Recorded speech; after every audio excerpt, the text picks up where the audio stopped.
Good Tuesday morning, everybody. John and Lance along with Dell for the next 3 hours here on ESPN 97.5 and 92.5. And what a night, Lance. I don't know. You didn't go, did you? No, I didn't go. I got to leave for Tuscaloosa like right after the show today, so I had too much going on. Yeah. Man, I knew it was going to be packed. I mean, you knew it was going to be packed. Todd and Blummer both said, this feels like October. In the third inning, they're standing in the lower bowl when the Astros are on defense, trying to make sure that the Red Sox don't score more runs. It was that kind of atmosphere. They hadn't had a big Monday night like that all season long, with the attendance and the energy in the building that they had and that's all because of the acquisitions. When you make a big acquisition at the trade deadline and give everybody hope, if they'd have just sat on their hands, that would have just been – it would have been a nice game. But and Bregman's return would have drawn some people. But the return of Carlos Correa, and highly underplayed, and for good reason, highly underplayed was the return of Christian Javier. And after two batters, it was like, oh, crap, here's another Arrighetti start. Yeah. He's not ready. And really, I thought into the second inning, I mean, he got pulled out of the fire. Was it second or third? He got pulled out of the fire with picking a runner off. Yeah. And the runner was stupid on the bases. Rough fella. Got out of that and then got somebody to swing on a ball and got out of the inning. And then after that, he locked in. Yeah.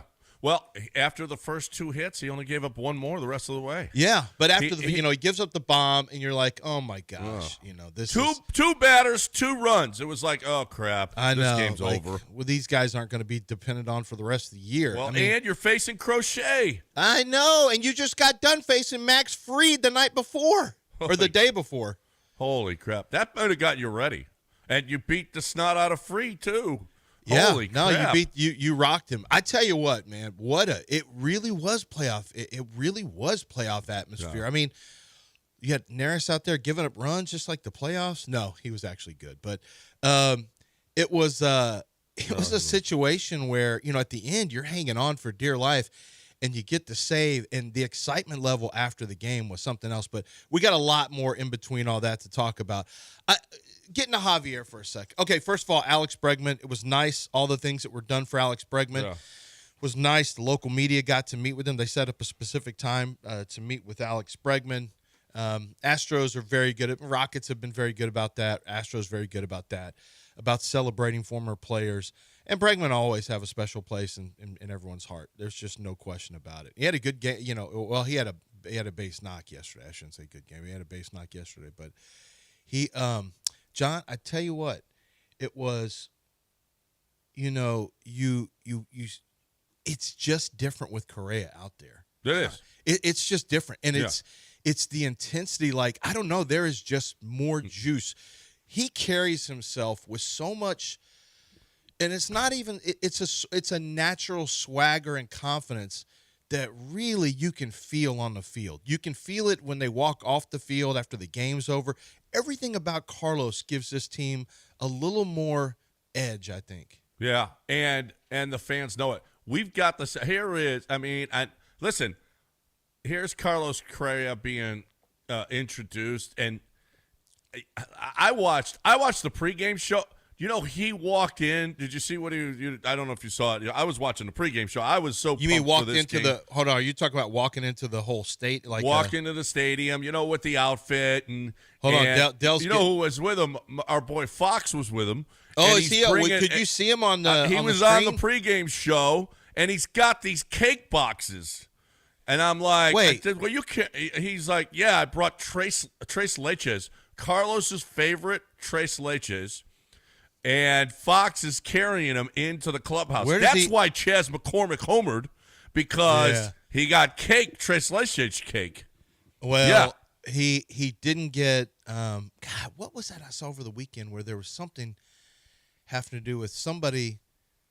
It was Chas McCormick. Somebody literally landed on Chas. I don't even want to say it because I can't even get there. It was something having to do with, you describe who is this player that I'm mentioning. This player this, and at the end they love banana pudding. I'm like, and everyone's like, that's got to be Chaz. And sure enough, it was Chaz McCormick. It was like a player in the American League. It was just a random player in the American League. But anyway, yeah, tres leches are delicious. Tres leches. Now it's sweet. If you never had it, soaked in 3 milks. Tres leches, 3 different types of Apparently, milk. Carlos loves it from this place. I'm trying to find out what the place is. Yeah, you find out the place because I'm a fan of the tres leches. No, he loves this tres leches. And Fox told me before. And he brought a bunch of them for his friends? He brought it to the clubhouse. When has Dell ever done that for us? Be honest. Well, when has Dell ever brought in a bunch of food? Fox doesn't do anything.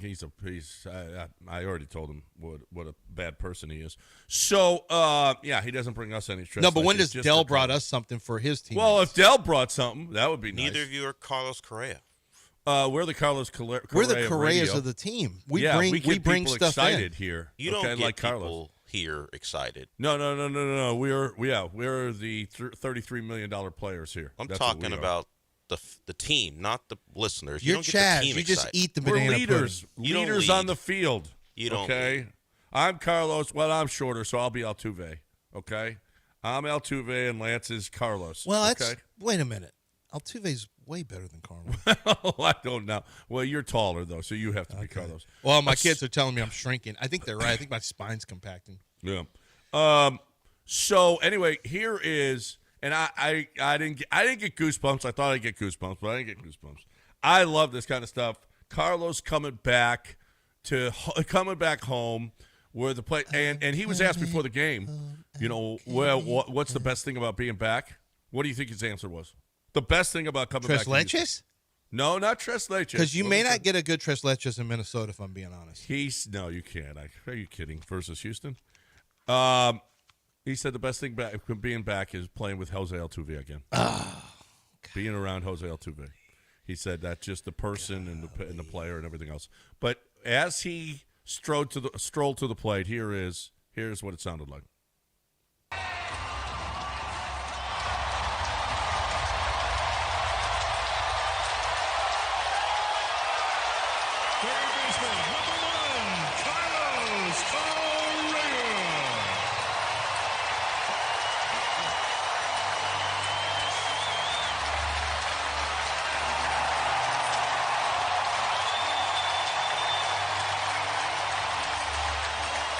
You can't even hear his walk-up music.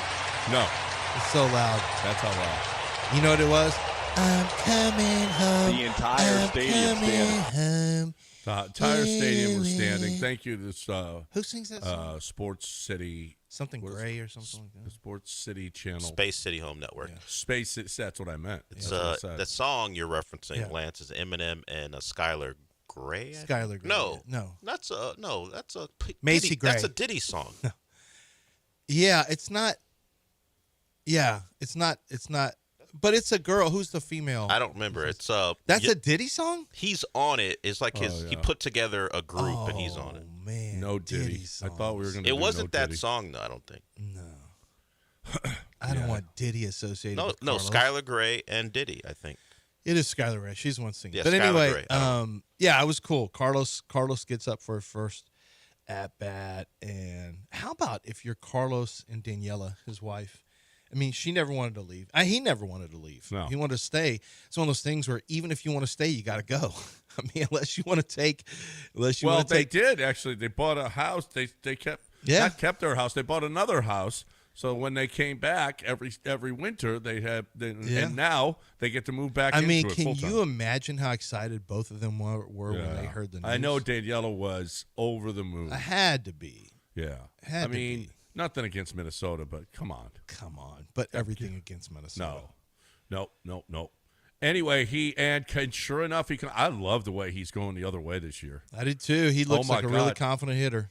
That right side is so wide open. He's just like, okay, I'll be Tony Gwynn here. Watch this. That's fine. And it's not even against the super shift. I mean, we have shifts, not super shifts, but yeah, he's been going the other way. He's been using all fields. Carlos has been a professional hitter since he got back. He's looked terrific. Let's get to Christian Javier. So the results, the process started bumpy, ended good.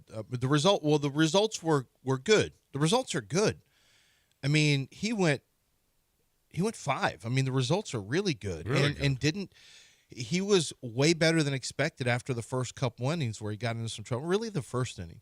I didn't think for the first 2 innings, I thought I didn't love what I saw in terms of, he strikes me in the first couple innings as a guy that's going to get hit hard when he comes back, at least for a while.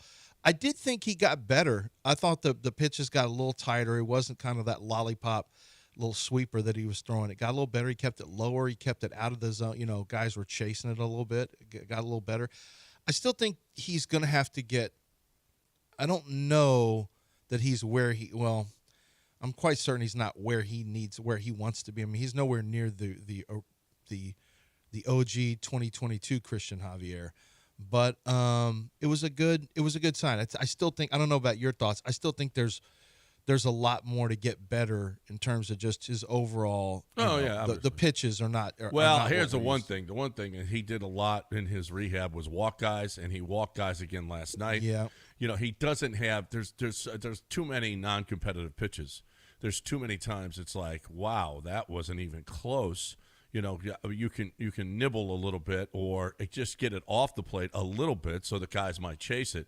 But there's a lot of pitches that he's just thrown. Of the 85 pitches, there were probably 6 or 7 or 8, maybe even 9 or 10 that were just, wow, that's not even close. Mm-hmm. So those are just wasted pitches, wasted arm, wasted everything. Got to cut those back. You got to cut those back. And he had 5 strikeouts and 2 walks. But there was early on. We left it right over the plate. First pitch to Roman Anthony, boom. That was like, holy crap, you just put him. And then Bregman's meatball was up there. That was a slider that didn't slide much. And, man, he just crushed that ball. And it was like, oh, well, here we go. But he settled in, and there was some hard contact, especially the last out. He knew it was his last batter. And it was 85th pitch, which is more than they wanted him to throw. Yeah. But they wanted to get him the 5 full innings so that he can get the win. That was nice of Joe Espada. He could have pulled him before that last batter. He sent it all the way to the wall, and Chaz made a real nice play to catch it against the wall. Really nice play. Really nice play. So that was nice that he got the win. I didn't realize he only has 34 wins now as a Houston Astro. I would have thought it was more than that, but he's got 34 wins as a Houston Astro, 34-18 in his career with the Astros. But those are important. That's important to him, and it's important, for his well-being and everything else to get that first win. That was really, really nice. The offense with Crochet. Does Crochet not look like he's from the 20s? Honestly, I was looking at him going, this guy just looks like he's got 1927 written all over him. I always feel like Ort looks like that, like a guy who was out in the farm, out in the fields working for a while, and he came back, and he's got that little gut, and like Ort's got that, maybe even on a Ort's farm. got the 4 or 5 kids, but he had all his, yes. What are we doing? What? Why do you realize why he didn't go to Hader last night? Yeah. Oh yeah, Josh Hader's hurt.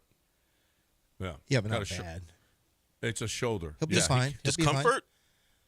No, it wasn't discomfort. That's what he said. No, it's not a discomfort. No, that's what he said. It's a shoulder. It's just a shoulder. Like, you know what? I'm just going to take a day off. How about this is the good news segment? Well, it's not a discomfort. It's no discomfort. How about you bring a downer? Discomfort's one of the worst. You just brought rain on a beautiful sunny afternoon. You want to talk about the looks of Crochet or Okert? Who cares? Yeah. Your closer couldn't pitch. Okert looks like the 60s. Who could pitch last night? But Ort. Because of shoulder is the discomfort. No, it's not discomfort. That's what it said. In baseball, we don't want to hear the word discomfort. Well, that's what it's. That's what it is. It's just a general. He's soreness. going for tests. It's just a general soreness. Shoulder discomfort. He's going for tests. It's like CJ. It's just a general soreness. No, we're not doing tests today. We canceled CJ the even test. throw last game? We're not doing tests. I can tell you this, and we're not doing. Talk to Espada. They're doing tests, and we're not doing discomfort. We're doing general soreness. It's all the things. It was he said soreness. He had soreness. Yeah, there we go. General soreness. That's what CJ had, and he played a while ago. The other day, we sent. He played in the preseason game. Sent him for testing. We're waiting for those results. Results are fine. It's well, just how general about that? soreness. Not even the broadcast team knew. They were like, "Well, we're not seeing Josh Hader." They didn't even know at the end. He must be. They didn't. Josh isn't available. They had no Here idea. Comes De Los Santos, like who? They had no idea. They kept that secret. He walked in with that yesterday, and they sent him for tests, and nobody had any idea until after the game that he had general soreness in his shoulder. That's Not does that mean he's going to get Tommy John? No, that's an elbow thing, isn't Well, I know, but didn't we have a guy who had a neck and then it? he had Tommy Javier, John? who pitched last night, yeah. Right. Didn't we? Oh, who went in? Javier. Yeah. He went in with neck soreness. Oh, get Tommy John. The What? neck into Tommy John combination was one of the rarest I've ever seen. Ever. It's no one knew. Wait. Justin Verlander had neck. but not to. Was it to TJ? No. He had TJ right. He had TJ because of that game. Josh Hader reported shoulder discomfort yesterday and was unavailable, Joe Espada said. I wish they'd use a different word than discomfort. I'd rather in baseball with I the saw Astros. soreness. I don't like. I'd rather have discomfort in the shoulder than the forearm. Nothing's worse than when your forearm doesn't feel right. We know that for a fact. Yeah. Well, maybe you're right, Lance or John, whoever said it, because Javier initially reported neck discomfort and it wound up with Tommy John. So the word discomfort could flow to anything, apparently. It might lead to something. Yeah. Right? It moves. Discomfort moves throughout your body. It travels. It does. Like, 713. we were doing just fine. Yeah, man. and then We were you doing rained just on the fine. whole Aren't show. we a show that tells the truth? You just said from 7 to 10 we tell the truth. We do tell the truth, but the truth Then why are you is bearing the truth? because the truth is it's a general soreness. It's not. That's not what the manager said. Okay, watch what. All right, I don't want to hope do this, you're right. but I I know. hope you're right. All right, I don't want to do this, but Dr. Muntz is my doctor, so he Dr. knows who? people. Dr. Muntz. Nelson Muntz from The Simpsons? No, Dr. No. James Muntz, Oh, okay. team physician. And while he didn't have anything to do with this, just the mere fact that I know him means that I have a feel for things. Right. And it's just not going to be any big deal. That's why we didn't lead with this. This is not a lead. This is something we were going to mention. And what did we miss today? Oh, Hader couldn't go because of general soreness. It's not general soreness. Yeah. I'm not going to use the D word. Tell it to a Not spotter when then. kids are going to school. I'm not going to say that. Yeah. No, he knows Dr. Muntz, so there it is. Well, as long as Yeah. he knows him. There it is. Nope. All right, we got a break. 713-780-3776. Dell ruined the show. What's all we do is bring sunshine. Well, everything to was life. going good. Christian Yeah. Javier pitched great. Just- We're talking about Josh Hader. Just What? because you want to ignore what's real. I was in the middle of doing no. a Ort has a bunch of farm kids thing where Great. they were helping with on the Yeah. plows, and Yeah. then you're like, what about the shoulder? That's important to talk about. A It is hypothetical important. where Ort has farm kids. It is. It is important. Yeah. The way you say it makes it sound not important. Makes it sound stupid, right? Well, the way No, you that's- say it. That's how you get to the Hall of Fame, Dell. Yeah, that's right. Yep. That's how you get I to the thought Hall it was of your Fame. Vince versus You'll Reggie never get there because conversations. you rain Vince on everybody's Reggie I did thought help. your Vince Reggie stuff. The got you Vince there. Reggie year and a half to 2 years helped. You rain on everything. We got a break. Well, it Golden went from Nugget- Vince versus Reggie just to Vince versus Vince Reggie, then just Vince, and then Vince took over. He didn't even play with us, and Vince just He took still- over the city. He still took took it over over. sports talk radio. Yep. And listen, yeah, if it's raining, it's a great time to go to the Golden Nugget. When Dell rains on everything and you feel sad, great time. Get in your car, drive 2 hours and 15 minutes down the road to Lake Charles and go to the Golden Nugget Lake Charles. You still have time to have your fantasy draft there. We're going the 28th and 29th. Why don't you go the 30th? Are there 31 days? I don't know. Whatever amount of days there are. That weekend before the opening weekend of the NFL season, perfect time to go get your draft on. Go watch college football. That's week one. Are you kidding? All the games in week one, and you can watch week one college football games. You can have your fantasy draft. You can bring the wives, go swimming. You can bring your clubs, go golfing.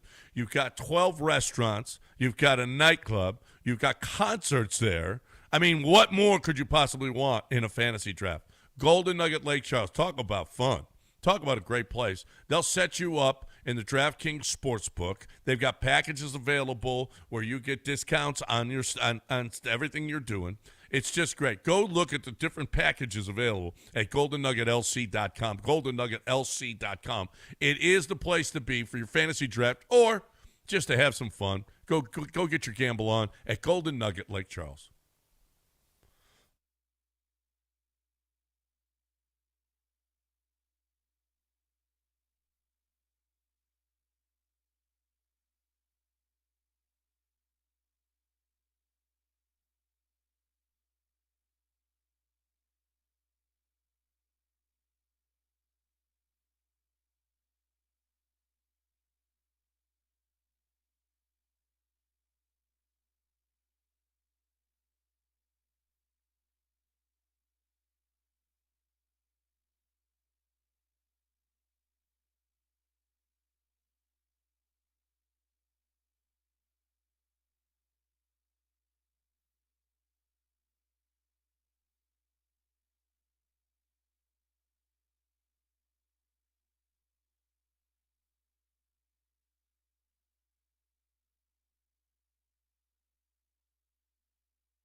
You're back in the Veritex Community Bank Studios with John and Lance. On ESPN 97.5 and 92.5. All right, welcome back here on ESPN 97.5 and 92.5. John and Lance along with Dell here with you. And the Astros win. Now, that was a tough one. It was a playoff experience. Boy, oh boy, I loved Urias last night. Ramon was, from his very first at-bat, he made it out in his first at-bat, but his second at-bat, boy, I think it was a 9-pitch at-bat that he doubled, and then he homered later, and, I mean, they needed all of those runs, and they needed that one as well, but he looked really good at the plate. He is a really good fielder. Last week when they put out the lineup and he was at second and Altuve was DH, and I put out there that that's the Astros' best offense and defense, and I'm going to stick with it. I know Caratini wasn't on the field, but and Caratini's bat has been great in the lineup all year long, but that when you put him at second, you've got Correa at third. And, by the way, Jeremy Pena made a couple of plays yesterday that were like, I wonder if it isn't hard for him to be playing shortstop with Carlos Correa right there at third. You know? Oh, I'd hate to think it's a mental weakness thing. No, I'm just saying it's more difficult. How? Well, in that, there's the guy that was manning this position forever. I'm still a young guy in the league. Does he really lack that Carlos confidence? Carlos said he loves – and when asked, I mean, Harold Reynolds couldn't have been more wrong about the whole Carlos Correa going to third base. When asked yesterday, what about the move to third? And he goes, I love it. It's like I'm not even – he goes, I go home and I don't even feel like I played. I just stand there at third base. I don't have to do anything. Shortstop, you got to run all over the place the whole game. You're out in the outfield taking relays. You're covering from third to second. And you're turning double plays. All of that stuff that you got to do as a shortstop. He said, I don't even feel like I played. I'm ready to go after the game. So it's much easier for him, and he loves it. But, Jeremy, he's got to look over there and say, that's the guy that was man in this position. I'm not saying it's a mental weakness. There's any time you've got a guy who's, I don't want to say legendary, that's right there standing next to you, it's going to be a little bit more difficult. That's all. And he played a couple of balls. He transferred one ball that he wasn't able to come up with. He missed the transfer from his glove to his hand, and they got a base hit out of that. And then it was a tough play, and they gave him a hit on it. It was a rope that the dude hit, and the second bounce went off of Pena's leg. But those are important plays at crucial times in the game, and that ain't easy. And that ain't easy. It ain't easy to have guys on when as a pitcher you hope you get an out. So they made it tough on themselves. De Los Santos looked really nice. He humps it up there. That's the first time we saw him. He humps it up at 97, 98. He had some juice. And by the way, Bennett Sosa getting out of the inning prior was a great job too. I mean, just a great AB. I mean, just a great matchup against Anthony. Just terrific. Well, that was the end of game. Yeah. Oh, wait. Yeah. Oh, yeah, De Los Santos was the inning. Yeah, De Los Santos was the inning before. Yeah. Oh, my God, I'm getting them mixed up. Yeah, he started him with that I guess it was a change at 86. Then he threw that little tailing fastball on him, and then he had the wipeout slider away. I mean, just it was on a 1-2 count. Just an absolutely perfect set of pitches to set him up with. And Bennett was pumped. Yeah. You see him? I mean, he was pumped. Look, that's our left-hander. We're not doing King anymore. King's done. You got to be done. I've decided we're done with King. And blue ball, back up. Yeah. De Los Santos, blue ball. Do you realize that this bullpen could look substantially different come playoff time? It probably won't. You're probably going to get a bunch of Ort and some Okert. I don't know. J.P. France could be in that bullpen. Yeah, I mean, he's got no pitching experience this year. McCullers could be in that bullpen. Could be. I mean, could be. They love Ort. Ort's not been that great. I mean, you can't. Once again, the blue ball kid is he's got a big arm. I would not write him off because he can hump it up at 97. I don't know that I would write off big arms in a postseason. Well, as opposed to just guys with experience during the season. I like arms that get a little hot. And Blue Ball right now, 6 shutout innings, 7 strikeouts in the minor. You know, they send him back down to the minors. You've got De Los Santos right now. You've got we'll see what happens with J.P. France. My guess is this is still just going to be kind of a wasted year for him. Well, you say that about Ort, and this month he's had 6 appearances, 5 1/3 innings, and he's given up 2 hits, no runs. He's been really, really good. Last month, 9 2/3, 5 hits, 3 runs, of 2.79. So I guess he's been really, really good for him. And oh, by the way, he pitched 5 times on that road trip. Yeah, I guess I don't know. Maybe it is because he does look like he farms. Well, that's okay. It's probably just a bias. He started slowly.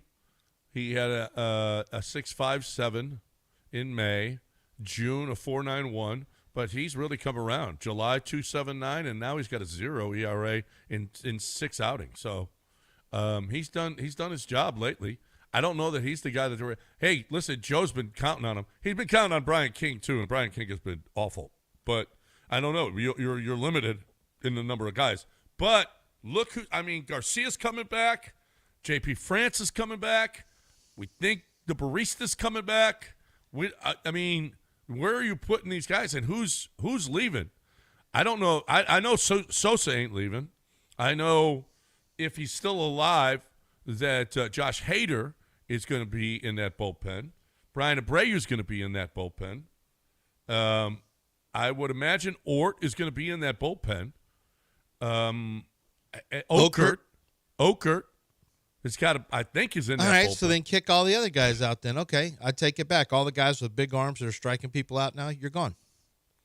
Well, I don't know that you want big guys that are striking everybody out gone, but okay. All well, right. I mean, is Abreu going to be there? Yeah, Abreu's going to be. Hader, you just mentioned a whole slew of pitchers. Where are these other pitchers coming from? You're not keeping 14 relievers. That's what I'm saying. I don't know what you do. I know what you do. Have the best arms in the rotation. Who's your best arms? I mean, when I say arms, I mean, I like strikeout guys. When you're getting into specialty situations, I think De Los Santos could get a sniff. Once again, I think that you've got to.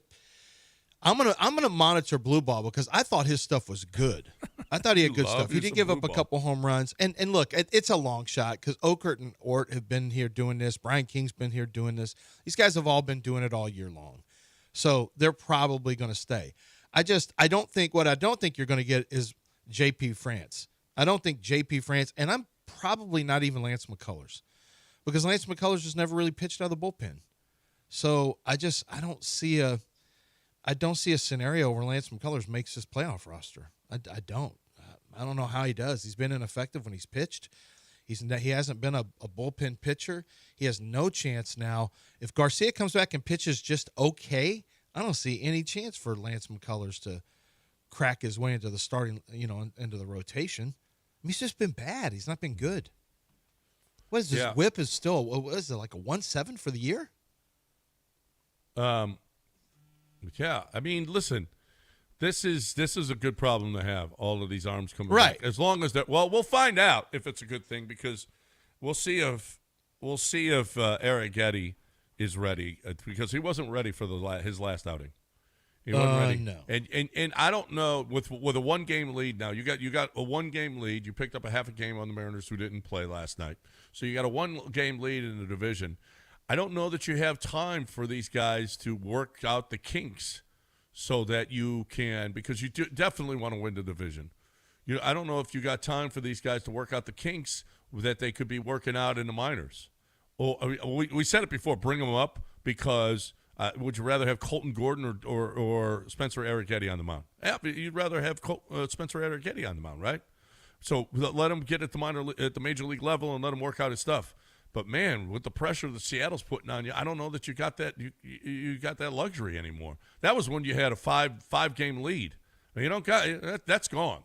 That's gone. So now every game, That game was like a playoff game last night. That's awesome. Isn't this That's crazy? awesome. Since 2018, that was 7 years ago. Since 2018, since the 18th season, that's before Garrett Cole didn't come into the seventh inning. That's before the trash cans got found out. That's before, COVID. That's before we won the World Series in 22 and got hammered by the Atlanta Braves in the World Series. Lance McCullers has made 58 starts since 2018. That's it. 58 starts. Well, Missed 3 years of baseball. 7 years, 58 starts. Yeah. That seems like a lot. Missed 3 years of baseball. That's more than I would have guessed. Is it? Because he didn't pitch in 19. In 20, he only pitched 11 games. In 21, he had 28. Then he followed it up with 8 in 22. Then he didn't pitch in 23. Didn't pitch in 24. Has pitched 11. 11. That's 7 years. 58 feels like a lot to you.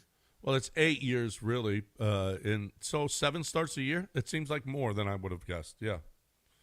He did have 20. 7 He did have 28 starts in 21. There you go. Yeah.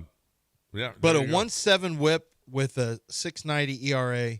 I don't see how he in France. I mean, France is going to have to come back and do some magic, and then he's not going to be a pitcher. The only way he becomes a starter again, at least for this year and maybe in the near future, is if somebody is really ineffective, and that somebody would have to be Eric Getty or Javier or Garcia. You and I have already talked about the fact we need at least one of those guys to lock into the rotation. Yeah. Yeah, absolutely. All right, we got a break. Rahil's trying to get a shout out to Hayden, who's going to be a volleyball player at the University of Texas. How about that? She's starting 5th grade today, Hayden. And already going to volleyball at Texas? She's already been recruited by University of Texas. She has volleyball. to be what they call like a libero, that defensive. Yeah, the little digs person. out. The little person. I've seen Rahil and his wife. She ain't gonna be jumping over the net anytime setting. soon. She's a setter. Or that defender who can be like 5'5". Well, Sam played volleyball in college. She didn't. She wasn't a. But Sam was the type I'm talking about, like the one who digs out all the spikes. Yeah. No, you got to do the grunt work. Yeah, but she's got to eat more couscous. Eat more. I don't know. Why do you do this? She's listening to the show right now. What are you doing? Yeah. What are you doing? That's what I'm just saying. She wants to grow. Dad, why does be he say that all the time? Spiker, then eat Dad, more. why does An he say outside that? hitter, I believe, is the word you're looking for. Why does he act like I don't eat regular food? Yeah, Rahil doesn't eat couscous. You've been saying that for years. He kind of does. It doesn't even fit where he's from. No one No, knows. and he may No one feed her. He knows lives in where Richmond now. He may feed her kombucha since apparently, Richmond is some kind of hipster spot now. It's not the Richmond I grew up in. It's a hipster spot? Yes. Rahil sends pictures all the time. They're smoking hookahs out there? Yes. No. Richmond is a hipster spot. Wow. Rahil's a music. hipster. They have poetry readings and guitar women and women playing guitars with a dog sitting next to them whenever they're in a coffee shop. Call Child Protective Services and get those kids away from Rahil. It's the Austin of Fort Bend County. Yeah, right. Get those kids away from Rahil before they get addicted to hookah. All that being said, have a great first day of 5th grade, Hayden. Your Uncle John is hoping you have a great day, despite all the things he just said. Hoping for a positive. Well, when she was like 7, I was offering her beers and she wouldn't take them, so I was a little disappointed in her. She wouldn't take beer when I was offering it to her. She's just trying to live her life and be a good person, and John's doing everything he can to ruin it. Real text, he's like, I thought I was just going to get a shout out to my daughter. No, 5th grade. That's when I started to turn bad, by the way. Summer between 4th and 5th grade is 5th grade. No, because I had to go to the public school because our house burned down when I was in that summer. And what did you do to burn the house down? I didn't do it. I almost died. The whole ceiling. You fell in. sure you didn't do anything that made the house burn down? I'm positive. When you were smoking, my dad did. The water heater exploded. He was shaving, and but we blame it on him because he was shaving. Yeah, he was shaving, and so if he didn't shave, then the water heater wouldn't have blown up. So Or perhaps it was a ticking time bomb and it wouldn't have mattered.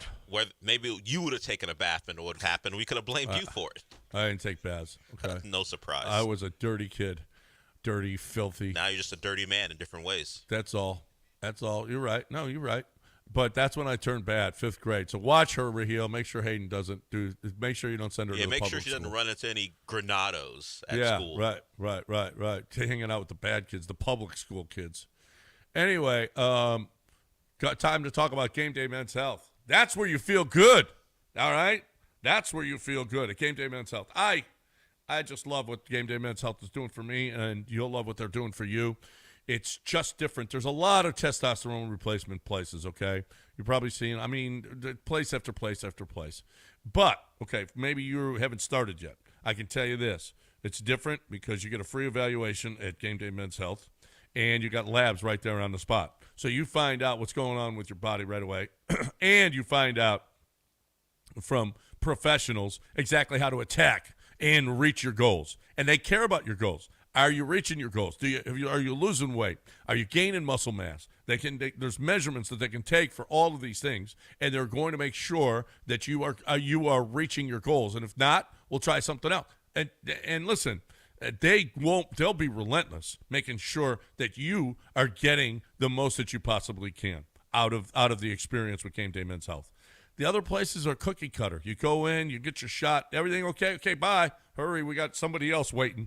All right, that's not the way they do business at Game Day Men's Health. So if you want something different, if you want to feel great, if you want people to care, and you want a free evaluation, GameDayMen'sHealth.com. Locations all over the city, GameDayMen'sHealth.com.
You're back in the Veritex Community Bank Studios with John and Lance. On ESPN 97.5 and 92.5. All right. Welcome back here on ESPN 97.5 and 92.5. 713-780-3776. 713-780-3776. Is this really, or did Art make this picture? Did you guys see this? This picture of us promoting. By the way, Thursday, we got 2 lucky listeners going to win a chance to go to Lake Charles and be in our fantasy draft. So you got to keep on listening all day Thursday. But Lance, if you guys go look at Art, go to your Twitter handle and your notifications. That's real. I haven't seen anything. We sent that out. It went from the ESPN 97.5 It account. looks like Lance is holding he's got to go to the bathroom. Well, that's how he smiled in our photos we took. That's on him. That is awful. And it Sam. looks like you knew about it, Del. Well, and you're like, you got a ship-eating grin there. Well, I mean, I was asked to smile for the photos, and that's what I got. I didn't know it was going to be me put next to a guy who just farted, but No, it's like he's got a tough one coming out. I don't see all right. anything. yeah, because Sam put this out through the ESPN 97.5 account yesterday, saying, promoting our giveaway. That's probably why she wants to take a different picture. For you? She awful, said I have to Lance. take a different picture. It looks like you're holding one that you got to really, really go bad. Yeah, so she already told me. She told me last week we have to take a different picture. So I just sent a picture from my Art, phone. that's not nice. He says it looks like the girl on the left has a beard. That's in reference to Sean Mapes. Mapes. Oh yeah, no, that's awful. So she's taking a different picture. So I got to take a different picture. Yeah. you can take I just sent her one of myself. I just sent her one. I said, "Here you go." Oh, you didn't go No, in- we have to actually take a picture. Oh, you didn't go on. Oh, you got to pose again, huh? Yeah, I got to do. Wear a pose collared on. shirt. All that Work, stuff. Oh. cover girl. You Work. know what? Not Dan Holden is right. Raheel is to blame. He didn't give baby Trickster a full serving of formula when she was a baby. Yeah, if people who don't know that story, Raheel used to cut the daily formula for his daughter. Go, what? She's gonna get it. She's gonna get the whole, I don't know, Yeah. case, bottle, whatever, every day. But no, Raheel, it's a daily allowance, not Right. if you stretch it over the course of days. No. He was watering it down. Yeah, because he wanted to make it last longer. Make it last longer so he wouldn't have to buy more. Yeah, it's a daily. Yeah, Hayden, blame him. So, yeah, if you have to be forced to be a libero as opposed to an outside hitter, it's because your dad didn't give you the requisite amount every day. Baby Trickster. That's I remember that. yeah. Oh, those were the days. 713-780-3776. Reagan's favorite caller, Chris from the Woodlands, is here. What up, Chris? Hey, what's up, guys? Love the show. Hey, John, I wanted to correct last week. I only got on to you one time, and that was when I made a Jim Crane comment about a plane, and you went like I was a 13-year-old on me for about 7 minutes straight. No, So you said no. You've done it a few He's times. fine. Everything's fine. We don't have to start It's this good. back up, guys. It's cool. It's cool. Do it. Hey, no. So No, really, I really was- wanna call- No. One time I In the was past- critical of a player, and then he played better, and you were like, "Oh, John, you hit." And I was like, See, Well, can't here let we it go. Shut Now up, he's being Chris. sensitive. You You're can't let it go. I'm sorry. I just wanted to. Way to go, All right, Chris. So, hey, Nice job. sorry about that. Last night's game was awesome. I love the atmosphere watching. I was watching here on the TV at the house. But I had a quick question. Back in the day, I have a major hate for Utah Jazz, as I'm sure a lot of you guys do in the 90s, flopping all that, Hornacek, Stockton. How is pitch framing getting for you guys? Is it starting to get to the point, like I feel like the third pitch of the game was a strike, lower corner, and because our catcher does such a job of yanking it up into the strike zone, it almost fools the umpires. Do you guys ever feel like the pitch framing thing's kind of killing some strikes that should be strike force and almost pisses off the umpires sometimes? I think because it's like, hey guys, I think is that crazy? or is No. that just me? I don't think it pisses. I don't think it pisses off the Astros. That's their job. But I don't think the Astros have. I thought Machete was unbelievably subpar as a pitch framer, which is crazy because he's known as this great defensive pitch framer. And then when you get to the playoffs and you see really good pitch framers, you're like, man, this guy's good. He's subtle, brings it back. I don't think the Astros have had. I'm not sure that I ever remember somebody who I said, man, that guy's a great pitch framer. I don't remember that. I think Boston's got a pretty good pitch framer, to be honest with you. But I don't think it pisses. No, pitch framing is part of it. It doesn't piss off the umpires. They're making their call regardless of what you do with your glove. No. You can tell, like last night, there were a couple of pitches, and especially the one to Bregman to start the game. Like the second pitch was right on the corner, a beautiful pitch from Javier, and he didn't get the call, and Yiner starts to throw it back and stops. And then and just has, you can tell when a catcher's like, really? Because they can't throw when the ump doesn't call the strike, and then he throws it back and he turns his head to the guy.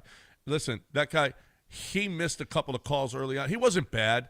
He had a low zone, and there were a couple of pitches that were underneath. I didn't think he was horrible. I don't know what his umpire auditor was, but he definitely early on he was squeezing. That was a tight zone for a while, and it changed it changed a little bit as it went along. But I don't know that listen, next year they're going to be pissed off when guys are tapping the top of their heads. They're going to be pissed off. Oh, they're going to be sensitive. Yeah, they're going to be very absolutely. sensitive to that. You tap the top of your head now, and you're thrown out of the game. What? Yeah. Oh, well, wait a minute. You're not talking about when there's actually the challenges. Well, no, there is no challenges now. But No, during, when there are. during spring training there was, and so guys were tapping the top of their heads. Yeah.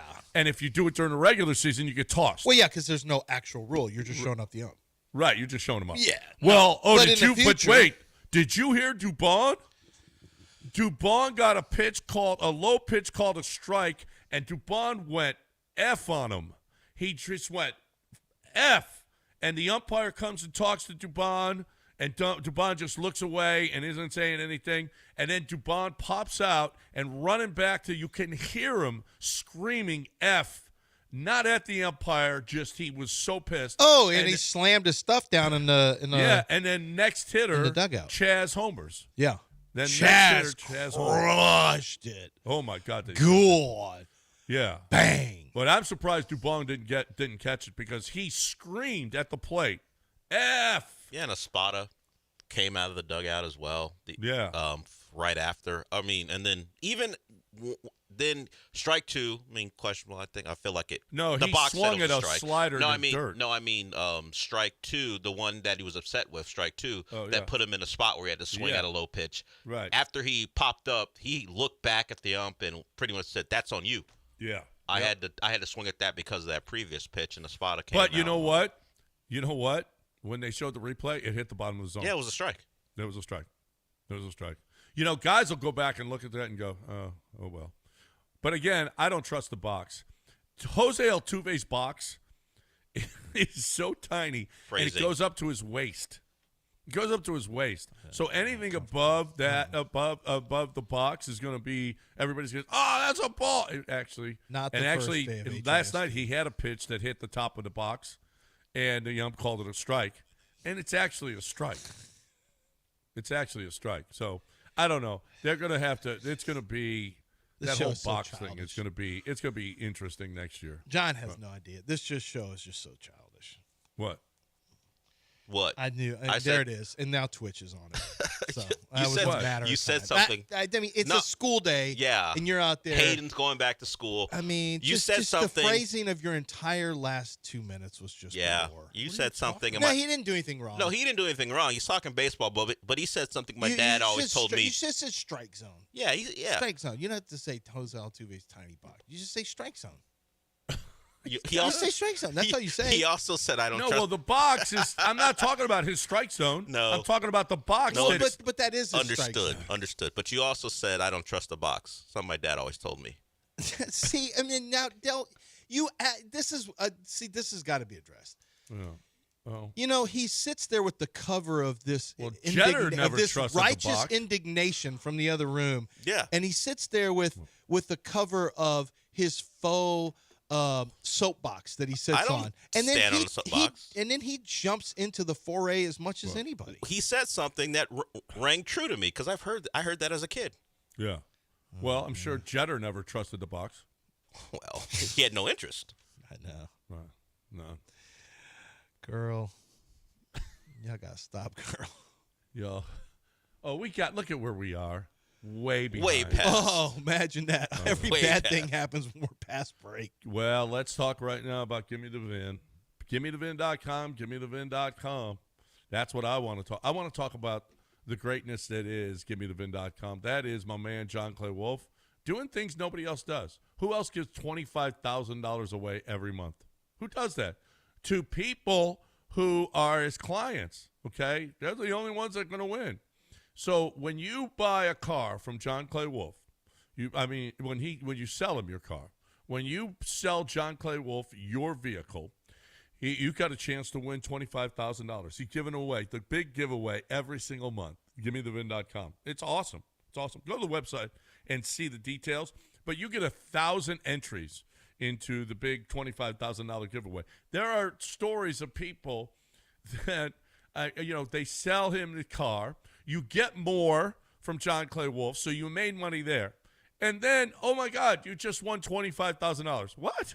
On top of the car, of the money that I got for the vehicle I sold John Clay Wolf, now I get another $25,000? Well, okay. Thank you, John Clay Wolf. I mean, it's incredible. I mean, nobody else does this. He's nuts. He's nuts.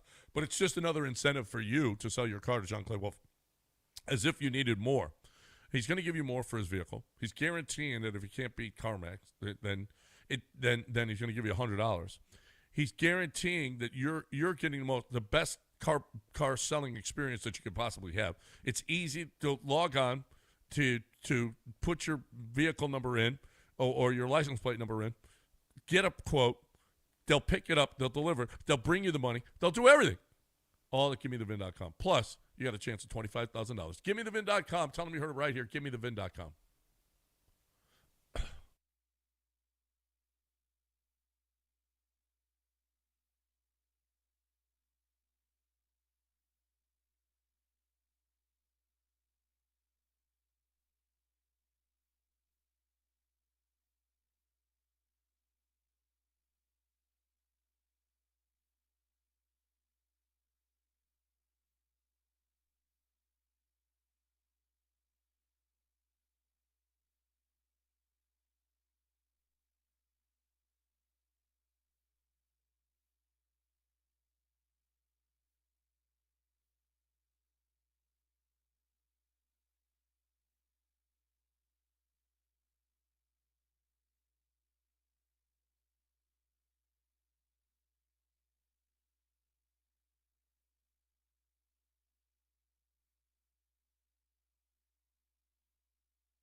You're listening to Houston's longest-running sports radio morning show. From the Veritex Community Bank Studios, here's John and Lance.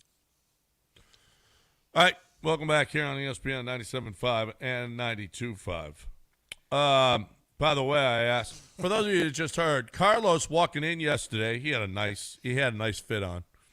But I watched the pregame show. I wanted to see everything, wanted to watch everything, wanted to get as much as I possibly could. It was a big night at Daikin last night. That was a big night. It was. I mean, a Monday great night. atmosphere, packed. Great atmosphere. Boston's got you got some background with Boston playoff wise for sure. You had Bregman back. You had they've been beating your ass lately too. I mean, you had Bregman, Correa, and Javier as the three making making their debut at Daikin. Yeah. Because Javier never pitched at Daikin before. So when he was walking in, he pitched at some other stadium called. When he was walking in, our boy Fox was with him, and he had Tres Leches boxes, and they came from Dessert Gallery.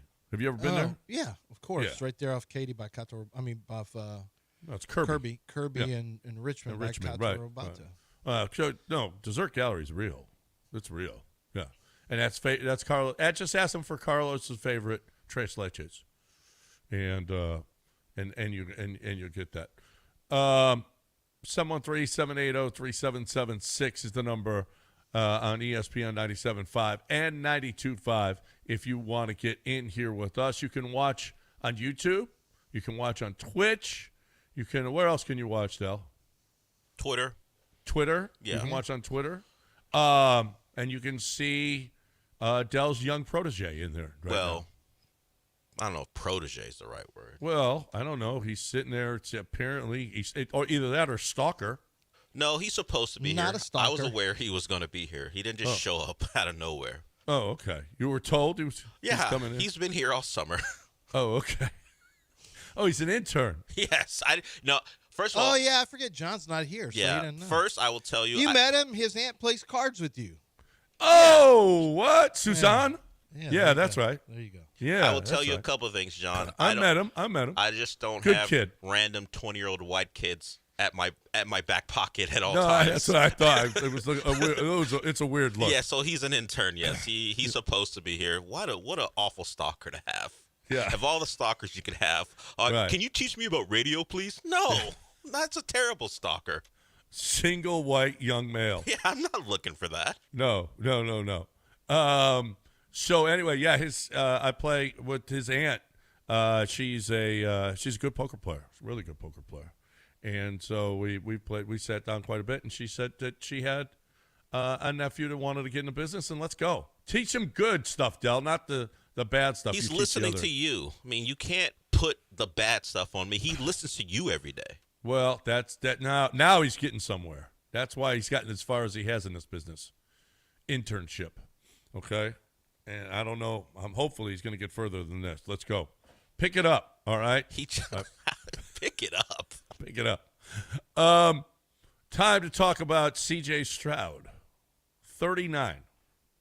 What do you think about C.J. being 39 on the top 100? It's higher than I thought he'd be, if you want to know the truth. I was shocked, to be honest with you. Yeah. I mean, he's ahead of Justin Herbert. He's ahead of they had a list of some of the guys he was ahead of. Matt Stafford, I guess. He's ahead of about 3 quarterbacks where I was going, Is he ahead of Jalen? No. He dropped 19 spots. He was 20 last year. CJ? Yeah. Yeah, I don't know. When I just saw 39 and realized he's ahead of Will Anderson, I'm like, Yeah, I don't know about that. no, if I feel real comfortable with this. Granted, quarterbacks get pushed, but, I mean, Justin Herbert finished outside the top 50. And Herbert had a better year last year than, Herbert year was okay, actually. And then CJ kicked his ass in the postseason. Yeah, I mean, CJ was good for a half. Yeah. He was good that last drive. He wasn't very good most of that first half, but to be honest, I mean, CJ, I don't think most people just in and of themselves relative to their greatness at their position, I don't think most people would think CJ Stroud's better than Will Anderson. Yeah. So, yeah, I was a little surprised. Hey, let's see if you agree with this, and I've seen this a couple of times now. Those concerned with Stroud's sophomore slump are missing the bigger picture. With him under center, a team that had managed only 11 combined victories in 3 seasons prior to his arrival won 11 in a season, including the playoffs, for a second straight year. That is true. And I saw another guy who said, listen, y'all, I forget. Anyway, he said, y'all are blaming all this on CJ, and I'm talking about the crappy year he had. He did a lot of great things with not much help at all. He had the injuries at wide receiver. He lost 2 of his 3 top receivers. I ain't trying to hear all this. And he had CJ the worst offensive line in football. I know. What is this new? You just seeing this for the first time? Somebody apologize? No, I'm saying CJ? I think that, you know what, that maybe because we're so close to the situation, maybe we're tougher on him than we should be. No, we're not. Because we're closer, we saw what he's capable of because he had a crap offensive line the year before. Yeah, mostly the same guys. I mean, won the same number of games. John, he was missing open throws. Yeah, he was. We watched him. He wasn't. The placement wasn't where it needed to be. His internal clock was off. The things you're saying, yes, are true. Now the internal clock is a different story. That could be caused by the offensive line. Yeah, but it wasn't the year before. The missing throws he just missed. I don't want to hear the excuses. It was both. CJ wasn't as good. The offensive line wasn't as good. The wide receiver, I mean, Tank wasn't as effective. Tank only played 7 games the year before.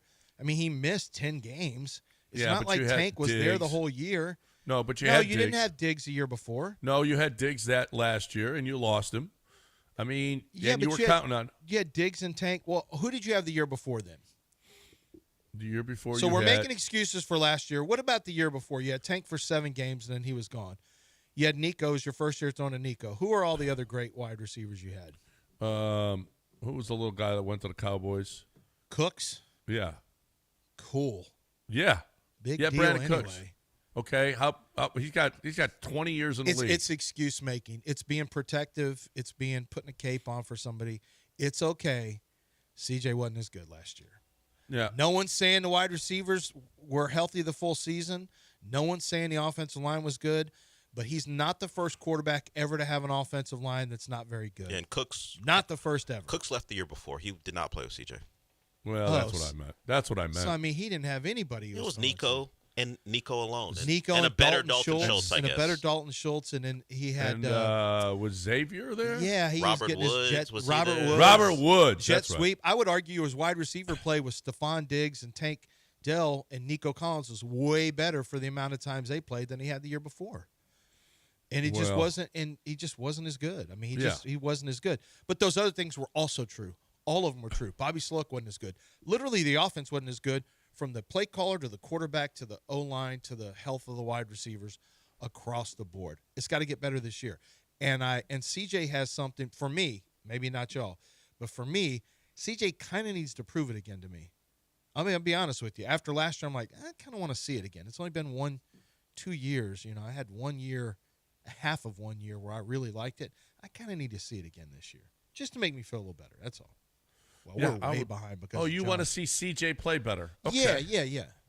Well, I know. He played great last year except for the pass pro and everyone else was terrible. CJ was fine from what I hear. Great even. From what I hear, yeah.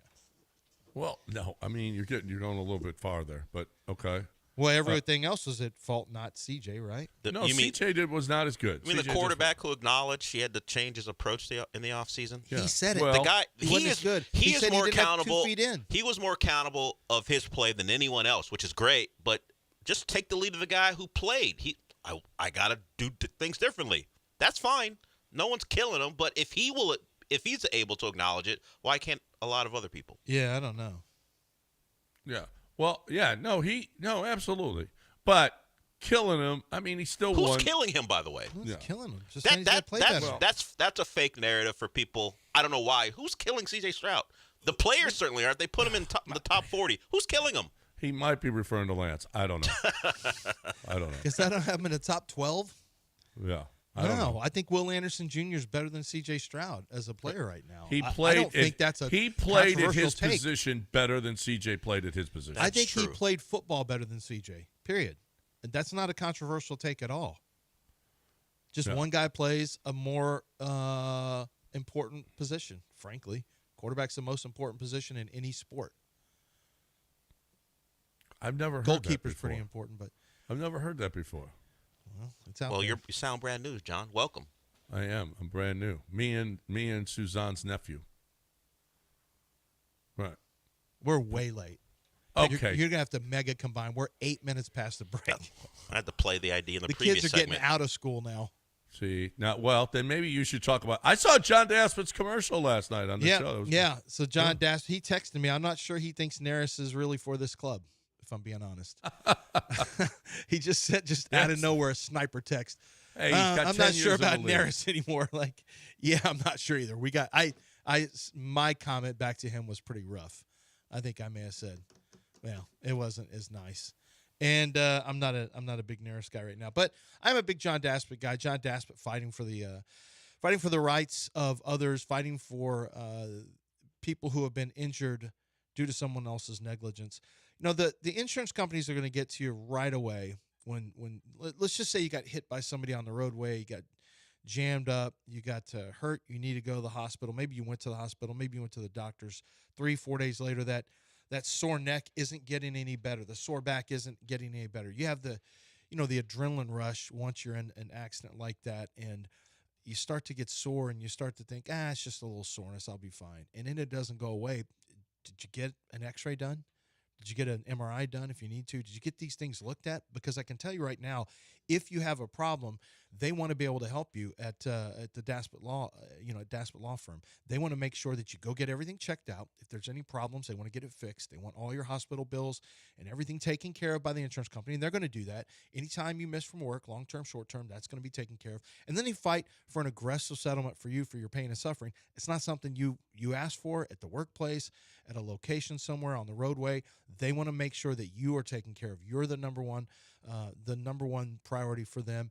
And they say, look, don't just sign off with an insurance company before you have everything looked at, because once that's done, if you have issues that were currently you were dealing with and you didn't get them looked at, you're now financially liable for that. So John Daspit, Daspit Law Firm, 713 call now. That's 713 call now, or go to daspitlaw.com.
All right. Welcome back here on ESPN. All right, we're already late for a break, though. Or did you combine there? You combine? Combined. We can go to about 8:30. We got to move. We got to move H on P then. Okay. All right. 713-780-3776 is the number if you want to get in here. 713-780-3776. The big story, story so far, as we recap, Astros win 7-6. That was nice. Carlos Correa with the first RBI going to right field. You had Chaz hitting the homer. Boy, Christian Walker's ball he crushed. That was really, really nice. He's looking much better at the plate. It's going to be tough to get his average. But he's going to hit over 250 by the time this is said and done. And especially from where he was and what, he still's got the RBIs. He's still, he's still being productive. And, after a rough start, really rough start, he's been a big contributor of late, that's nice. Had that big double that scored Correa from first, scored 2 runs. Correa came in all the way from first. And then Chaz hit the homer, and then Urias hit the homer. Urias, and Todd said this, and I don't know if I disagree, but, all the hoopla about the additions of Carlos Correa and Jesus Sanchez, and everybody forgot about Urias. And Urias he's nice. He's really nice defensively. And, boy, I think, he had some pop and he did well. He's hit well against Boston, and they alluded to the fact, it was a left-handed pitcher, so Urias is going to be in there. But he showed some pop yesterday. He showed a lot of grit at the plate. He was fighting off. You're facing Crochet, and you got a 9-pitch at bat in which you double. That's a really, really nice at bat. Oh, he had great at bats. Yeah. He had some great at bats. He looked really, really good. It's good having him on the squad. Didn't even think about him until yesterday. He can play multiple positions for you. He can step in. And, it seems like the Astros always have somebody like this. You had Aledmus. You had Marwin. Now you have Urias, but it's Urias. Urias. Yeah. And he's been great. This lineup's just a whole lot different.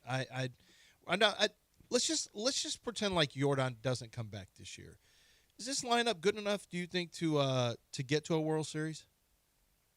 It's a lot to ask right now when you've only got 2 legit starting pitchers. For now, until proven otherwise. And you don't have a big bopper in the middle of the lineup, although I would argue that with Altuve, Are you talking with or without Jordan? Without. We can't just assume Jordan comes back and he's back to being a big home run hitter. We just can't assume. We haven't seen it this year. So let's just assume he doesn't make it back, and if he does, he's not himself. Is it good enough? Is it good enough? Because pitching used to be a massive strength, the depth of the starting rotation. It's not currently, but could get there, but it's not currently. You don't have the killers. You don't have Kyle Tucker and I know Kyle didn't always play well in the World Series. I get all that stuff. Or nor did Jordan sometime in the World Series. But you don't have a Jordan and Tucker and Bregman sitting there boom, boom, boom. So now you got Correa back. You got Christian Walker. It's not the same. He's not as good as those other guys. You still have Jose Altuve, although Walker is hitting better. We know that. It's a lot different. It's not as dangerous. Can they scrap their way to a World Series? Are they scrappy enough? Does it matter because the American League doesn't seem to be? It just, the Tigers just don't have enough to ride Scooble. They don't have 3 big starters. They don't have enough in the lineup. Toronto, I don't know if they have enough pitching. I don't know. And Yankees are perennial chokers, so it doesn't matter. Is it enough, John, to get to a World Series? Yeah. Yes. You think so? Yes. Yeah. Well, without all I know is against the best teams in the league, they kick their ass. No, that's true. Yeah, that's true. But you got to get Fromber. Especially that was with a really good Fromber, by the way. That the addition. Well, you're talking about the lineup. The lineup. I'm talking about the additions of Sanchez. Okay, yeah. And Correa. It's yes. Absolutely. I think it wasn't good become enough deeper. before. The lineup is a lot more. A lot deeper. You have really smoothed out the lineup Yeah. at the especially back end and front end. And Cam Smith is just right now he's doing that rookie thing where he's either not dangerous at all or really dangerous. You just never know from game to game. But your catching position, better hitting than it's ever been with Yiner and Caratini. So, Yeah. I don't know. The lineup is not as dangerous. Yiner's But the looking lineup up and is down. kind of it's deeper. It's much deeper than it was from start to If finish. Yiner, man, last night he was chasing some of the worst pitches. Holy crap. He is really, when he is hitting well, he's so much more selective and he's so much more disciplined. Last night he reverted back to just swinging at balls in the dirt. I mean, he was just up there. I don't care what he's throwing, I'm swinging. And so I would never throw him. He should take every first pitch because they're never going to throw him something over the plate. It just was maddening last night watching him. He was flailing at everything. He looked really bad at the plate last night. Yeah. But he looked so good when he's selective. So good. And he loves to catch. When he catches, he hits much better.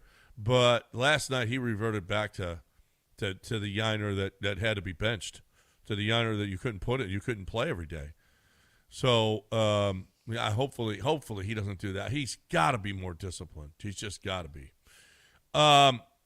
The bad news, Josh Hader. Josh Hader walked into the building yesterday and said, my shoulder's sore. Got shoulder discomfort. I mean, that's just, I saw somebody, I think it was, I don't know, 2025 Astros. This is just the 2025 Astros. This is just what it is. You lose one of the best closers in baseball. I don't know for how long. They're taking tests. There's no word. But last time we saw shoulder discomfort, J.P. France was out for 2 years. Okay? And so it just is, I mean, if you lose Hader for any amount of time, that's a huge blow. It Huge probably will be fine. Yeah. All the Astros are fine. You know what? You're right. We have not seen one Astro have any kind of discomfort and miss any amount of time. You're right. You're so right. Well, that's why I like to call it general soreness. I'm not buying into this discomfort thing. I frankly refuse to. Okay, general soreness. Okay. CJ had a general soreness with his shoulder, and he's going to eventually play in a game. Well, he may not play all preseason, actually. So, all right. So we had, you know what we missed? We missed yesterday. The Rockets are playing on opening night against Oklahoma City, and they're playing Christmas night against the Lakers. this is a headline. These are headline stuff right here. Yeah. The And Rockets Dell are a missed headline it. team. Dell missed that all yesterday. I missed it all, huh? Yeah, said, when what I did we asked, what did we miss? miss? You didn't say a word because sorry, you I kept didn't- it for your show. I didn't talk about either because I didn't find it that important that the Oh, my Rockets are God. playing opening night against the Thunder and Christmas Day against the Lakers. Oh, okay. We got months to talk about that. We can fill that time, in August, later in August, September. We can talk about the Rockets. The season doesn't start till October. Now that it's broken and everybody's talked about it, it's not important anymore. Congratulations. It wasn't Nice job. important when it broke. Yeah, it is. Why? They haven't played an opening night or on Christmas in how many years? So what? When Christmas happens, that's when it matters. And you know where they're playing? Oh, right here. Guess who's going? Guess who's going to the game? So your decision on Christmas is to spend your day around Laker fans? My decision is to wear red Is that what it is? and go to the game But and root on my team. But you're going to be surrounded by Laker fans. That's your decision on Christmas? And I'm Yeah. supposed to be jealous of that? Yeah. Okay, sure. Yeah. Good Yeah. good on you, John. You can spend your day around people you don't like, which is Yeah. kind of what Christmas is anyway, but understood. But That's not what Christmas is. kind Well, of. You for a got lot a of little people bit it of a warped perspective Kind on of. Christmas. for a lot of people. You got obligatory travel. You probably have to go someplace you'd rather not go. You used to have to go to two families, right? No, I never had to. For Thanksgiving, you did. No, I didn't. My dad didn't care about I Thanksgiving. thought you said you had one, or you went to an aunt's house one time, right? You had to No, have food well, twice or something like I'm that. sure it goes across all racial lines, but Christmas and Thanksgiving were a time where you had to go to an aunt, a friend, your mom's friend's house, you had to make trips. Or two grandparents Yeah. potentially. Yeah, No, not we really, always- because my grandparents. Everybody has to.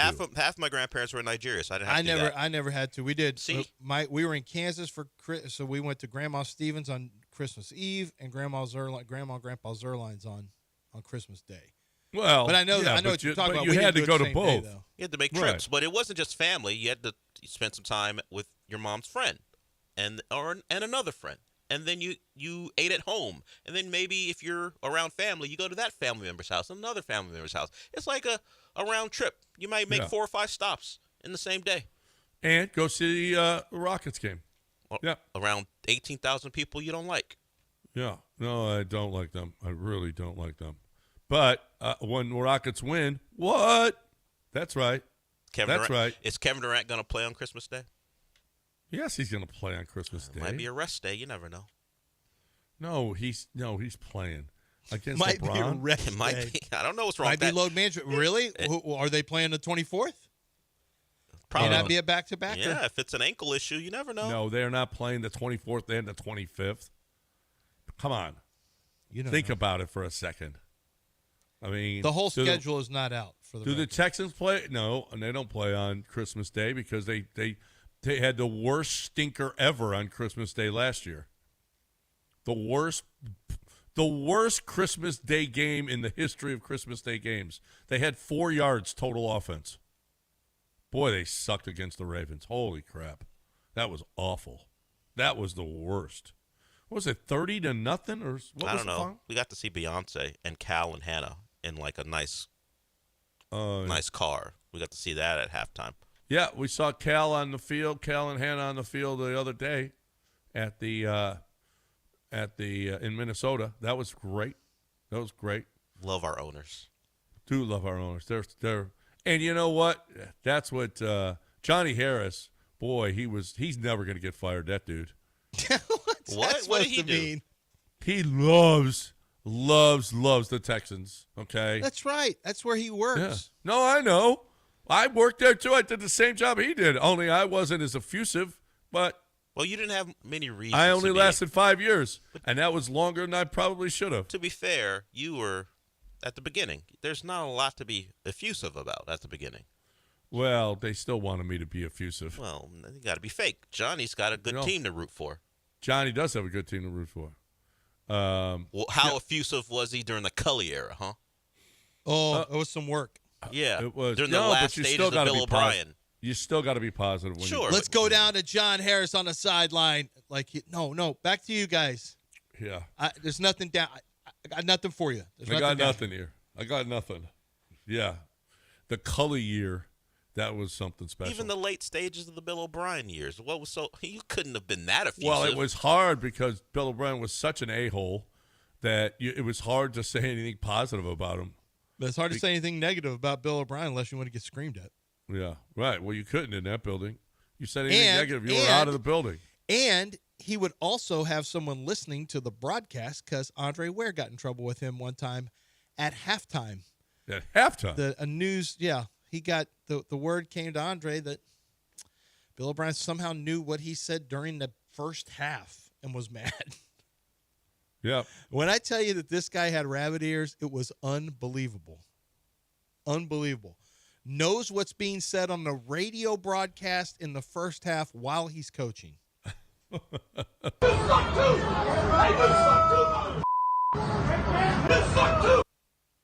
Yeah. knows what's being said in the stands at halftime as well. Yep. As he's walking out the field. No, he was yelling at a Denver fan. I never said he was being yelled at by a Texans fan. He just heard what he heard. Oh, From and a that Broncos was the fan, dumbest. That was the dumbest thing ever. All the Denver fans loved him for how crappy he was. They would never say you suck to him. Please. I loved it. He tried to pretend like he was yelling at a Denver fan. Yeah, right. Why would a Denver fan in an opposing stadium be screaming Up at Bill O'Brien? 30-0 Up, at yeah, half. up in one of the biggest blowouts in the first half in the Why would they be screaming at Bill O'Brien? He's celebrating. What is he talking about? That's my No one favorite. ever believed it. Bill, you're great. Keep it up. Woo! Hey, don't forget, Josh Pate is going to be tomorrow at 9 o'clock. We Let's visit go. with Josh Pate, talk our college football. And when we come back, We want to get to a little bit more Christian Javier. We'll take a look again at what he did. If you missed the game for whatever reason, it was a big deal. Carlos Correa was his first, and we'll play Carlos walking up. You can hear what the crowd sounded like. We've got some more sound from the game, but also Christian Javier's appearance gives new hope for the Astros. So we'll get into how much to lean on that. I got some hope for your business. I got HR&P. I got HR&P that is going to help you manage all of the difficulties of business. Again, I keep saying this. You sell your widgets. You're an expert in whatever you're doing. Your business is growing because you really know you really know what to do, how to do it, right? You know your business really, really well. You don't know payroll. You don't know HR. You don't know taxes. You don't know 401k plans. You don't know insurance packages. You don't know benefits packages. You just don't. You just don't know those things. Let people who know those things take care of those things for you. We did it. It's one of the best decisions that we made. We were with another payroll company that was just, they wouldn't grow with us. They didn't really care about us. We were just a number. We were going to, we tripled the number of employees, and they were still charging us the same amount of money. HR&P is going to grow with you, with your business, okay? They're going to make sure. They want you to succeed. They're going to do everything they can so that you succeed. Because if you fail, they don't have a client. So it's just a great business approach. Don't approach this stuff like you know what you're doing, because you don't. HRP does. HRP.net, 281-880-6525 or HRP.net.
Gulf Coast Chevy Buick GMC.com. That's the website and the company who we've purchased and leased vehicles for years and years.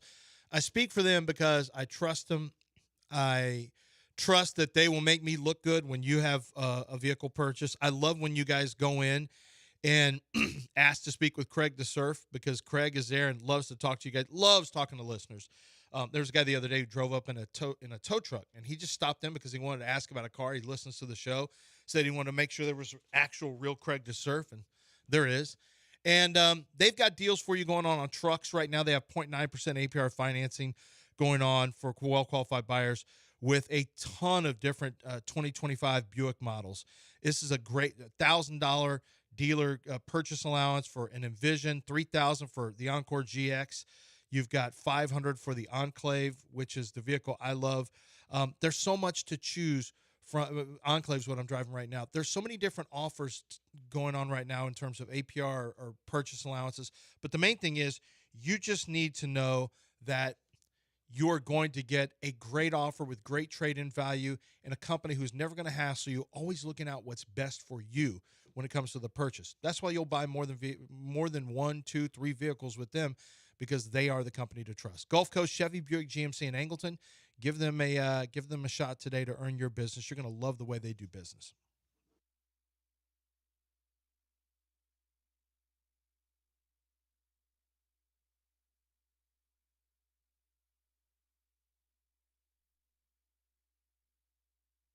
You are listening to Houston's longest-running sports radio morning show. From the Veritex Community Bank Studios, here's John and Lance.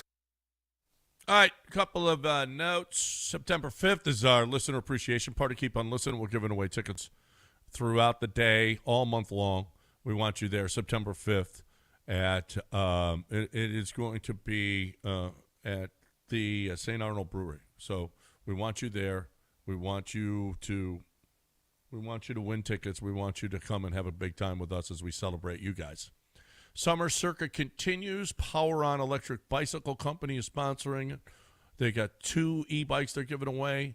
Just stop by at the Brick House Tavern and Tap in Humble Friday from 12 till 6 and sign up.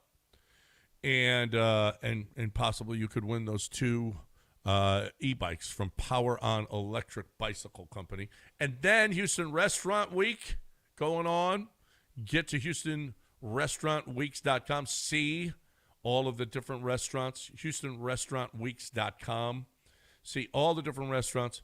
You can either buy a dinner for $55, $39, or $25 at places you can't spend that little at, okay? So if you're looking for a great, great, great restaurant where you're going to get the best deal you've ever gotten, go to HoustonRestaurantWeeks.com. John, you mentioned a listener party. Well, we have 2 pairs of tickets to give away during the week, and today is one of our days. What? Yep. We have a pair of tickets to give away to listener party All right. today. Who is a good listener? Oh, you just want to give it to someone individually? Well, you got 2 pairs. When you win, you get a pair, right? Yes. Because you're going to bring somebody. Yeah, we have one. Today is one of our giveaway days, and then we also have Thursday as a giveaway day. So we can give away a pair today and also on Thursday. Okay, so what time is it right now? It's about almost 8:40. 8:40. Let's say at 9, because we're not going to be on time. So let's say like 9:05. We'll have callers call in, and whoever is the caller that calls us the most out of those 4. What? Yeah, that calls, like if it was Chris in the Woodlands or Pena. Oh, you're or trying to get Keith, a regular just caller? regulars that call in, and whoever is the one that calls us not Gilbert, doesn't include Gilbert, Okay. because Gilbert calls every 4 minutes. So if you are not a consistent caller, you're out. So if you're a consistent caller and you're on the line, So at we'll 9, recognize the names.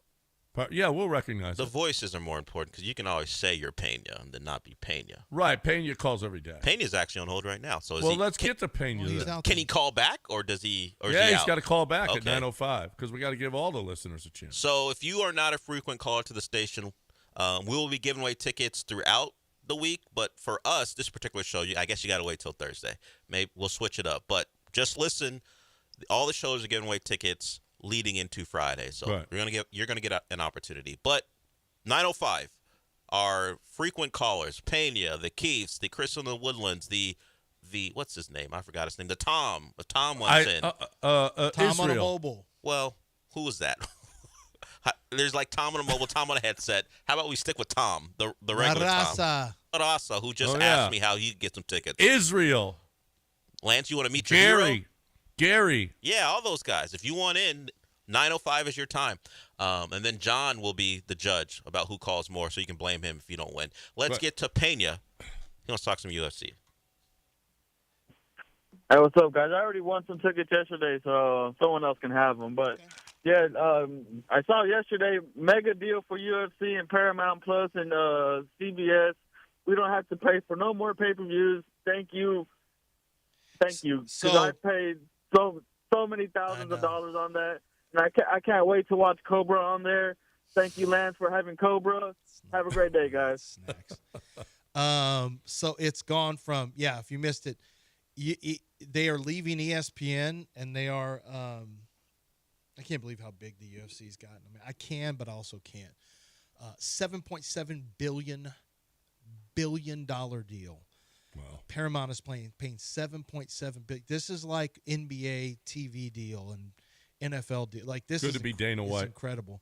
Well, yeah. Well, who owns them? It's going to be Dana, but the people who own them, Endeavor. It's good to Fertitta's got out a while back, but the Endeavor Group. $7.7 billion. They go to Paramount Plus. Paramount Plus right now costs, I think, $12.99 is what the streaming is per month. They're going to have all the fights on there. All the fights are going to be on there for just the streaming. That's a smart service. business move. No pay-per-view model, so they're going to pick up more viewers, and then they're going to have some free ones on CBS. So there will now be some free fights that they will air on CBS as well. Is it a smart model? I mean, getting $7.7 billion. Once you get that, like, I don't care. We don't need pay-per-view anymore. Right. We got the money up front. Well, no, I'm saying it's a good move for Paramount. Maybe. That's a lot, man. That's a lot of money. You're going to have to hope that UFC keeps its maintains it. Like, can you sell it? That's a lot to make up. Well, you got a lot of people that are going to join for $12.95 a month as opposed to paying for every fight. Yeah. I mean, that's going to be, and you got all the billion? other, and you got all the other stuff that you air on there too that might, and now maybe you cater to more that crowd. You have more Dukes of Hazzard stuff. What? Who do you think? Or, they don't watch Dukes of Hazzard UFC fight. They more watch Mayor of Kingstown, which was already on there. But you do more redneck stuff, I think. No, UFC people are not redneck fans. You've got that way off. No, you're way off on that one. Well, they're more likely to be the guys that I see at the jiu-jitsu tournament. They're scrappers. They're fighters. Oh, I know they're scrappers. They're not rednecks. But I mean, you're talking about some bare knuckle fights in West Virginia. Somewhere. Have a lot of Trump specials. Does Smokey and the Bandit make an appearance as well? Yeah. Smokey and the Bandit. If I'm going by what John is suggesting, Smokey and the Bandit, get Boss Hogg on there as often as you can. Listen, they love some Trump now. Okay. Every time he appears in a UFC arena, he gets a standing O. So that's great. So you're saying Trump voters are rednecks? No, I'm saying just going by what you said. Well, just going by the words you're saying, John. Did you see it's true that the guy who started the Trump burger over here got deported? Did you see that? Yes, I did see that. Yeah.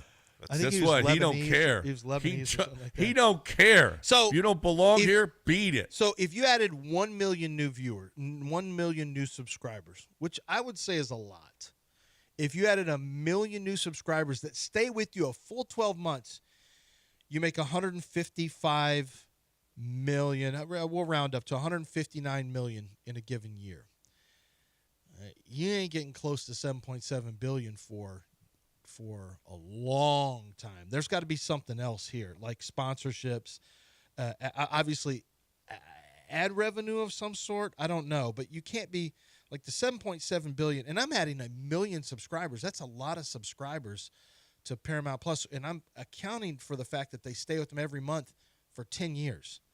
For 10 years, if they do that, they get to 1.5 billion. It's got to be. There's got to be something else to make money. I mean, they're not throwing money away, obviously, but there's got to be something else at play here to go 7.7 billion. Because in 10 years, you don't even, you're only at 1.5 billion if everyone stays with you and doesn't cancel at all. Now, I also think that's getting ready to. I got bad news for you. Whenever a sporting event, like the thing is, you pay for all these deals. You pay in the NFL. You pay. I'm not paying anything. Yeah, you do. You pay whenever you find out how much your satellite bill costs, how much now ESPN Plus costs, how much this streaming service, and look how much more expensive it is for Netflix now than it was 5 years ago before, or even 4 years ago before the NFL got there. It's way more expensive. My guess is Paramount goes to $15.99 is my guess. From $12.99, which I think it is now, you're almost 100% with 100% certainty about to get a rise in prices within the next 5 months. Well, I'm sure that Paramount has lawyers and accountants that maybe did a little bit they had deeper to. dive into it than you did. Well, I'm just saying I don't know where it can't just be. It can't just be for $7.7 billion. It cannot just be the subscription. I'm sure that there are other. No, I'm sure there benefits. are. What do you think it is? I don't know. I haven't looked at it, but I'm sure economically they've done a deeper dive than you just did. I don't know that they're looking to make money. A lot of these places are not making money. A lot of these places are losing money. It's just a matter of getting the stock share up, and they rose by 10%.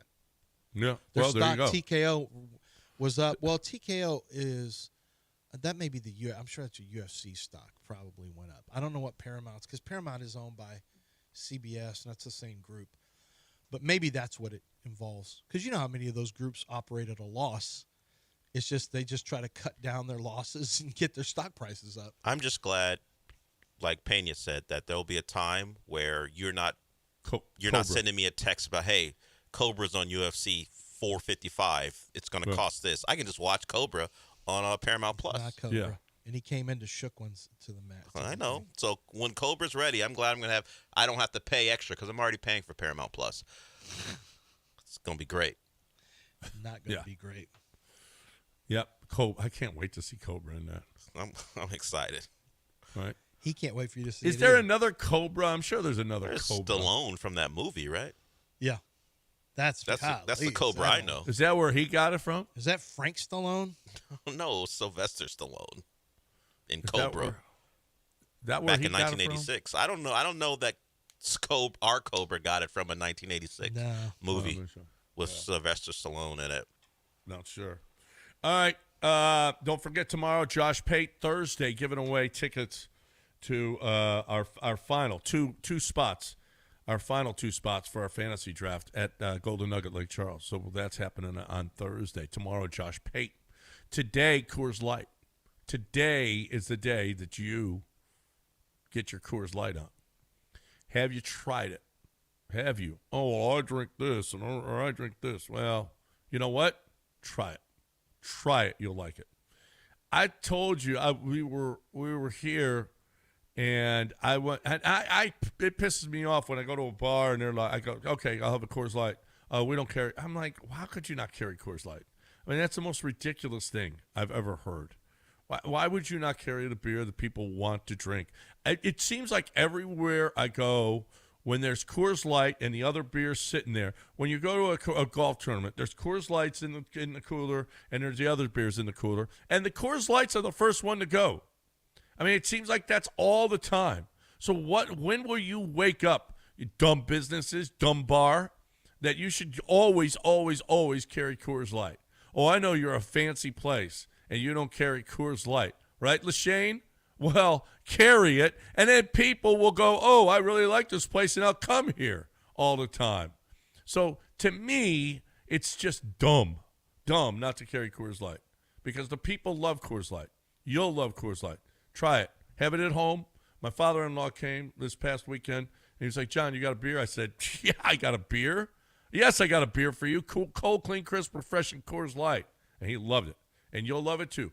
Cold, clean, refreshing Coors Light. Climb on, brother.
You're listening to Houston's longest-running sports radio morning show. From the Veritex Community Bank Studios, here's John and Lance. All right, welcome back here on ESPN 97.5 and 92.5. We're it's about 12 minutes away from giving away a couple of tickets to our listener appreciation party at St. Arnold's. So let's go. You said you wanted to talk a little bit more about Christian Javier and his outing. And it started so poorly. First pitch, Roman Anthony goes the other way with a base hit. I mean, it was a fastball right down the middle, and he just crushed it. And then he hung a slider that Bregman destroyed 3 or 4 pitches in. So he had thrown maybe 5 pitches, and he was down 2-0. And it was like, okay, here's another Arrighetti outing in which we just got to, you know what, you just got to put up with it. Much rather see these guys getting ready and working their way through difficulties at the major league level, and getting ready for the stretch home, in which hopefully they'll turn back into themselves. Well, after those 2 hits, Javier gave up 1 more hit and 2 walks over 5 innings. And he started throwing like he was better in terms of keeping the ball out of the danger zone. You know, he did have non-competitive pitches. Yep. There's no question. And that is something he's going to have to try to limit. But, I mean, you know, he had some move. There's no question he had movement on his pitches. Yep. Fastball was sitting at about 92 most of the time. Yeah, no, he was averaging 93.7 at one point during the game. Was he really? Yeah. Because I saw it almost exclusively at 92. Yeah, no. He was averaging 93.7. Did he look heavier to you? Not to Somebody me. made that comment. He's got a fat face. Yeah, he's got a Berkman face, but no, he looks the same to me. He looks the same to me too. Somebody on Twitter said, I guess I know what he's been doing. I think it was Meltz, Ian, Bregman's wheelbarrow. He was like, "Oh, I know what he's been doing. He's been eating this during this rehab." And I Really? didn't think he looked. No. He does have a fatter face. He was laboring now. But listen, when was the last time he threw 85 pitches? Yeah. I was a little worried because, you know, that dude was out for. No, I love. You know how many days he was out? Guess the number of days he was out. Not as many as McCullers has been out. No. It's like 500 and some. I don't know. No, 447. Yeah, there you go. 447 days since he pitched in the majors. Yeah, but he's been pitching. He's been pitching for over a month now. Yeah, since he Rehab pitched in the stuff. majors, right. Yeah, but you know what? I wasn't worried. I mean, he's getting his pitch count up. I was happy to see him. I was happy to see him make it all the way through 5. And you know what? That last inning, he was cruising. He had 2 outs after 8 pitches, and then he needed McCormick to go make a play for him. But it was a good outing. You went 5. You got to win. Yeah. Quite frankly, it was more important than Carlos's return. Yes, It was more important. Well, and it got very little play before the game. I mean, more important. Well, I don't know. No, him pitching well. The return to the lineup. You mean because Carlos has been there already for a while, so he returned to the stadium. Yeah. I mean, Carlos is no. Listen, Carlos is a more important acquisition. It was a more important acquisition, but the night that he had was more important than Carlos's night that he had. Carlos could have gone 0 for 4, and who cares? Christian Javier doing what he did was huge for the team. Yeah. And, hopefully that gives him confidence that his next time out. I'll be interested to see what Arrighetti does today. I'll be interested to see if Arrighetti doesn't turn it around a little bit.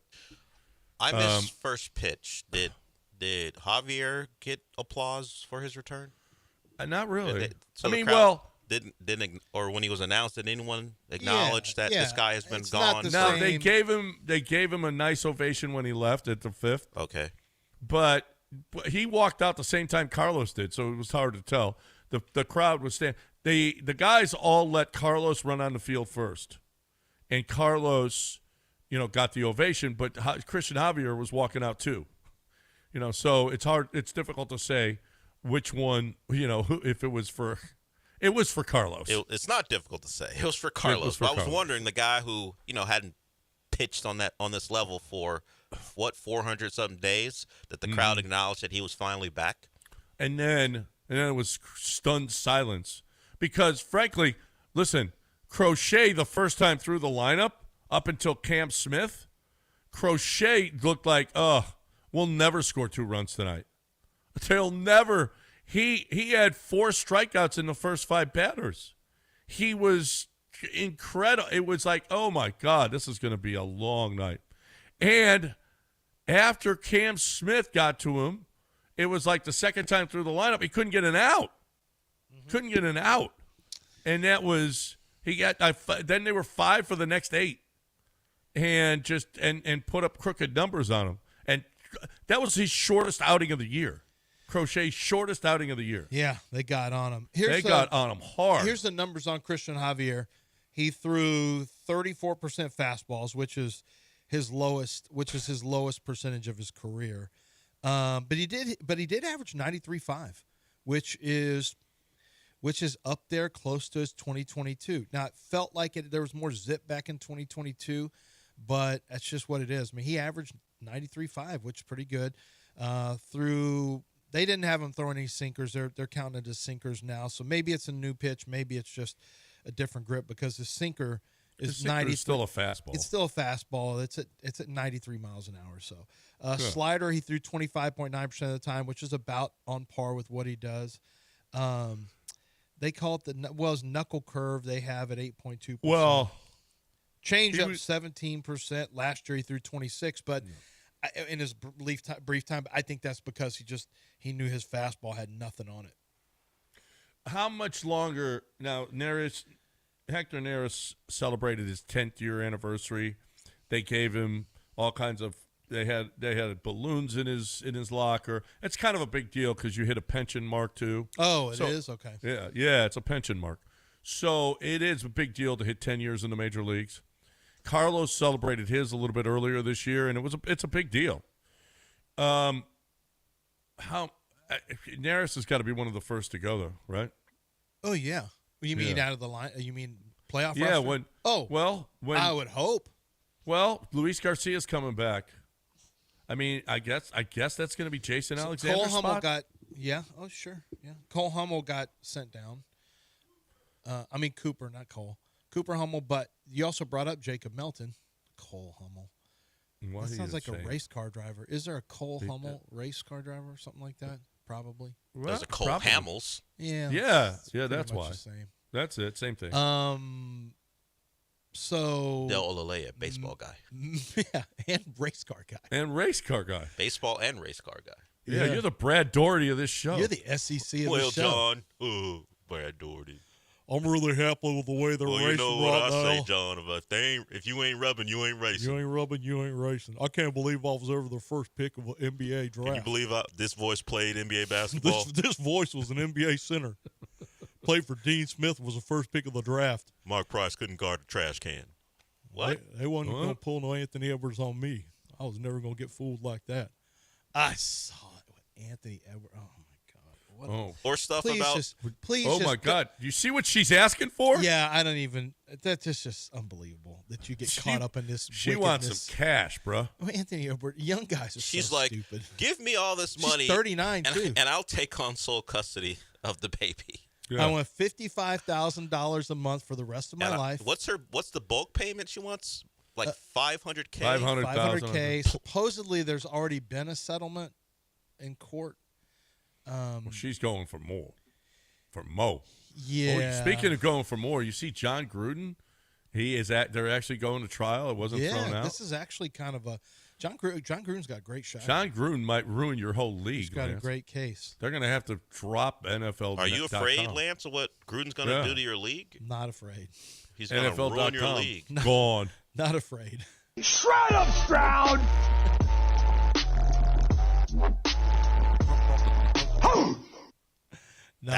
This is what he's going to sound like when he wins that settlement. I'm not afraid. Yeah, it would be. They have. All right, we're They have 3 war minutes away, chests. Del. Should we take a break? And when we come back, we'll have the 4 people on the line. Let's do that. we will have our 4 people work just a couple minutes away from you calling in. If you're a regular caller, we want people who have put some effort into this to get to our listener party. That's the way we'll give them away. Right now, though, Texas Card House is what we're talking about. Make the effort. Get over to Green Ridge and Westheimer or Spring Cypress right at I-45. And, I mean, it's right off the freeway. And a beautiful shopping center there where you go and you get your card on. A safe, and it's kind of a big deal, safe parking lot, safe environment, okay? You get wanded when you walk in or you walk through a metal detector. You have great competition. If you're a card player, if you like Hold'em, you like cash game, you like tournaments, whatever. I mean, because there are a lot of people that'll just play tournament or they'll just play cash, whatever. It's okay. Or when you're done with your tournament, you get knocked out or whatever, you go over to the cash game, whatever. I mean, it doesn't matter. You got PLO, you got 1-2, you got 1-3. People who play the game know what I mean there. The 1-3 game is a little bit more interesting in that you'll play a round of PLO.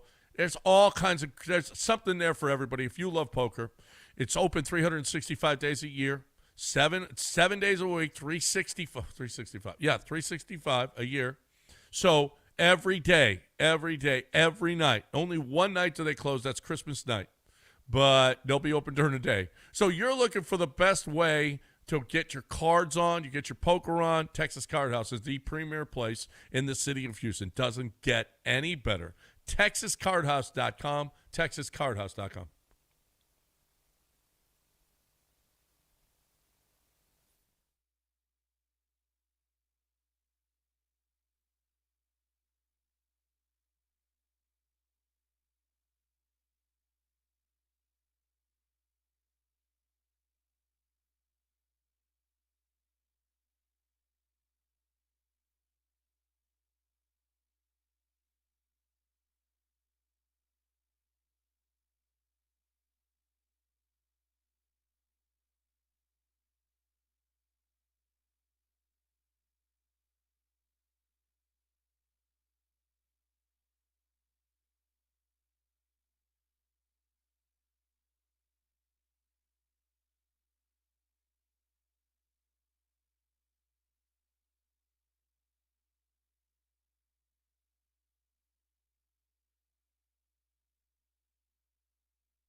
All right. Welcome back here on ESPN 97.5 and 92.5. By the way, John, I'm reading the Huddle Up financial reports from sports, and they break down the UFC deal, and they say, if you subscribe to the belief that every deal has a winner and loser, then Paramount is headed home empty-handed. They're paying twice as much as ESPN, and they won't even be – it's for a 7-year deal. and they won't even be getting any incremental revenue from pay-per-view like ESPN did. Even the most generous financial models would say they're going to lose a ton of money on this deal. But if I had to come up with a bull case, here's what it looked like. The Paramount Skydance merger closed last week. And so basically they're just trying to – no other premium sports content is up for grabs until MLB in 28. Basically what this is somebody substantially overpaying for a live sports model.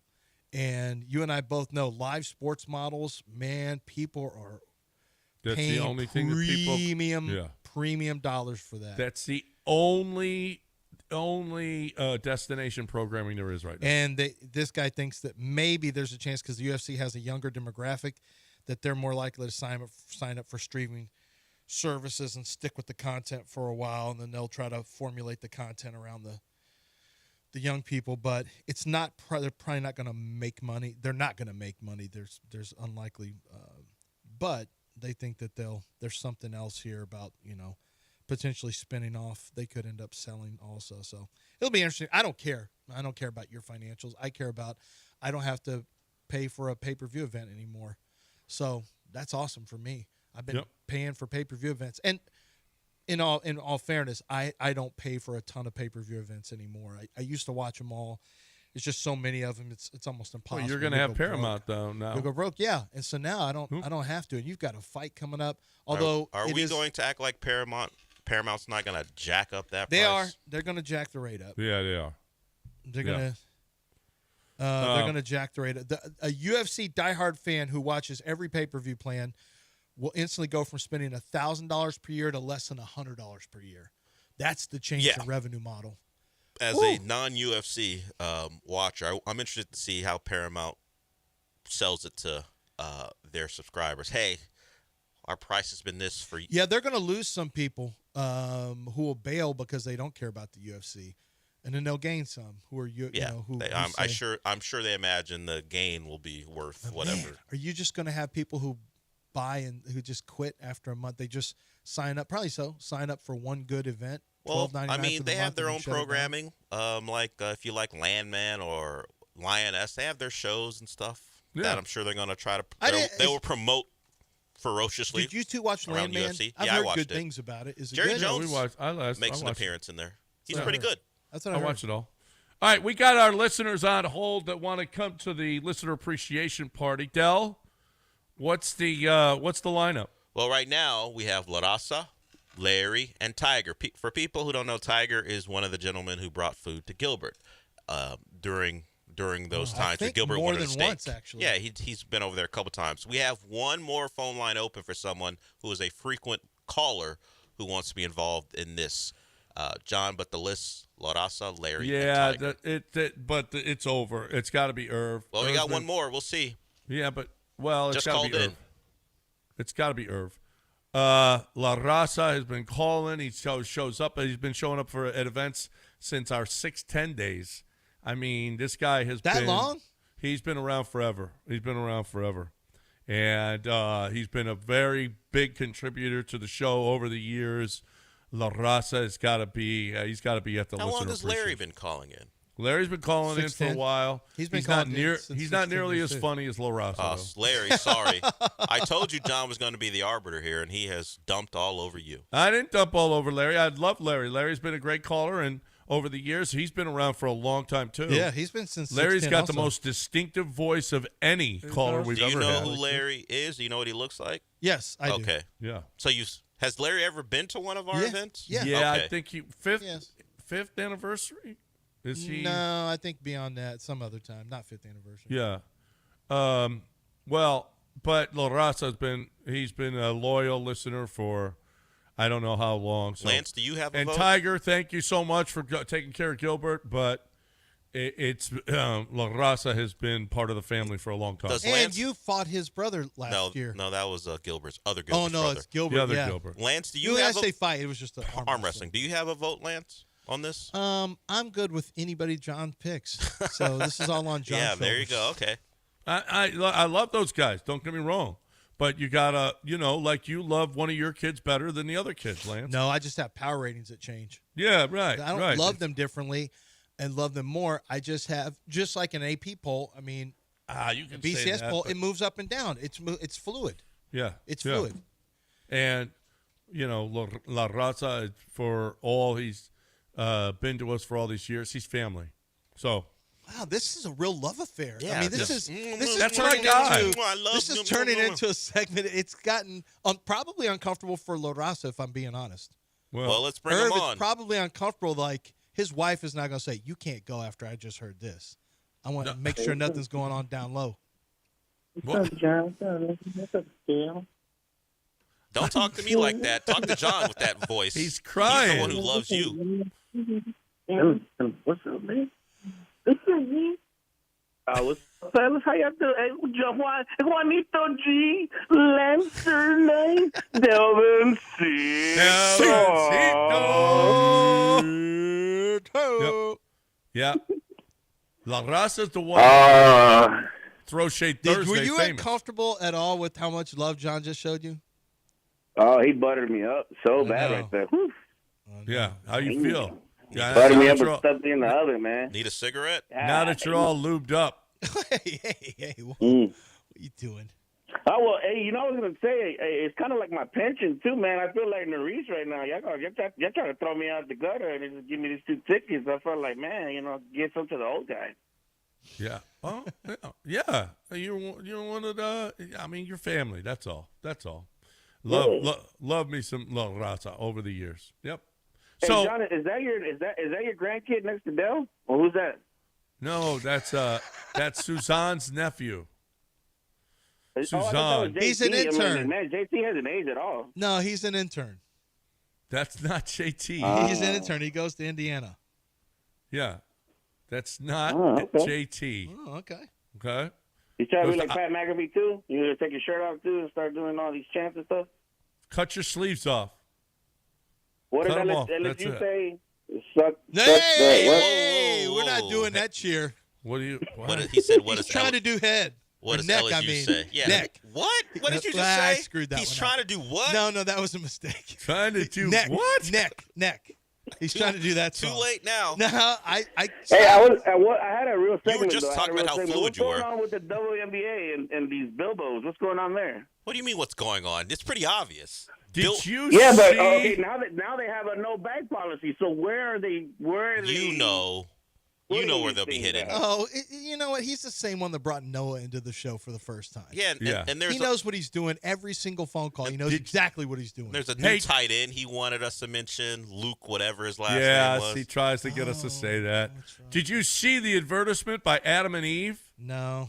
Okay. I did, yes, because Yes. Dustin sent it to us. It's not one that you can really talk to. Going much to the about. basketball game, Bilbo's 50% off. Okay, thank you. 50% off to throw at the WNBA at the is like, game. thanks a lot. And, if you're a real one, you'll start doing it at NBA games, Yeah. too, to show that, hey, you know Don't be- what? Yeah. Yeah, like this has nothing to do with WNBA. We just generally throw this stuff When on the Russell fields. Westbrook comes to town, hit him with one of those, Well, see what that- happens to you. Yeah, see how it goes. Oh If my you ain't goodness! soft. Immediate tattle. If you hit Russell Westbrook, with Let one, LeBron see you immediately right here. I throw mean, him because out. that'll As he hit should. home. He As he dresses should. pretty zesty. No, No. that's not what you want to do with this. What are we John. doing? That's not what you want to do with this. I can't wait to see you at the listener party, guys. All right, we'll see Well, you hold there. on. We need La to get your Raza, information. ¿qué pasó, mijo? Don't hang up. Don't hang up, La Raza. We're going to get you information. So we Sorry got that. to Larry, Allen, and Tiger. Yeah. John decided without you making a case that you guys didn't deserve it. So You I didn't couldn't say even, you didn't couldn't even deserve state it. a I case said- for yourself. Couldn't No, even no, state no, a no. case, They guys. all no, you're wrong. I did not say they didn't. all I heard. Rasa deserved it the most. That's all I heard. I didn't say they didn't deserve it. You deserved it less than the guy who Dell brought heard it how he heard the it. Bilbo conversation to the show. That is what John is saying. No, the La Yeah, Raza they deserved it less, right? deserved it the most. I didn't say So they who deserved didn't it less? deserve Name it. them by I name. changed it. They deserved it less than La Raza, correct? Yeah. In yeah, order, how did so, they deserve So it? say it right. I just did. Right. You deserved it less than that Bilbo guy. The Call in Bilbo on guy Thursday deserved- for your next He chance. deserved it the most. There's and you know what? That's not even that he deserved it the most. Yes. Okay, sure. But call in on Thursday, guys, for your next opportunity on this show. But throughout the week and in the weeks to come, we're going to be still giving away tickets to the listener appreciation party. Yep. All right. Right now, we're talking about Air Team. I just got a text from another air conditioning company that said, hey, we haven't been to your house. We need to check on your air conditioner. I'm like, beat it. I reported junk. I hope they get arrested for that. And if you report junk, doesn't the texter get arrested? I hope so. Because Air Team is the team that came to my house, looked at all my stuff, okay?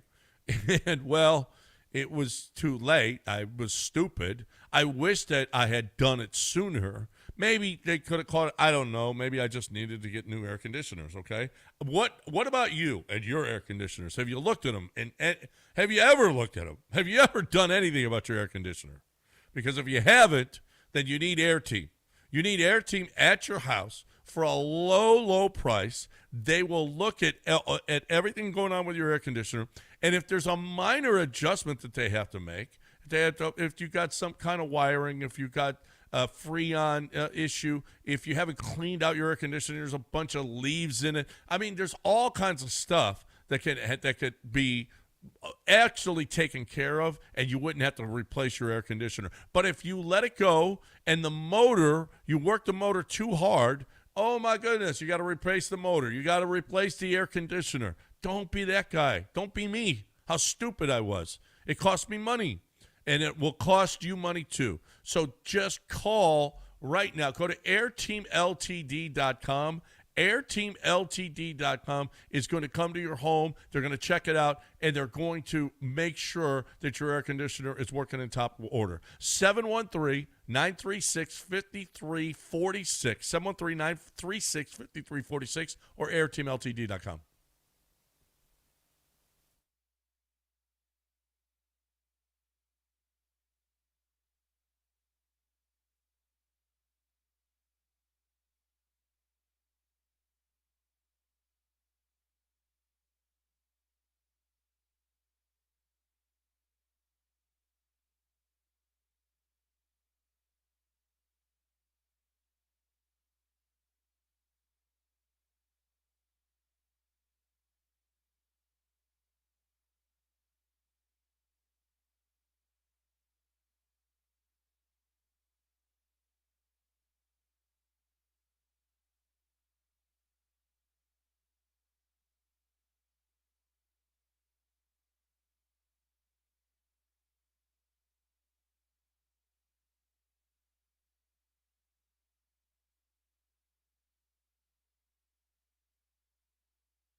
You are listening to Houston's longest-running sports radio morning show. From the Veritex Community Bank Studios, here's John and Lance. All right. Welcome back here on ESPN 97.5 and 92.5. 713-780-3776 is the number. If you want to get in here with us, you're more than welcome. We have not mentioned the AP poll is out. University of Texas is number 1. Penn State number 2. Ohio State, Clemson, Georgia, Notre Dame, Oregon, Alabama, LSU, Miami. Top 10. After that, some of the Arizona State figures to win the Big 12. That's the first Big 12 team to show up is Arizona State. Illinois is right outside. South Carolina, I think, is underrated at 13. They did lose a lot, though, but they got a big quarterback back, so that's they do. Michigan, Florida, SMU 16. SMU, who'd have thought SMU would be ranked higher than Oklahoma, Texas A&M, Ole Miss, Tennessee, SMU up there. You're doing a nice job there. Doing a really nice job. Got to the playoff last year. That's Dell's guy. They chased him out of Miami, and Brett Lashley's putting in work now. No one chased him out of Miami. He took that job as a head coach. It's a better job than being the OC. Well, I mean, maybe you guys should have thought about him instead of. Well, he was gone before Manny got fired. They were gone. They left in the same offseason, but Brett Lashley took that job knowing he may not be long for Miami. So he took a good job, turned it around, and now, they were pretty good, but he upped their level with some Miami transfers, and we saw him in the playoff last year. They were the best team in the ACC until they met Clemson. He's done a good job there. He's probably not going to be at SMU that long. That feels like a guy who's going to go coach someplace else. Yeah. He's doing a great job. I mean, he did recruit Miami pretty well with the portal last year, helped a great deal. But they're bringing guys in. They've got money. See, here's the thing. You're going to be as good as your money people are in the world of college football now. That's changing a little bit with the rev share model. But SMU's got tons of money. Remember, they're the team that got the death penalty because they were buying everyone cars back in the day. There's a lot of money at SMU. It's just kind of they're just not as well known. There's not the same public figures and public names. There's a lot of money at SMU. So if you got a lot of money, you got a chance to still stay in contention, but you got to get creative with your NIL now. Yeah. I don't know. I guess, everybody's got Texas up there. Everybody's got Arch as a Heisman contender. I'll believe it when I see it. They're really, really good. Yeah, he's really, got so really many good. weapons. He's going to be a contender. I mean, look, there's been lots of guys won Heisman Trophy that weren't great quarterbacks. Arch has some talent. He's got to prove it like we're all talking about. But the likelihood is that his statistics are going to be pretty good. Yeah. They just have so many weapons. I just got an email. Did you guys get this? Any mentions of tonight? Live soccer. Soccer Matters is at Senate Avenue Brewing. Tonight, he says U.S. national team, Dynamo Jack McGlynn on site. Oh, nice. And how about that? Nice. He's on U.S. national team? Jack McGlynn has made appearances for the U.S. national team. He's with the Dynamo. Glenn's going to have him on site, and Glenn's going to talk some Premier League preview because the Premier League is coming up. The opening match day is Saturday. Oh, see, I thought U.S. national team, Dynamo Jack McGlynn. I thought he'd have the U.S. national team and Dynamo Jack McGlynn there. He won't have every member of the team. He'll just have a guy who's played on the team, and Jack I McGlynn. got it. That's why I emailed him back. The U.S. national team is going to be there? No. That's a lot of. We don't have that many mics. U.S. national team member Jack McGlynn. Yes, you can see him. Yeah. With the Dynamo. Yeah, but he'll join Glenn. Glenn does a good job getting guys of that caliber. So he'll be there if you want to listen to what Jack has to say about his time with the Dynamo and the appearances he's made for the national team. Senate Avenue Brewing in Jersey Village tonight. So get on over there. If you are a Dynamo fan, U.S. national team fan, I'm sure Jack will sign some autographs. I'm just putting it on him right now. For a price. Well, no, he's not going to charge you. You don't know. No, I don't know. You don't know. I'm going to assume Jack is going to sign something if you bring it up. If you bring your kid with you in a McGlynn jersey, he'll sign it. But if you just look like some random dude, pay up. Oh wow, you're a bad person. No, I'm just trying to help Jack. Somebody wheels up in a wheelchair. I didn't say all and that. You want I didn't say you all want that. him to pay. No okay. one said anything about someone wheeling up in a wheelchair. Okay, you're just a bad If you person. look like a collector, pay up. Jack ain't just giving that signature out for free. Future star Jack McGlynn. Yeah, he is. What are we doing? I'm sure he will. I'm just giving him some advice. Okay, don't be giving him advice. He ain't charging anybody. Get on over there and see Jack McGlynn, U.S. national team member, Dynamo. And if you want a picture, bring a 20 along. You know what? You're not a bad person. Not fan friendly. I'm not Jack What if McGlynn. people at the listener party want your autograph? Are you going to charge They them? don't. It's not worth anything. No. I won't charge anything. Yeah, see? Hold on. Neither will Jack McGlynn. He should. He's worth more. It's worth more. Oh, it's definitely worth more. Yeah, Don't get me wrong. He should. He should take advantage of the opportunity. In fact, Glenn Davis should change this into an autograph signing for Jack McGlynn. Just let that man sign autographs for free. Okay, don't be putting thoughts in his head. Give me $20. Okay, he don't need that 20. I'm putting the thoughts in other people's head. Give Jack a 20 for his time. But either way, whether you want an autograph or not, I'm sure Jack will be very courteous when he sees you out there. Yeah, Jack McGlynn at Senate Avenue Brewing tonight. All right. So is there anything? Well, we got what did you miss next right here on ESPN 97.5 and 92.5. So we will get through that. We talked. Brevin Jordan. Holy crap! We haven't even mentioned Brevin Jordan today.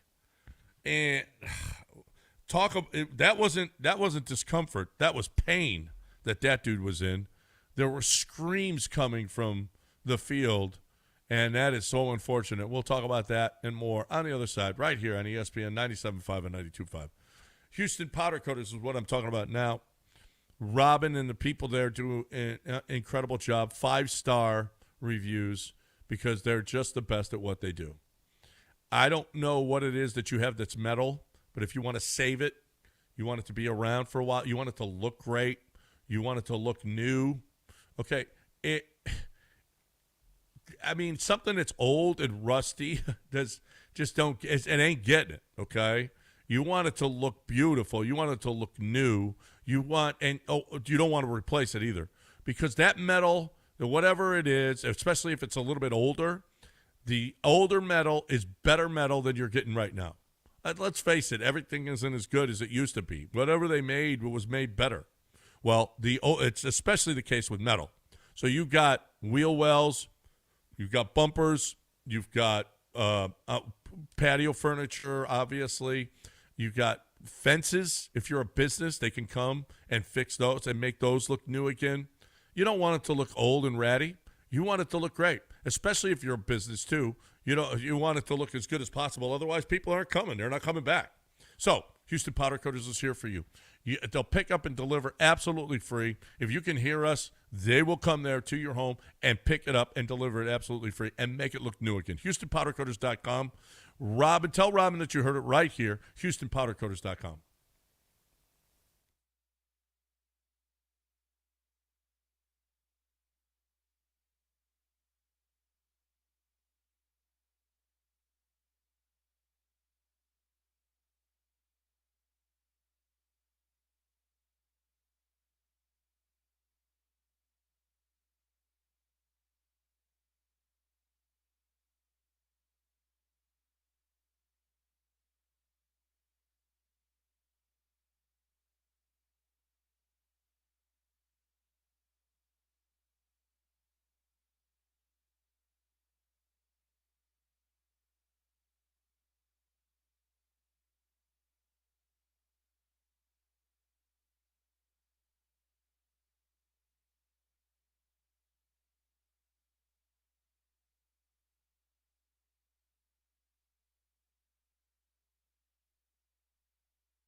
You're listening to Houston's longest-running sports radio morning show. From the Veritex Community Bank Studios, here's John and Lance.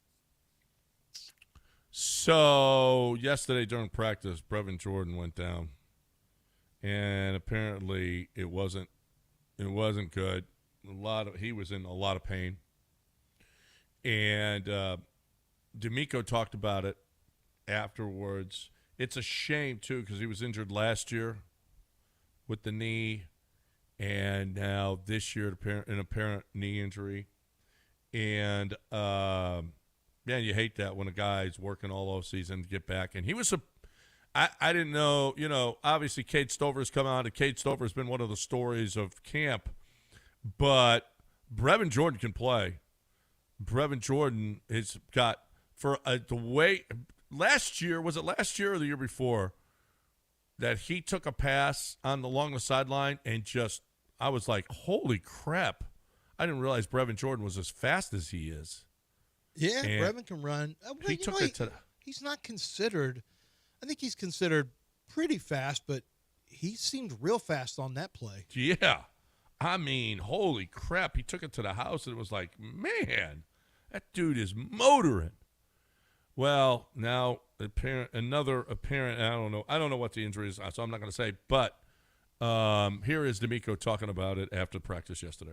No, unfortunately, we guys are here. We saw Brevin go down with an injury. We'll continue to evaluate Brev and see, where he is.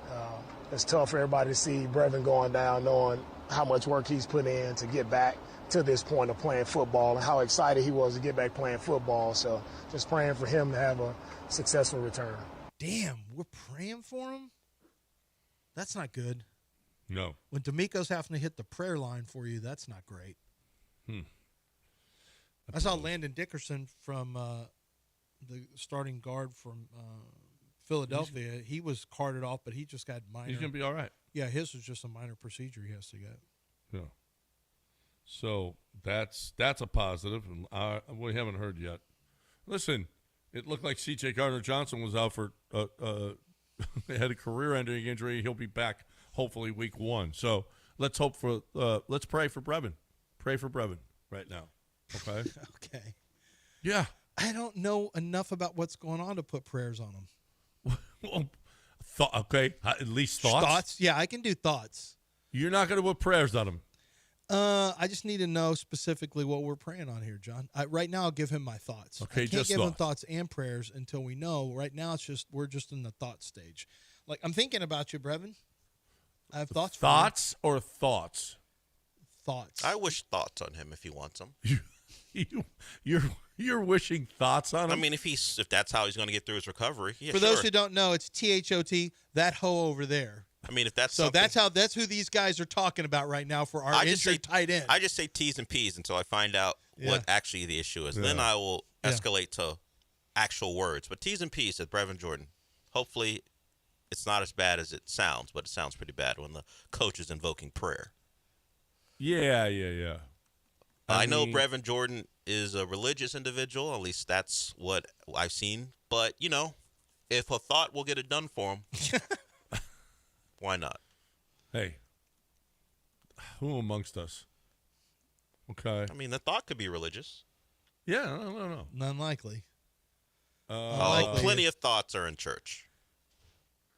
That's where they should be. To repent. To repent. That's right. That's exactly right. This is our Texan segment, by the way. Yeah, this is our first Texan segment. What are we going to talk about? We didn't see the injury. Sound. I know. What's the latest on your boy Chauncey Gardner-Johnson? When last we left you, he was out for the year. No, when last we left you, everything was better than expected, but they have still not told us what the actual injury is. Right. Which is a little suspect. Like, it's better, but we won't tell you what it is. I don't want to hear swelling because that means fracture. Well, no. He doesn't have a fracture. What does he have? Well, in Astros. Apparently, it wasn't nearly as bad as everybody thought. But if we're talking, let's say the most positive projection is he's back for week 1. That's still, okay, you're out for multiple weeks. So what exactly is the issue? No one knows at this point. No one. I don't even think their doctors know. They're using Astros doctors. No one knows. Well, that means he could very well be out for 18 months. That's a true story if they're using Astros. Right. But they're not using Astros. Well, actually, they do share a lot of doctors. Well, I understand. We all, at least from the Texans' perspective, we got lucky with C.J. Gardner-Johnson. But how lucky did we get? Yeah. Hopefully we get lucky with Brevin. I put thoughts on him. Put your thoughts on him. All of a sudden you want to put thoughts on him, too. We're putting thoughts on him. We'll find out what the rest is, and then we can put prayers on him. T's and P's, Brevin Jordan. Hope you come back as soon as possible. As soon as possible. Did you guys see Taylor Swift on New Heights? Apparently that episode will air tomorrow, but they're previewing it. I don't think she's maybe ever done a podcast, so if you're going to do one, might as well do it with your significant other. Right. She's going to reveal the cover of her album, so that's a big breaking news story for the New Heights guys. Well, she revealed the name of the new album. Something about showgirls or something. Life of a Showgirl. Yeah, she's going to be sitting right next to Travis while they talk about what is apparently a very highly functioning relationship. Yeah, and apparently they're looking for a house in Ohio. They were looking for a house. She strikes me as somebody who could settle down in someplace simple. I don't think she would mind it at all. No.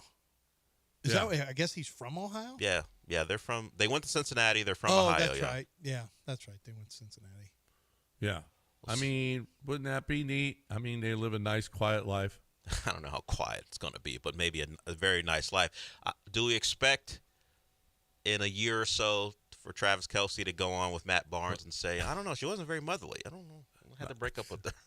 I was just thinking that. Like David Justice. Is she going to be a mom? Is she a mom? I don't know. I don't know anything about her outside of she's a very popular superstar. But as far as her likes and dislikes, other than politically, I don't know anything about her. Which is probably better off for her. That most of us, the guys who talk about her significant other, don't really know a lot about her. Maybe I'm one that just doesn't care about that podcast. I've never listened to it. I've never listened to it. I've had enough of the Kelceys. They seem fine. Everything seems fine with the Kelceys. I probably like them in real life, but I just have. They don't do anything that makes the show because Ryan Clark on his podcast will make the show, will cause news. The Kelceys don't actually create news on that podcast. It's very popular, but they don't create news. Doing my Ryan Clark face. Oh, I see that in there. Did you guys see Ryan Clark celebrating? Oh, is it Ryan Clark? Yeah, Ryan Clark celebrating the 20th anniversary of Katrina. I didn't see that. What anniversary? The 20th anniversary of Katrina. Has it been 20 years? Yeah, 05. Golly, that's right. John and I raised, do you remember how much money we raised on the air that morning? I don't, but we did. Well, close north of 30,000. Wow. One show. Mattress Matt called in with, I think, 5,000. We had like 3 different businesses calling with 5,000, and then the rest were just callers and making donations to, I think it was Red Cross at that time. And we had talked about the fact you had lived in Louisiana, I'd lived in New Orleans, and man, Katrina was, holy crap. Did we ever get It's changed Houston. We've got so many people. We've got a lot of listeners. I talked to listeners over the years who are longtime listeners to the show who moved here from Louisiana after that happened. Was there ever an audit done on where that money went? No. There wasn't? Would you like one done? I don't know.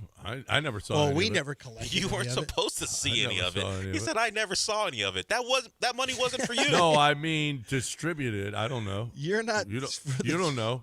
You're not for distribution either.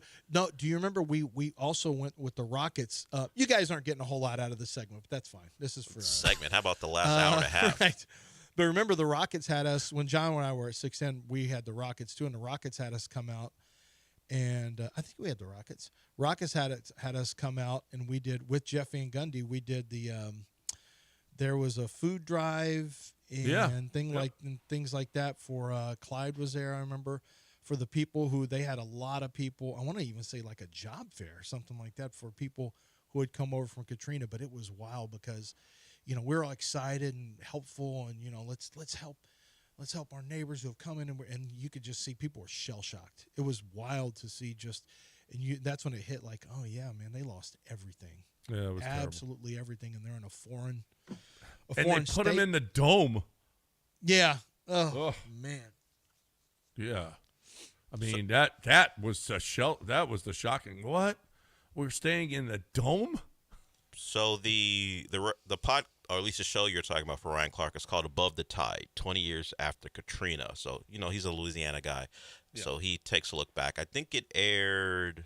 Now maybe Lance will say something nice about him.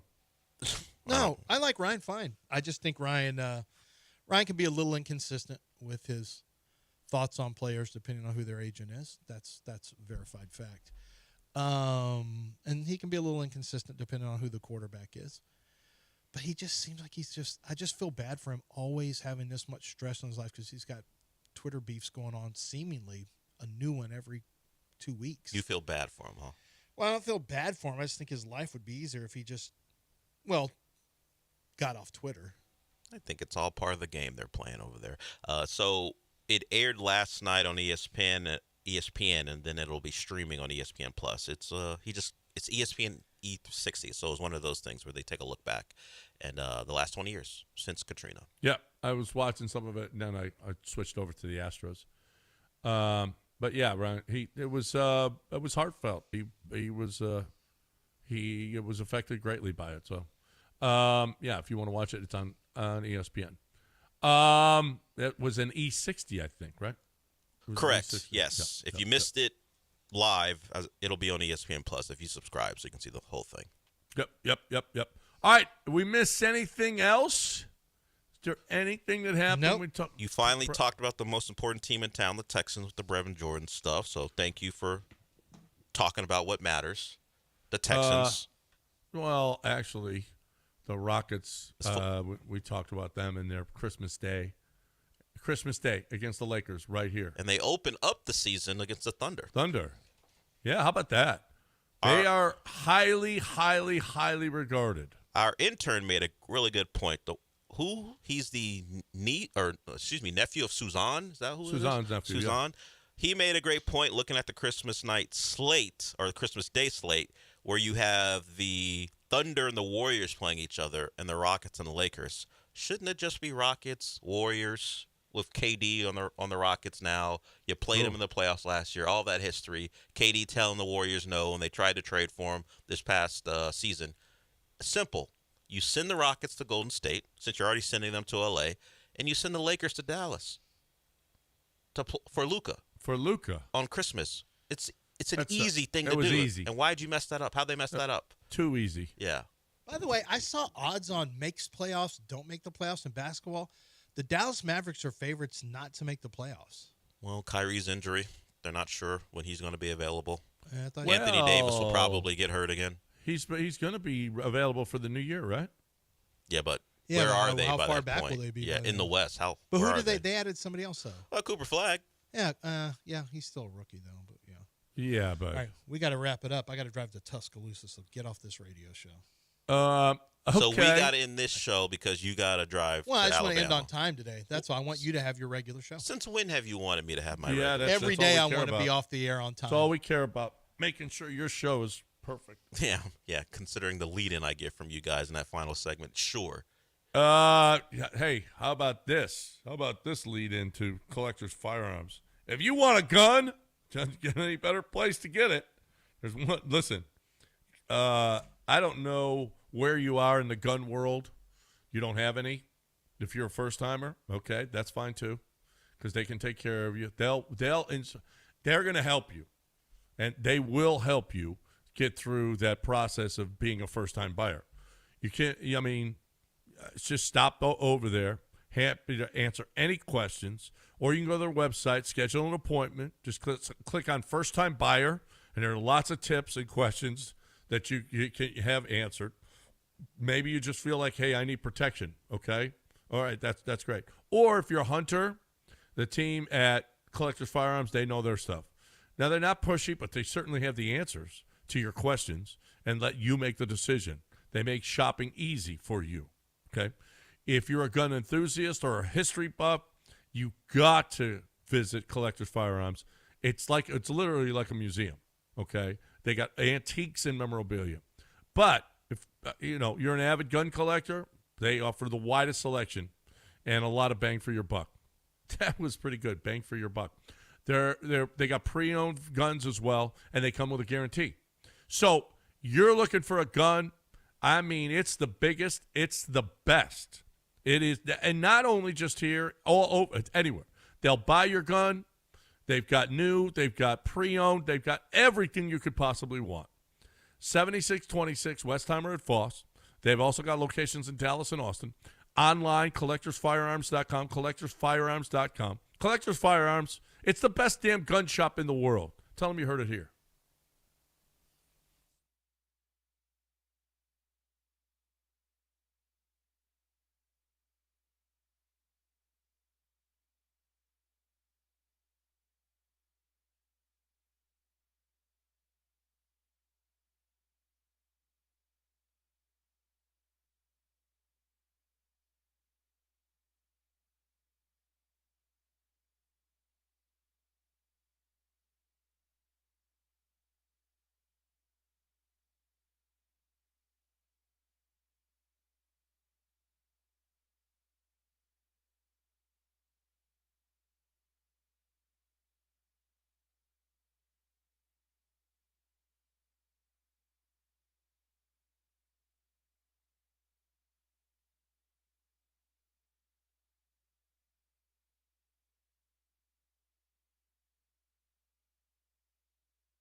All right.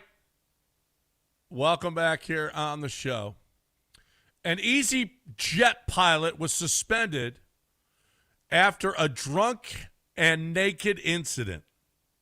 Do you feel like pilots should be able to be drunk and naked as well, or is this discrimination? I don't mind the naked part as long as you stay in the cockpit. I don't need you being drunk, though.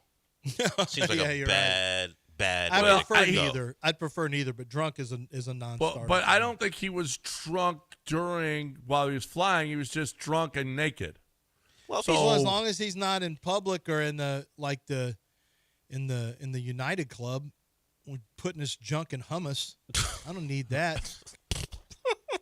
Well, I mean, it could instead happen. of celery stick, yeah. the pilot's junk if I in get the a trip hummus. in there, if I get my pass that I get once a year, and I go in there and I see this guy, I'm like, what the?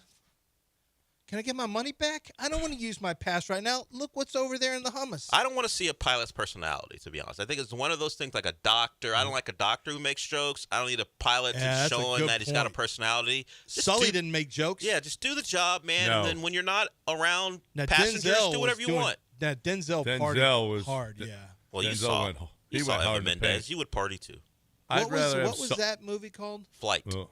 Yeah, Flight. he was going too hard. Hey, to Evan paint. Mendez I don't will want do to. that. I don't want that. Yeah. Pilot. If you you'd go hard too for Evan Mendez. Yeah, I don't need that pilot. I don't want to fly here's my the plane, here's the headline, and you guys tell me. Cookie dough canister Nope, that's a bad story. explodes in man's rectum That's a during terrible shoplifting incident in Kentucky. You Have know you what? guys ever had a cookie dough story. I canister will explode? buy you the cookie dough. I will just buy if you need it that bad. If you Cookie need dough cookies canister. that badly, I will buy you. So some. this was in the middle of shoplifting. He put the cookie dough canister there to get it out of the Yes. store. And you know how they explode? They when you- expand. Yeah, They expand, yeah. Boom. And it opens it up. that's rough. That's what happened in his rectum. There was friction as he was walking out, and it poof, as you said. How far would you go to get cookie dough? Now, you see, you know what? There's a Great American, I forgot exactly what they're called, but like Marble Slab, and there's a cookie company they've combined. Look, that's 5 minutes away from my house. I'll just do that. If I'm desperate for cookies, I'll just go buy them. Buy 5, get 1 free. I'll do that. I'd rather you do like what other people do. Just open it up in the aisle and just eat a mouthful of cookies and then put it back. That's also not great, but it's better than this alternative. You've never had a cookie dough canister explode in your No, I have rectum? never been that desperate. Did you? You act like this is something you're expecting. Why are you asking us like this is an everyday I'm just thing? asking if you guys I mean, have. I haven't, and Dell hasn't. Have you had maybe, it? but we I've have never had done. this. No, I've never had that. Never. Have you ever put a cookie dough canister in a spot where if it did explode, you'd have problems? No, I've never ever done that. Okay, so I was thinking maybe I you don't get got cookies away In with out it. of the the oven, canister, period. in the oven, if you don't take it out of the that's canister, a problem. Yeah, then it's a problem. I just assume you were more shocked that we hadn't done it, not that it exploded. Like Not it was an in the everyday Dutch thing. oven. No. What? What's the matter with you? I'm shutting down for the show. You gotta go to Tuscaloosa. It's been progressively worse this whole hour. Yeah, because he's alone in a room. He just thinks there's no consequences. Yeah, he doesn't realize. He My doesn't, wife can't hear the show anymore. yeah, you don't see the phones. You don't. I mean, if you go on the chat, you can see, but there's no feedback that maybe I don't should. get that anymore because I'm not on Twitch anymore. Yeah, but you also don't get the sense that, hey, I'm What doing this for would- more than myself. Like, yeah, what I'm would talking Wendy- to John and I'm Dell and Lance, so I can just say whatever I want. What would Wendy think? Get a bracelet. WWT. Get a bracelet, and every time you think you're going to say something, look at it, and then go, okay, I can't. It's not only me. It's mostly you. Mostly you. You're the one who sets the standard. That's all. I'm the problem, is what you guys are Well, that's saying. your nickname. I'm sick of this. I'm always getting blamed for everything. It's your fault. I didn't bring Poor this. John the I victim. didn't bring the cookie dough canister story to the show. In fact, you A did. listener did. No, you are the filter between us I and the literally, listener. I before you can't- said it, said, nope, not this one. Oh no, that's a good story. I mean, I can't be. I can't discern which is good. And That's bad a stories. problem. When It's the everything that pops in your listeners. head you say, that's a problem if you can't discern. Oh, 10 o'clock. Bye, guys. Hi. Del Olaleye No, you got to coming talk up about. next with Chase and with Sean Chase maybe. I haven't actually, seen we say Sean. goodbye to Chase. This is his last day. Oh, All right, bye, Chase. See you, buddy. That was great to have you here. Yeah, and he ran There's the board Chase. for the last Tell hour and a Suzanne half. I said hello. All He right? said, my mic's on, didn't hear you. I'll let him know what you said about telling Suzanne. Suzanne. Tell Suzanne. Tell Suzanne, John said hello. Okay. And Lance, what about Billy Brown? let's talk about Okay. Aqueduct Plumbing Company. I'll start this one off, John, because I'm a big believer in Aqueduct Plumbing Company. They saved me from having a clogged drain. Why was my garbage disposal backing up? Well, it turns out that the original job that was done, the pipes were not laid properly, so the pipes bellied up, which meant they kind of flattened out, and all of a sudden, here comes everything back the other way, and they had to reshoot everything. It was, reshoot. They had to relay all the different pipe. It was a big job, but it was done right. It was done transparently, and it was something that once it was fixed, it was done. And they do big jobs, they do small jobs, but I'm telling you right now, they do the job the right way. They do it the best. I mean, I just had to have them over again because the hot water heater wasn't working. I mean, it's incredible. I never needed a plumber in forever, and I needed one. I've needed Billy now 20 times. He's so sick of me. I can't even tell you. But I no, he's not. He's the best. Billy's the best. You have any issues whatsoever, 281-488-6238. We feel like these are the only guys you should call. 281-488-6238 or aqueductplumbingcompany.com.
It was a fun night at the ballpark last night. For those who went, you could tell that crowd was juiced.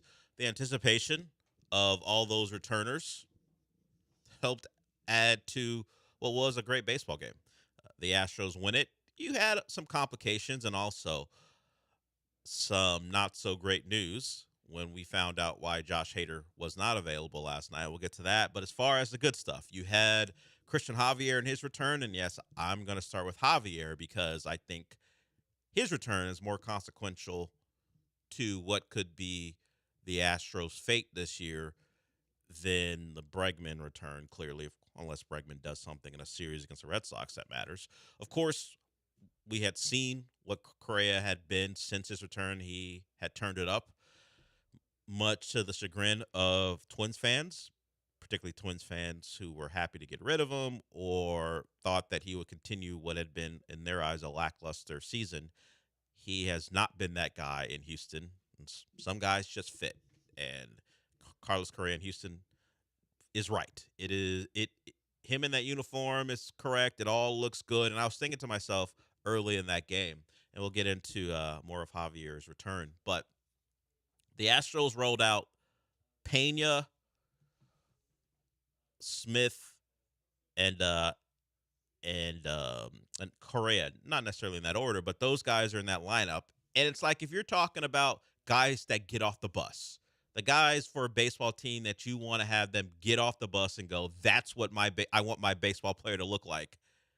And then Jose Altuve rolls in. I'm like, which one of these things is not like the other? Of course, Jose Altuve far has outseeded anything that you might imagine that his stature would indicate about him. Yes, we all know. But it just popped in my head. It's like, those are the guys.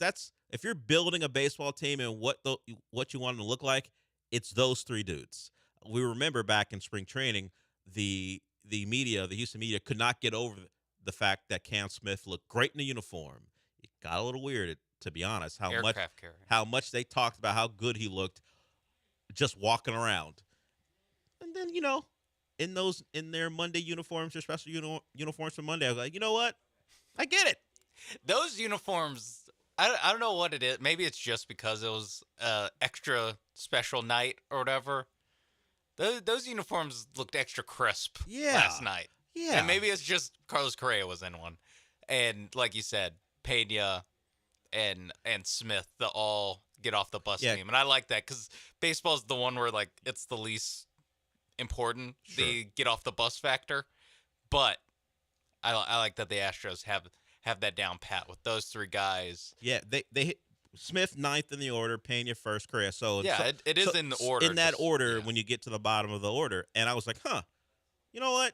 I mean, in some ways, you go, they're like identical of each other as far as the body types. And then it's like, oh, look at Altuve out there. What's he doing out there following those guys? I don't know. Everyone in the stadium right now, that guy's the best. Yeah. Yeah. So that struck me as that was pretty fun to think about that team and those guys. Of course, Cam Smith being the youngest. But at this point, of course, the Pena thing is looming in the future. But it feels like those three, if they ever decide to do something they've never done and sign a guy past 5 years or 6 years, that we can be looking at Smith, Pena, and Correa for years, considering that Correa's back. The thought of him leaving again seems out of the bounds. Like, that's not happening. Yeah. And Cam Smith, you expect to at least be here because of how baseball works. So he's like 29. Because that's just how baseball works. Maybe he gets Kyle Tucker. Yeah. Other than that, and then he's here for team control. Yeah, but at least for the next couple years, those three will be around, and that's a good solid core. Of course, you throw Correa in there as well. We'll see where Jordan stands as far as his injury. But that was fun last night. That they get the win. It got a little squirrely thanks to one Neris. He wasn't great. He made that what felt like a runaway into, oh man, when are Abreu and Hader going to make an appearance? And neither one did. Yeah. And boy, do we have news for you for that second guy. Yeah, Kurt came in and did his job. De Los Santos did a good job, and Souza came in for the final out. So that wasn't what we were expecting. And as Sean said, there's a reason for that, and we'll get to that. But Javier, and I see someone up there who does not want to talk on the show. But Javier coming back, a big deal, and it got going, and it wasn't great early. If you miss the first couple of bats, that means you miss Bregman coming back. I won't say haunt his former team, but he's a really good player, and he hit a home run. It was a ball up that did not break, and he took that out of the ballpark. He's hit a lot of balls into the Crawford boxes. That's the first one he's hit as the enemy, and he had a rousing video. It was a very well done by the Astros, and then I saw, because I didn't hear it because a lot of the game was on mute for me. I heard that his second at bat led to boos, and some people took offense to that. And I was like, you know what? He's the enemy now. You give him the applause early, and then he hit a home run. He's firmly in the place of being enemy now for a franchise that you don't like on the other side. So that was tough for Javier early, but he bounced back. He got to 5 innings. He threw about 85. Did he get to 86 pitches? His 85th pitch was to find out. Chaz made a good play in center to end the inning. So he got to 5, more economical than Arrighetti. And after the home run, there not much scuffling. He only gave up 3 hits, so only one other hit besides the first inning. And that's what you're looking for. There are some things you can talk about, maybe some non-competitive pitches and so forth, and that needs to come down. But 5 innings for his return, and the question is, what does that mean for the future of that rotation? So far, he has the better outing than Arrighetti. We'll see when Luis Garcia comes back. We've talked about it. We just need one of those guys, whoever it is, to be someone that you can count on as your third starter in a long series, and then you can kind of cobble together who you want to be part of your bullpen, who you want to be part of long relief if needed in a postseason situation. So encouraging for Javier. The fastball topped out, or at least, averaged about 93 plus miles per hour. So I think a lot of positives, particularly to fight back after the tough start. And it led to an Astros win. You want to credit some guys beyond Javier, and I mentioned the bullpen guys who got it done. You know, Cam Smith had a good night. Chaz hit a home run. Christian Walker hit the ball hard, and Correa continues to get on base for the Astros, and Pena did his thing as well. Altuve, he was upset with himself for a couple of his at-bats, but he got a hit. So you had Crochet on the mound. You're down 2-0. You're like, oof, this will get tough because he ran through that order early. But when they touched him up, they kept touching him up. And all in all, a very good night, except for the back end. You're wondering who's going to come in and close this out after Nariz struggles. And you think, okay, no Abreu, but right, you'll go to Hader in the ninth. Hader's gonna close this out. Hader came in yesterday and said he was not feeling great. His shoulder wasn't feeling great. And the Astros have termed it and used the word that should give everyone PTSD. Discomfort, shoulder discomfort. And they sent him for test. We have seen in the past that Tommy John has migrated from a guy's neck to, this Tommy John. This is a shoulder. So it could be a lot of things. But at the moment, it has been classified as discomfort, which is uncomfortable to hear because generally with the Astros, that has meant a long-term injury. Hopefully, that's not the case with Hader. Is Colton Gordon got hit with what?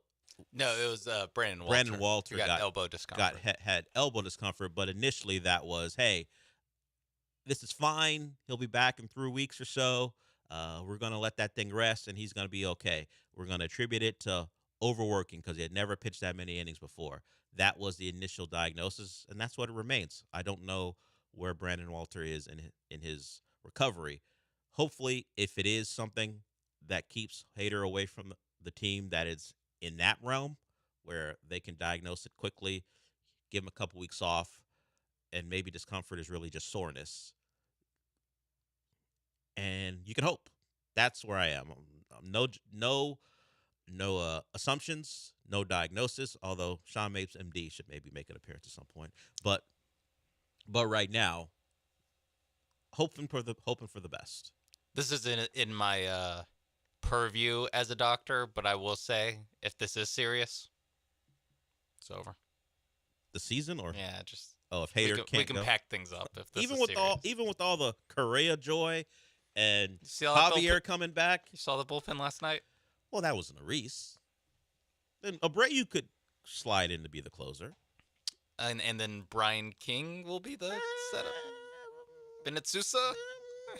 That's where I'm at. It's the domino effect more so, and you feel it a lot when both Abreu and Hader can't go on the same night. Then it's like, oh, who is gonna close this one out? Because things have gotten hairy. Right. But yeah, I think that Josh Hader's one of the best closers in baseball, and he is. This is a team that's on pretty razor-thin margins to win the division and to go far in the playoffs.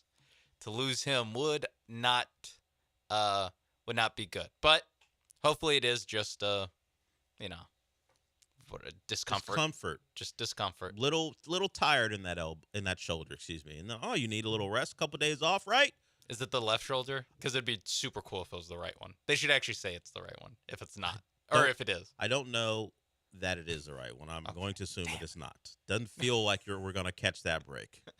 Like if you need a Tommy John in your off arm, not that it would be the elbow in that case, but a rotator cuff issue in the off arm. Yeah. How would you explain that? Slept on it funny. I mean, there are jokes to be made, he's but 31, or 30. Just general soreness, and now he's got a rotator cuff issue. Yeah, he slept on it funny. While that would be funny and preferential, don't feel like it's the off arm. Feels like it's the arm that has made him one of the best closers in baseball and a very rich man. We got to see. Gosh, is he right-handed when he writes? Maybe he's just writing a lot of thank you letters, and his arm got sore. What's the deal? I don't know. I'm just looking for ways for it not to be the left arm. Now that you brought it up. Yeah, no, because they didn't say left shoulder. True, they did not say, but it's generally I think it's a 50-50 chance. I feel like it's more 99 to 1% that it is the actual left shoulder, because I think a spotter would have mentioned, he slept on it wrong. He was writing a lot of thank you notes. It's his right arm because he writes with his right hand. He went to the zoo with his kid and carried him the whole time. Yeah, he was teasing the apes, and the ape yanked on his right arm. Whatever. And that would have been the story. Yeah. And thankfully, the Caesar the ape, the keepers got to him in time. Yeah, Josh made a mistake, but at least it was his right arm. Well, we'll film a PSA. Yeah. Yeah. Don't taunt the apes at the Houston Zoo. But no, it doesn't feel like that's the reason why he came in, and it's probably. I'm not even going to say probably. Definitely his left arm. Yeah. And we'll see. That's the one negative outside of Neris's performance. The one negative is your closer is his health is in question. Yeah, and Neris being bad, isn't like too much of a break from form. He was out of work before they brought him back. Yeah, and he's probably, last night probably like reaffirmed it, but he's the next odd man out when a pitcher needs his roster spot. True. He is one of those guys who will get designated. He got to 10 years. Yeah, service. that was the news from yesterday. That's probably good timing. Yeah, because now you get the full got your pension and all and that now it's stuff. like, all right, cool, see you. Thanks for the memories. You think he's like a cop? He was just hanging on. Yeah, I think he was. Get to 10 years. I think he was a cop just hanging on. And now it's time. I can walk away with my pension. I never really thought about that. Like, you see that in movies, but never about actual players. But I never thought about that, like, in real life. Like, Neris is like, just give me the 10 years. Yeah. Give me the 10 years, and then anything after that is gravy. Yeah, the benefits are probably awesome. Yeah. I mean, he has made plenty of money. Not as much as some, but more than plenty. Yeah. I think he's in that spot where it's like it still would matter. Yeah, what's his overhead? That kind of money. Yeah, what's his overhead? What is Neris spending? Imagine he's taking care of some people, mom, parents. I don't know. What if he was just like, "This is my money." he never gave anyone anything. He just like, nope, this is second boat. That's what this is. Yeah, I don't know. He's been like, his life as a reliever. He's never gonna get a giant contract. His biggest deal he got from the Cubs. The Astros gave him money in 2022, 2 years, $17 million. The Cubs gave him a 1 year, $9 million deal. So he's fine as long as he doesn't have the problems that Malik Beasley has. We're all fine if we don't have the problems that Malik Beasley I assume has. Malik Beasley would have been fine with all the money he's made, and apparently not. So as long as Neris doesn't have those problems, he should be okay. But he Yeah, that was a story. He did reach 10 years, and the player celebrated that, and then he went out there and put them in a bad spot. Gave the Red last Sox night. a chance in the ninth. Yeah, but the Astros combined to find a way. Now we just wait on Hader. All right, we'll go to break with that. There was more injury news in this town. You could say from a player probably not as important to his team's championship hopes as one Josh Hader, but a guy who was coming back from an injury. And while we don't know the diagnosis, and we learned a lesson from assuming something about an injury at Texans practice with the Chauncey Gardner-Johnson issue, we know that what happened to Brevin Jordan was something that affected the players quite a bit. We'll hear from D'Amico Ryans on that. We'll talk about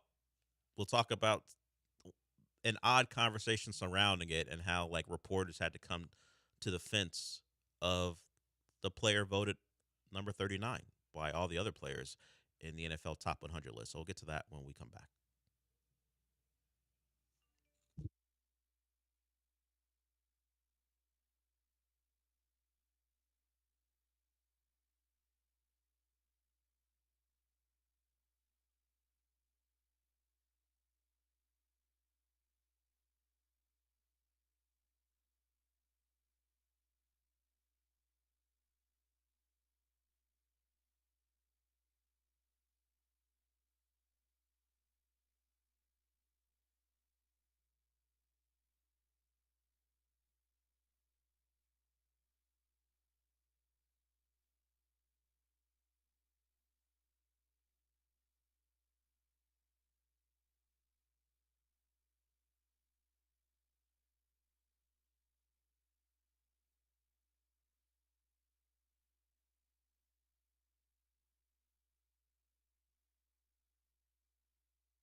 This is the Del Olaleye Show, on ESPN 97.5 and 92.5. broadcasting live from the Veritex Community Bank Studios. Here's Del Olaleye.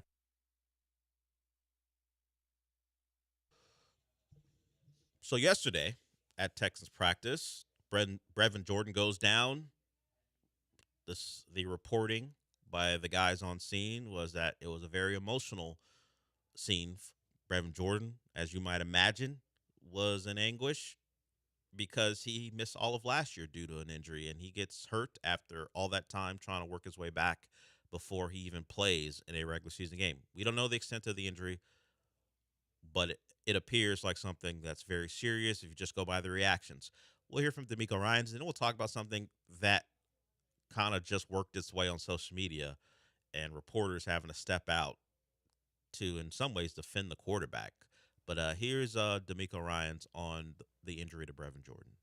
Unfortunately, we guys are here. We saw Brevin go down with an injury. We'll continue to evaluate Brev and see, where he is. It's tough for everybody to see Brevin going down, knowing how much work he's put in to get back to this point of playing football and how excited he was to get back playing football. So just praying for him to have a successful return. Yeah, the last impactful thing we can think of right from Brevin Jordan was a long touchdown against the Browns in the playoffs. He took kind of like a screen or something and took it all the way.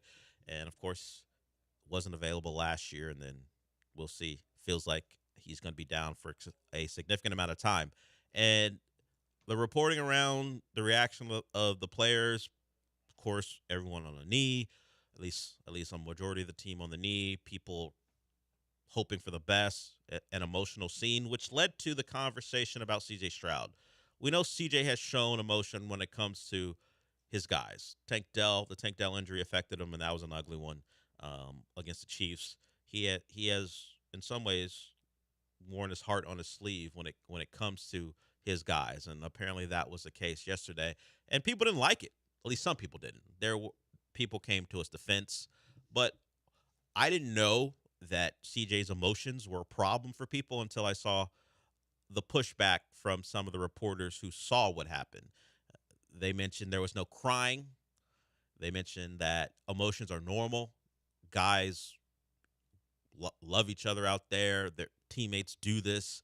I did not know there was this thought that the quarterback is a little too in his feelings. Yes. You don't see it a lot. Like, a lot of time quarterbacks are kind of stoic when other guys are hurt. They are generally either talking to their OC or the head coach or in the huddle getting ready for the next play. So I guess what CJ does is out of the norm a little bit, but I didn't know there was a strong contingent of people telling their quarterback to toughen up because they've seen him react to major injuries to I guess his pass catchers for the most part.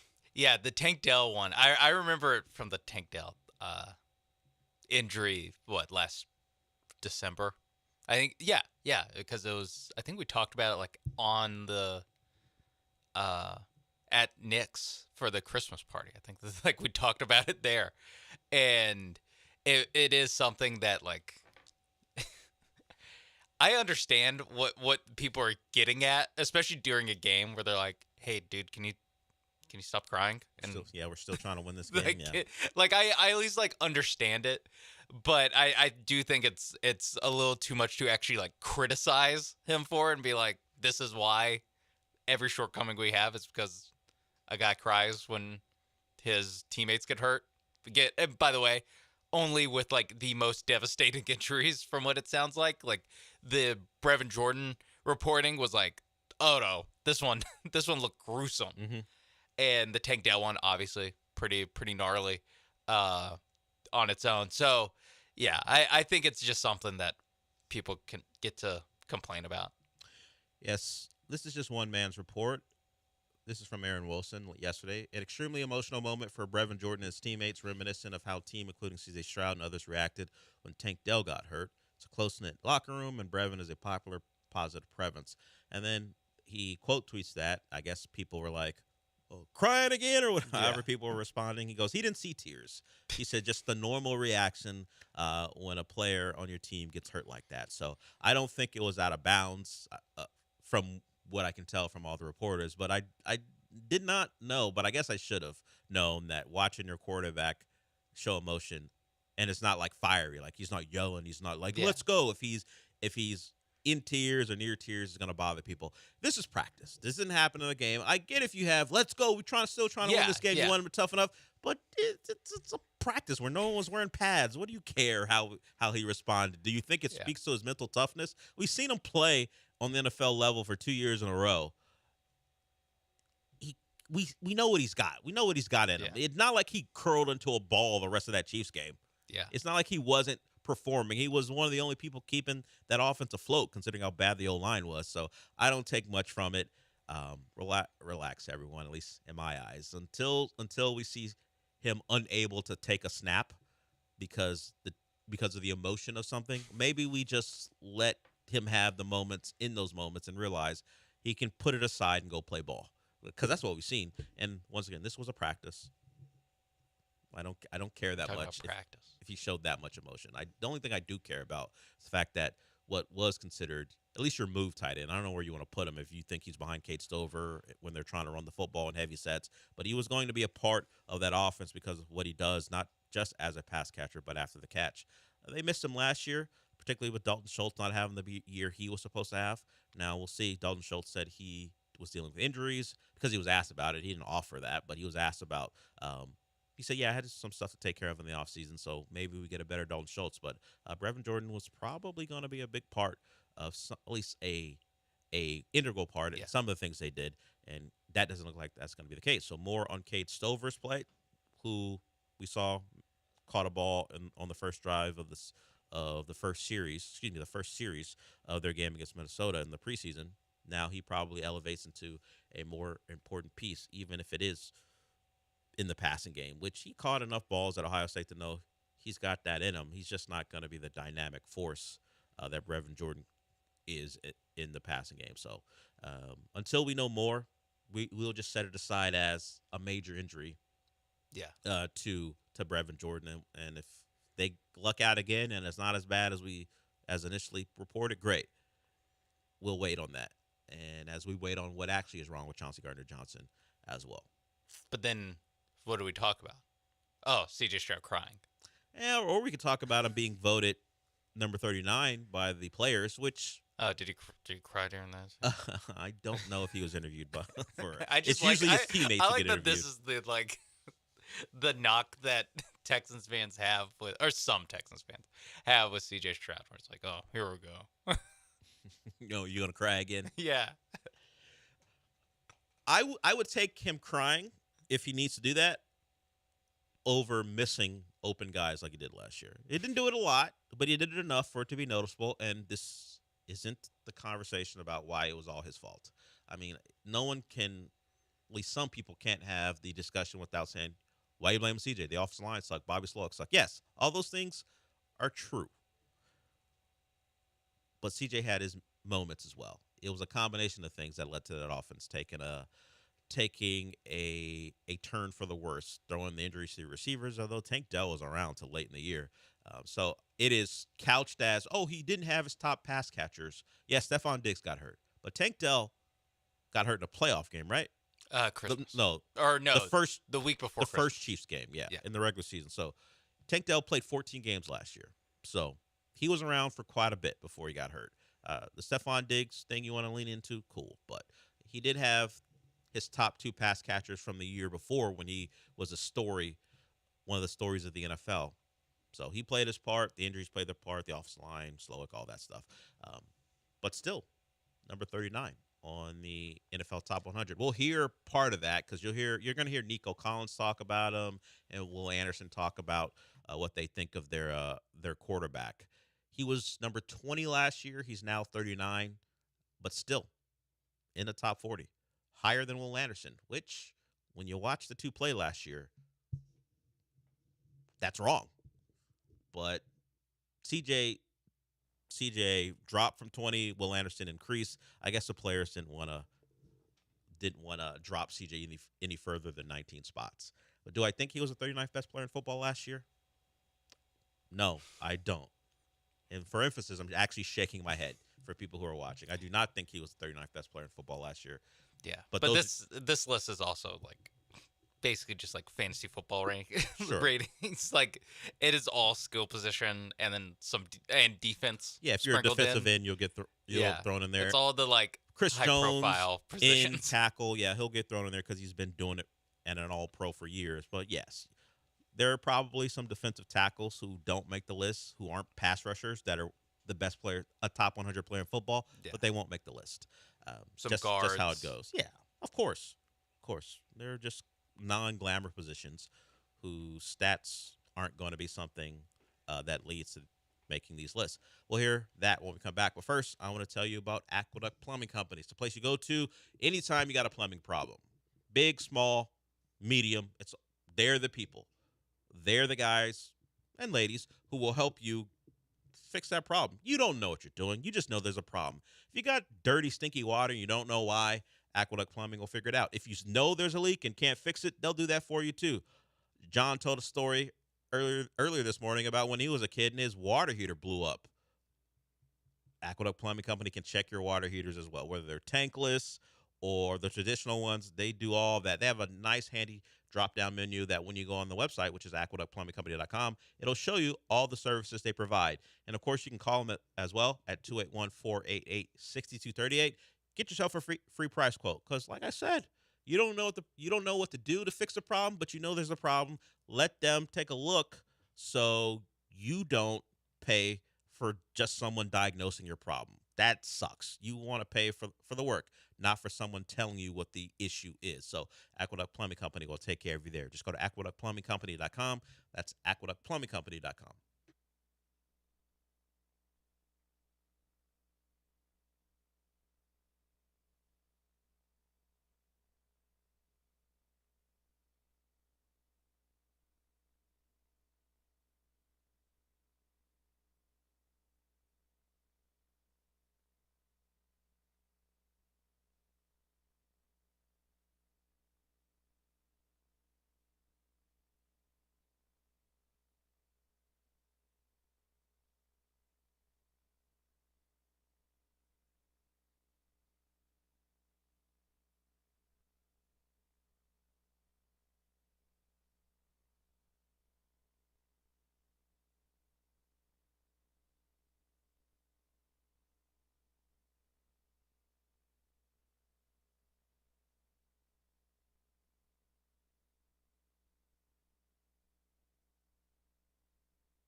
The Del Olaleye Show continues. On ESPN 97.5 and 92.5. Live from the Veritex Community Bank Studios, here's your host, Del Olaleye.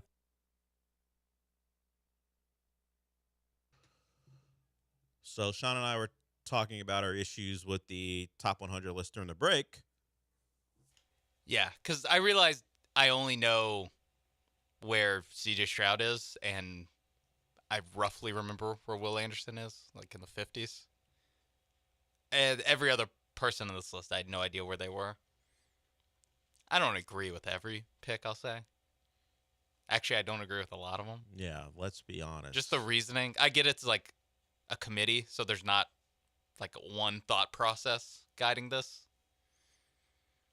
But they're penalizing guys for getting hurt, but then also putting them on the list, but behind guys that they're way better than. Yeah.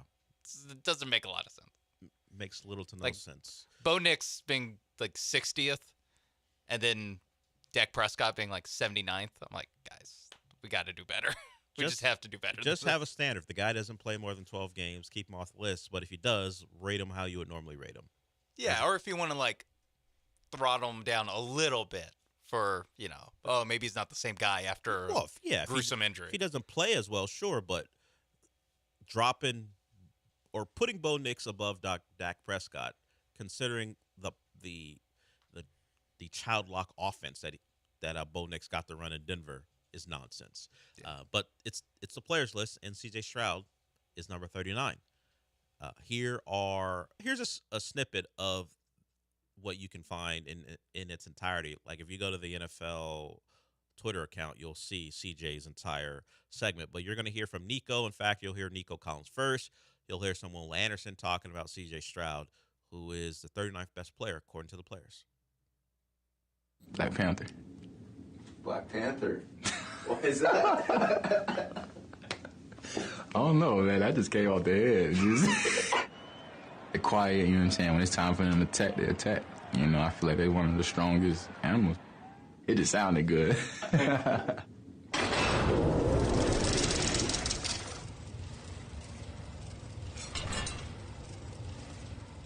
Here we go, baby. Let's go. Let's get it, man. Don't put it on tape. Let's go. That's a guy that's a leader. That's a guy that when he walks in the room, everybody's like, that's Cap right there. Put in the work. Be confident. Let's go. He didn't come in this year and play like a second-year guy. He's coming in playing like a vet who's been in this league for a long time, and I think teams fear him for that. Deep shot. Stroud. Nico Collins is gone. Touchdown. Houston. 67 yards on the bomb. They know he can sling the ball. Look at that throw. Right on the money. They know he can make the dynamic plays with his legs. CJ with the arm and with the legs getting the Texans in range. Yeah, so that's just a bit of what you can hear. You heard from Nico Collins. Will Anderson certainly loves him. Some C.J. Stroud. C.J. got called two superheroes in that. First Black Panther by Nico Collins, and then Captain America, in some ways, by Will Anderson. You heard one of our favorites, Iron Eagle, and then you heard the enemy, Sean. You heard Mark Vandermeer talk about C.J. Stroud. I thought about cutting that out, but I said, it's petty. Who cares? Mark Vandermeer, who once spoke at my school. He came in back when I was in the small hallways of Alvin Community College on the radio side. Like you have the main campus, and then across the street, I think it's called the K building, you have the radio station and the building that houses communications. He comes in. This was him maybe 3 or 4 years into his Texans run. I think he got here at the beginning, 2002. Yeah. I only wanted to ask him about his time calling Miami Hurricane games because his final year there, I believe, was their national title season. And then he left to become the Texans play-by-play guy. So, yeah, Texans, whatever. David Carr, whatever. What about Ken and Ed Reed and stuff like that? That's where my he was awesome, right? Yeah, that's where my questions were. You're calling the games for an NFL team. Whatever. You're the first voice of the whatever. What about the team that would have beat this NFL team in 2002? If the 2001 team, like that stupid conversation. Did they have that? They always. Those I don't remember, but okay. Those conversations always happen. I'm glad. I'm glad they had. Because an expansion team is about as close as you'll get. Yes, to. Particularly when you don't even get to play Tony Baselli because he's not. Actually available. And then you have like 4 NFL running backs in the backfield for a college. Yeah, that conversation pops up every now and again when we start to talk about. I'll entertain that one. Best teams in college football history. Could the 2019 LSU team beat this team? Who, all that stuff. We had Jimbo. We didn't have, but Jimbo Fisher was on. I think he was on the Freddie Stevenson podcast, which is one of his former players. Yeah, he was like a utility back at Florida State, and the conversation about that 2013 Florida State team that had Jameis, had Kelvin Benjamin. Trying to think of the running back. I don't think Cook was on that team. I don't know if Dalvin was on that team.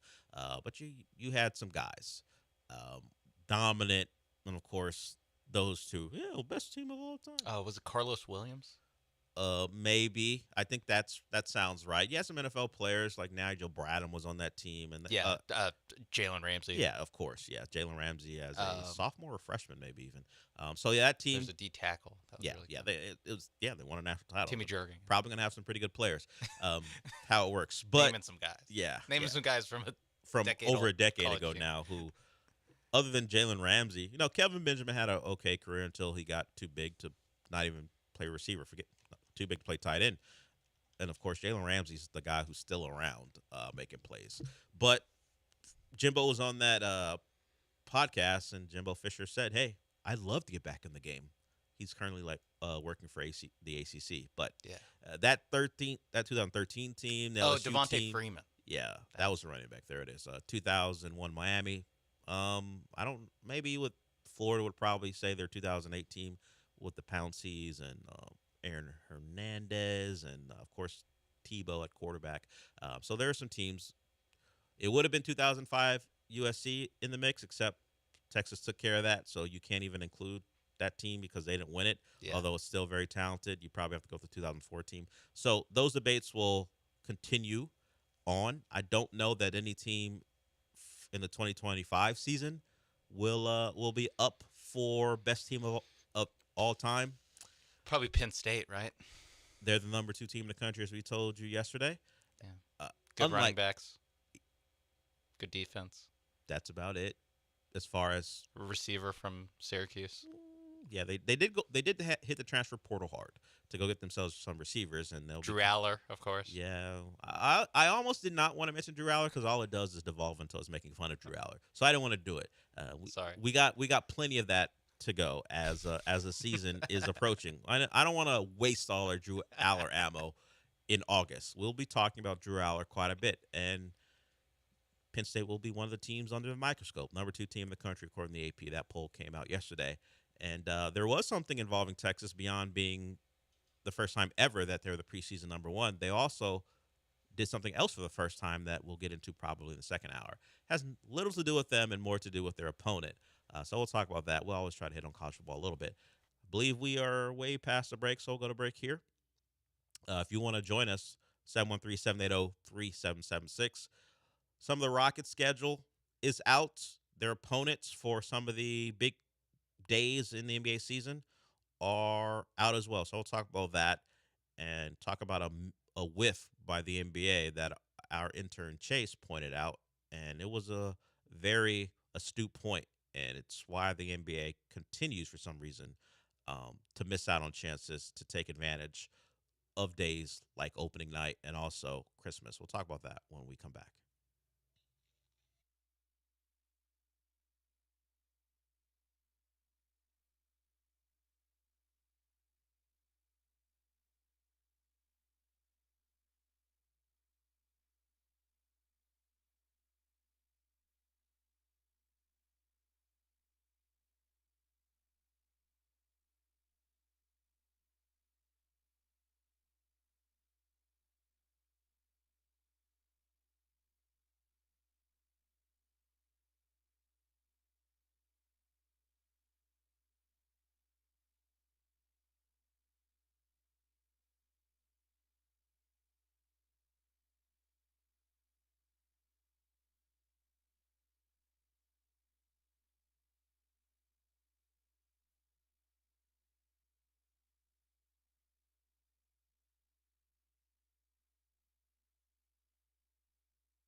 Broadcasting live from the Veritex Community Bank Studios, it's the Del Olaleye Show. On ESPN 97.5 and 92.5. Now back to Del Olaleye.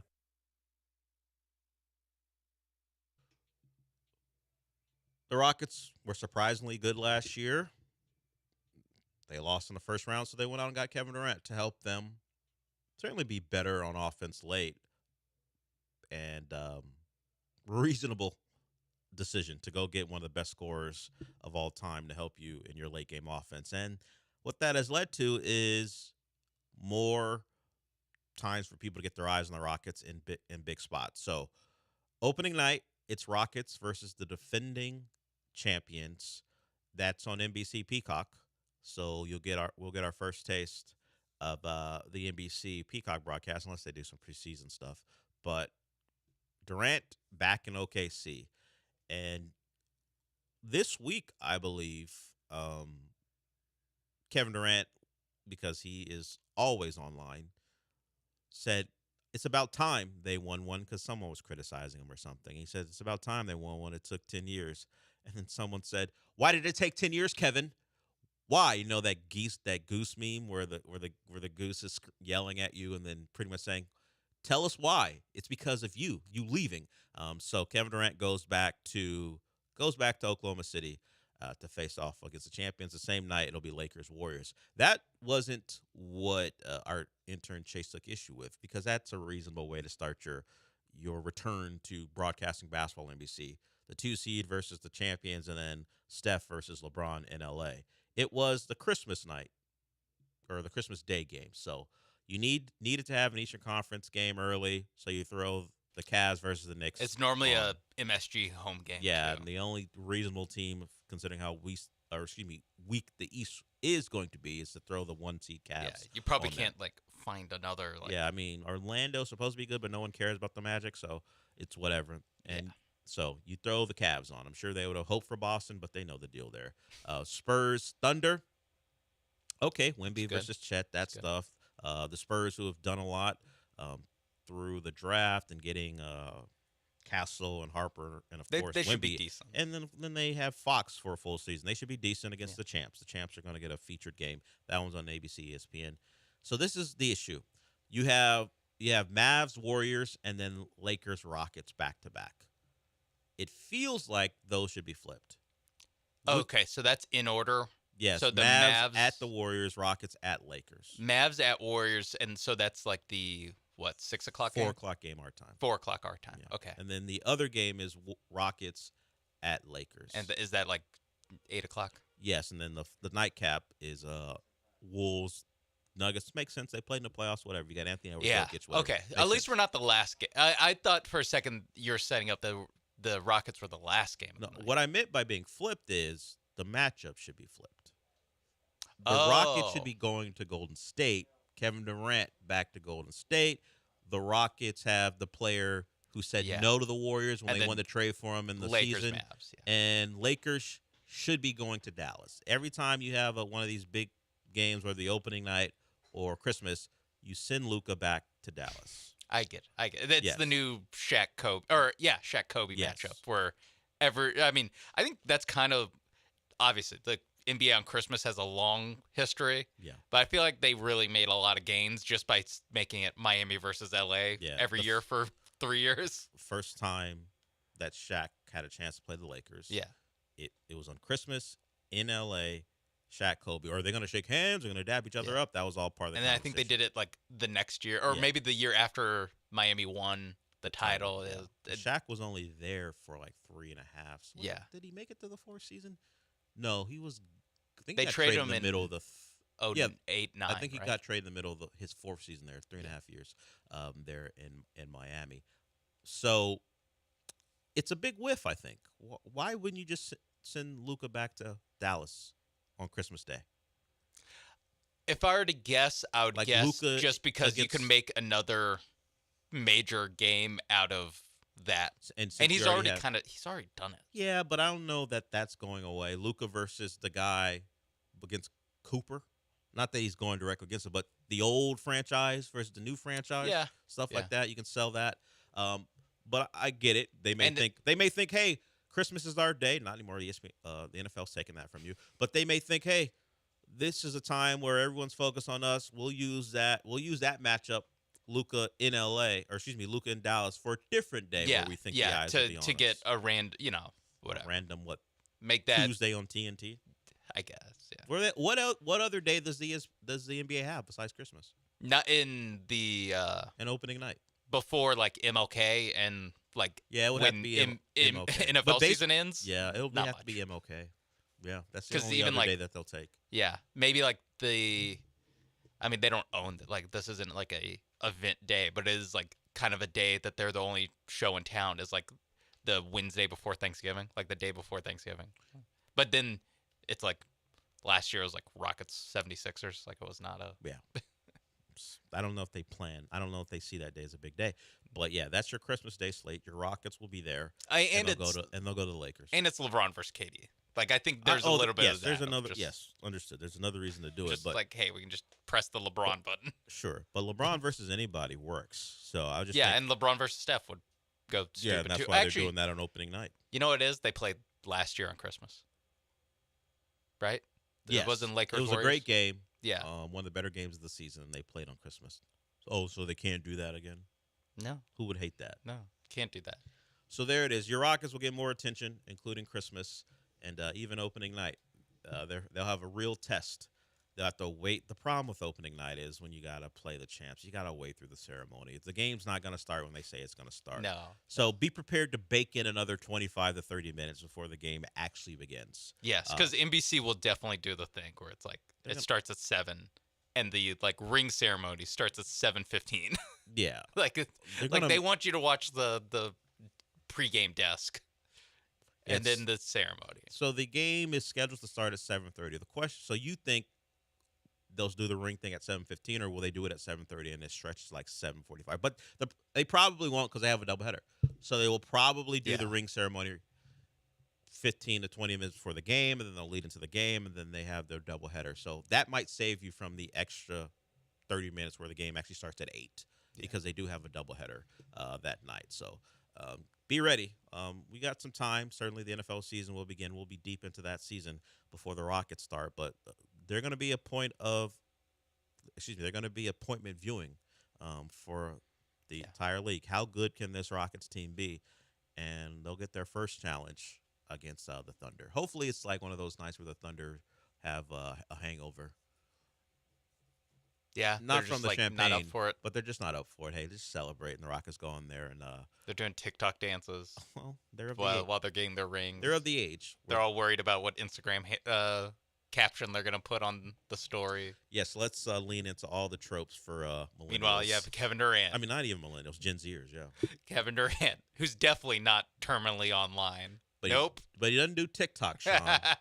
He does a respectable social media. Yeah, he will tweet at you and actually you and petty you. Yeah, call you the B word. Yeah, and keep it moving. But at least he's not dancing on TikTok like those soft ass Thunder. They just won a title, but still, at least he ain't dancing. Although Kevin Durant did plenty of dancing before TikTok and like huddles and stuff. Yeah, there's like a pretty famous video of him dancing. It's embarrassing. From years ago now. All right, we'll go to break with that. We'll get more into the Astros because they won last night. The Mariners did not play, so it's still a game lead, and the pitching is coming back. The Hader thing is a little downer. If you missed it, we'll tell you about the status of Josh Hader. Get back into the game because it was a nice night last night, and we'll actually play the Correa ovation as he made his return to Houston. It was one of many returns. We'll talk about that when we come back.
So there is confirmation, and I emphasize the word confirmation because the last time we had reports about a season-ending injury for a Texan player, those turned out to be refuted, and then the Texans themselves said they caught a break with the injury to Chauncey Gardner-Johnson. No such break caught with Brevin Jordan. It's a season-ending knee injury. They will put him on season-ending injured reserve. So for the second season in a row, Brevin Jordan doesn't make it to game 1, and he is out for the year. That's tough for a guy who worked hard to try to get himself back, and he doesn't get past the middle of August before his season ends again. It's everywhere. No one saying not an ACL or not a knee injury. The pettiness not needed this time because everyone's able to confirm, from the Schefters of the world. John Alexander, the Chronicle, is saying the same thing. Aaron Wilson, I believe, was first to report this. So, Brevin Jordan, done for the year.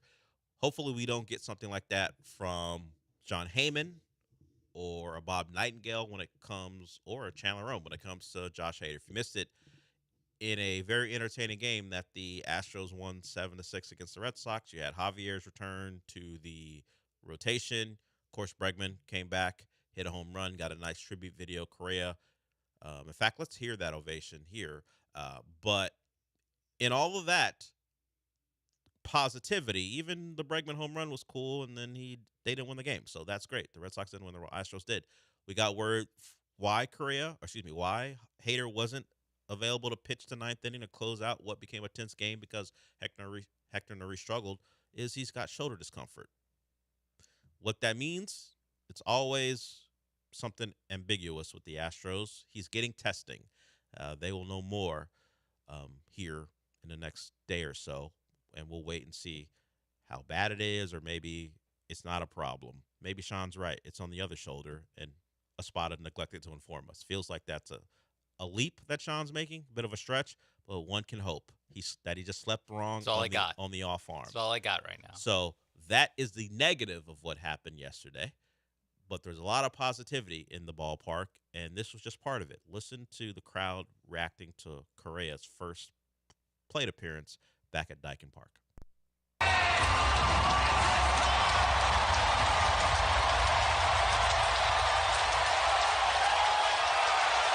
Third baseman, number 1, Carlos Correa.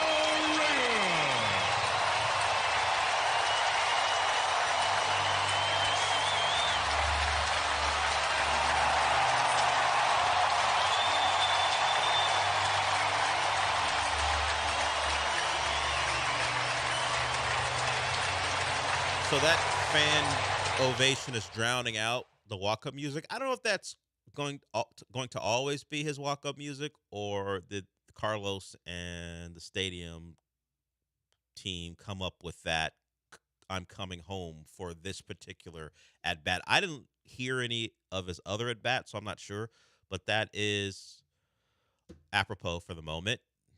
Skylar Gray, Young Money, no. Dirty Money. That's the group that Diddy put together. Yeah, I was gonna say. Yeah, Young Money is unfortunately that song has a little bit of a. Yeah, Young Money is the Drake, Wayne, yeah, you're thinking Nicki Minaj combo. Oh. Yeah. What else? Yes, I was thinking of that. But it was Dirty Similar Money. song. Dirty Money. I'm coming home. So maybe that was someone from the operations crew taking it upon themselves and saying, like, finally, I get to play a Diddy song. And separating the art from the artist, possibly. Or maybe Carlos said, "Hey, let's do this one time." I don't think they're going to be playing that as his walk-up music throughout the rest of his tenure. That would get a little. It only has the effect once. Yeah. After that, it's no longer effective. So the crowd. Do Bad Boys for Life next time. Just a playlist of Diddy songs. You thought Carlos was aggressive when it came to his approach. This is America, Ken. You don't know the facts? Yeah. More money, more problems. He hasn't been convicted. Yeah. Well, Yes, he was. This is the serious stuff. Not of the lesser crimes, he was found guilty. Now the question is sentencing. But let's go beyond what the operations crew and Carlos may have come up with for his return. It was a fun night at the ballpark. The crowd was excited. You got to see Javier work his way through the struggles early and get through 5 and get himself a win in his return. They watched Cam Smith have a good night. He kind of got everything started for the Astros because Crochet was going good early. And then Cam Smith got going, and it led to a nice night at the plate for the team. Christian Walker had a big hit that ball really hard, and Chaz hit a home run, hit that ball a long way. So nice to see Chaz hit the home run and then also make the play to end Christian Javier's night. Got him through 5. So it was a good night by Chaz. The bats were going pretty good, and it felt like an easy win. You had the hiccup with the Bregman home run, and then you thought you're going to kind of cruise, and then Neris had his struggles, which led to the questions about why isn't Espada going to Hader, and then we found out he could have probably gotten through if Neris didn't do what he did. They probably could have run those tests on Hader, and not had to disclose what was going on, but.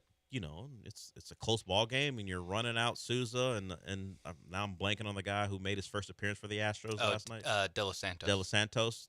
It's not exactly what people were expecting in a close ball game, particularly in a pennant race. You got those two guys, and they found a way to get through it, and then we find out there is some shoulder discomfort for Josh Hader. So that's the big news going forward. Everyone, because of recent history, just expects that to go poorly. Yes. By everyone. Sean Mapes is at the top of my everyone. I don't have much hope, but I have the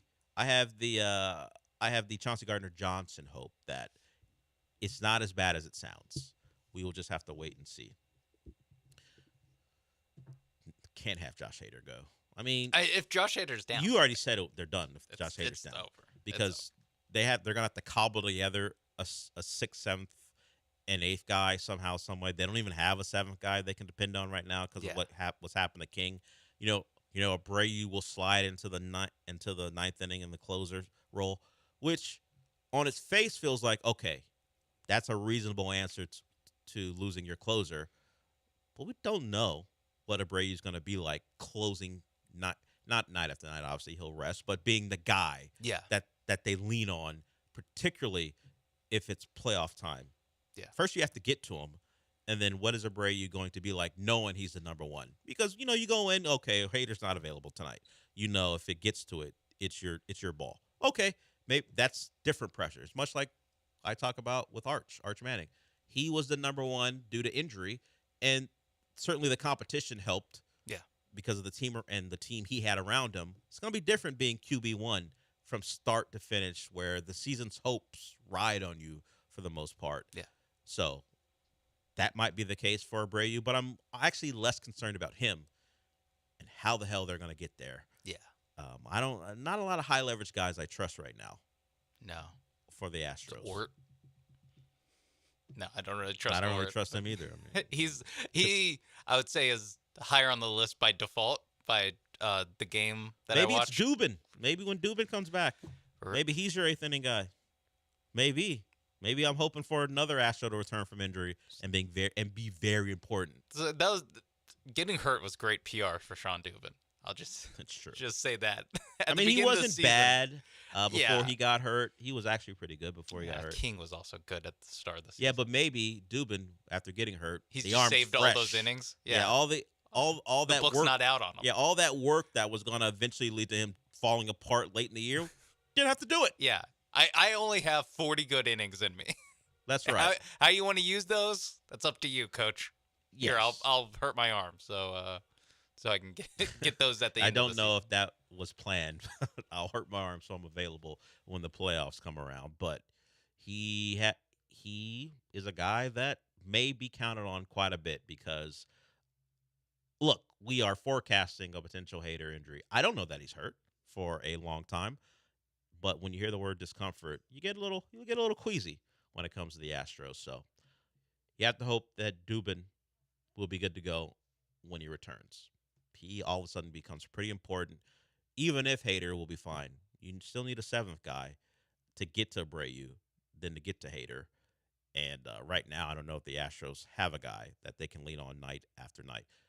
Is this two guys calling in as La Salsa, or did one hang up and it's still on the line and then La Salsa called back? I don't know. This is weird. I only answered one of them. The intern answered the other one. So. This is odd. We got two La Salsas, and usually one will mock the other It's in response. after they've heard the call. Yeah. This is before they even knew La Salsa was on. The two La Salsas, one real probably, and in fact, that's fake because his real name is Ryan, I believe. I've almost forgotten what his real name is because he never calls in under that name anymore. We will hear from both of them when we come back. La Salsa and La Salsa, dueling La Salsas when we come back here. If you want to join them under a real name or a fake one, 713-780-3776. Use your real name, use a fake name. It doesn't matter. We'll take your call when we come back.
Broadcasting live from the Veritex Community Bank Studios, it's the Del Olaleye Show. On ESPN 97.5 and 92.5. Now back to Del Olaleye.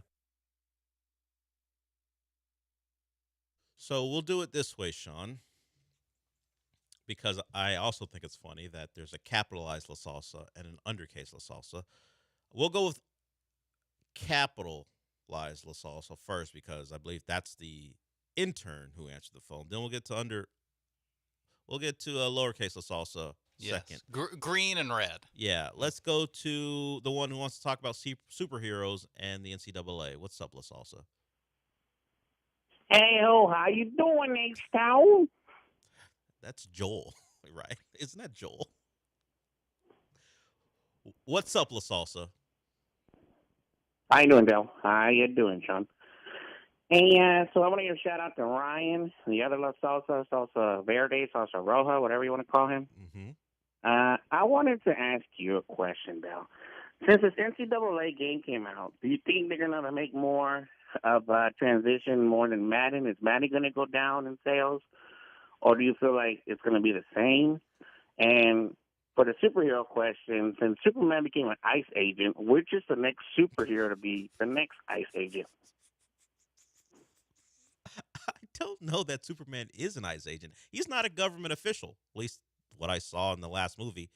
Maybe you're reading the comics where Superman's an ICE agent, but from what I can I heard that Dean Cain, he played Superman before yeah, became an ICE agent. So which actor will become an ICE agent? Gotcha. I don't consider Dean Cain my Superman anymore.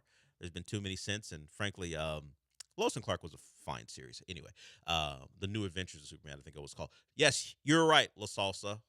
We'll get to Salsa Verde, as you said, coming up here. But Dean Cain has decided to become an ICE agent. He wants other people to do that too. So who would be the most likely person who played a superhero in anything to be an ICE agent?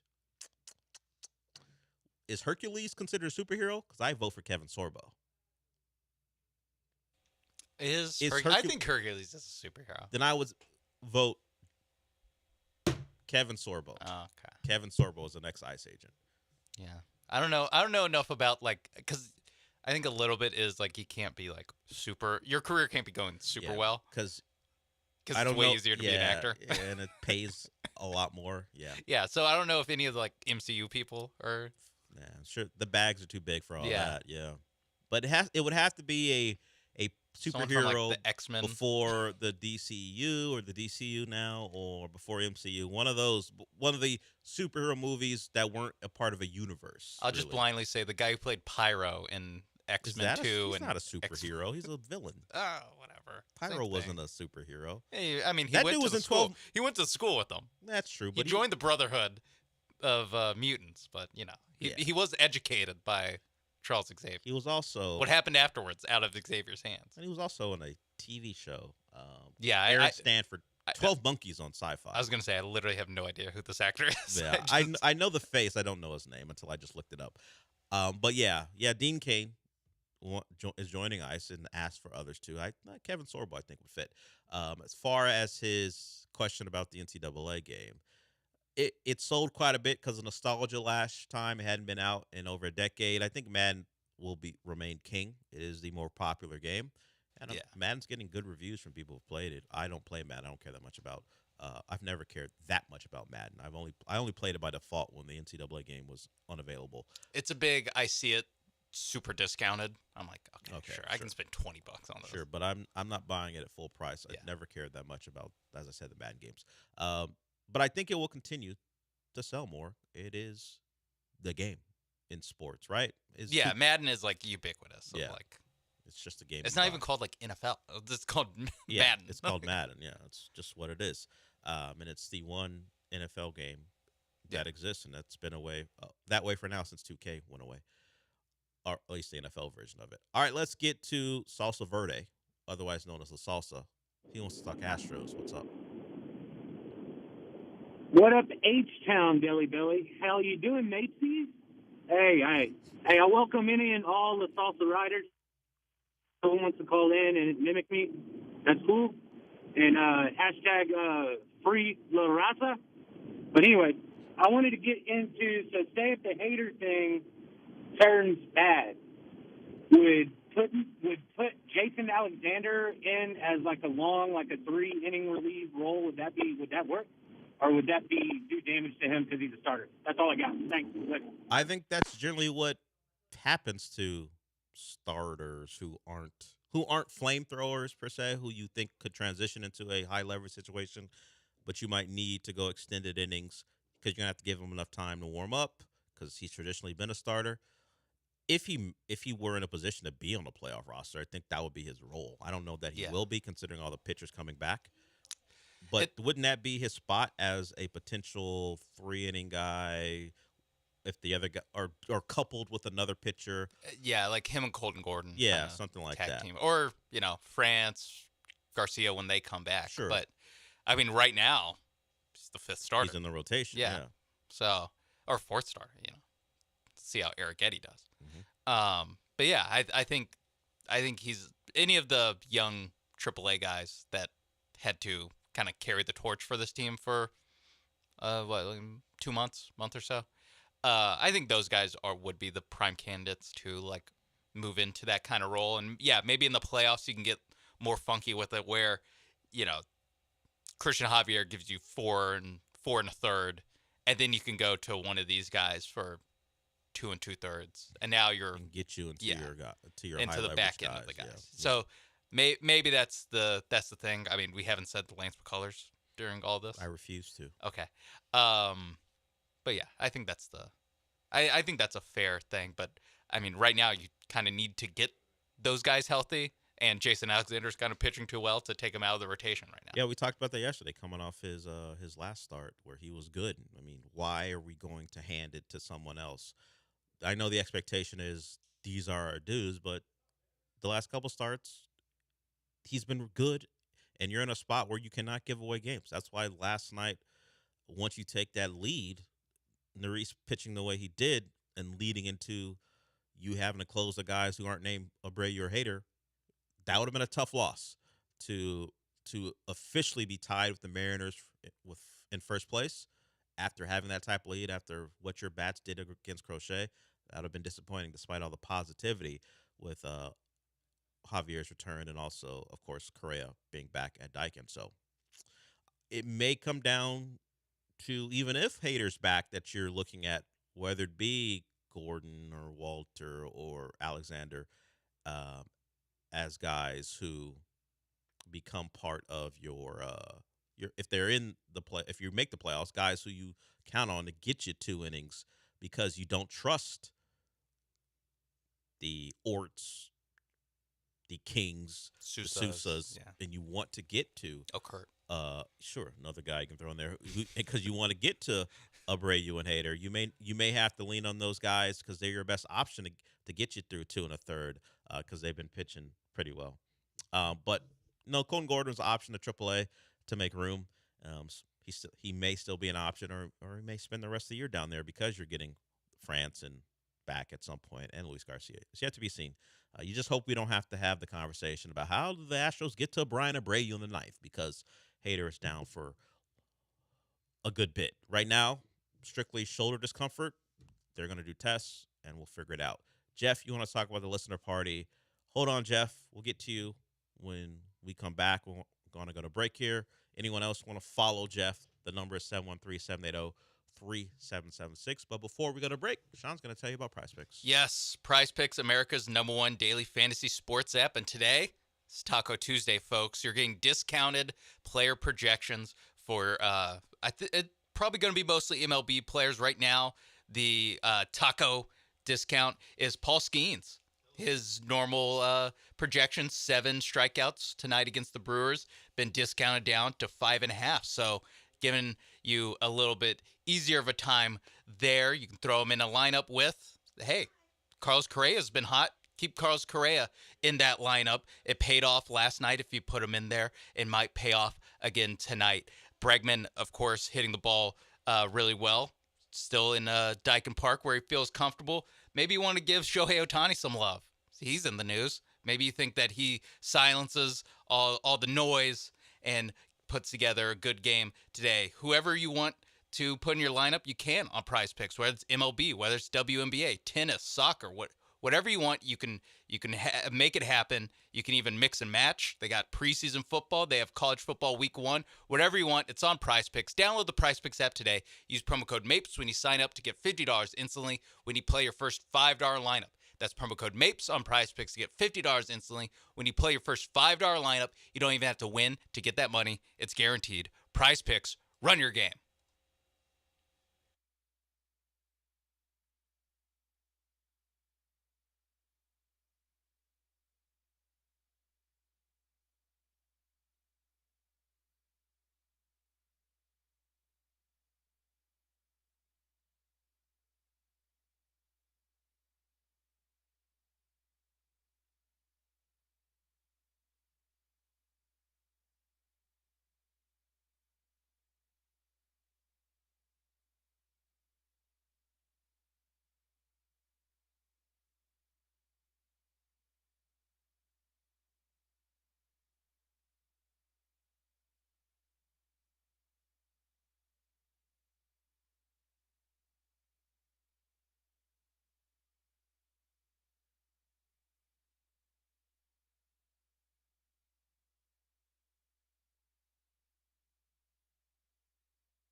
The Del Olaleye Show continues. On ESPN 97.5 and 92.5. Live from the Veritex Community Bank Studios, here's your host, Del Olaleye.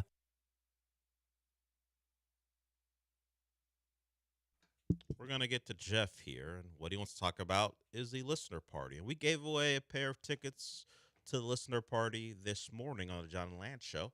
And we're going to be doing that as we get closer and closer to the party. It'll be September 5th at St. Arnold's, 6:30 to 9:30.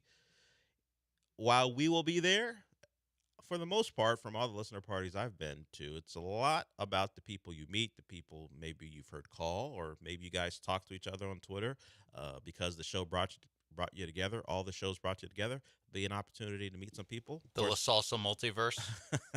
Sure. They're all pointing at each other. Which is also just based off La Raza as the nexus point. It's La Raza, and then the La Salsa multiverse came about because of that. So you can meet those people in person. You can have fun. You can eat. And, of course, St. Arnold's means you're going to have great beverages to sample and take part in. So it's going to be a good time. That is September 5th, which is a Friday at St. Arnold, the listener party. And just listen throughout the week because you're going to get your chance to win tickets from us. Okay, let's get to Jeff. He wants to talk about that. What's up, Jeff? going on, guys? How you doing? Good, yeah. How you been? Hey, you pretty much covered it. I was just wondering. It seems like every time I turn it on, I'm just missing. Do you guys have certain times or certain people every shift, or what's going on with the tickets? Well, let me tell you. Today was a John and Lance day, so they would have been the focus. But we're gonna have days the rest of the week. Let me try to see if I can find it, because Thursday is another John and Lance day. I believe tomorrow is my show. So if you're listening from 10 to 12, we're going to give away tickets. I don't have a time right now. You know what? I'll tell everyone. Top of the hour, 11 o'clock tomorrow. I believe that's our day. So we'll give away tickets tomorrow. So there it is, Jeff. If you're listening tomorrow at 11, that'll be your chance to win tickets. I'll be listening, brother. I hope all is well. It is, man. I appreciate you calling in. We've met once or twice. Appreciate you supporting the station. Hopefully, we'll get a chance to see each other again at the party. Absolutely. Look forward to it. All right. Have a good day. Have a good day, guys. Appreciate it. Thank you, Jeff. Frequent listener, loyal listener to the station. Appreciate him. And, of course, as I said, throughout the week, you guys are going to get a chance to win. And tomorrow, 11 o'clock, we'll be giving away tickets to the listener party on this show. I also want to let you know the summer circuit continues this week. The guys are going to be out at Brick House Tavern and Tap in Humble, 12 to 6 on Friday. If you go on out there, sign up at the promotions table. You can register or win a chance to win the prize of the summer. It's 2 e-bikes from the Power On Electric Bicycle Company, about a $4,000 value. 2 bikes. So one for you, one for someone in your life. That's a nice prize to take advantage of. And also, we continue with our Houston Restaurant Weeks. You go to HoustonRestaurantWeeks.com to check out all they have to offer. Part of the deal is you're going to be helping the Houston Food Bank. If you go to one of these 350 restaurants, you can check out all the restaurants at HoustonRestaurantWeeks.com. Some of them have done things with us in the past, like McCormick and Schmick's. They've been part of our summer circuit, and places like Cadillac Bar, Saltgrass is part of it, Perry Steakhouse. You can find the entire list on HoustonRestaurantWeeks.com. And the breakdown of it in this way is if you get a $55 dinner, that $5 donation on top of it, that means 15 meals provided to a worthy cause, and so on and so forth. So take a look at HoustonRestaurantWeeks.com. Okay. Something that came about because of a real story were probably Oklahoma fans and others making up false Arch Manning Venmo screenshots. We won't get into those because those aren't real. Apparently what is real is the Oklahoma quarterback, John Mateer, being investigated due to some mentions on his Venmo account for gambling. Screenshots posted online Monday night showed Mateer allegedly twice included sports gambling in Venmos for transactions. If that's real, he's not very bright, but at least in this regard, he may be able to pick up an offensive system. But if you are involved in something like that, don't post it and write sports gambling when you're explaining why this purchase has been made, or you sending money someplace has been made. This happened while he was at Washington State. Both transactions were allegedly made to a Venmo account for Richard Roden, believed to be a teammate at Washington State at the time. So maybe these two guys decided, hey, let's gamble on the Oregon State-Washington game back when both teams were in the Pac-12. And because Mateer lost, he had to send some money over to his teammate. Apparently, it was the USC-UCLA game in 2022. Okay, so that's one of them. So they did gamble on Pac-12 games. Yes. It's not very bright, even if you're not using a sports book. You're just placing a friendly wager between teammates to Venmo it first, and then explain your Venmo by saying sports gambling. Come on. Now, you're a freshman, so he's 18 years old at the time. We don't expect 18-year-olds to be very bright, or even really cognizant of people monitoring their Venmo account. What's the legality of gambling just for regular people? Yeah. In Washington?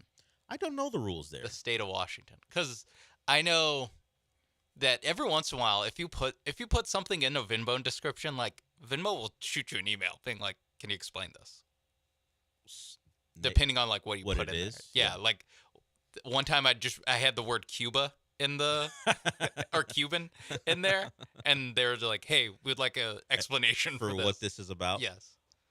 Cuban cigars, Venmo.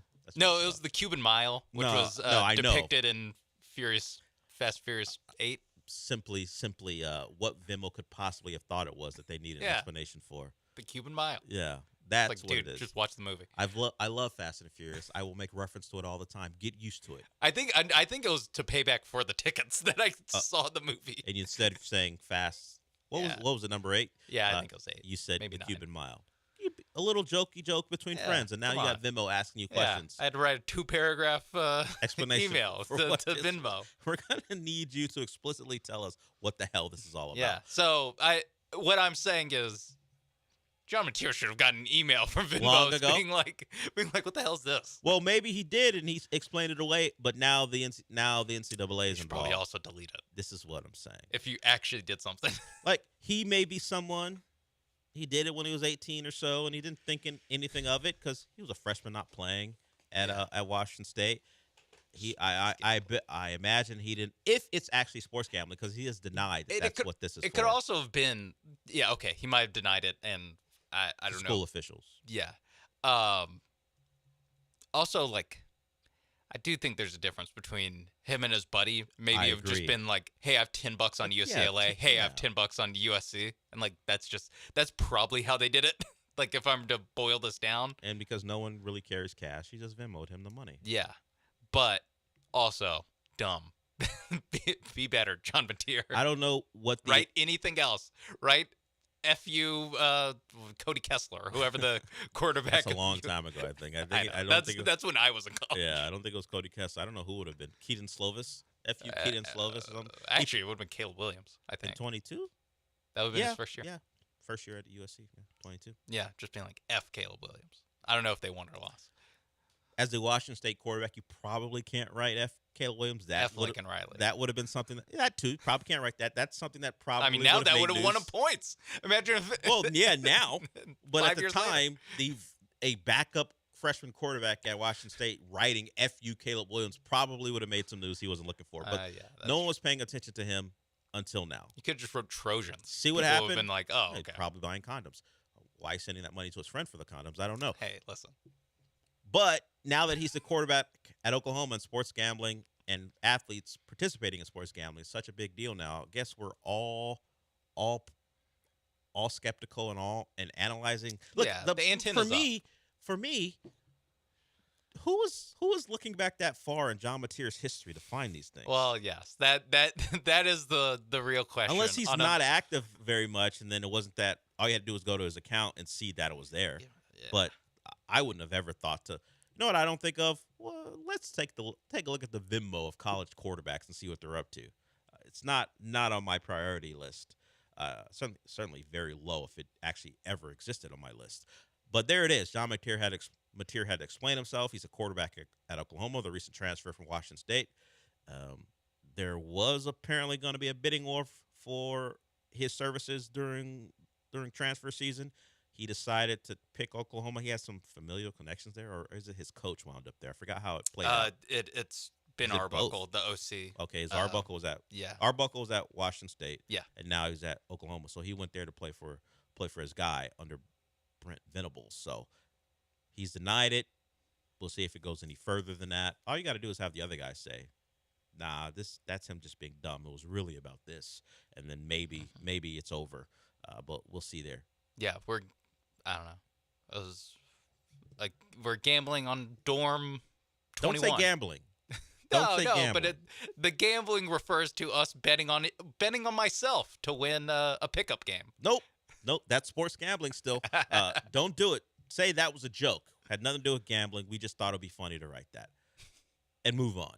And see if they can prove that you're lying. NCAA is kind of without power now. They used to have a real enforcement arm that meant something. But all you got to do is not cooperate at this point. And they really got nothing on you. Yeah, and Mateer, you just need to like Michigan did. You just need to stall them long enough for the season to pass, and then you'll go to the NFL. And who cares? Exactly. like that. You just need to do what Jim Harbaugh did. Yeah, it didn't happen at Oklahoma, so they can't be punished. You're no longer at Washington State, and they're unaware. They won't be punished. The only person who's in line to get punished is you. Yeah. So just tell them. Get your Ipe aligned and have him get a story straight, and there you go. He takes the fall. Speaking of that, isn't there some? I got to look into it. There's some land dealings. Yeah. Shohei is involved in something else that I don't know if it's real or not, but he and his agent were accused of exploiting their celebrity status in some real estate projects, sabotaging those real estate projects, allegedly. So Shohei, man, went to L.A., became a Dodger, although the other stuff happened when he was an Angel, right? But he leaves Japan, goes to L.A., and he just in part a shady character, I guess. Now I don't know. He's like, I love the movie Casino. Now I get to be in America and live it out. He avoided what was a giant controversy, but he avoided any punishment because his translator took the fall, or his translator was actually involved and it had nothing to do with Shohei. Whatever story you want to believe. But in this case, he and his agent Nez Balillo are being sued by a real estate investor and broker who were fired from a $240 million project in Hawaii. So that story's anywhere you want to read it. Just type in Shohei Ohtani, and it won't be about him playing for the Dodgers. It'll be about this story. Well, too. Well, overshadowed now by some dirty dealings, apparently. $240 million, less than what's been deferred on his contract. Yeah, where is he getting this money? Well, he screwed up the deal. It wasn't his money. That's what he's alleged to have done. Okay, I thought he was putting up deal. the money. No, he allegedly sabotaged the deal, and his agent, as I said, they're being sued by a real estate investor and a broker. His agent and Shohei being sued. Okay. So we'll see where that goes. I'm sure he'll be in the lineup, and he'll say, "Hey, had nothing to do with it," because that's the play. And either you think he got away with it the last time, or he was telling the truth. Either way, he just went on to have a good year when he wasn't hurt. We'll see if this plays any part in his season. Unlikely. Feels like this will wait to the offseason if it even comes to anything. All right, we'll go to break with that. We got one more segment to go. But before we get to that break, I want to tell you about Monument Chevrolet. No dirty dealings over there. No Shoheis over there. Straight shooters who will get you into the best car you could ever want. So whether you are getting a car for yourself and you want something new, or you are someone who is looking for a car for a new driver, maybe a student who's just starting school, they got great cars over there. You don't want to put them in something nuts early. You want to get them in something reasonable, reliable, and something they can drive and handle. That's why you go to Monument Chevrolet and check out their pre-owned inventory, because once you pick your car, you're going to know this. You get a 6-month, 6,000-mile limited warranty on those vehicles. So not that Monument Chevrolet is going to get you into a bad car, but you have that guarantee that there's a warranty backing the car you purchase. And if you're looking for something for yourself and it's new, that's what you're into. You want a new car, never been driven before. They have a large inventory of those cars as well. Whether you want like a Silverado or a Trax or a Blazer, all those cars are available for you at the website. Check them out at monumentchevrolet.com. And in that weird dysfunctional relationship you have with your old car, whether it overheats or it always needs oil, get rid of that toxic relationship and get yourself a new car with green flags at Monument Chevrolet. Head on out there. They're in Pasadena off of Beltway 8 and 225. And as always, remember this: Chevrolet, together let's drive.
Broadcasting live from the Veritex Community Bank Studios, it's the Del Olaleye Show. On ESPN 97.5 and 92.5. Now back to Del Olaleye.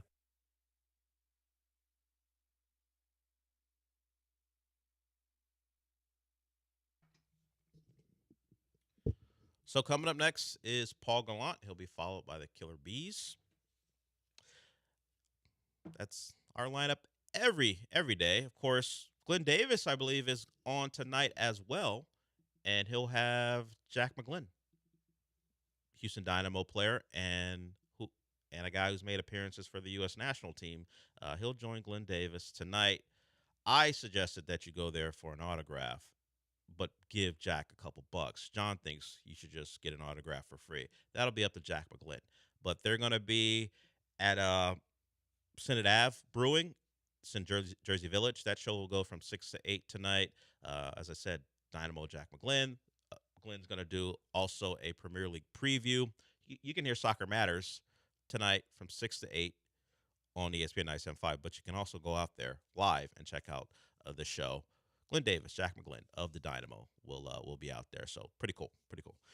Jack McGlynn's a very talented player. I think he scored a goal in a recent friendly, or was it in the Gold Cup? I don't remember. It was a very nice goal he scored.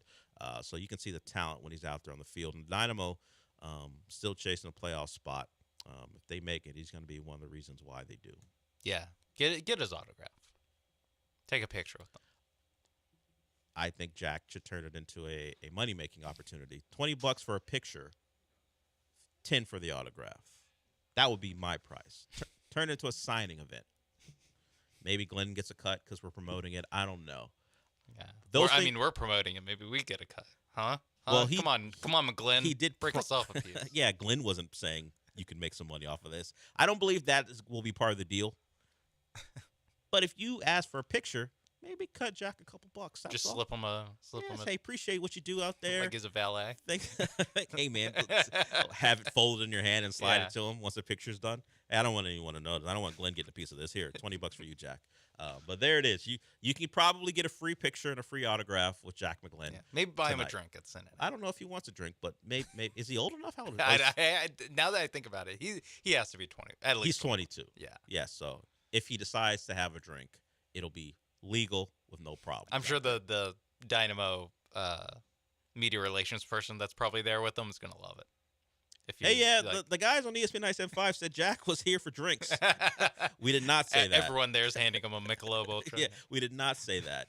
I'm sure it'll be a fun time and get to know Jack a little bit, whether you're listening to it here on ESPN 97.5 or you're out there at Senate Brewing in Senate Ave Brewing in Jersey Village. That kind of wraps it up for us today.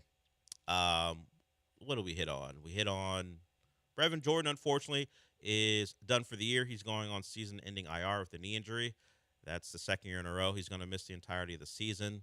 Of course, we're waiting on the Josh Hader news. You know what? I hope no news is good news, but we're going to hear some news. Hopefully it's the best news possible. Yeah. Where he's hopefully it's just he needed a couple extra days day off rest because on Saturday he threw 36 pitches. Yeah. Just, give him an extra day because he was sore. Discomfort is what they're calling it. Hopefully, that just means soreness. He's not comfortable. His shoulder's not comfortable. Because it's sore, not because there's actual discomfort, which leads to a myriad of possibilities, none of them good. We can hope. That is the big news that came out of last night, beyond what actually happened on the field, where it was a fun night. People who were there said it was like October. The crowd was certainly jumping, and they got everything they wanted, except for maybe the bubble guts late because Nerys made it a close ball game because of his performance. People would have preferred a 7-2 win, Yes. 7-3 win, whatever it was. Yeah. Yes. Instead, you got an exciting ball game, and the Red Sox fans actually getting back into the ball game, which no one was looking for. You had the Yiner Diaz throw out. Yeah, at that the was end of the that was inning. nice as well. Reminiscent of the 2021 ALCS with Martin Maldonado throwing out. I forgot who it was, but a Red Sox. I do remember that moment. It's reminiscent. Other than a lot being different, sure, and the stakes being much less, sure. Reminiscent, yes. All right, we're done for the day. Thank you for listening. Thank you for calling. Remember, tomorrow we are going to give away a pair of tickets to the listener appreciation party. We're going to do that at 11. So if we had a caller named Jeff. He asked when to tune in. Well, I thought that was a reasonable ask. Tune in right at 11 if you want those tickets. We're going to give those away, and we'll figure out a way to give them away as well. Sean, since we're done for the day, what does that mean? Oh, he dope. LeBron. Jack McGlenn. Oh, I thought you meant LeBron and the Rockets on Christmas night. Also Jack McGlenn. He's a big MLS fan. Ask him about it. I've seen that man at some Premier League games. Never an MLS one, LeBron. I don't know what he thinks of the MLS. Doesn't matter what LeBron thinks. He's not a Rocket. He's a Laker. And the Rockets will take him on and the rest of the Lakers on Christmas night. Thank you, Sean. Paul Gallant's up next. I'll talk to you tomorrow.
Ground ball the other way. Tough play, Correa. Backhand throw on the money. What a play by Carlos.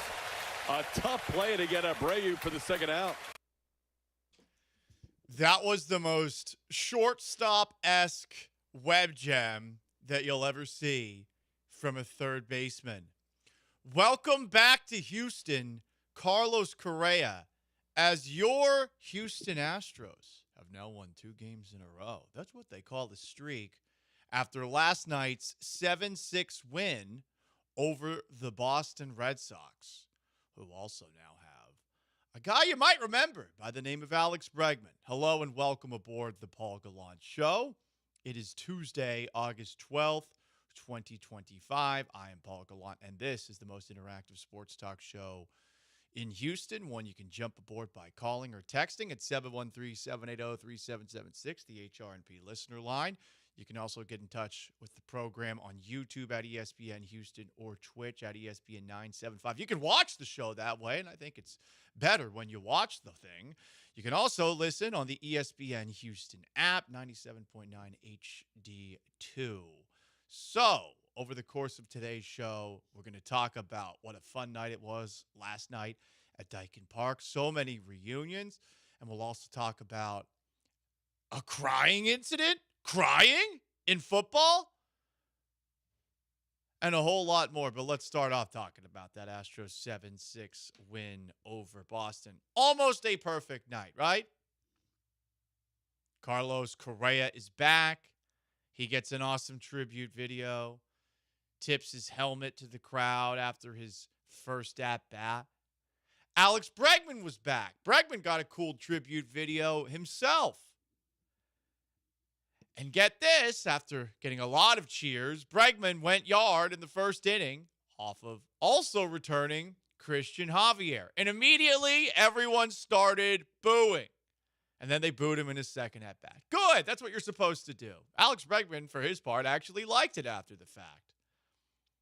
Hell, you watch the replay, it looked like someone was about to throw back the home run that Bregman hit. By the way, Bregman is now 4th in most home runs at Enron/Minute Maid/Dyken Park. How about that? Had his protein on before the game. He ordered a number 3 at Whataburger. No tomatoes and a large Dr. Pepper. So the Astros are down early. Oh, no. Christian Javier didn't look so good in the first inning. But after he settled down, looked pretty good for his first start back against a red-hot Red Sox team. Then on the offensive side of things, the Astros bats, they chased Garrett Crochet out of the game. That's one of the better pitchers in baseball. Carlos Correa had an RBI single.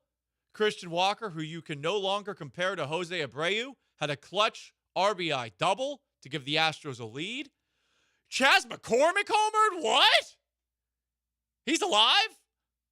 He's capable of that still? And he blasted that thing to left field. Hell, even Ramon Urias got a home run. And shout out to Dana Brown. You take a look at all the numbers of the guys that Brown brought in at the trade deadline, put together by our friends at Astros Future. Correa, Sanchez, Urias' combined stats, a .323 batting average with 9 doubles, 3 homers, and 11 runs batted in since being acquired on July 31st. That's pretty damn good. Seriously, 9 doubles and 3 home runs from 3 guys since joining the team. Lots to be happy about after last night's Astros victory. Yeah, I'm feeling pretty good. You should be feeling pretty good. Nothing could possibly sour the mood. There's no way. Everything's fine. The Astros are back. Correa is back.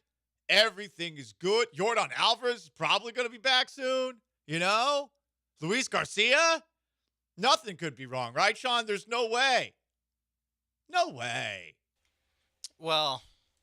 Oh, no. Who got the save last night? Doesn't matter. It's a team win. And okay. The bullpen, it wasn't exactly the most crisp and crisp, easy. relaxing Yeah. performance. There was a guy with a cool last name, De Los Santos. I don't know who he is, but that was De Los awesome. Santos, yeah. But Hector Neris got the 10 years of service time. And might not get to no, that's not perfect. Okay. His mentions, my God, I feel bad. They announced he gets to 10 years of service time, and he doesn't look so good. But no, you don't need to use your best bullpen arms every night, right? So that's, I'm sure, what was going on last night, right? Right? Oh, no. No. No. No.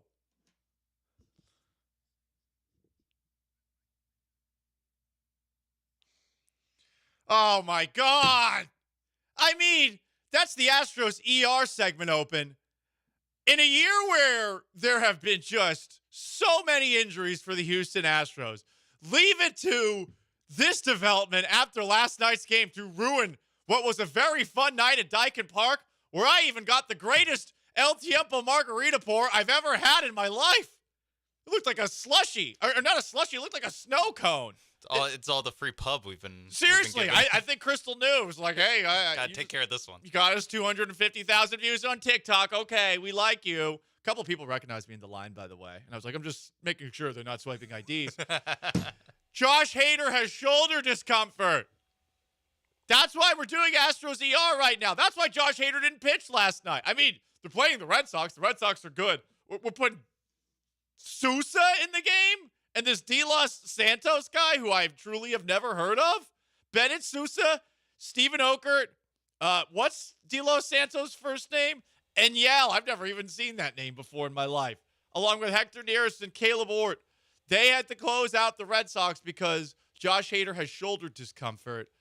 Oh, God. After the game, Joe Espada was asked about the depth of the Astros bullpen, and this is not going to make you feel much better either. Listen, that was kind of fun, honestly. Because I trust this bullpen. These guys have been good for us the whole entire year, and we need them. And today was a perfect example of, De Los Santos getting, coming in the game there in a big spot. Sousa coming in and getting one of the best lefty hitters in the league. So I thought Ort has been outstanding for us these last few outings. So everybody contribute. That was a great team win. Hey, Joe Espada clearly listening to our Down with Dana Brown segment, being a politician right there. Joe, sir, that was not fun. Who thought that was fun? It was fun when they were up 7-3. You know what wasn't fun? Roman Anthony at the plate in the top of the ninth with a chance to give the Red Sox a tie or a lead. What are you talking about? Yeah, playing an Instant Classic is never actually fun. No. It's never actually fun to be playing in one of those games. It was a great game for sure. Yeah. But, I mean, the bullpen made it a great game. That wasn't fun, Joe. No, it's only fun a little afterwards. Yes. When Also, you can breathe a sigh of relief. Part of the reason it was extra tense is the fact that we did have to depend so much on Ort and De Los Santos and Bennett Sousa. I would have really appreciated Josh Hader there. Really would appreciate it, Joe. Here is more of Joe Espada talking about Josh Hader and a very shallow bullpen, which he made clear multiple times during this back and forth with Chandler Rome and other Astros reporters. Joe, how short were you in your bullpen? Very. And I guess specifically with Hader, why was he unavailable? Very. So the Josh, he came in today, and, there is some shoulder discomfort. So we are, we're getting some tests done. That's why he was not available today. Did he warm up yesterday? Yes. He walked in today, and he was doing his pliers on before he threw his doing his throwing program, and he just did not feel right. So we went ahead and we got some testing done. We're waiting on those results, so we should have something more tomorrow. Oh my God. Well, all right. Well, I guess some point this afternoon we'll figure out if Josh Hader still has two arms. At some point this afternoon. But that's the latest.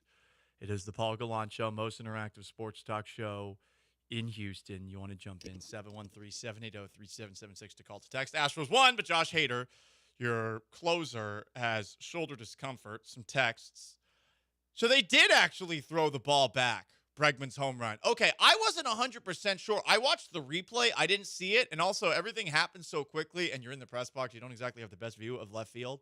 I did not see the ball get thrown back. I guess it did get thrown back.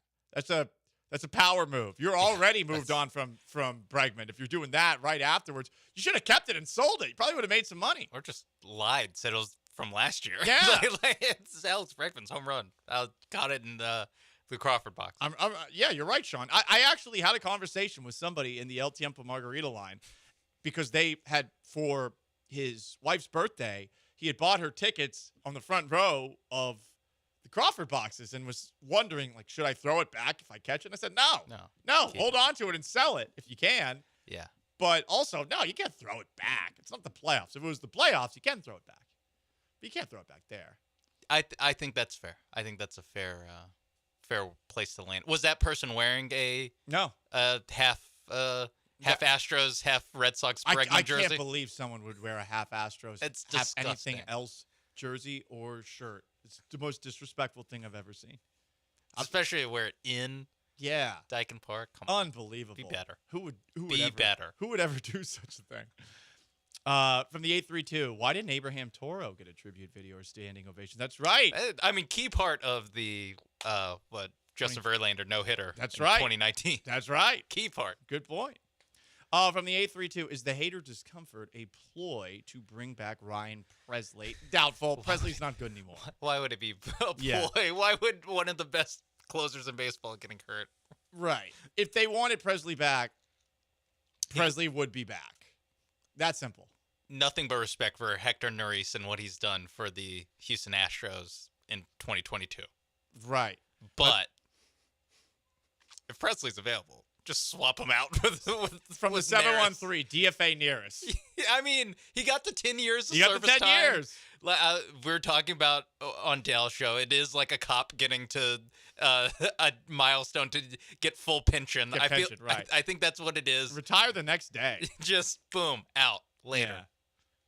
Oh boy. Bring back another Astros legend. From the 832, a texter says, I did wear my purple LSU Tigers Astros Bregman jersey last night. That is fair. That's actually kind of cool. Yes. Two different sports. That's the way to do it, especially a place like here where there's so many LSU fans. Yeah. To wear his college jersey, I think that's I like that. Yeah. That's the appropriate move. If you're a diehard Go Tigers person, that's actually very cool. The half Astros, half Red Sox. Disgusting. Are you just an Alex Bregman stan? And again, the Paul Gallant Show frowns on anyone who would dare wear a half jersey or jersey with two different teams. We would never do that. It's not right. We've never done that before, ever. I responded to Mark Berman reposting that last night, saying as much, and I think a lot of people thought I was in total agreement with Berman, not understanding that I have an Astros Mariners half shirt. But that's the internet for you.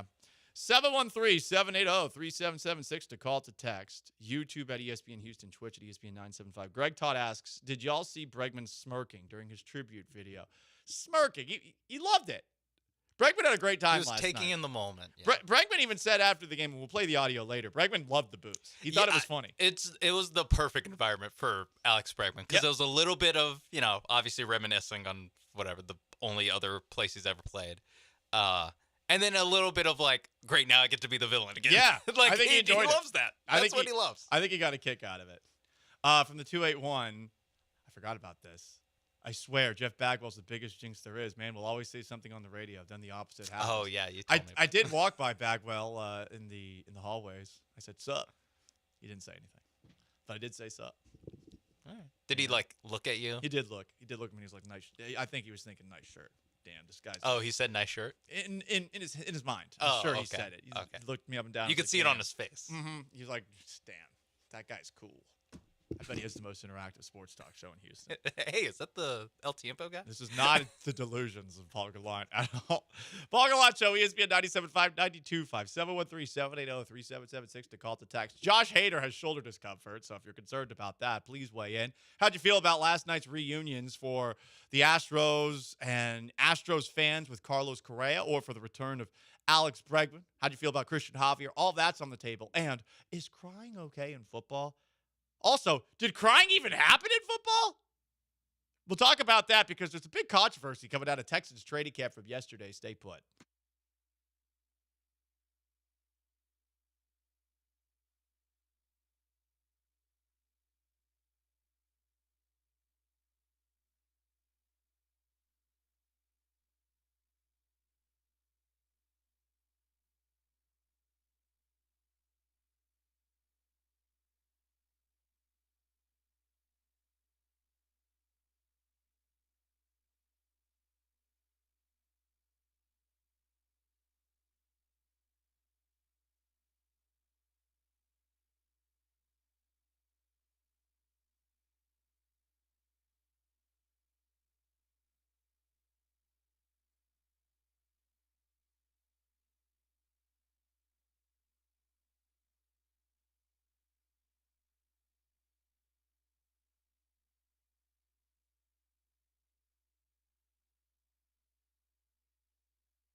You're listening to The Paul Gallant Show, on ESPN 97.5 and 92.5. live from the Veritex Community Bank Studios. Here's Paul Gallant.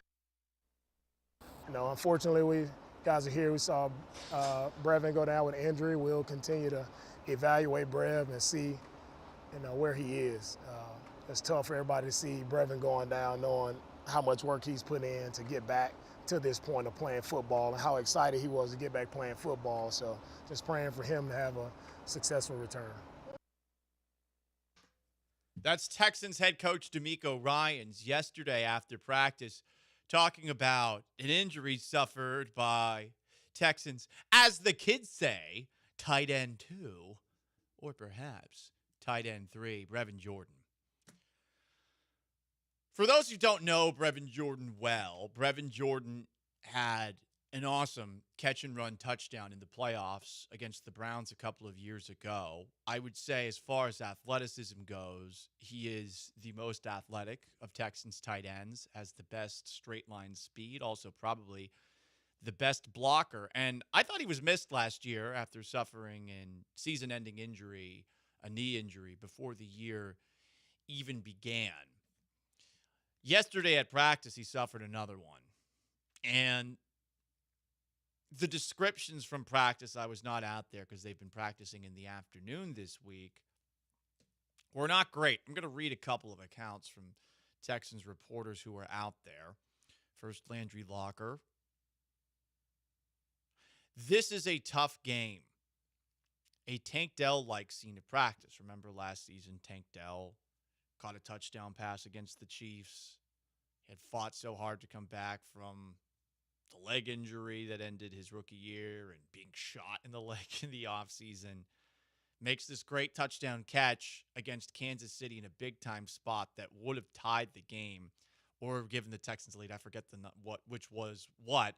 But Jared Wayne and other Texans receivers seemed to run a wrong route, ran into him as Dell was making the catch. Dell suffered a catastrophic knee injury, and it's doubtful we will see him this year. So this happened, I guess, yesterday at Texans practice. Brevin Jordan hurt in the end zone, visibly frustrated, torn. C.J. Stroud visibly shook. Jordan did not want trainers' help initially before being comforted. The whole team gathered around him as he was carted off the field. Tough, wrote Landry. Here's what ESPN Texans reporter DJ Bieneme had to say about what went down.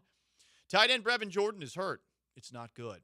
He went up to catch a pass and hurt his knee. He couldn't put weight on it. He was carted off. He's legit crying loudly, was even shouting, "No." Tore his ACL last year. It's very somber in the huddle. CJ Stroud is being consoled by tight end Dalton Schultz. Then you got this from Big Sarge Sports, because there was a lot of, whoa, man, they're really taking this hard. There were lots of emotions when tight end Brevin Jordan went down. I didn't observe anyone crying, but they were very emotional. Then John Alexander from the Chronicle said, "That's so tough. Brevin Jordan is weeping. Whole team is surrounding him. One of the saddest things I've ever seen. It's quiet. You could hear a pin drop. Team in the huddle now. Everyone was shaken up. Brevin Jordan is literally one of the happiest guys and the nicest." Yeah, I enjoy Brevin Jordan. I think he's funny. I think he's a great quote. Seems to be a fun person to talk with, and I bet that based off of that, he's probably a fun person to hang out with. So to see him suffer an injury after fighting back from an injury, if I were one of his teammates, I would be bummed out. 100%. Anyone who wouldn't be bummed out by that, either you don't like the guy or you're not someone with a lot of friends. And it was really interesting seeing all the General Pattons out there on social media yesterday after this injury went down, talking about the Texans' reaction to this injury. It's very strange. A lot of people were acting like hardos. Like, I don't know, John Voight's character in the movie Varsity Blues when he starts yelling at Billy Bob. Oh, little Billy Bob cry, baby. You cost me my perfect season. How's it feel? Huh? Cry me a river, you fat f***ing baby. You disgust me. My star quarterback is dragging his leg around because of you. And on top of that, I gotta sit and watch you cry about it. Oh, you know what? Get the out of here. I don't want to see your fat face. Get out. Get the out of here. Get out of here. A lot of hardos online yesterday with that mentality. A lot of them. And once again, I doubt you have friends if that's your first reaction. This is a well-liked guy in the locker room who is fighting to come back from an injury, who looked awesome in the first couple of practices that we saw him at training camp. And then bleep like this happens. Of course, players are going to be shaken up by this. Of course, players are going to be bummed out by this. This is a natural reaction. Have you never played a sport? Never had one of your teammates suffer a serious injury? You are bummed out for a little bit. What, you just move on? The worst injury I ever saw while playing football, we were playing Fort Meade the first week of my junior year, and I remember seeing right in front of me some kid on Fort Meade, which was a great team, but not in the best part of Florida, had a compound fracture in his leg. Like, I saw his bones sticking through his skin. It was awful. And we all felt horrible for the kid because we knew he was a good player, and they were the defending state champions, and he'd played on that team. And I was like, damn, like, that might have been his ticket out of this town. So all of us on this preppy, all whitey team, we were all dapping him up on his way out. But we all felt awful. And then you just keep on playing, and you're supposed to keep playing because that's how football goes. But the idea that you don't feel some sort of emotion for anyone who gets hurt like that is insane. Like we saw in the Lions game, Maurice Norris. And by the way, shout out to Maurice Norris who says, I'm going to play again. You got some balls, kid. Yeah. Him and Hamlin are like the two, like, most gangster dudes ever. Yes, you went back out there. I hope Norris never watches that video of him on the floor, on the ground, like where he's just looking like he's having a seizure out there. Right. So look, you're allowed to be shaken up by it because you do have to move on. But like this idea that you just move on, some of the people that I have seen with these takes, I got to say, I'm disappointed. Be better. And I would point in particular to the Marconi boys down the street who are flexing about getting nominated for a prestigious award while also posting the wrong reports about C.J. Gardner-Johnson's injury and then having an exchange like this after reading about this online. They weren't even there, by the way. Marconi Station can't send the team out to cover training camp practice live while it's happening. Two people, I'm not going to say their names. They aren't on my level. He shouldn't be the one getting consoled. Joe Mixon had to console you on the field. Now at practice, you have to be consoled by Dalton Schultz. So that's one of these people. Okay, I don't know, dude. You had highlights in your hair once. The whole station should have consoled you for your midlife crisis there. Then you have this. You will never convince me that the locker room doesn't almost laugh at that part of C.J. Stroud. Again, do you have friends? Have you ever had friends? Have you? I know you have nicknames that people give you because you ask them to give you that, Baytown Badass. But I see this. This is Marconi Radio. Are you fucking kidding me? Really? That?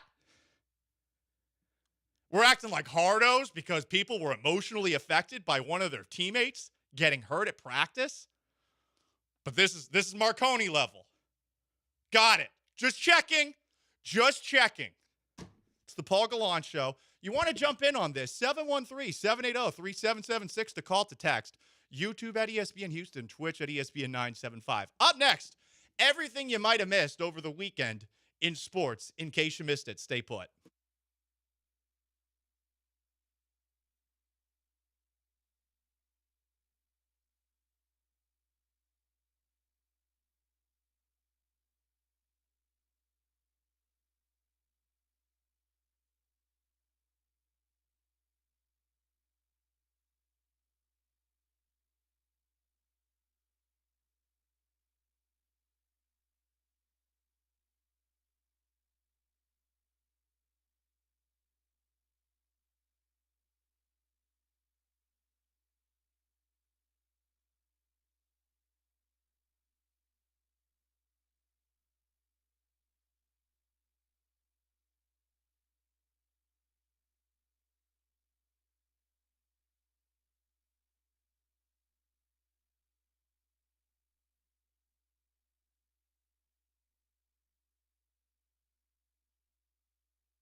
It's the Paul Gallant Show. On ESPN 97.5 and 92.5. Live from the Veritex Community Bank Studios, here's Paul Gallant.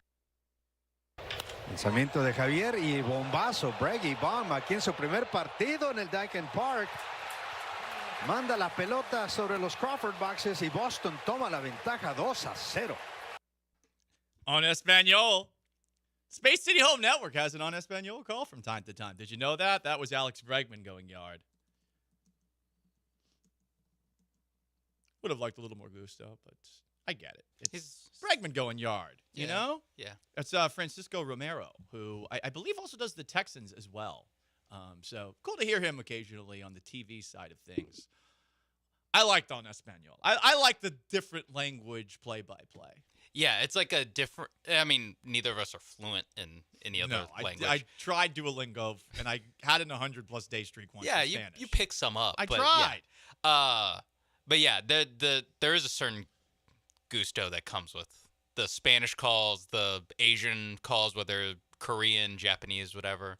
Yeah, they're always interesting. It's always interesting because like we're kind of used to how American broadcasters sound. They all kind of, not intentionally, but they all sound like each other. You know, like it's obvious, like this guy grew up watching this guy, you know, Joe Buck wanted to be Pat Summerall. These are just completely different style. It's crazy. Bregman is back. Bregman got an ovation after his tribute video, which was a nice one. It was before the game, tipped his hat to the crowd. Hit a home run in his first at-bat. The ball, I guess, was thrown back. Caught in the Crawford boxes. And he was booed the rest of the night. Here he was after the game being asked about his return to Dyken Park. That ball goes off your bat in the first at bat. Just what's going through your mind as you round the bases? Just pumped up, just fired up. Every time you hit a homer in the big leagues, it's pretty special. But to be able to do it first at bat back here was pretty cool. Pretty cool moment I'll never forget. Did you hear the boos next at bat? Yeah, it was great. I loved it. I loved it. I was hoping they would. Did you sense the good-natured feel of it? Or? Yeah. It's all good. Yeah, why were you hoping they booed? Well, just because it's a two good teams getting after it. They want to win. You know what I mean? Like both teams want to win really badly, and it's fun. It's good. It's good for the game. I've missed Bregman's smirk. Bregman's smirk while answering that, amazing. He was very stoic as he hit that home run going around the bases. I thought he would smile. He did not. It was cool to see him back. I am actually happy for him that he got that home run, especially since the Astros won. I really thought last night was perfect. Astros won, but then the Josh Hader thing happened after the game, and that did ruin things a little bit. So we'll keep you posted on anything with Josh Hader later this afternoon. What did you miss over the weekend in sports? Every Tuesday at 12:30. We take you back in time in case you missed it.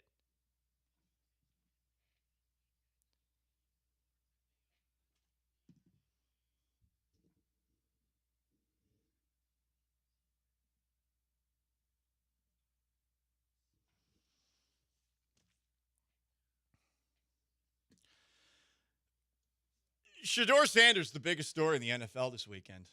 Yes. Good for him.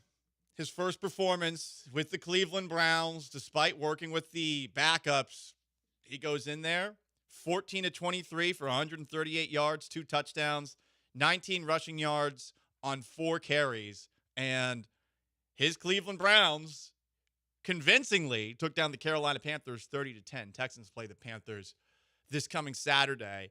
It has been very interesting monitoring the discourse online. I've seen some very funny memes.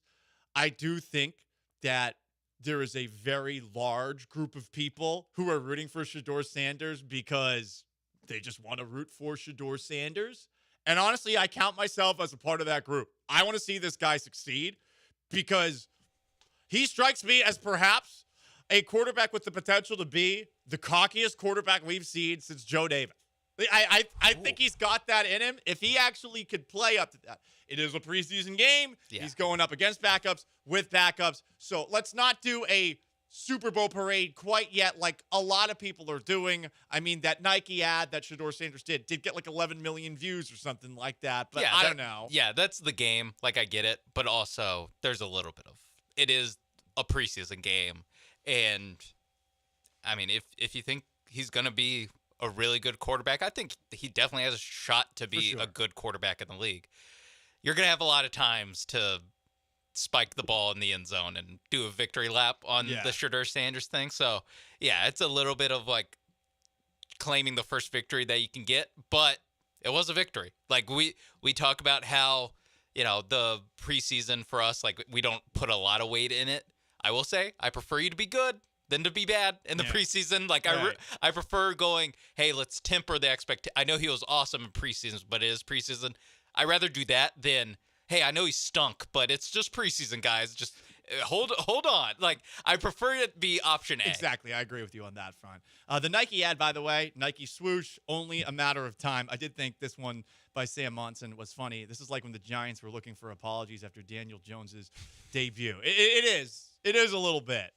I also do think it is kind of funny that if you watch the game, the NFL Network, this is posted on social media by I Am John W. NFL Network panning over to black people every time Shedeur Sanders completes a pass like it's an Office episode. It's pretty funny. They're like Stanley from the Office. There's certainly an element of that if you watch the actual game itself. So I'm fascinated by the discourse. Congratulations to Mel Kiper, by the way. He looks super vindicated. Yeah. This is not a Jimmy Clausen situation at their one preseason game. Speaking of the preseason, Friday night, Patriots Commanders. That's the backstory. My Lord and Savior had an incredible statue built in his honor. But I do have a note. Now, it was a pretty big statue, but it needs to be about 100 yards taller. Why are you laughing? Tom Brady, the statue of the greatest American football player that has ever played and will ever play, that statue needs to be on par with one of the 7 wonders of the world, the Colossus of Rhodes, which, for those who don't know, if you've watched Game of Thrones, remember Braavos? And there's that big, like, statue as they enter the Braavos Bay and you go underneath the undercarriage of the Colossus. That existed in the ancient world. There was a statue like that called the Colossus of Rhodes. Oh, it's not still up? No. Oh, no. It says the 7 wonders of the ancient world, only the pyramids are left. Oh. There's like the Hanging Gardens of Babylon. Oh.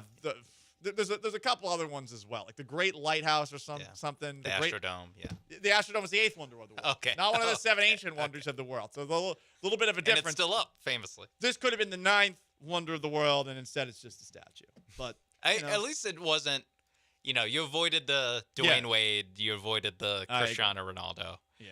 But I do think it could have been a little bit bigger. I'm with you on that front. It should have been significantly bigger. I do like the idea of it like being like the thing from Game of Thrones where you have to walk under Tom Brady to walk into the stadium. Yeah. Oh my God, that would be awesome. Look up. Yeah, look up at greatness. Speaking of greatness, my college Lord and Savior Tim Tebow. Anyone see this? Hear about this over the weekend? Tim Tebow. He has a kid now, and he's typing while holding his kid. Father of the Year. That's inspirational. I was inspired. And one last one, in case you missed it. This video blew up. It's artificial intelligence video where the 80s are waxed poetically towards, and it sounds like this. We'll stop and go along the way. You made it back. How's 2025? I heard no one talks face-to-face anymore, and everything's lived through something called social media. I heard people don't even know their neighbors anymore. They don't knock on doors. They just talk to Pause. Some neighbors suck. Not all neighbors. My neighbors downstairs at the condo I live at are the best. I love them. But some neighbors suck, right? Right. Yeah. I don't think you need to go out of your way to know your neighbors. But, millennial, perhaps a little bit different. Continue 80s video. Something called Instagram. What the hell is Instagram? I heard in the future, no one even goes outside anymore. Everyone just stares at screens all day. Some people go outside. Pause for a second. It is hot as balls in Houston. I will say, like, I think at the AI people speaking here are like, I don't know, 11 years old. I think an 11-year-old boy would be like, sick. Yeah. Video games all day? Video games, sports highlights. Yeah, pretty awesome. Pornography. Like, it's all there. From the 832, did Dana include the AC at Daikin in the trade for Correa and just not tell anyone about it? It was hot there last night. Yeah, I mean, it's, staying inside can be nice in specific parts of the country. Houston, this time of year, was one of them. Anyway, AI 80s nostalgia continues.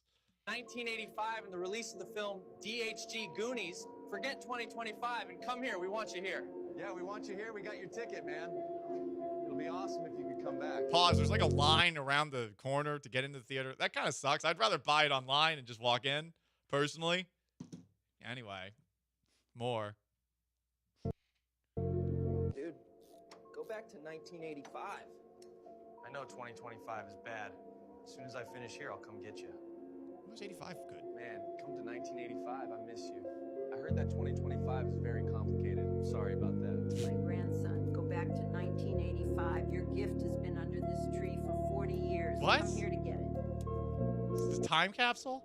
Hey, you there in 2025? Come to 1987. I'm sorry, the world is like this in 2025. Like what?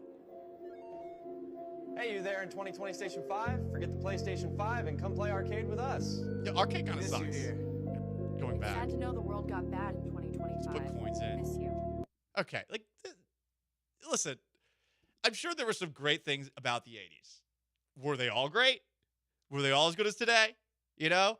Like, the idea of playing in an arcade, you have to have quarters. What if you ran out of quarters? You're done.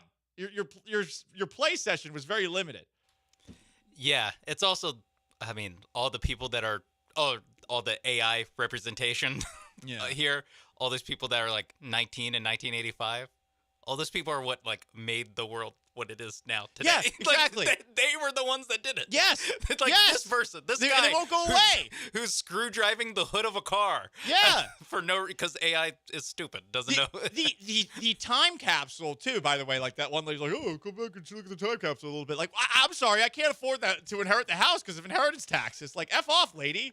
Like, F off, grandma. Like, thanks for burying that. Now I'm never going to get this. Yeah. Because you buried it, and I can't afford the house that's increased in value by like 7,000% because you wouldn't let go of it because you wouldn't die. You should have. Why'd you stop smoking? I'm kidding. I'm kidding. Anyway, it is the Paul Gallant Show. If anyone actually is like brought to emotion by that, like you are severely depressed. I'm sorry. Yeah, I saw a lot of people out there. It's like, what? You're tearing up at this? The 80s, I'm sure, had their perks, just like the 2020s have their perks. Like it's never been perfect. But everyone looks at the past as if the past was the key to like everything. No, it in some ways yes, but in most ways no. I'm sure when people were like protesting to tear down the Berlin Wall, they weren't like, man, the uncomplicated times of the 80s. Yeah, I mean, shoot, in the 80s, was there air conditioning in Houston? Like I don't even know. It probably wasn't good. It probably, or it wasn't as widespread. But I think they invented it. I would hope so. Like early. But like imagine earlier. Yeah. Like, geez. Yeah. From the 409, it's a really bad look for Daikin if the AC is out at a stadium owned by an AC company. That's from Jasper. It is bad. They really should get on top of that. I mean, listen, man. Syracuse University played in a dome called the Carrier Dome, and it had no air conditioning. So this is on brand for me. I'm used to it. Some of y'all are soft. Born in it, molded by it? Yeah, I was born in it. I was born in a stadium with no air conditioning. It was a tent, and it was held up by the heat on the inside. Anyway, 713-780-3776 to call to text. That's in case you missed it every single Tuesday at 12:30. We go through what you might have missed over the weekend in sports. Up next, no way, Shohei. Shohei Ohtani might be in trouble again. Uh-oh. Dodgers? Nefarious things? Astros are the only team that people get mad at? What? Stick around. Paul Gallant Show.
This is the Paul Gallant Show on ESPN 97.5 and 92.5. from the Veritex Community Bank Studios. Here's Paul Gallant.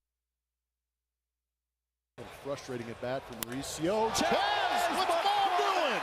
First one of 25 is off the community leaderboard.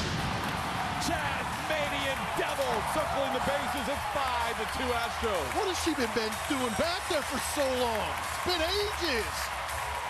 Better not be burnt. Hey, Mom, get the meatloaf. I think Jeff Blum was so shocked that he had to dust off the reference to Wedding Crashers, Will Ferrell's character Chaz. Mom, the meatloaf! Because everyone was shocked that Chaz McCormick was capable not just of bombing a ball out of the park in 2025, but doing it like that. And I think there was still Garrett Crochet in the game at that moment in time. I mean, my God, you're getting blasted into outer space by Garrett Crochet. It's probably time to get out of the game. I think somebody, a Boston-based radio producer, one of my favorite shows growing up, suggested that, I think on that one, because of how big the crow hop was before the home run, that maybe, just maybe, the Astros knew what was coming. Which is kind of interesting given that the Red Sox have had several allegations against them this year about... The Red Sox are the one team in baseball that can't complain about sign stealing. Seriously. Carlos Correa, hey, just leave for a year, then come back. No one's going to remember. Everyone's going to have moved on by then. And then we'll just blame it all on the Astros, even though we hired somebody literally from there and won a World Series with that guy as manager. Nothing to see here. Everyone had career years. Yep, everyone. Nothing to see here. The hypocrisy with the Red Sox is funny. But hey, last night was a fun game. Speaking of great hitters like Chaz McCormick, Shohei Ohtani. He plays baseball. Great hitter. Great pitcher. And perhaps comic megavillain. Why do I say that? Well, there's an investigation going on right now. Because Shohei Ohtani has been accused of sabotaging a $240 million real estate deal in Hawaii. I read this report. I know a lot of people, you want to believe Shohei Ohtani, whose interpreter was involved in a gambling scandal, and maybe you find that fishy. I see how a lot of people want to turn this into a big scandal for the Dodgers.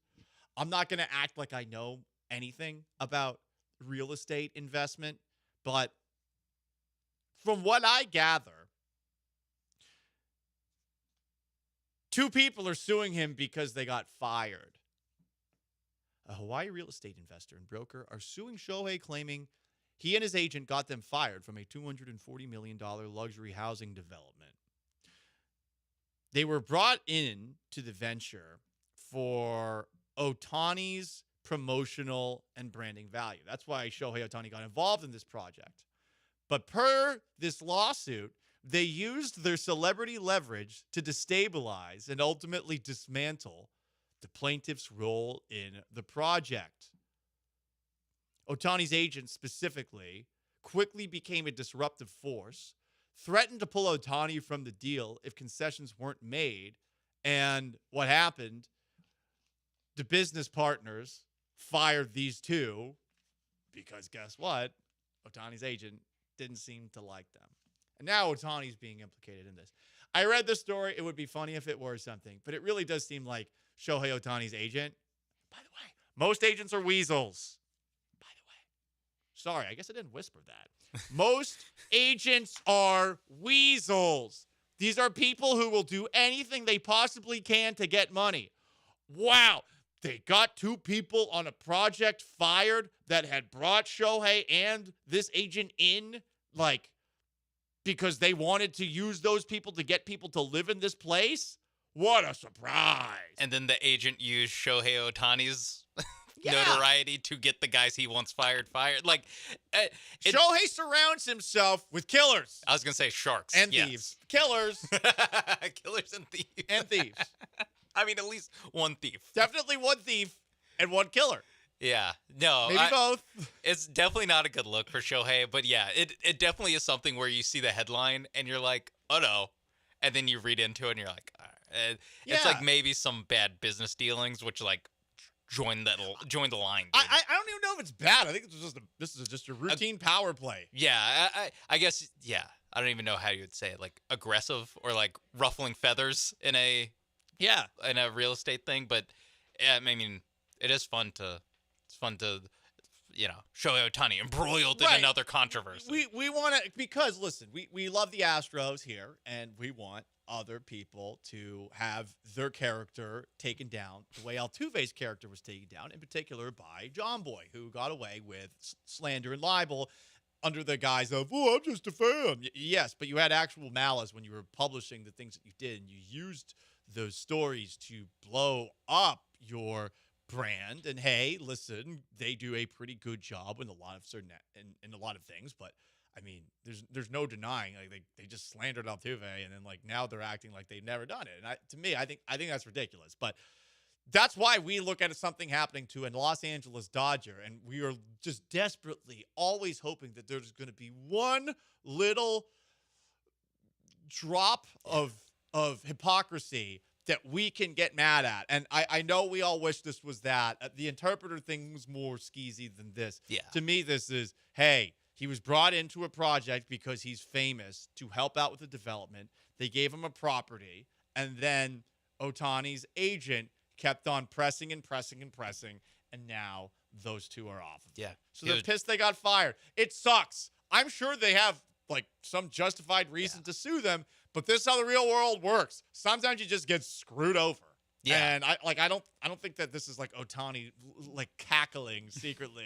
Yeah. Well, I don't think he's doing that. When you see like $250 million like real estate deal gone wrong, basically, you're just like, what did he do? Like tear down like some like coral reefs in Hawaii? Exactly. Like, what did he do? Mow down a rainforest? Yeah. Like it's like, oh no, it's he made a deal and then his agent altered the deal. Pray that I don't alter it further. Vader, nice. This deal keeps getting worse and worse all the time. It's Lando.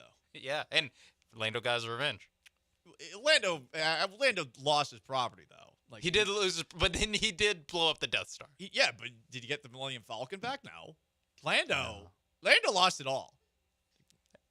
That's why some Lando gave all gave some. That's why in the sequel series, like that's why at the end, like the dude's just a horn dog looking to like bang living in an RV hotties. basically. Yeah, he's like living in a space RV looking to bang hotties at like at a rave, like when he's Belichick Jordan Hudson aged, you know? Hey, listen. That's how that movie ends, by the way. Like Lando, like that's the best part of that movie. Is like Lando's still like a sex symbol. Yeah. Oh, there.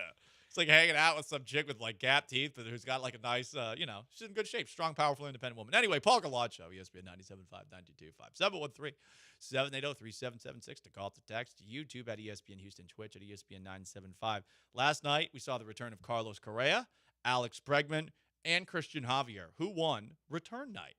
It's the Paul Gallant Show. Stay put.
Ground ball, base hit.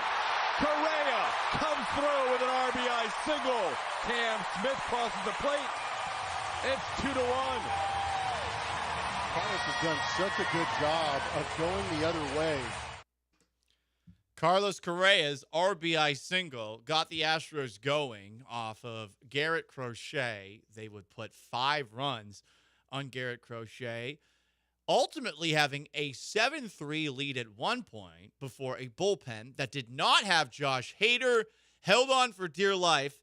The Astros did win last night 7-6 in a game where we saw the return of 3 key pieces of the Astros over the last decade.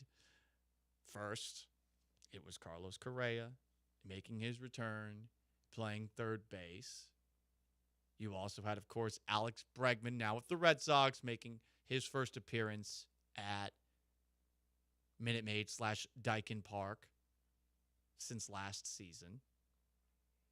And on top of that, you had Christian Javier back on the hill.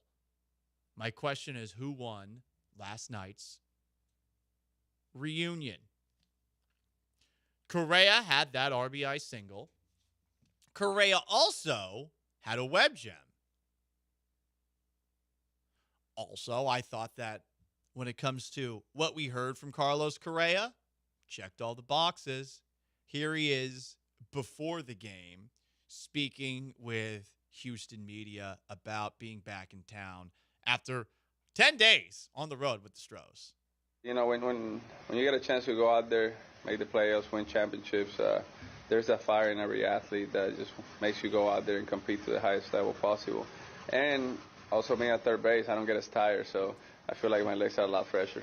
How do you like it? I love it. I love it. It's I tell the guys it's a gift from God, man.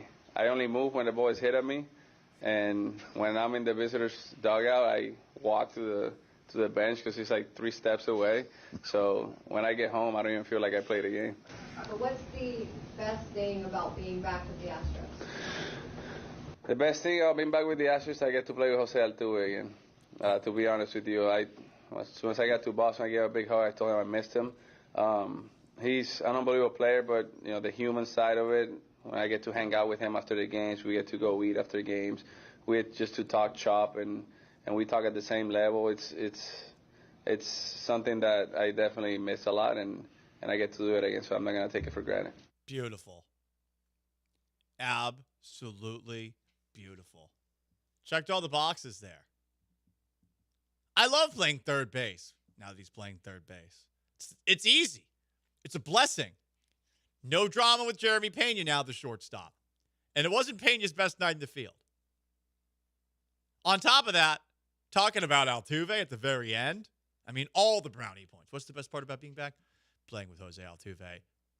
Could Carlos Correa get more votes than the mayor of Houston if there was a runoff? Right now, yes. Yeah. So as long as Altuve doesn't run, I think Correa's got it. So, Sean, not Correa's best performance at the plate, hitting streak intact, but his 2 hits or more streak over. 3 over the weekend against the Yankees.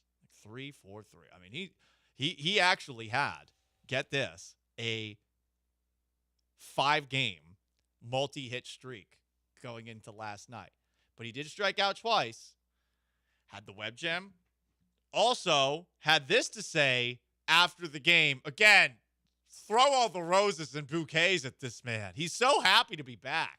It was awesome. I got chills and almost felt like crying, but I was like, I cannot cry before facing a possible Cy Young winner. So, keep it together. But it was truly special to see how much love this city has for me. For the 7 years that we spent together, winning a lot of games, having a lot of great memories, a lot of great moments. That love that they showed me today was truly special. Good thing you didn't cry. The Marconi boys would be killing him today. They would be destroying him.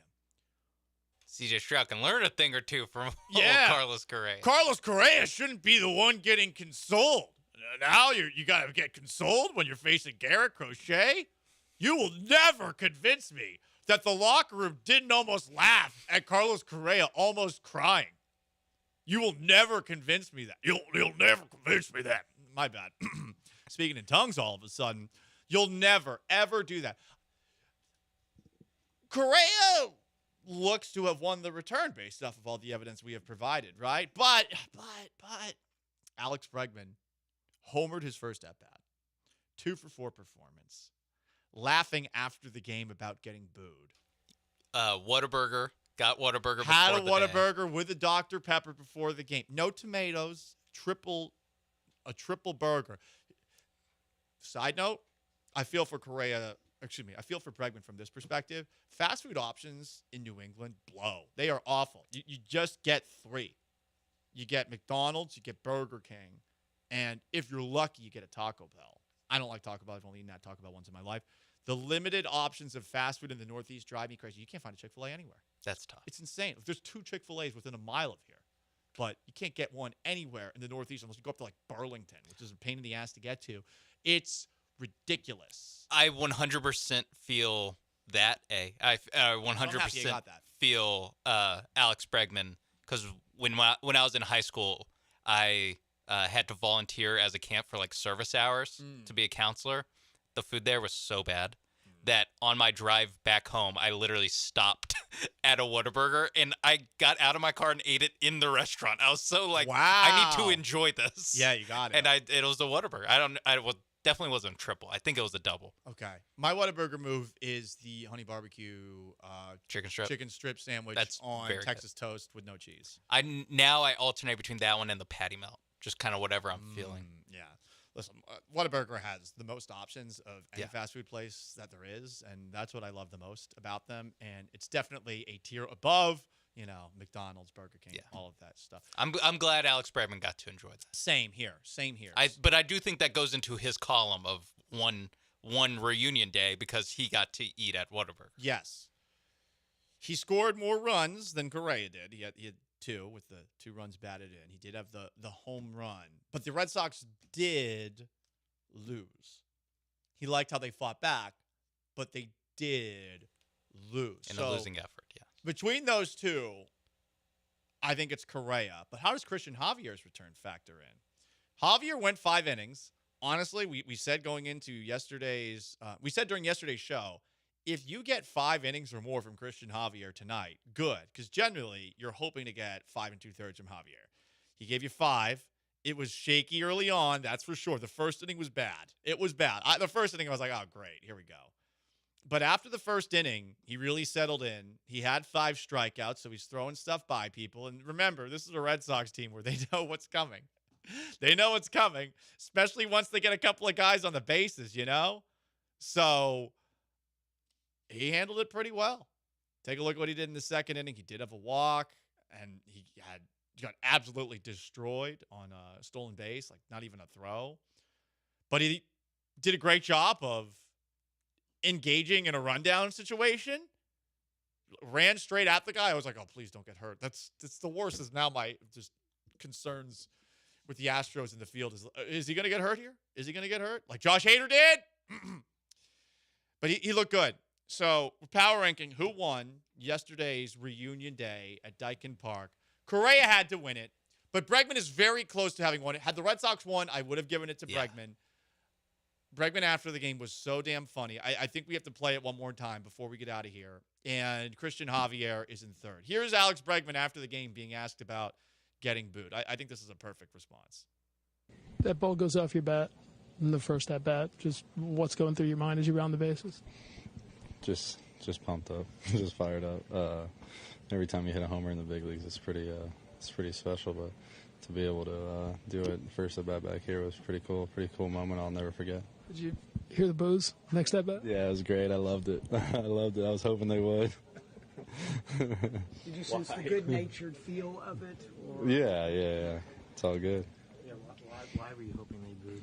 No, just because it's a 2 good teams getting after it. They want to win. You know what I mean? Both teams want to win really badly, and it's fun. It's good. It's good for the game. It is good for the game. And I agree with this texter saying last night's game was the best non-playoff game I've been to in a while. The energy was incredible. The margarita was were flowing.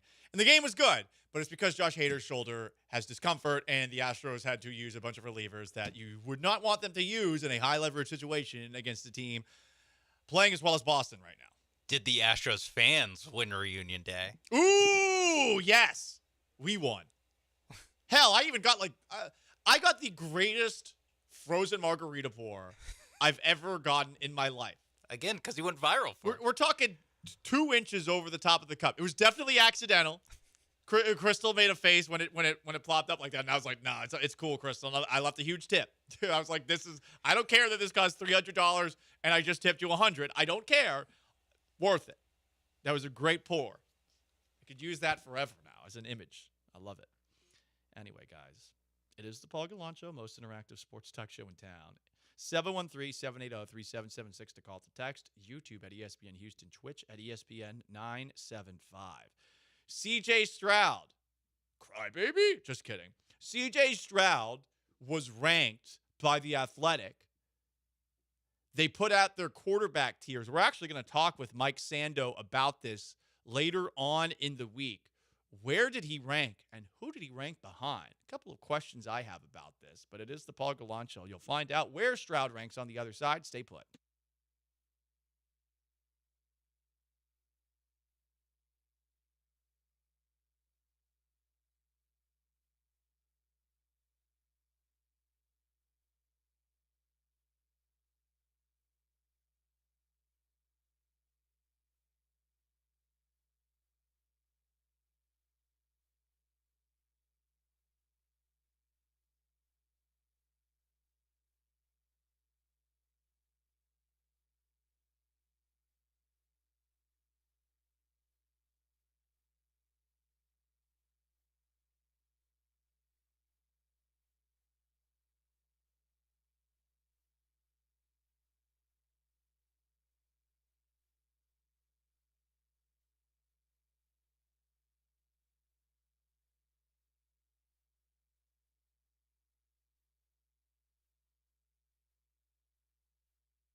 It's the Paul Gallant Show. On ESPN 97.5 and 92.5. Live from the Veritex Community Bank Studios, here's Paul Gallant.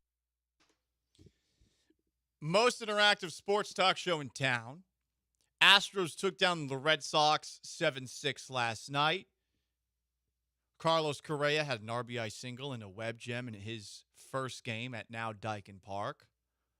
Alex Bregman had 2 hits, including a 2-run homer, his first at-bat, which drew boos off of Christian Javier. And Christian Javier was back, and after a rough first inning, Christian Javier settled in 5 innings, 5 strikeouts, 2 runs allowed as the Astros get that big win. Taking a look at where they stand currently in the American League West. Good news, everybody. Good news.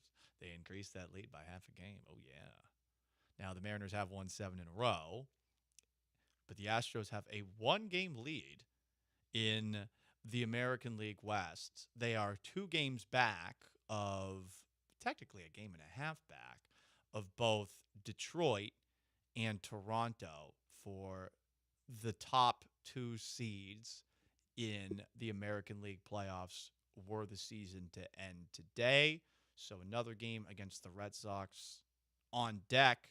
Meanwhile, the Mariners, who just took care handily of the Tampa Bay Rays, they get a date with the Baltimore Orioles before playing an ice-cold New York Mets in a series that features 2 games in New York.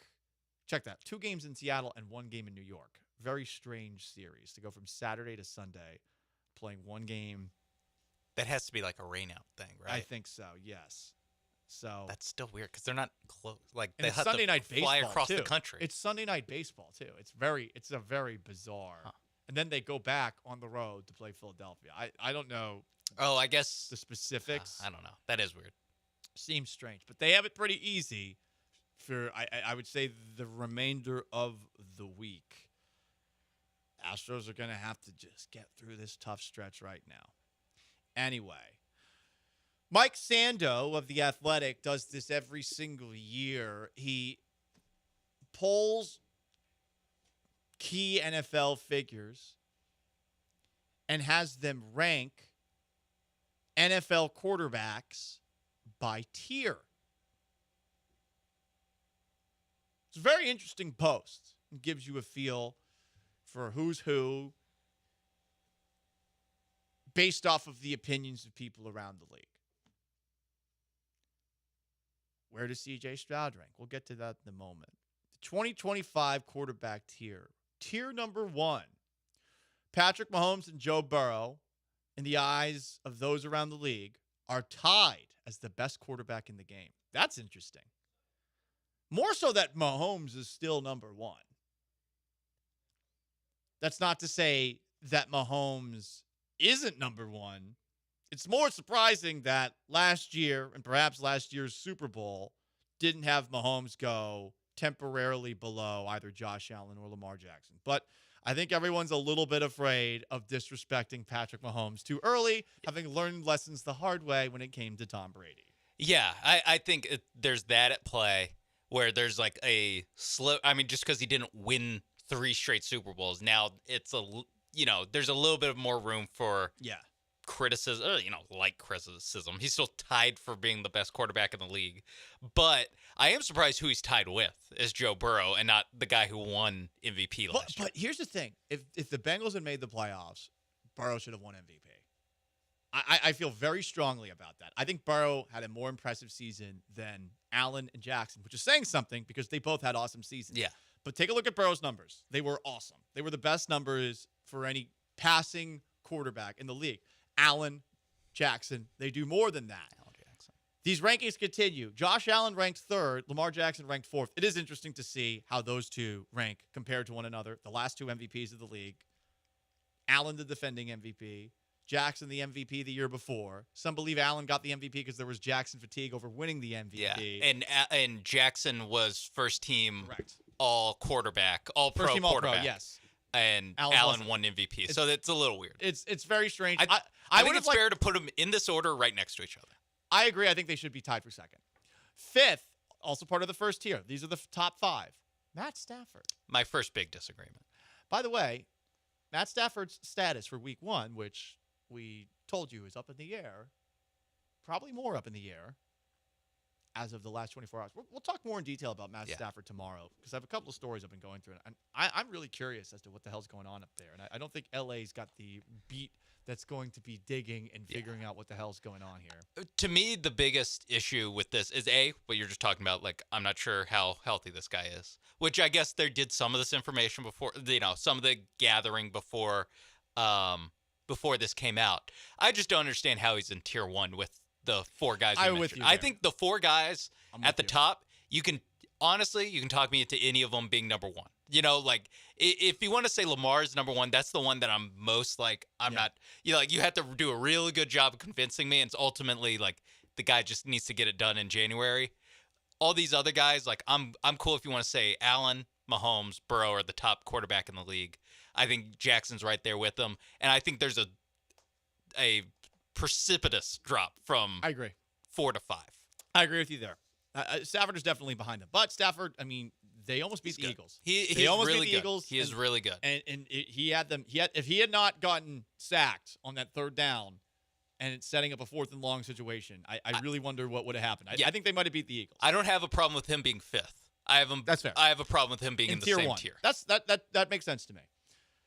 So that's tier 1: Mahomes, Burrow, Allen, Jackson, Stafford in that order. Though Mahomes and Burrow are technically tied for 1st. Tier 2. This is where it gets interesting. Jaden Daniels is 6. That's too high. I like Daniels. Yeah.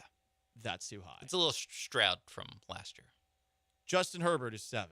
We're still doing this? That's crazy. The number 8 is also a little too high. Jared Goff. I agree. And then tied for 9th, CJ Stroud and Jalen Hurts. A lot to go with. That's so much to talk about. Hurts, first off. Are you kidding me?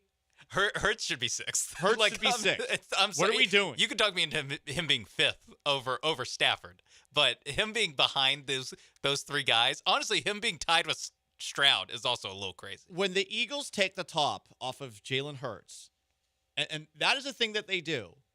Jalen Hurts is like the weekend car that rich people have, where there's tarp on it and it's in the garage, and then they take it out on the weekend, and they probably don't even drive it that fast. They kind of baby it. Yeah. But if you wanted to play with this thing all the way, you can. And it's interesting. Hurts in the regular season, you can almost tell, like, I know this is a marathon. I'm not gonna plow people over. It's annoying, but you know that in the playoffs, he can turn it on. And 9th, tied for 9th? Are you serious? Behind Goff? Get out of here. Behind Goff, behind Herbert. The Herbert thing, too. Listen, Herbert has amazing splash plays from time to time. Great. Cool. Neat. The internet, the amount of ass kissing that they give to Justin Herbert makes me root against him. Yeah. Not even kidding. He seems like a nice guy. Yeah, exactly. He seems like he does everything right. It's just media the just kisses around him. It's a little bit of like if you don't like Shedeur Sanders, that's probably why. He's like 5 spots too high. Yeah. I can see why Goff is ahead of Stroud. I don't agree with it because I just cannot get out of my head how bad Goff was in that Super Bowl against the Patriots all those years ago and how bad Goff was in Sunday Night Football against the Texans. To me, that's like 1 week to the next. I know that there's 7 years of separation between those 2 moments. To me, like that is what Goff will always be. Yeah. Goff certainly has done the most he possibly can in Detroit. But to me, Goff has these moments where he shrinks in big moments. I will say that did not happen in that San Francisco 49ers versus Lions game, but there are times where I look at Goff and I'm like, what is going on here? Stroud should be, I think, ahead of Herbert and Daniels, but I would also hear an argument for him being tied with Daniels, given that Daniels made it all the way to the NFC Championship game, but that's why he is that high up. The rest of this tier, Baker Mayfield is who Stroud and Hurts are ahead of. Yes, that makes sense to me. Then it's Dak Prescott at 12. Prescott didn't play much last year, but the year before that, his best statistical season. 13 is Jordan Love, and 14, Brock Purdy, before we get into the next tier, tier 3. Kyler Murray at the top. I agree with that. Murray, when he's at his best, is awesome, but he also has some brutal moments. Not consistent enough. Rodgers, Tua, Trevor Lawrence. Geno Smith is ahead of Trevor Lawrence and Tua. And I think Aaron Rodgers at this phase in his career. Yeah. Bo Nix tied for 20th with Sam Darnold. Darnold should be 400th. He sucks. Drake May, Caleb Williams, Bryce Young, Kirk Cousins, rounding out the third tier. Then after that, who cares? So that's the tiers. Here's what they wrote about C.J. Stroud. Stroud remains solidly within tier 2 despite suffering the 5th largest year-over-year fall in average vote. He got rattled because of his offensive line, and you saw that in his play. I agree with that. One defensive coordinator said, when I watched them, I felt like he felt the rush. Yeah, because it was coming right up the middle because they couldn't pick up stunts. Because of that, I still think the talent is in there. I agree. Stroud got 1 tier 1 vote down from 12 last year. Everyone wants to downgrade CJ, said another defensive coordinator. His number 1 receiver was out. Yeah, that was true. He missed Nico Collins for a lot of the year. He was without Stephon Diggs for half the year. He was out without Tank Dell at the very end of the year. Right. The line did not play great. The line was the worst. That's an understatement. The running game wasn't there like it should have been. Mixon was there, that's for sure. He saw Stroud as a low tier 2 voter. Another person wrote in this Mike Sando quarterback tier article. I read an article. They said it's time for him to take the next step. What is the next step? It's time for his team to take the next step. He's pretty damn productive. The anonymous quotes about Stroud are very favorable to this point. 2 voters compared Stroud to Jordan Love. They were doing that last offseason, so I doubt that they watched much Stroud this season. Very similar to Love in that some of the disguises will hold the ball quite a bit, take some sacks, throw it into coverage. The taking sacks thing, there were some, but Jordan Love is a crazy person. Like, yeah. I think that Stroud's decision-making is better. And Stroud does have his moments where, like, what were you thinking? But it's usually, like, to me, it's more a brain fart than it is reckless. With Love, Love has Favre tendencies from that perspective. Exactly. It's like, what are you doing, dude? Like, you are a psychopath. Hey, that's cool, I guess, but, like, it's fun to watch. I don't know. Drake May, best case scenario, like, is going to be like this, too. I know this year, like, that best case scenario, that's what Drake May can be. I think it's like Jordan Love, where he's just doing stupid, crazy stuff, but he's fun. Defensive coordinator who faced Stroud did raise concerns over the quarterback's 86-yard game against the Packers. Yeah, that one was rough. He can carry the team. He's special in my eyes because he can throw from the pocket, off schedule, and he's been really good with the game on the line. The one thing that would sway me to go to a 3 was his performance at Green Bay. Wasn't crazy about the play calls at the end. Yeah, there were some weird play calls there. But if he had won that game, he would be a solid 2. He is a 2 to 3 to me. Damn, 3? 3? Oh, that's 3 is tough. That's probably why he's down and he's tied. Yeah. In this ranking as he is with Jalen Hurts, which is also insane. Like, Hurts would be ahead. I could understand him being tied with Goff, even though I think he's better than Goff. Yeah. I do not understand him being behind Herbert and Daniels. I just don't. Hurts, I like Daniels, but I don't know. Yeah. Hurts, Daniels, and Stroud should be 6, 7, 8 in some order. And then, I mean, honestly, you can go Baker or Mayfield before you get to Herbert and Goff. I think that's how I would do it. And Purdy should be a little bit higher. Matt comments, I don't know, Paul. Jaden Daniels was pretty damn good. I think there's a better chance he'll be top 5 this season, being worse than 6th. I don't know. They brought in Laremy Tunsil, and they're like, yeah, this is going to change all their leadership issues. They brought in Deebo Samuel. Yeah, this is going to be the extra weapon. This is vintage Redskins offseason stuff. They had a very favorable schedule last year. They won a couple of games on acts of God.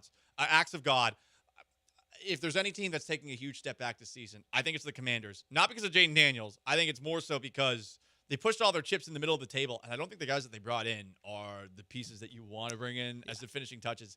I'm talking about Tunsil and Deebo. That is not any disrespect or shade towards Jaden Daniels, but I think putting Jaden Daniels ahead of Stroud for me right now, I think that's much. But listen, I said I don't get it, but I do get it on the outside. On the inside, as someone who watches it every Sunday, I don't get it because I do think a lot of the accounts that you heard right there in that Sando piece, like, they're saying all the right things. Yeah, like, Stroud was kind of screwed.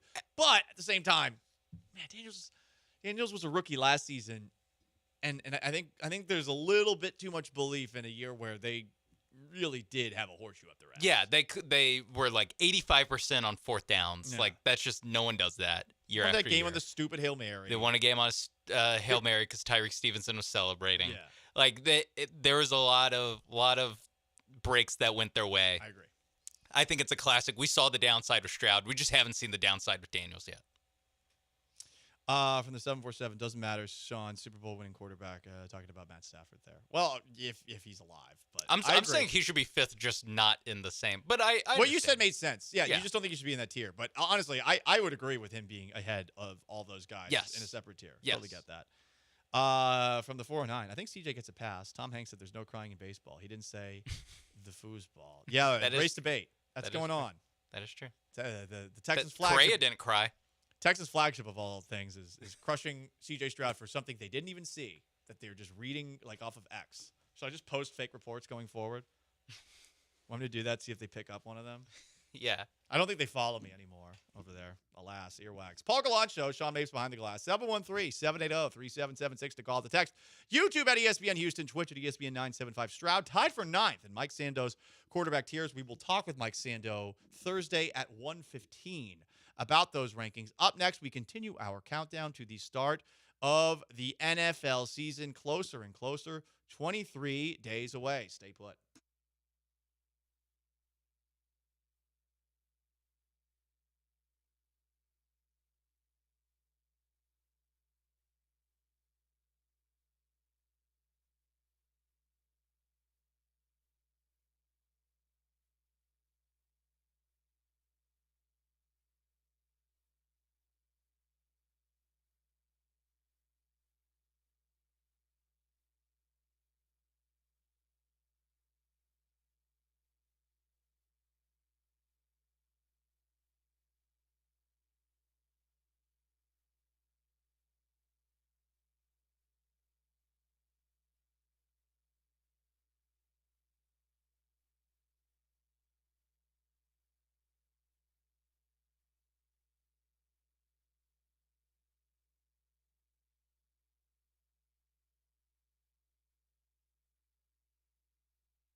"23 days away from the start of the NFL season. Who is the best number 23 in NFL history?" Did you know there's only one guy that wore number 23 in the Hall of Fame? That is actually very surprising to me. It's Michael Jordan's number, for God's sake. Guy Chamberlain, who played and coached in the earliest years of the NFL. Chamberlain's record of 58, 16, and 7 as a coach is one of the best records for anyone who coached in the NFL. Can you guess the year he was born, Sean? 1921. 1894. It was wild that there is no one in the NFL's Hall of Fame that's worn 23. Some great 23s. Isn't Devin Hester in the Hall of Fame? Isn't this wrong? This website, I think, might be off. I think Devin Hester made it. Yes, Devin Hester is in the Hall. Okay, so you got Devin Hester, Christian, last year's Hall of Fame. Okay, so this website's just dated. It's my fault on that one. Devin Hester is in. Troy Vincent, NFL Players Association. Now he's a league executive. I think he's not an NFL Players Association guy. He is an NFL just executive. He used to play corner for the Eagles. Christian McCaffrey as well. D'Angelo Hall. Remember when he got in a fight with DeAndre Hopkins in Hard Knocks 2015? That was fun. Oh, yeah. Hopkins, just smoked his ass, too, when he was trying to throw cover him. around. I think Hopkins said, I fear God, boy. I fear God, boy, like getting in Hall's face. And, of course, the best number 23 in Texans history is Arian Foster. That's not a debate. Yep. Arguably, Sean, a Ring of Honor member, especially if we're going to put the entire McNair family in it, which okay, cool. But now half the Ring of Honor is McNair family. Is a husband and a wife. Did you see Foster was at yeah, he was at the Astros game last night. Yeah, wearing a Brewers shirt, which is funny. I think Patrick that was random. I think Patrick Storm, a good Texans follow on X. I think his kid might have gotten a picture with Foster or something like that. I thought it was someone got a picture, I thought it was a Photoshop. Yeah. Yeah, so maybe I saw Patrick Storm post it. So and I saw a different angle of Arian at the game. So I think it was at the game. Again, wearing the Brewers shirt. So that was real. Yeah. Okay. Interesting. It's a star-studded night. Well, speaking of star-studded, I'm going to play a clip from something that's going to go on the internet tomorrow at 7 p.m. Such a nice color on you. Yes, I know. It's the color of your eyes, sweetie. That's why we match so well. We're about to do a podcast.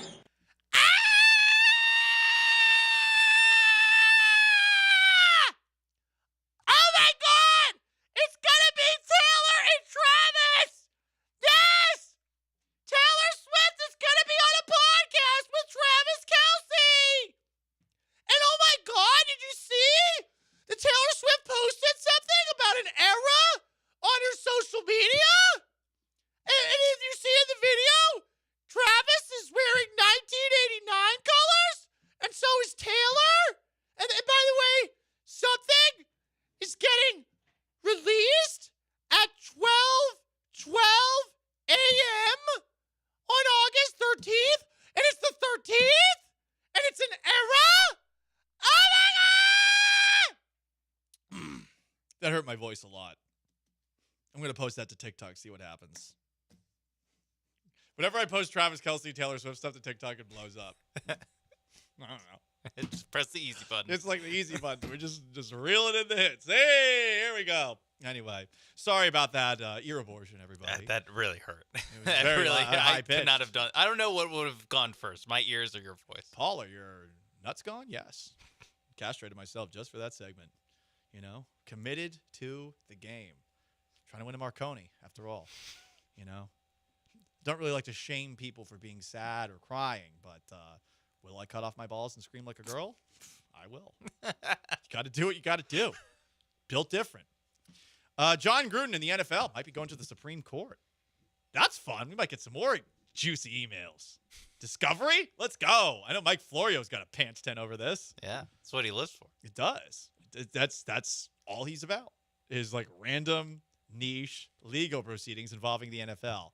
But remember, John Gruden was the head coach of the Las Vegas Raiders and got canned because in the wake of Daniel Snyder getting investigated for being an a-hole, somehow, and I'm guessing Daniel Snyder did this, I think to distract from the Daniel Snyder investigation, John Gruden had racist emails. And perhaps homophobic. And worst of all, anti-Roger Goodell emails. Ooh, that too. But everyone is. Everyone hates that guy. I mean, that's why he got fired. Yeah, probably. I don't know. I think it was more the racism. I think that's why he's not been rehired. How about that? Yeah, that's probably fair. Browns defensive end Myles Garrett was pulled over 2:01 Saturday morning for going 160. Sean, can you guess how many times Myles Garrett has been pulled over for speeding? I feel like we've talked about him before, so I'm going to go 3. 7. Georgia football could never. Guess how many times Myles Garrett has been pulled over for going over 100 miles per hour? Of the 7? Yes. Is this the first? 3. By the way, remember when he got in a car crash? That was like 2 years ago. Yeah. This guy's crazy. Maybe that's what I'm remembering. There's like I did not know there was this many. This is worse than Georgia football. This is 7 by one guy, 3 over 100 plus. And listen, I've gone over 100 miles per hour when I'm driving from Houston to Dallas. I have. There's that one stretch it's easy to do it. I'm not doing this all the time. And I'm definitely not doing this at 2 in the morning. And I'm definitely not doing it while in a sports car. Like, I have a Volkswagen Taos. Who's pulling that over? They like feel bad for me. Like, you're a man driving an SUV? You must have a cat, huh? Guilty. But you like musicals too, Gabo. Like, you know, like that's... Hey, you probably listen to the Taylor Swift podcast. Getting excited. Yeah. Cops pulling me over and laughing. Jared Jones should be pointing at this and going, see, that's why I don't. That's why I'm not paying Micah Parsons. Yeah. I would, honestly, if I was a Browns fan, I guess if you're a Browns fan, like at a certain point, who cares? I would be like, man, I'd really like if our best player wasn't constantly going over 100 miles per hour. Yeah, I would too. I would really. Maybe don't do that. Yeah, got in a car crash. And man, it's like the only thing propping our whole franchise up right now is Myles Garrett. We lost Paul Walker because of this. Yeah. Like, dude, It can get anyone. That accident he was in. I remember seeing the images. I was like, "Geez, dude! Like, Yeah. He's a big guy too. It's not like that was a big car. He's driving a small car. Maybe this is going to be the moment he needs. I don't know. Is this learned behavior from Texas A&M? Good question. Great question. James Cook practiced today with the Bills. That's going to make for a riveting episode of Hard Knocks, I bet, tonight. James Cook is back. Yeah. Kenyon Green is out the rest of the preseason with the Eagles with a shoulder injury. That sucks. He gets hurt a lot. He does. I think he had a shoulder injury 2 years ago in that game against the Saints. Yes. Yeah. He also had a foot injury his rookie year. I feel bad for him. It seems like he has had the absolute worst luck in addition to not being like quite ready for the pros. He did have that one video where Brian Baldinger's like, this guy's going to be awesome. And it's been all downhill since then. And Maurice Norris, the guy who got injured in the Lions-Falcons game over the weekend, is fine. He actually posted about it and says, hey, I'm going to be back out there. So good for him. Again, do not watch that video of yourself. No. I don't think you'll want to play after seeing that. Sean Mapes is behind the glass. I'm Paul Gallant. We are 23 days away from the start of the NFL season. 713-780-3776 to call to text. YouTube at ESPN Houston and Twitch at ESPN 975. Up next, the AP Top 25's out. Texas made history, but not in a good way. And what is this college football quarterback doing? His Venmo might be his downfall. Stay put.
Broadcasting live from the Veritex Community Bank Studios, it's the Paul Gallant Show. On ESPN 97.5 and 92.5.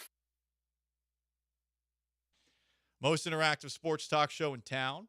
AP released the college football top 25 yesterday. Of note, Texas ranked number 1 in the preseason AP top 25 for the first time ever. That's surprising, right? I was surprised by that as well. Yeah. But think about it.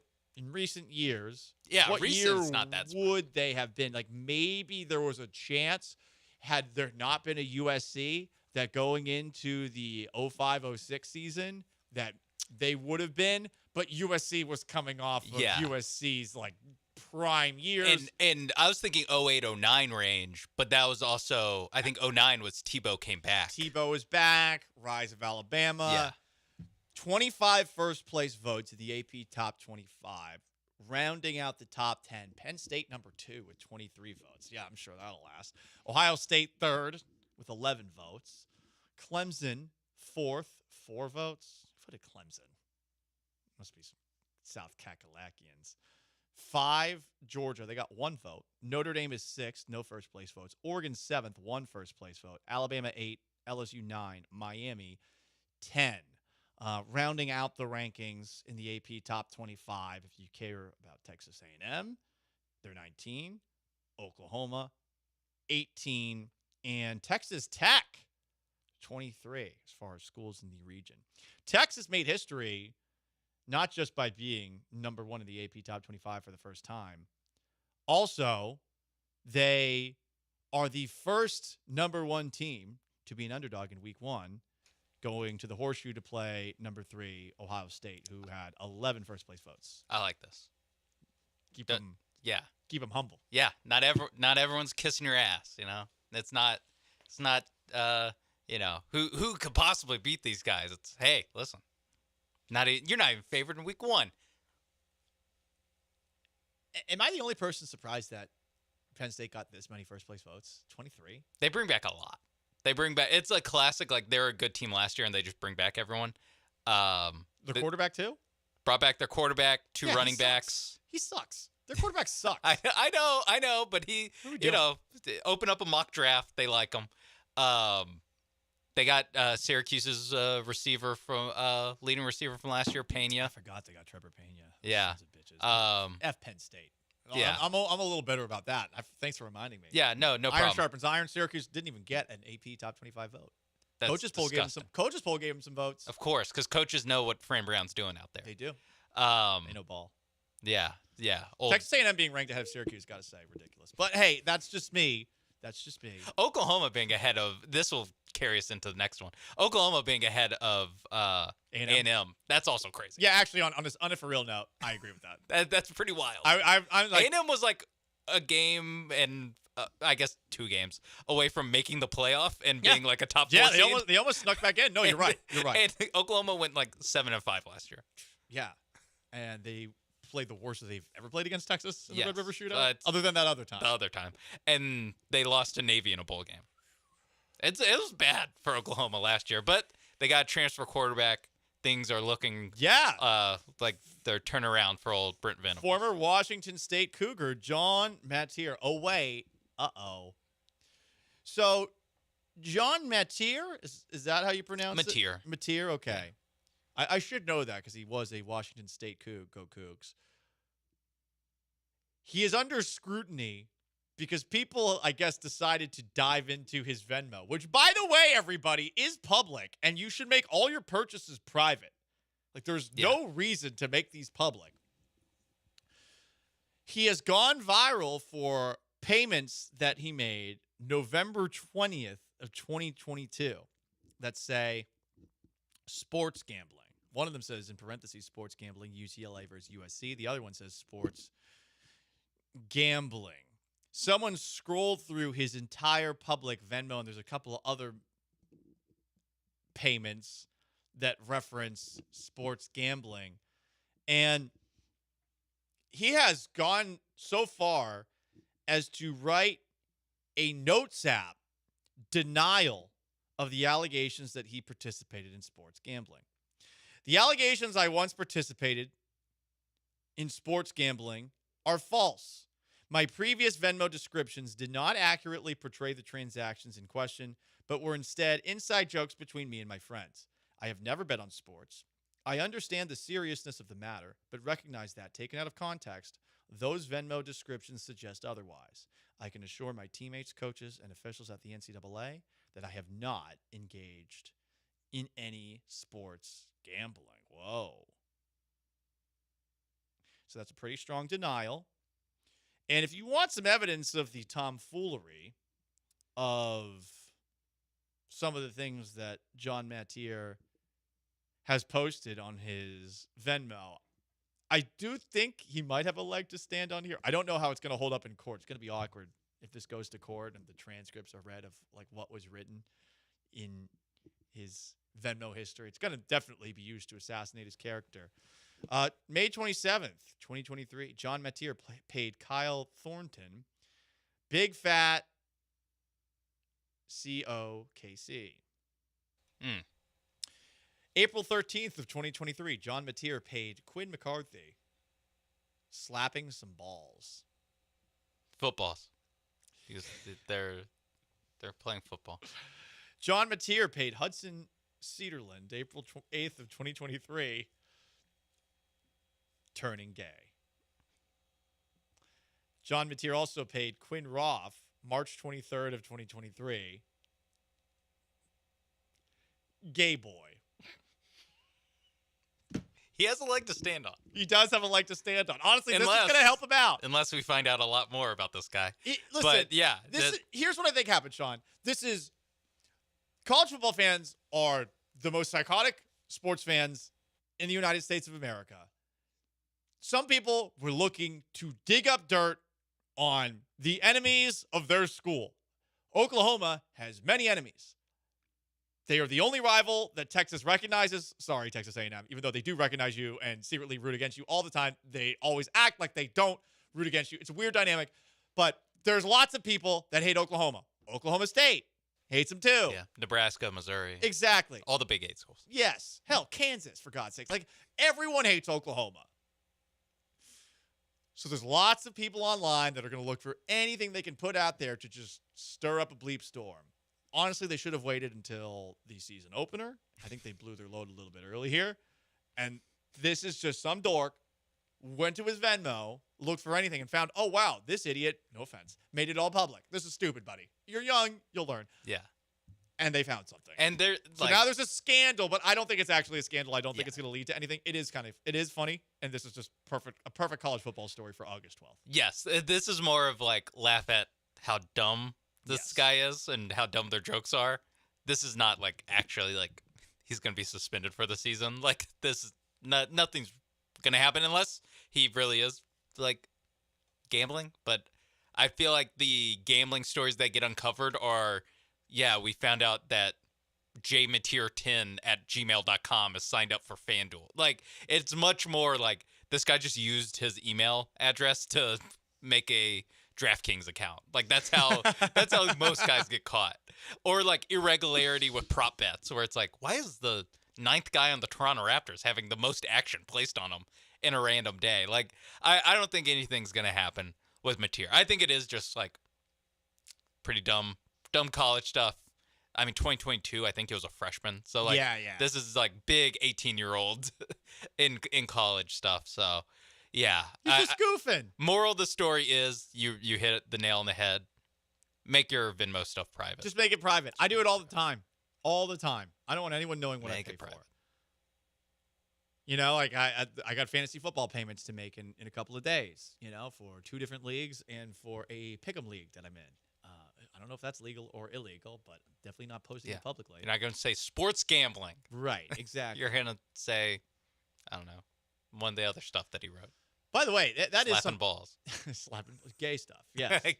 Just going to like put that fantasy out there. football. Right, exactly. Anyway, Paul Gallant Show. Sean Mapes behind the glass. I'm Paul Gallant. 713-780-3776 to call, to text. YouTube at ESPN Houston. Twitch at ESPN 975. Josh Hader did not pitch in last night's Astros game. he is dealing with shoulder discomfort. Did that kill the vibes of a 7-6 win over Boston? And just how serious is this injury as we wait for an update? Let's be paranoid together. It's the Paul Gallant Show. Stay put.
Walker smokes one to center field. Back goes Raffaello looking up. It's off the wall. One run scores. Here comes Correa.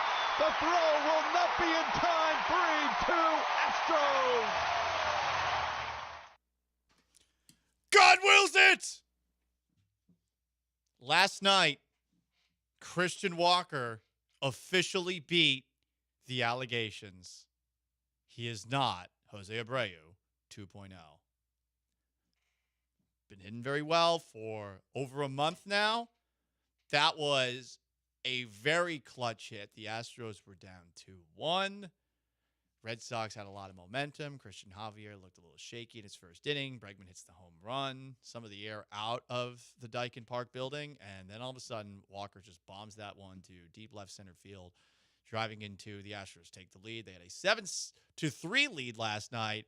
And then a variety of different relievers held on to dear life for the win. It would have been nice to see Josh Hader out there last night. Instead, we saw a smorgasbord of Astros relievers that you certainly won't be calling on, hopefully, in the playoffs. Paul, who are you talking about? That's not nice to say about guys who have made it to the major league level.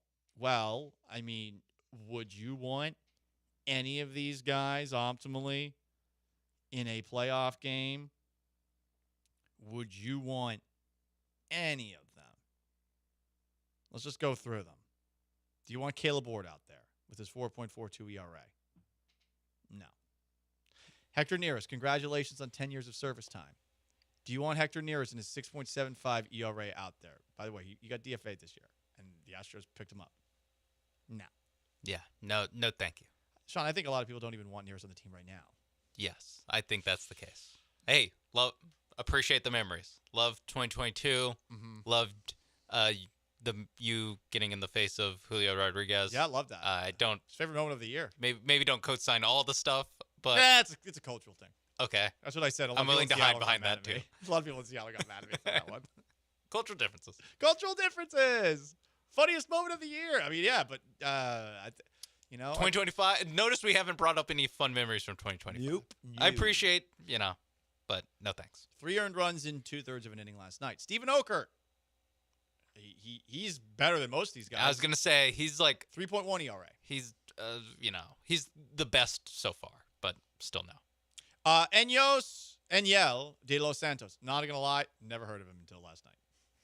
He's one of the guys that I remember seeing the Brian McTaggart tweet that they acquired him, and then just didn't think about him until last night he came into the game. Same. His ERA is 4.43. And then you also had Bennett Sousa, who came in at the end, got a save, but 1/3 of an inning of work. Nah, yeah. And Sousa, of these guys, it's like Sousa's Sousa and Okert are the top of these guys, but they're both, in my mind, like 6th, maybe a 7th inning kind of guy. Yeah. They're in the Brian King zone, and Brian King is actually kind of moving backwards as they're moving up. But yeah, none of these guys scream 7th, 8th inning guys of a close postseason game. Your bullpen has some questions right now. And complicating those questions is what Joe Espada had to say about Astros pitcher Josh Hader, one of the best closers in baseball, all-star this year, after the game. Joe, how short were you in the bullpen? Very. And I guess specifically with Hader, why was he unavailable? Very. So the Josh, he came in today, and there is some shoulder discomfort. So we are, we're getting some tests done. That's why he was not available today. Did he warm up yesterday? Yes. Did he feel it? He walked in today, and he was doing his plyos on before he threw his doing his throwing program, and he just did not feel right. So we went ahead and we got some testing done. We're waiting on those results, so we should have something more tomorrow. Uh-oh. Haven't seen anything yet. And you never know with the Astros medical staff what that second look is really going to get you. Yeah. But we know that when we hear discomfort, it generally doesn't just mean discomfort. Generally, discomfort is a word that leads to 60-day IL, season-ending surgery. That's at least how it has gone in the past. Clearly, this is what the Astros medical/training staff likes to tell Joe Espada and Dana Brown. And those guys just go up there, say what they've been told, and then end up looking like dopes when there's some sort of a setback in the near future. It would be nice if the Astros medical staff and training staff made themselves available, which some teams across baseball do. Instead, it's Joe Espada that's relaying discomfort, which clearly this training staff, medical staff, has no self-awareness. More from Joe Espada after the game, talking about all the bullpen arms the Astros used. Not going to lie, I did not like this answer. Listen, that was kind of fun. No, it honestly. wasn't. Because I trust this bullpen. These guys have been good for us the whole entire year, and we need them. And today was a perfect example of, De Los Santos getting, coming in the game there in a big spot. Souza coming in and getting one of the best lefty hitters in the league. So I thought Ort has been outstanding for us these last few outings. So everybody contribute. That was a great team win. It was a great team win, but you used more relievers than you'd like to, and it would have been nice if it were less of a team win. But this is the thing with Christian Javier back in, you are going to have games where the bullpen has to take command. We saw in the playoffs a couple of years ago, hey, sometimes the bullpen steps in for Christian Javier, and they get a combined no-hitter. Huzzah! Adam Spillane wrote this. I trust Adam on baseball. Been covering Houston sports for a while. Josh Hader has stayed remarkably healthy over the course of his career, but shoulder discomfort is quite disconcerting, especially 11 days after the deadline. And we know who's available. Ryan Presley. So you bring back Ryan Presley for another reunion. How about that? 2 reunions in one series. He did get to come back already to Dyken Park, so that's already out of the way. Remember, he came back into the middle of that Astros-Cubs game, and they did the intro, and everyone was like, wait, what? Oh, yeah, that's Ryan Presley's music. It's a Johnny Cash song. It's really dark. He's going to mow down a couple of batters. Yeah. I don't feel good about this Josh Hader situation. I don't no one should. Discomfort. They use the word discomfort. I appreciate Spillane starting with he's been remarkably healthy for the start of his career. That's setting me up to think, oh yeah, so he's due for an injury. Also, it doesn't help that his last outing for the Astros, he threw 36 pitches, which is kind of a lot for a closer. So he threw 36 pitches, and his arm or his shoulder hasn't felt good since then. Don't love that. Don't love that, Paul. I don't like that either. I'm a little concerned. I'm trying not to panic. I almost rather would hear them say Josh Hader to have Tommy John surgery than to say Josh Hader has X discomfort. Well, because discomfort is just what they call it before they eventually need this tear. I'm pretty sure that Christian Javier had elbow discomfort before getting Tommy John surgery. This is just the first step. I'm sure they will announce something at 3:05 today that will either put us at ease or put us in ease the other way to where, okay, we don't have to worry. We just know he's out for the season or whatever it may be. Bad text alert. Woo, woo, woo, woo. This might be on Bad Take Boulevard. Or it could be in Worst Take Tuesday, which is coming up at 2:30. Different segment, yes. Different segments, same idea. For the 832. Still not impressed with Correa. His batting is a lot worse than I remembered. Dude, he's hitting 400 since he came back to the Astros. He used to be 600. He had 5 multi-hit games in a row. 5! He's in the middle of a hitting streak. He has been awesome since returning. And he also had a great web gem in the first inning yesterday. What are you talking about, man? Hey, you can't tell him how he feels. Hey, that's just how he feels. What, are you the captain on the Titanic going down with the ship? Is that what you're trying to do here? Are you like all the people online that were acting like we were crazy to say, hey, Blake Fisher sucks, and then he was worse than I thought he could be in the preseason game against the Vikings? No, this boat's always been tilted like this. That's how I remember it. The boat's always had water in it. It's like a catamaran, but like a new kind of one. It's weird. Some people wanted to zag and say, acquiring Correa for pennies was bad. No, you did upgrade. The real question is not about Correa. It's about, is your starting rotation going to hold up, given that Hunter Brown and Fromber have not been Hunter Brown and Fromber of late, given that you need Christian Javier back and you need Luis Garcia back, given that you have now questions about your bullpen. The arms, which have been the strength of the team for much of the year, they are about to become the question. The bats I mean, Christian Walker is getting big hits. Yainer Diaz has heated up. There's a lot of bats that are doing well, and Correa is one of them. Correa slander at this point, like I can understand some skepticism about acquiring him and saying, like, yeah, this is going to put us over the top. But like to this point, Correa could not have been better since the trade deadline. To the point where I feel like it's borderline unsustainable how well he's been playing. Yeah, if you want to say that, that's one thing. But like that's not what the text was. Yeah. The text was he hasn't impressed me. That don't impress me much. Oh, whoa. Well, you got acquired at the trade deadline for pennies, but you've lost the touch. Now, don't get me wrong. I liked what you said after the game.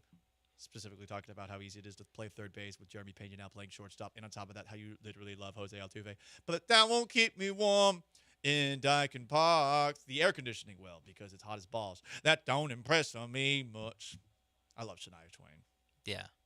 Strong, powerful, independent woman.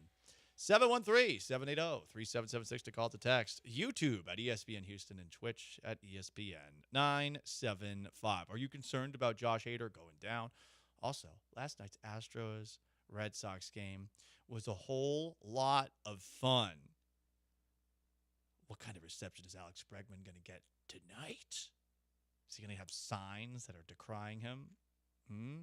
What's going to happen out there? On top of that, A-plus quote that came out of Texans training camp yesterday. Need to hear it. It'll get you deep steel blue pilled up. It's the Paul Gallant Show. Stay put.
This is the Paul Gallant Show on ESPN 97.5 and 92.5. from the Veritex Community Bank Studios. Here's Paul Gallant. As he hits one high, he hits one deep. Ooh, Reyes hits one out. Two-run home run. The Astros on top 7-2. Oh, Ramon. He looks fantastic this evening. Is that a reference that I don't understand? Ramon, you look fantastic this evening. I'm trying to think what that might be from. Ramon, he looked up on Google. You look fantastic this evening. So clearly both workshopping some things out. That's from Back to School, a 1986 movie. I believe it stars Rodney Dangerfield. Huh, okay. That's one that I have not seen. I thought it was really interesting, the Todd part of that call. Can we play that clip very quickly one more time? I like it when they try to workshop things because they do try to keep it fun. It's a good part about the Space City Home Network. As he hits one high, he hits one deep. Ooh, Reyes hits one out. All right, here. I thought when I first heard that, I thought that Todd Callis was about to start singing. Ooh, baby, do you know that's that? Ooh, heaven is a place on earth. I'm not kidding. When I first heard him say, ooh, I was like, is he about to sing that song? I don't even know what that song is officially titled, but that was the first thing that came to my mind. Ooh, Reyes hits one out. Ooh, Reyes, do you know what's worth? Not much at the trade deadline. He hit that home run off planet Earth. Oh, damn, what a rhyme. I got bars, yo. For real, for real. Don't mess with me, dog. Damn, man. You know where I'm from? I'm from the streets of H-Town. That's right. Hanover, Massachusetts. We have more Dunkin' Donuts than minorities. What? True story about Hanover, Massachusetts. 13,000 people. 5 Dunkin' Donuts. A lot of donkeys. Donkeys, dude. I do not think line around the building of each of them. I do not think that there were 5 non-white people in Hanover, Massachusetts growing up. I do not think there were 5. What if you go by like 1920s level of like where you're not counting like Italians? Ooh, no, I don't even think it's just Irish people. Like I'm pretty sure that's it. Anyway, there you go. Ramon Urias hits that home run, and if we're taking a look, I mean, it was his home debut too. Yeah, and obviously it's less of a big deal as Correa, as Bregman returning, as a Red Sox, as Christian Javier making a season debut. It also was Urias's debut. Urias's debut. Urias, do you know what he's worth? Along with Carlos Correa and Jesus prospect. Sanchez, 323. We haven't even seen a Jesus Sanchez debut yet because there was Chas McCormick last night. Yeah. The 3 have combined, Correa, Sanchez, and Urias, for a 323 batting average, 9 doubles, 3 homers, 11 runs batted in, and a 1 total wins above replacement in what? We're talking 10 games, 11 games or so. Pretty impressive. Yeah, for 3 guys. Yeah. That, like you said earlier, I mean, I think you're just talking about Correa, but it's true for all these guys. Ryan Gusto is the only guy that they gave up for Jesus Sanchez that is noteworthy. They didn't give up anyone noteworthy for Urias. Mm-hmm. Obviously, we know the Correa thing was they're willing to take on part of his cash, so they didn't really give up much there. So they really did just out of thin air get 3 contributors to the lineup. And like you said, now with the injury or, the we'll see discomfort on Josh Hader, now it's like the lineup is the strength of this team, and you're smiling because you saw a text. I did. Yes. The lineup is the strength of the team, though, at this moment in time. You're 100% right about that. And now the arms have got to figure it out. But who would have thought it would flip this quickly? Mm-hmm. Here's the comment. This is from Twitch. Ryan Lost in Texas says, someone convinced Blum to say, Ramon Gone Urias the next time he homers. Because what does Gone Urias sound like? Yeah. This is a good job. I like that one. It was sneaky. Very sneaky. I think he'll stick to the Rodney Dangerfield movie. Yes, I agree. Probably a little safer. AR Platinum says YouTube Triple Lindy. Hopefully that's not that's I guess in relation to the movie Back to School. I have yet to see that movie. I think I've seen part of it, like when it's on TV or something. But yeah, it's like any Rodney Dangerfield movie There's a where lot it's of like them. They all blend together. yeah, where it's like Rodney Dangerfield in a situation where a bunch of stuck-up people can't deal with his slick talking ways. Started with Caddyshack. Yeah, and there's he a bunch just of kind other of did ones. that 3 different times. It was fun though. It was hilarious. He was pretty funny. As far as like having a shtick, like he always Because I think knocked that out of the park. he was a dad whose son is going to college. Yep. But he needs to like Rodney Dangerfield needs to finish credits, so he like lives in the dorm with the son. Yeah, I think that that's sounds the right. premise of the movie. That sounds right. Okay. Classic the 80s. A lot of cocaine being done. I thought about that. No bad ideas back then. 713-780-3776 to call to text. We are waiting to see if there's any update on Josh Hader. Generally, the Astros make their announcements around 3 o'clock. So just stay tuned. Killer Bees will probably tell you what's going on with Josh Hader.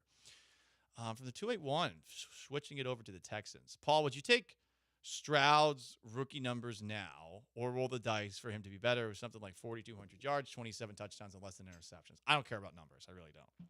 I know that's going to sound like the most hardo thing ever, but I want the Texans to have 14 wins.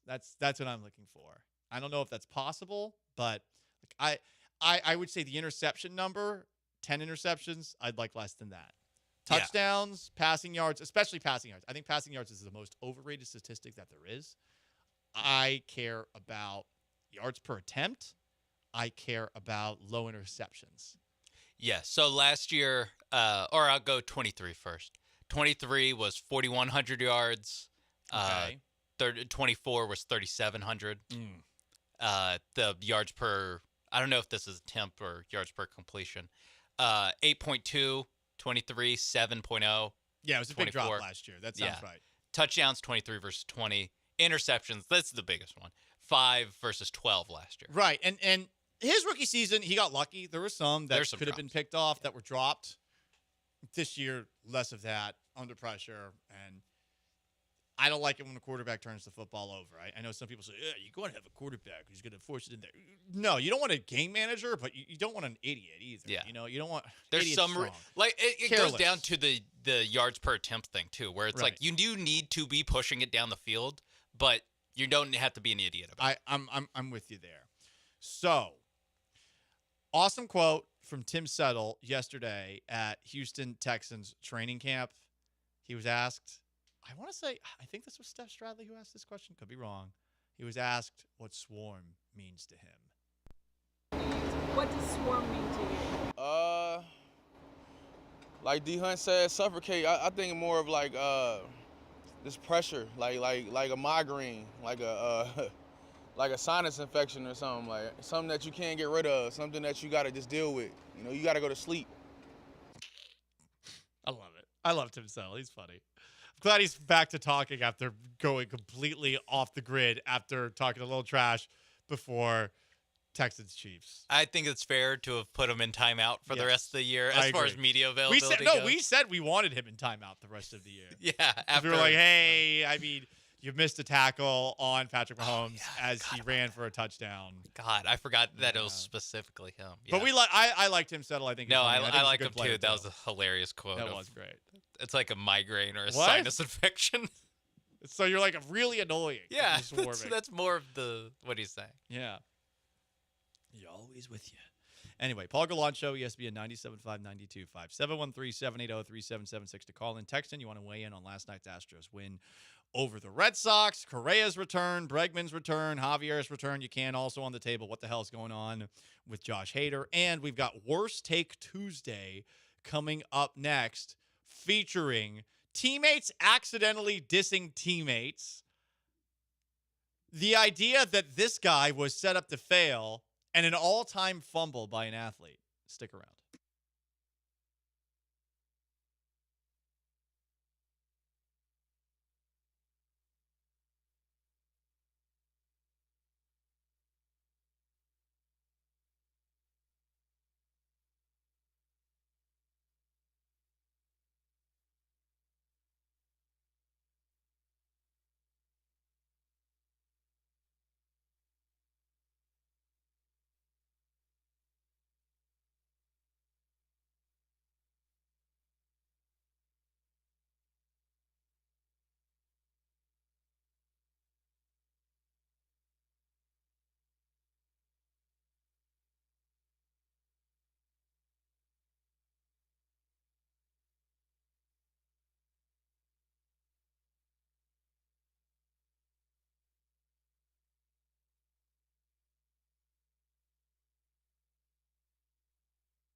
You're locked in with the Paul Gallant Show on ESPN 97.5 and 92.5. from the Veritex Community Bank Studios. Here's Paul Gallant.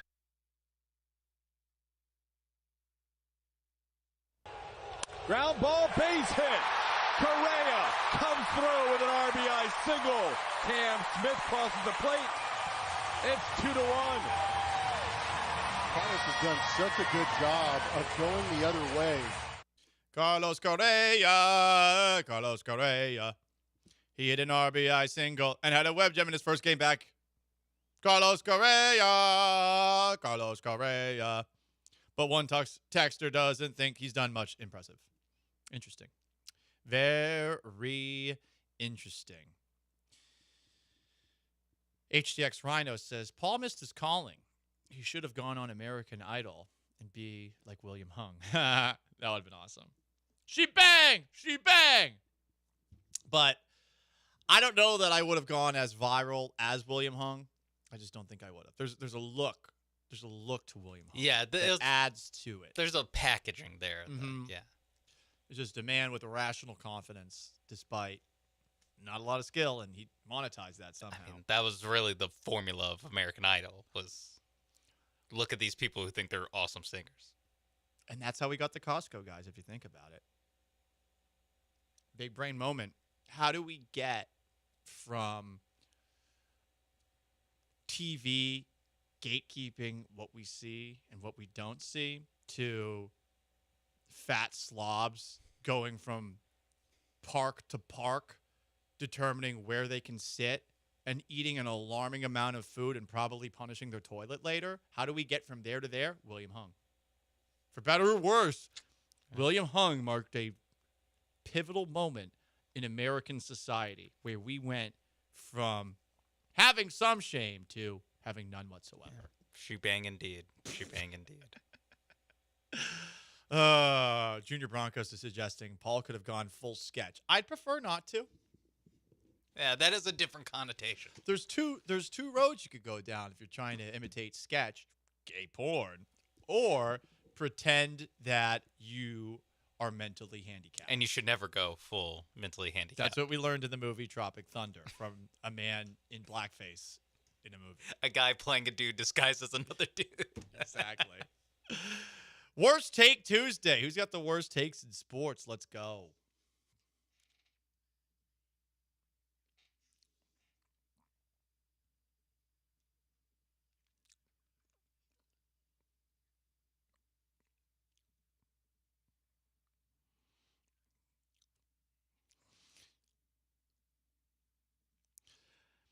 We have teammate on teammate accidental crime. In Big D, CeeDee Lamb was asked which Cowboys have given him hell in training camp. Quote, honestly, none of them. They haven't given me hell. But I will say it is great competing with these guys. End quote. Cleaned it up at the end. Patting him on the head a little bit at the end of that one. I mean, that's an honest response. Also, a wide receiver that's considered one of the top 5 is probably, or top 10, is probably going to have that kind of mindset. Yeah. If James Harden's going to say he's the best player in the league, CeeDee Lamb acting like no one's a competition for him, especially with Trevon Diggs out. Yeah, believable. No Diggs. Was Bland out there? Like, that's about it. Yeah, I think this is fair. Now, if Nico Collins said this, that's where I'd be like, what's your problem, dude? But Nico Collins wouldn't say that, so. Now we've also got this with the Cincinnati Bengals, Sean. Jamar Chase, in an interview where he said Joe Burrow had no weaknesses, also said this, quote, people game plan against Josh Allen. They don't game plan against Joe Burrow. They game plan against his weapons. I think what Jamar Chase was trying to say here is that people can't game plan to stop Joe Burrow because there's no way to stop Joe Burrow, so they have to game plan to stop his weapons. But it comes off as Josh Allen is more skilled than Joe Burrow. It's funny. It's another James Harden quote. It's Josh Allen is the system, as opposed to like the weapons are the system for the Bengals. Which, ironically, me, Jamar Chase, I'm one of them. Mm-hmm. And he's right. He's the best receiver in the league. Correct. But they are of the same ilk of. I know what you're trying to say. Yeah. But it comes off looking very bad. People are making it seem like he doesn't like Joe Burrow. Yeah. They're best friends. No, there's no way that this was a shot at Joe Burrow. No. And there's no way that he's saying Burrow is worse than Josh Allen. This is the same guy who refuses to acknowledge Mahomes as the greatest quarterback in the NFL. Yeah, every time they play. It's really funny. Who is that guy? Chase always talks trash about Mahomes before. I like that about him. I think people are misreading that one, but I do understand why, because Chase did make it easy to misread said situation. People are always going to find little clips like that, and they're going to take the context out, and it's going to go viral, and you're going to look like an a-hole. ML football needs to keep the lights on. Dov Kleiman needs to keep the lights on. He does. All the aggregators out there. A lot of people thought that Shedeur Sanders was being set up to fail in his first start with the Cleveland Browns, which I thought was crazy, given that he was a 5th-round pick. The fact that he was starting is huge. Yeah, getting to play that much is that is worth it right there. He was 14 of 23 for 138 passing yards and 2 touchdowns against the Panthers in a 30-10 win. Texans play the Panthers on Saturday. It's been really funny seeing the amount of people that were parroting the exact same take. Stephen A. Smith, I think Shedeur Sanders is being set up to fail. Robert Griffin III, in a nutshell, Shedeur Sanders is being set up to fail. And by the way, afterwards, RG3 posted, anyone saying it's just a preseason regarding Shedeur Sanders' performance can shut all the way up. It's just preseason as the broke cousin of, I was just kidding. He maximized his opportunity and put on a show. If he played bad, y'all would have tried to crush him. And Trey Winko has said in response to this, yet you said he was being set up to fail. Can't have it both ways. Sparky. Damn. That's how you know it's Trey Wingo, when he drops a Sparky on you. He's a real, feel like he'll call someone Bucko, too. Mm-hmm. Trey Wingo says very obvious football takes with a gravitas of, I'm saying something really important. Yeah. It's classic. He was the host of NFL Live or NFL Countdown, one of those where it's I have some weight to what I'm saying. Yeah. But really, I'm saying an obvious thing. Right, exactly. But he is right that you can't have it. You can't, totally before agree. the game, be they're setting up to fail. And then when he plays well, being all you haters thought he was set up to fail. I want to see Trey do more of that.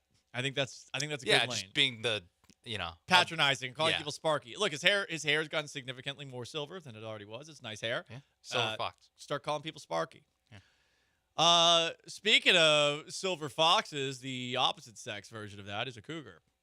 Some would say that Halle Berry is the cougar of all cougars. Did you know that Halle Berry used to be married to baseball star David Justice? And in an interview last week, David Justice revealed he left Halle Berry because he couldn't see her as mother of his kids, saying, quote, she don't cook, clean, don't seem motherly, end quote. Yeah, I think you put up with that. Yeah, I think you deal with that, David Justice. I'm sorry. Yeah, I think, guess what? She's a Hollywood A-lister.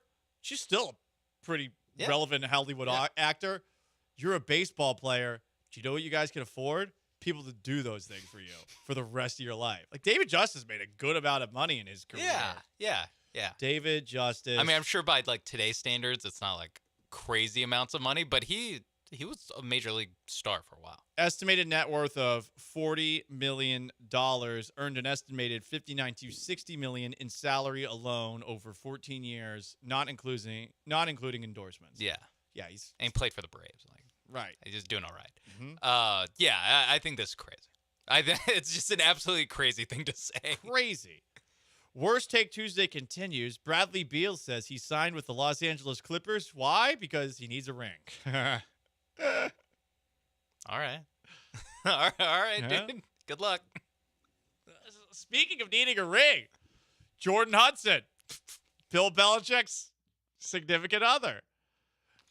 Apparently, Jordan Hudson believes that she is of the same caliber as Taylor Swift's publicist and felt the need to call into the Charlotte Wilder sports gossip show saying, I love that you said I'm like Bill Belichick's Tree Payne. This is the publicist for Taylor Swift. Because I am. Everybody loved Bill's media presence before they found out that I was behind it, continued Hudson. Jordan, he was doing press conferences and being a grouch, which was his brand, long before you were born. This is iconically crazy. I'd like her to stop. I want this to work for Bill in North Carolina.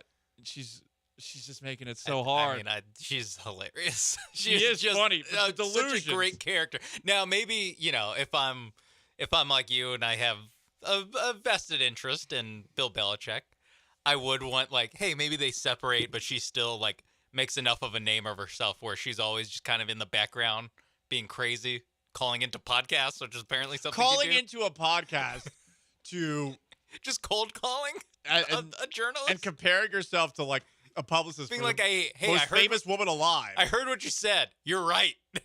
It's crazy. It really is. We like her. She's a strong, powerful, independent woman, but a little cuckoo. A little over the top. Little cuckoo. Drew Brees says that he believes he'd instantly be a top 3 game analyst if he were put back in the broadcast booth, which he will be on Netflix on Christmas Day. Quote, I get the feeling, the perception is that somehow, I failed at being a broadcaster. He did. He was bad. He was bad and boring. I got 2 opportunities to broadcast NFL games, and they were 8 weeks apart. I did 1 game in New Orleans for Thanksgiving. I did 1 playoff game. Otherwise, I broadcasted Notre Dame football. Yeah, and you're out. Yeah, it was 1 season. That's all we needed to hear. So he thinks he would be top 3 immediately. Listen, sorry, like, 1, just think about this. Yeah, you're not top 3. There's Troy Aikman and Greg Olson. So that's 2. There's 1 spot left. Like, that's just off the top of my head. And if I really think about it, I'm sure I could find a ton. Yeah. I like Charles Davis, who's now getting moved off and more of a college football guy. But, like, I'd have put Charles Davis up there. Charles Davis is good. I like Collinsworth. I understand why people don't, though. Yeah. Collinsworth is good. Yeah, Collinsworth is good. He's a caricature. He's good. He's his own style, but he's good. If you want to make an argument Brady? that you're better than Brady, like, I don't know. Maybe you can start the conversation. Brady, the thing is, Breeze, I think people forgotten. Breeze was like bad. Like he wasn't even like interesting bad. Where Brady, like, he wasn't great as he started. He got better as the year went along, and he kind of found his footing. Now, if Breeze wants to say that he would be better now, like he would be better, totally believe that. That if he got a second season, he would be better. Top 3 is crazy. It's insane, and also like, maybe you'd be better value than Tom Brady, because Tom Brady's getting paid a lot of dollars money. per war. Yeah. One last one. Worst Take Tuesday. Sydney Thomas, remember her, the hot, strong, powerful, independent woman that had big pajongas and went viral at the Tyson versus whatever Paul fight? Yeah. She posted a picture saying, "From St. Louis to LA, always love my Rams." This is. I don't think you can do that. You can't do that with the Rams. No. I think the Raiders are the only team that can move and people just follow them. Mm-hmm. I think every other team, like, they kind of drop them. Yeah. I got to say the comments did not address the ridiculousness of that. Oh, yeah. Was a lot of down bad being like, wow, she's wearing a baggy shirt. Wouldn't have known. Because they're looking at her pajongas and they're objectifying her instead of calling her out for her crap take. Yeah, that's what we do here. Yeah. Hold people accountable. She definitely did not like the Rams in St. Louis. I agree with that. Anyway. I'm just surprised that one of those stupid like American Patriot Oasis accounts haven't said, like, America's back. Sydney Sweeney and this broad, another Sydney. They got big old bitties. Like, I'm surprised that's not happening there. Anyway, it is the Paul Gallant, most interactive sports talk show in Houston. 713-780-3776 to call and text in. We'll keep you posted if we find out anything about Josh Hader, who has shoulder discomfort, not used last night, and garbage time. Stay put. But let me tell you first about my friends at Walmart. I love this saying. The Walmart you thought you knew is now new. Who knew? Walmart has more than 500 million items online. You're looking to shop online? You want to get something and you want to get it quickly? Walmart can deliver eligible things to you in as fast as an hour. Isn't that nuts? So sure, you might want to go get some groceries at the big grocery store in town, but why not have someone do it for you for free at Walmart? Yeah. Grocery prices are the same for delivery as they are in the store. There's a huge grocery selection, a huge selection of online items that you can't find in stores as well. When it comes to feeding your family, hosting a tailgate, or throwing a party, think Walmart for all your grocery needs. The Walmart you thought you knew is now new. Who knew? Now you do at walmart.com.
This is the Paul Gallant Show on ESPN 97.5 and 92.5. From the Veritex Community Bank Studios, here's Paul Gallant. Last Chance to Dance, the Paul Gallant Show on ESPN 97.5 and 92.5. Also on YouTube at ESPN Houston, on Twitch at ESPN 975, and on the brand new ESPN Houston app. It's available for your iPhone, available as well on your Android. Just saw this post from Will Kunkel, who's doing some stuff with us here at ESPN Houston. The Texans installed brand new field turf in the offseason. It's shiny, it's green, and it's fresh. It is mind-blowingly green. It is really green. I mean, whoa. Is this at It's NRG? popping. Yeah, this is at NRG. Wow. It pops. It pops. I need It to looks, take a look at this. No, it looks something From else. Kunkel, Man. you said? Yeah, from Will Kunkel. So as far as Josh Hader is concerned, nothing new. I am sure that you're going to hear something on Josh Hader in the next hour. And hopefully he's going to be okay, but he is dealing with shoulder discomfort. Generally, the Astros make their announcements for games that are played at Dyken Park after 3 o'clock. So Killer Bees will have you first with that and probably with what the lineup is for tonight's game against the Boston Red Sox. We'll see if the Astros can string together 3 wins in a row. They're up a full game on the Seattle Mariners in the American League West. First pitch tonight at Dyken is at 7:10. Was a playoff kind of vibe last night. The Red Sox are 65-55. Astros 67-52. It's going to be Spencer Anagatti and his 7.44 ERA going up against Dustin May. Remember Dustin May? That's the guy who was out of baseball for a year because he got lettuce stuck in his throat. Used to pitch for the Dodgers. I forgot it was lettuce. Looks like a tall Juggalo Trey. Like he's an interesting looking character, but he is alive and well, and he'll be pitching for the Red Sox tonight. Okay. Be careful with that salad, pregame salad. Gotta Dustin be May. careful. The iceberg lettuce. That story is like scares the hell out of me. Yeah, as someone it who's was like choked on steak several times. Wasn't it like a lacerated throat or something? Yeah. They have to like open up his esophagus. I think. Yeah, it's crazy. Scary. Anyway, Sean Mapes is behind the glass and Paul Gallant. Let's do a little garbage time before we get out of here.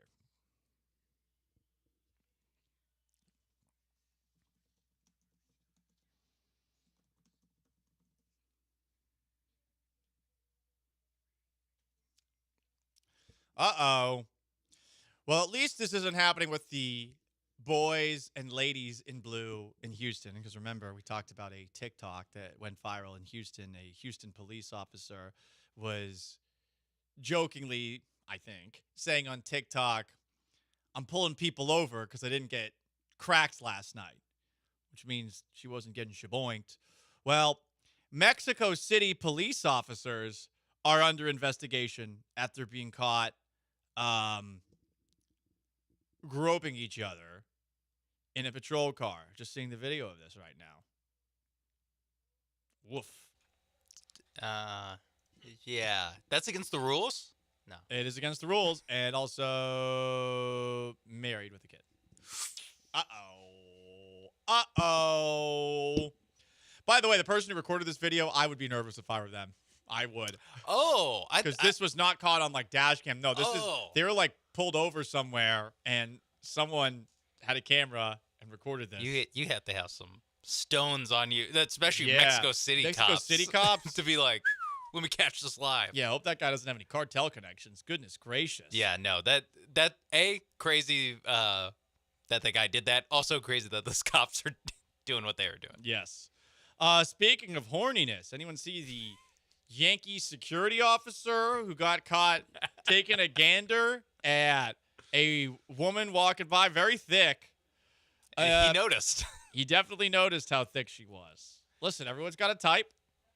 He's very clearly, like, staring at this woman's butt. As obvious as possible, and it just terrible timing because they're cutting away to the jersey behind him. Yeah. The retired jersey behind. I think that Roger Clemens, right. Yeah, that's Clemens. And yeah. he looks away for a second.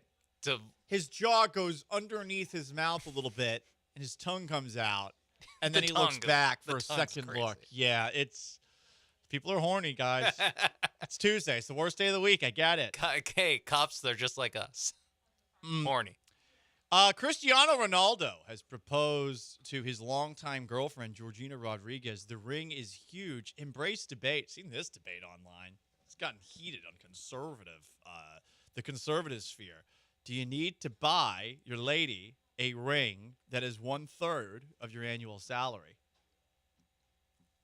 I think when you're Ronaldo money, that gets hard. Yeah. The diamond is massive. Yeah, it is knuckle size. Someone said it looks like a Super Bowl ring, and they're right. Yep. It looks like It looks better than a Super Bowl ring. It looks like a football.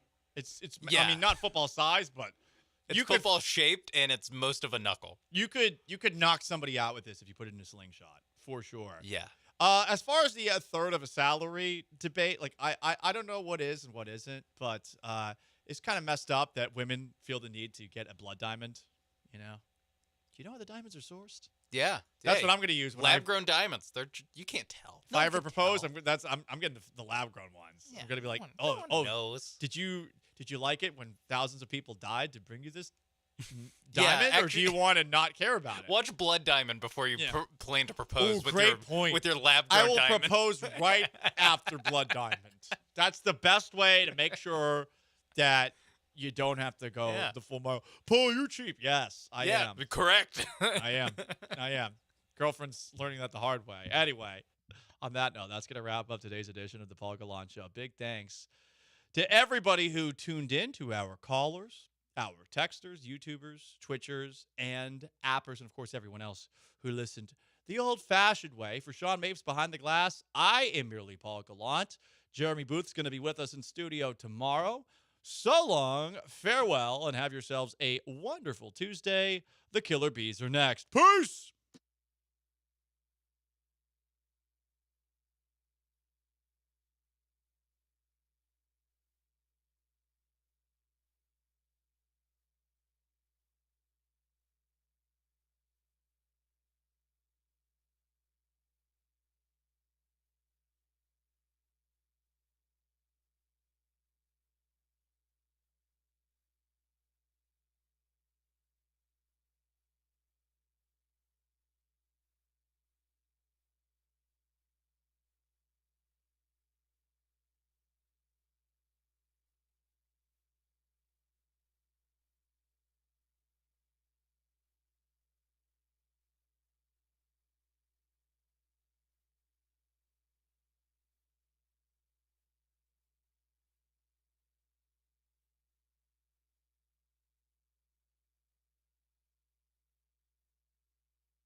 Ooh, what up, H-Town? Hey, how we doing? He's Blank. I'm Branham. It's AJ behind the glass, and it is a Tuesday edition of the Killer Bees on ESPN 97.5, ESPN 92.5. No Brian today. I'm not sure he's ever returning to work. Brian McDonald, dude doesn't work. I mean, he's got a hell of a good schedule in terms of time off. Yeah, if he still has a job. Well, he's with Glenn tonight. AJ, no one asked you to chime in. You don't think we know that? Do you think that you're just starting to get like Ryan now? You got a little comfortable, and now you're just kind of just like diarrhea of the mouth. I've been here way longer than Ryan, so I mean. Okay, so it was only a matter of time, is what you're saying. We know that Brian's on remote engineering with Glenn Davis today. Soccer Matters 6 to 8 at Senate Avenue Brewing. U.S. National Team Talk. Dynamo Jack McGlynn on site. Premier League preview. We know that's happening, AJ. Soccer Matters with Glenn Davis? Yeah. Oh, I see what you're doing. Yeah, that's a playback to. That's a recall to the other day. Anyways, Astros win a baseball game yesterday. Plenty to get to. Texans were back at practice. They placed Brevin Jordan on season-long IR. They signed a guy who's apparently playing ahead of Blake Fisher. Is it okay to cry as a quarterback when your players get hurt? That is the conversation going on around Houston right now. But we start with yesterday. Game one, a lot happening yesterday. There's like 4 lead stories yesterday. Carlos Correa returning to Houston, lead story. Alex Bregman homering in the first inning, but Alex Bregman's return to Houston, lead story. Christian Javier, his return after Tommy John surgery, 14 and a half months, lead story. And then the news after the game with Josh Hader, lead story. So we'll discuss it all. Usually we start with the pitching when the pitching was worthy, and I think the pitching was worthy last night, Blankers. Yeah, you know what? I saw a lot of people losing their mind when 2 hits on the first 2 batters and however, like 8 or 9 pitches in, they were down 2-0, and people were already pulling the plug on Christian Javier and worried as all get out, and panic mode was setting in. And then suddenly Christian Javier settled in, and he gave up like 1 hit after that, gave you 5 innings, actually had more control of the strike zone than I thought he was going to have and what we had seen previously, because he's never been like a consistent like strike thrower. But I was pretty pleased with what I saw out of Christian Javier. So give us your true, honest feelings when Bregman homered in the first inning. I wasn't. Well, the biggest thing to me was, and you know how I think, the first thing I'm thinking about is, are they going to be able to score 2 runs off of Garrett Crochet? Because Garrett Crochet has been pitching his tail off all season long, and he has been a main reason why the Red Sox, from a pitching perspective, have been really good, but he has been fantastic. And so I'm like, well, that's not ideal. You're down 2-0 to a guy that's a Cy Young leading candidate, and a guy that could probably mow you down. And so I was a little bit pessimistic from that perspective. But then the way that they continue, look, all season long, they've been just so resilient at chipping away no matter, and they've been good against good pitchers too. But they found a way to kind of start. Correa started it. They chipped their way back into the ballgame. Before you knew it, they were taking control of the ballgame. So what was your thoughts on Javier after he gave it the home run to Bregman? I was concerned because of what we saw with Arrighetti. I was admittedly concerned simply because of the fact that all these starts are so important with these guys coming back, because they factor into what this team's going to be capable of doing going forward.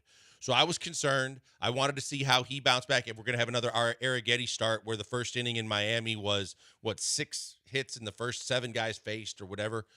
He settled in after that. He got out of it. I didn't like the pitch count either.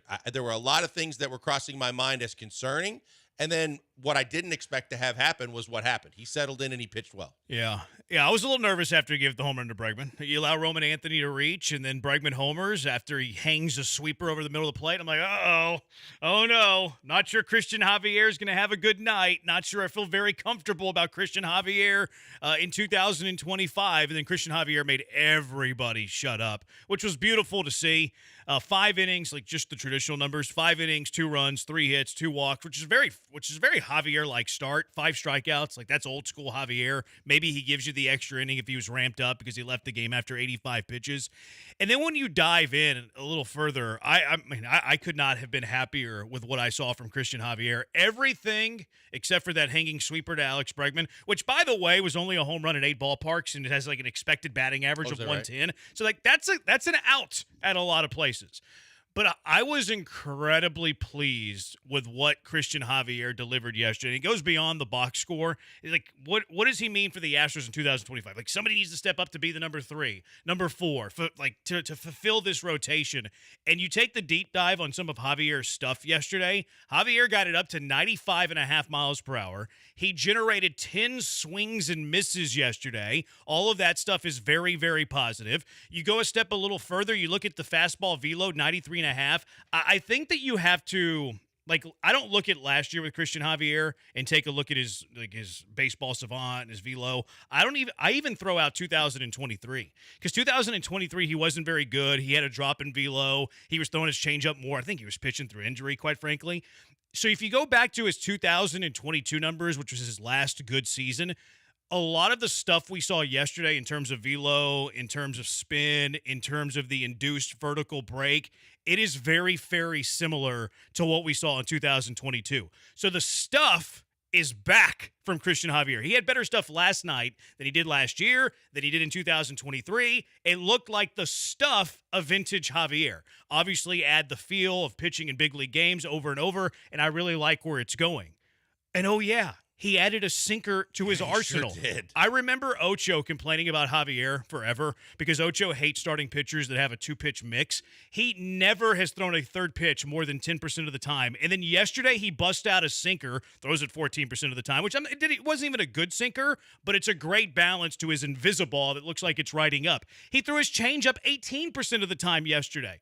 So when we last saw Christian Javier, his velo was down, he was trending in the wrong direction, he had a two-pitch mix, and he came back yesterday and was vintage Javier and then added two pitches that he's willing to throw more than 10% of the time. I could not have been more impressed than what we saw last night from Christian Javier. Yeah, I think, again, because of what we saw out of Arrighetti, I didn't know what to expect, but I didn't have high expectations. Coming out of that, I have the firm belief that he's only going to get better. The fact that he added another pitch, as you mentioned, the fact that he seemed to be in control of all of his pitches. And again, he's going to walk a couple guys here or there. He was deep. The biggest concern I had, I guess the biggest knock I would say is he got into a lot of deep counts, which is kind of what he does anyway. It is very much what he does. But at the same time, you worry about the pitch count with a guy that isn't completely stretched out or isn't from from where he used to be, giving you 6 innings plus. But that's kind of what you expected from him. He didn't go deep into games. But the fact that the reptilia, the whole fact that he does not get emotional out there, the fact that he is even keeled, any situation is not too big for him, and he is going to compete for you, and the fact that his pitches do enough that keep hitters one off balance, and having not seen a new pitch in his repertoire, you know that had the Red Sox at least talking because that was going to give them something more to think about. But the fact that he doesn't have to be pounding the strike zone to get swings and misses, to get guys off balance, and to get the outs that he needed, that there's a lot to be encouraged about, that he can only get better from this, and he's facing a good baseball team. Yeah, that was I was very, very pleased. And I get called cynical a lot.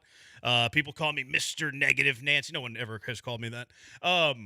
Javier was exactly what the doctor ordered for a team that didn't trade for a third starting pitcher, who have had a ton of injuries in the back of their rotation, in the middle of their rotation, needing somebody to step up. And look, Javier's got a long way to go. No one, his season isn't going to be defined in this one single start. Let's see how he bounces back. Let's see if the stuff stays the same. But incredibly encouraged. I'm glad you brought up the demeanor, because I mean, Astros Twitter, and rightfully so. I'm not banging on Astros Twitter. We lived through Arrighetti. We've lived through all of these injuries. Javier gives up a home run to, the fallen old hero and Alex Bregman. It's okay. This has all the writing on the wall of another disappointing start from a rehabbing pitcher that is making his season debut. Arrighetti wasn't a season debut, but you understand what I'm saying. The point stands. And then all of a sudden, he just super calm, he's not phased. You could look at him after giving up a 2-run homer or striking out a guy. He is the same. He is mismo. He does not change his emotion whatsoever. I kind of forgot that about him, and it's one of my favorite attributes that he possesses. It's beautiful because you know that we see other emotions from Framber's an extremely emotional pitcher. We know that from time to time, Hunter Brown can get caught in a call in a moment and can get ticked off to the point where it might alter his pitching. You don't see that ever from Javier. He's just the same guy going about his business, taking care of business. What I liked the most was after he was done, that he was really chatty in the dugout. I don't know if you noticed that or not, but talking to some of the guys and maybe, and talking with Caratini and kind of going over some things, which is something you don't normally see from him a lot, because that demeanor seems to carry over unless he's sitting there at the end of the bench, with seeds with Framber and the guys. Yep. I like everything that I saw from him, and I have total confidence. This is a guy that we're going to, as he continues to pitch, if he pitches like this, that you can lean on a little bit to be one of those starters that you're going to have down the stretch. Yeah. Maybe like Eric Getty can jump him in the rotation, but that's a great problem to have. That was that's exactly what everybody needed to see from Christian Javier. Was really, really encouraging because the fastball and the sweeper looked good. And then, okay, he's throwing a sinker now, which wasn't even a great sinker. Like there's measurements on Pro Stuff Plus, which combines velo, spin, movement, all of those things. It has a 51, average is 100. But it's the counter punch to the invisible. Yep. Like Hunter Brown gives all the credit to turning around his career with the two-seamer that gets in on the righty. That's not even a good pitch. Like, go look at the numbers on it. It's not very good, but it's what it prevents the hitters to do to his other pitches, which makes it such a valuable weapon for him. I think the sinker could really play for him. But a couple of numbers yesterday. Christian Javier had it up to 93.5 yesterday. That's the velo. The average velo yesterday was 93.5. Whenever he was going in 2022, and again, I told you I'm dismissing 23. I think he was pitching through something. His velo was way down. Last year, his velo was down even more, and then they shut him down. Said, okay, let's have some Tommy John. 2022, his average fastball was 93.8. Last night, it was 93.5, and he got it up to 95 miles per hour. So it's there. The induced vertical break, he had it up to 19 inches yesterday. The average in 2022, when he was going good, was 20 inches, right around there. The sweeper, he threw that 26% of the time. Used to be called a slider back in 2022. But he threw his sweeper yesterday 26% of the time. In 22, he threw it 27.5%. I forgot to mention the four-seam fastball, the invisible. He threw it 34% of the time yesterday. In 22, he threw it 60% of the time. He was a two-pitch mix guy. He threw his changeup last night 18%. In 22, 4%. He threw his sinker yesterday 14%. In 2022, he threw 2 on the year. They were probably miscalculations. Threw his curveball yesterday 8%. In 22, he threw it 8.5%. So last night, he threw 4 pitches 14% of the time or more. He threw all 5 pitches 8% of the time or more. In 2022, he had 3 pitches that he threw 8% of the time and just 2 pitches more than 10% of the time. Christian Javier is a new dude. He's all the vintage stuff, but he's added to his arsenal, and I love it. Well, and the other thing is you credit the Astros. We continually talk about the Miller and Murphy factor in this and all the other guys that factor in, and evidently this other change of pace pitch now that he's bringing into the mix was developed when he was down at the minor league camp, but with some guys that he's been working with. And you credit the fact that the Astros pay close attention to sequencing, to everything that goes into pitching a baseball, not just the velocity. Because I think a lot of people thought that Christian Javier threw harder when he threw before the surgery and didn't realize he's right on the button with exactly where he should be. The fact is it's deception. Everything that he does is deceptive because of the invisible, because of the way his pitches move. And if he adds some more pitches to his repertoire, now he's really even going to a deeper dive into becoming a total pitcher, not just a pitcher that has a pitch or two that really, befuddles hitters. I'm bullish. I am bullish on Christian Javier. I'm very excited for Christian Javier. We'll get into quarterbacks crying on the field. Some people feel a certain type of way of this. What has piqued your interest at Texans camp? Bottom 10 quarterbacks in the NFL, too. Everybody loves the top 10. Well, you got to play both sides. We're true journalists here. You got to have a bottom 10. Of course you do.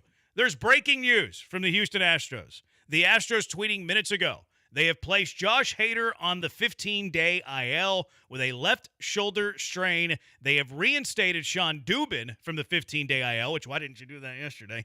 They have recalled Colton Gordon from AAA, and they have DFA'd Hector Neris. I thought it was coming after I did last too. night. I thought, you know what I thought his saving grace was going to be? The 10-year. The Hader injury. Oh. I thought the Hader injury was going to save some time for Hector Neris. So, tip of the cap, Astros give Hector Neris a little bit of a make-a-wish, give him the 10th a year, but they don't give him the first day in the 11th year. Well, now they gave him a saddle and he can ride out of town with it. Yeah. Did they really give him a saddle? You didn't see it? No. Oh, on the broadcast last night. They showed him at his locker when they did, they decorated his locker and everything for the celebration for the 10-year anniversary. And he's sitting there, and in front of him is just this I'm like, what is that? Is that like it look like a bunch of cowboy belts? That's funny. And all these other things and a bunch of leather. And I'm going, what the hell is that? And then Blummer finally said, oh, believe it or not, that's actually a saddle.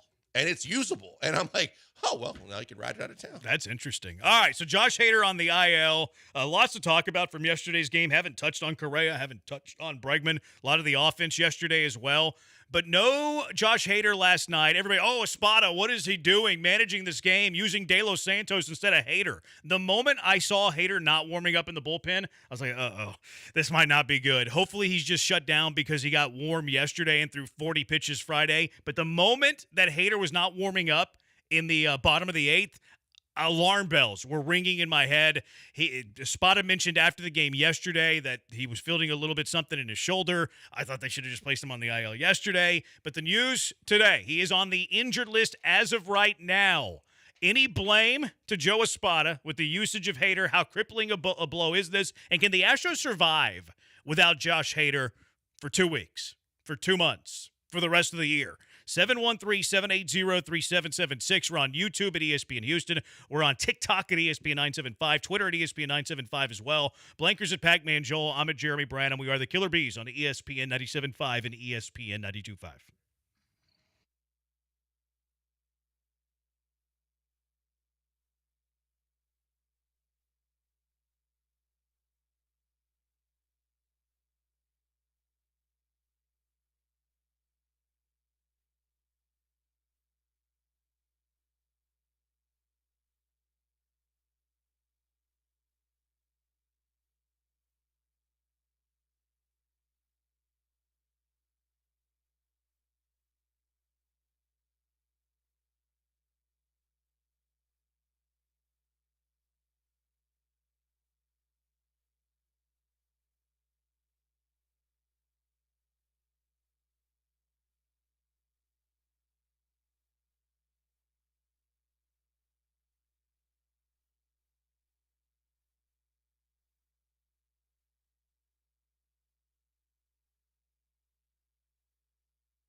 You're listening to the Killer Bees with Joel Blank and Jeremy Branham on ESPN 97.5 and 92.5. Broadcasting live from the Veritex Community Bank Studios. Killer Bees, ESPN 97.5, ESPN 92.5. Josh Hader has been placed on the injured list with left shoulder soreness. Not great. Not great news for the Houston Astros, who have been crushed by injuries this year. Now it's their closer, left shoulder strain. Let me be precise. Left shoulder strain for Josh Hader. What are your thoughts to this? What is the panic that you're having with the Astros closer? I'm with you on my thoughts last night. My buddy and I were texting during the game. It's nice to have those. Yeah. And the minute that I saw what they were doing in the bullpen, I'm like, wait a minute. Where's Josh Hader? I'm like, he threw 30-some pitches on Friday, but he should be okay today. And then he right away responds, oh, God, I hope he's not hurt too. And I'm like, don't say that. But now that you said that, yeah, that just doesn't seem right. That after the game, you hear what you hear. And now everybody, of course, on Twitter takes it to the very furthest extreme that he needs Tommy John, and this is crushing and everything that's going on with Josh Hader. I think this is best case scenario. I think that you look at the fact that it's not immediately, but we don't know what the Astros anyway, if they were going to tell us the truth. How is this best case scenario? Best case scenario is that it's not something major yet. It's not something so serious. Like, it's not, when we've heard like forearms and other things, and that suddenly that it could be something a lot worse. I think best case scenario is he's perfectly fine, not on the injured list, and he was closed last night's game. Okay, great. Then you want to nitpick it, then nitpick it. I'm just saying it's better than having like a major issue with an elbow or a shoulder or something where, he's shut down for a lot longer. At least for right now, they can get by with this. They can get by and they can live for the retroactive until the 26th of this month. They can make do. It's just that he's had a lot of usage this year. He's done a lot more of the 2-inning thing. And coming off the fact that he had 30-some pitches and threw the most pitches he's thrown all year, that I can understand where it's been more, it's been more taxing on his arm. Hopefully it's just the extra wear and tear, and that with 15 days he'll be fine. Yeah, I guess I can't allow myself to get to the point where I expect him back in 2 weeks. Okay. I'm curious how you've arrived there. Because I think that in a lot, and again, every situation is different. And I understand with some of these guys that have soreness, inflammation, and whatever technically they're going to label it, that they're not immediately. Starters are different because they have to be stretched out. And when you miss some time, sometimes it takes longer to get back. I'm hopeful because Dubin took some time too. I'm hopeful with how important he is that this is just like he's been putting a lot of extra, and just came off an appearance where he put 2 innings of extra work on his shoulder, and that after 15 days and they get him some extra rehab and they get him some extra treatment, that hopefully that it's only going to be till the end of the time on the IL, and he'll be back. If he's not, yeah, it's a major concern for this baseball team because of how important he and Abreu have been at the back end. So is it hope, or is there something that's like telling you it's not serious? There's nothing telling me anything. Then how's it best case? I'm so confused by that. Jeremy, if you want to continue to do this, do it. Nitpick it. My best case, you're right, is that there's nothing wrong at all. But I think that because of what went down yesterday and what Espada said after the game about the fact that when he walked in, he said something, and he started doing whatever he was doing to go through the doing some throwing or pitching stuff done, that it didn't feel right. If it doesn't feel right, then there's definitely something going on. So short of just being able to say, hey, thank God we had it all checked out, you're good, get back out there, this to me is at least giving me hope that in 15 days that he could be back helping this baseball team. I'm sorry. I can't arrive to it being best case. And, I can't dismiss he's going to be back in 2 to 3 weeks. I'm with you. I hope that he is. I just don't know what clues we have that suggest that. You mentioned the quote from Espada after the game yesterday because everybody was wondering, and some people during the 9th inning were blaming Espada for not using Hader. Let's know some ball a little bit here, casuals. But after the game, Espada said about Hader, he walked in Hader today and he was doing his plyo exercises before doing his throwing program, and he just did not feel right. So he went ahead and we got some testing done. We're waiting on those results, and we should have something more tomorrow. Espada has not talked today. Hopefully, Espada will have a quote or two about Josh Hader. I'm sure he'll be asked. So once we get that, we'll relay that on. I have a hard time with this, mostly because of this training staff who didn't put Kyle Tucker on the injured list immediately. We had him running on a treadmill. Oh, yeah, he's got a broken leg, by the way. Jordan Alvarez playing through injury. And look, maybe Jordan didn't report an injury. Who knows there? But then was playing with a broken hand, or at least it eventually become broken. And he was taking BP with a broken hand. Jeremy Pena, they didn't diagnose the broken rib. Jake Myers with the calf strain. It's hard for me to have your optimism, and I haven't seen the clues where it's more minor than serious. And don't forget the imaging and the lack thereof in a lot of those cases, too. I mean, you make a very valid point on the fact that, look, I'm hopeful that a guy that has been pretty durable throughout his career and is giving you everything he can by giving you more, I'm hopeful that this is a situation where just because of the overuse recently as Friday, that there's a chance that this can just be a 15-day stint and he can come back.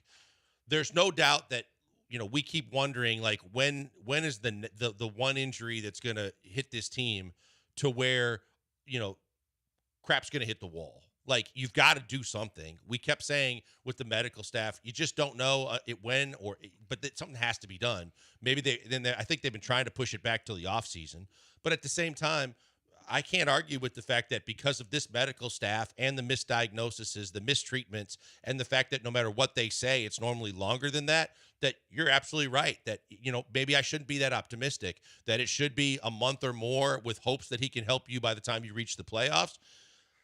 I just hope from the perspective of kind of focusing on Friday that was another long outing, his most pitches of the entire season, that maybe that kind of pushed something the wrong way to make him feel a certain way, and that hopefully they can get through this. Does the strain make you more optimistic than like soreness or what's the other word they use? Discomfort?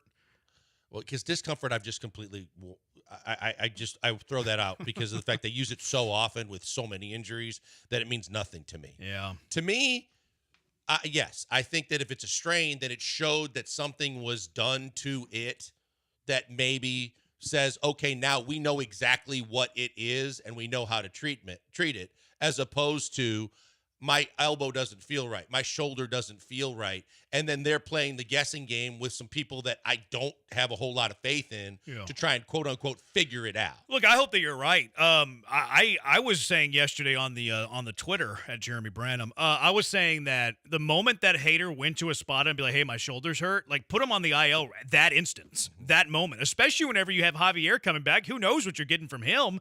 Like, we would have been, Dubin was with the team. Like, it would have been very easy to just do this Hader, IL, Dubin, you're on the 26th yesterday. And Dubin didn't pitch on Sunday either for Sugarland. So I was a little bit bothered by that. I mean, they won. Javier pitched well. Is it that big a deal? No, it's not that big a deal. Whatever, Branham, they won. I totally get it. I would have preferred they did this a day ago just because, like, I'm an error on the side of placing them on the IL. Hopefully Espada in the next few minutes is like, nothing structurally wrong. We just want to shut them down for 2 weeks, get them right. Because I'm okay with that. Like, I think they can survive without Josh Hader for like a month-ish. Like, that's the maximum amount. I think that they can keep their head above water for 3 to 4 weeks, get him back, and then once he's back, he's strong, and he's pitching the rest of the year. I do think that they could survive Josh Hader on the injured list for a bit, for a few weeks. They obviously need him back for, the last half a month of the year, the last 20 games, and then obviously you need him back for the playoffs. But I am on the side of they can survive without Hader for a while. No,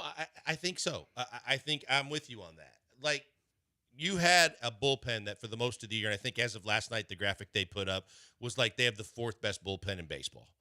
I mean, the fact is these guys have been performing at a very high level all season long. And you've got a guy, which a lot of teams don't have, that your setup guy is capable of being a closer, even if it is for however long they need him to do it. Now, how you get to that closer guy is going to take a different path. But you do have guys like Souza and Okert, and you saw some things out of was it De Los Santos, the guy they just brought in, that with a 97 plus, and we just got done talking about Javier adding a pitch to his repertoire, that they obviously saw something they like with the arm that he has. Maybe they do something, change something, add something to where he can be effective. And again, it's not supposed to be for the next 6 months. It's for how do you kind of, one more time, fingers crossed. You hope, right? But bridge the gap. That labrum. I'm worried about the labrum here. Like, I hear a lot of people immediately go to the Ryan Presley card. Like, Let's kick that around the other side. Okay. Would you be interested in the Ryan Presley? There's also some other layers to this onion I think that we need to peel. Other than like, okay, do you add somebody? Ryan Presley's out there. Kendall Graveman's out there too. I didn't really realize that. And then also people are saying that Joe Espada has overused Josh Hader. Is there any credence to that opinion? 713-780-3776. Killer Bees, ESPN 97.5 and ESPN 92.5.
You're locked in with the Killer Bees on ESPN 97.5 and 92.5. Live from the Veritex Community Bank Studios, here's Joel Blank and Jeremy Branham. Haters on the IL.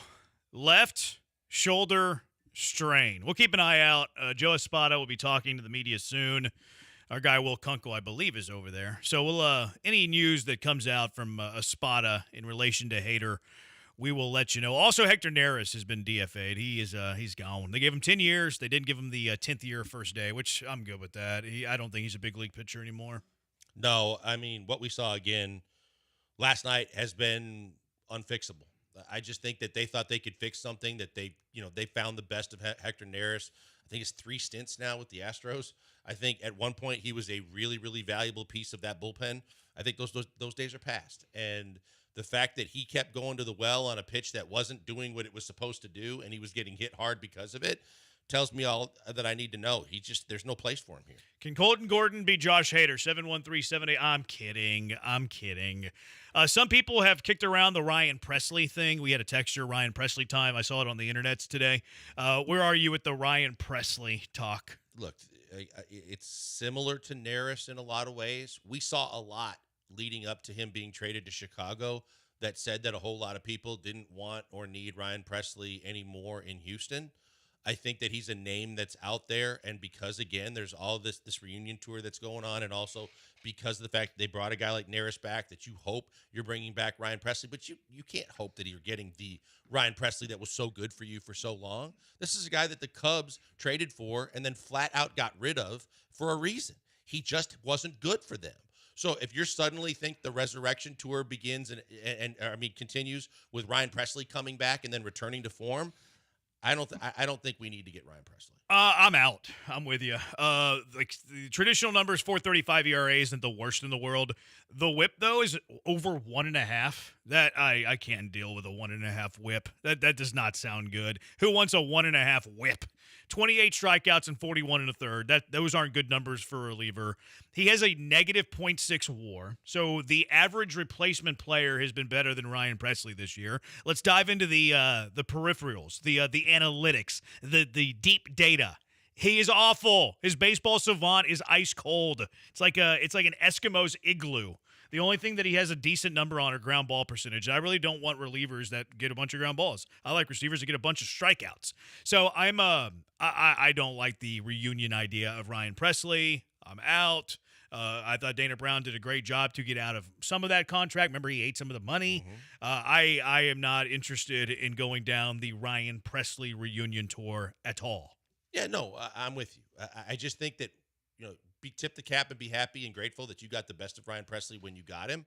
But it's just really, really hard to expect or think that suddenly a return to Houston is going to it's different from a Carlos Correa who's still got so much left in the tank that gets revitalized and feels like, uplifted even more coming back to this situation. He doesn't pitch, and when your pitches go south or one of your best pitches, you don't get the same results out of anymore. It's a totally different ball game, literally. And I think it's very unfair to all parties involved to expect that Ryan Presley's going to come back and he's somehow going to find it and he's somehow going to be your savior, because it's not happening. No. Presley getting signed for show, says somebody. Definitely out on Presley. Didn't him and Dana end on bad terms anyway? So I wouldn't expect Dana to want to sign him. I don't think that it was bad terms. I think it's very difficult trading Presley, but he had to waive his no trade. Dana said that they had good talks. I'm sure it's a very awkward situation, but I think that Presley would be open to it, assuming he still wants to pitch. I saw some articles that he's contemplating retirement. So what does that tell you too? That means he probably thinks he's washed. Yeah, exactly. From a being real with yourself perspective, he's probably facing the fact that he ain't the same pitcher he once was, and if his stuff ain't competing anymore, then he's probably done with the game. Yeah. And you had mentioned Minnesota. I think the only places that he would even consider pitching at this point are Minnesota and Houston because he's been there before. I mean, that's a guess. And he's had success. I mean, maybe he would just... I don't think he wants to go to Minnesota now because it looks like a fire sale. Yeah, but I mean, what if Seattle came calling, here's $5 million for the rest of the year? That'd be hard to say no to. You're a competing team. They're offering you a good chunk of change. I have a tough time believing he would only, if he wanted to, pitch for Houston and Minnesota. I think his first choice, again, unless I don't know if there's some bad blood or something behind the scenes, but I would think being a guy from Texas that really loved his stay here, had a no trades because he didn't want to leave here, I think his number one choice would be, if he was going to pitch the rest of the year, would be to come back here. Like if every single team in baseball said, here's $2 million for the rest of the season, would Houston be at the top of that list? I would have no problem saying that. Yeah, I think so. I think there are other teams he would pitch for. Isn't he from the Dallas area too? Like, Rangers don't have a great bullpen. But, I mean, look, Presley's been free for a couple of weeks now, and no one's really kicked the tires. And he's even contemplating retirement. I'm no way on Presley. Texter, no way to Presley. I would rather get rid of Hader for some money now along with Neris. Okay, that's weird. Oh, that's dumb. I mean, that's an off-season conversation with Hader. Not a right-now conversation with Hader. He has been nails this year. He's been good. He's been really good. All-star, really, really good. All-stars don't matter anymore, but he still was very, very good. I was going to say something in relation to this. Oh, I'd rather see life on the line. You need 3 outs in a decent spot. 7th inning, you're up a run. You're facing 3, 4, 5 in whoever's lineup. Let's say the handedness is equal. There's no positive one way or the other. And they're all righties anyways. De Los Santos or Presley? Life on the line. You need to get out of the inning unscathed. It's very small sample size in what I saw at De Los Santos. But De Los Santos has something that Ryan Presley doesn't have that competes, and that's a 97-plus fastball that can get anybody out at any time, no matter what your secondary pitches are. And I know that Ryan Presley relies on a lot of spin that ain't spinning the right way anymore. I'd probably go De Los Santos. To me, it's a slam dunk, De Los Santos. Give me De Los Santos. I like that guy. Life on the line, 7th inning, up a run. You need a scoreless inning, facing 3, 4, 5, and a good lineup. Sean Dubin or Ryan Presley? That's a slam dunk for Dubin for me. Slam dunk. Here's where I Dubin's been good this disagree. year. I think in terms of been there, done that demeanor that means something in those clutch situations, I think Presley, we talked about it with Javier, I think he would be very even-keeled in the situation. I think that he wouldn't get caught up in the moment. But from a stuff perspective, I got to believe that Dubin's stuff is probably better than what Presley still has left. Way better. Presley does have the pelts. You're right. He does have the experience. No doubt about that. The back of the baseball card. Let's go out to the HRP listener line. Robbie, you're in the hive. Robbie, what's up? Hey, how are y'all doing today? I'm having a great day. Okay, I'm in complete agreement with Presley and no-go.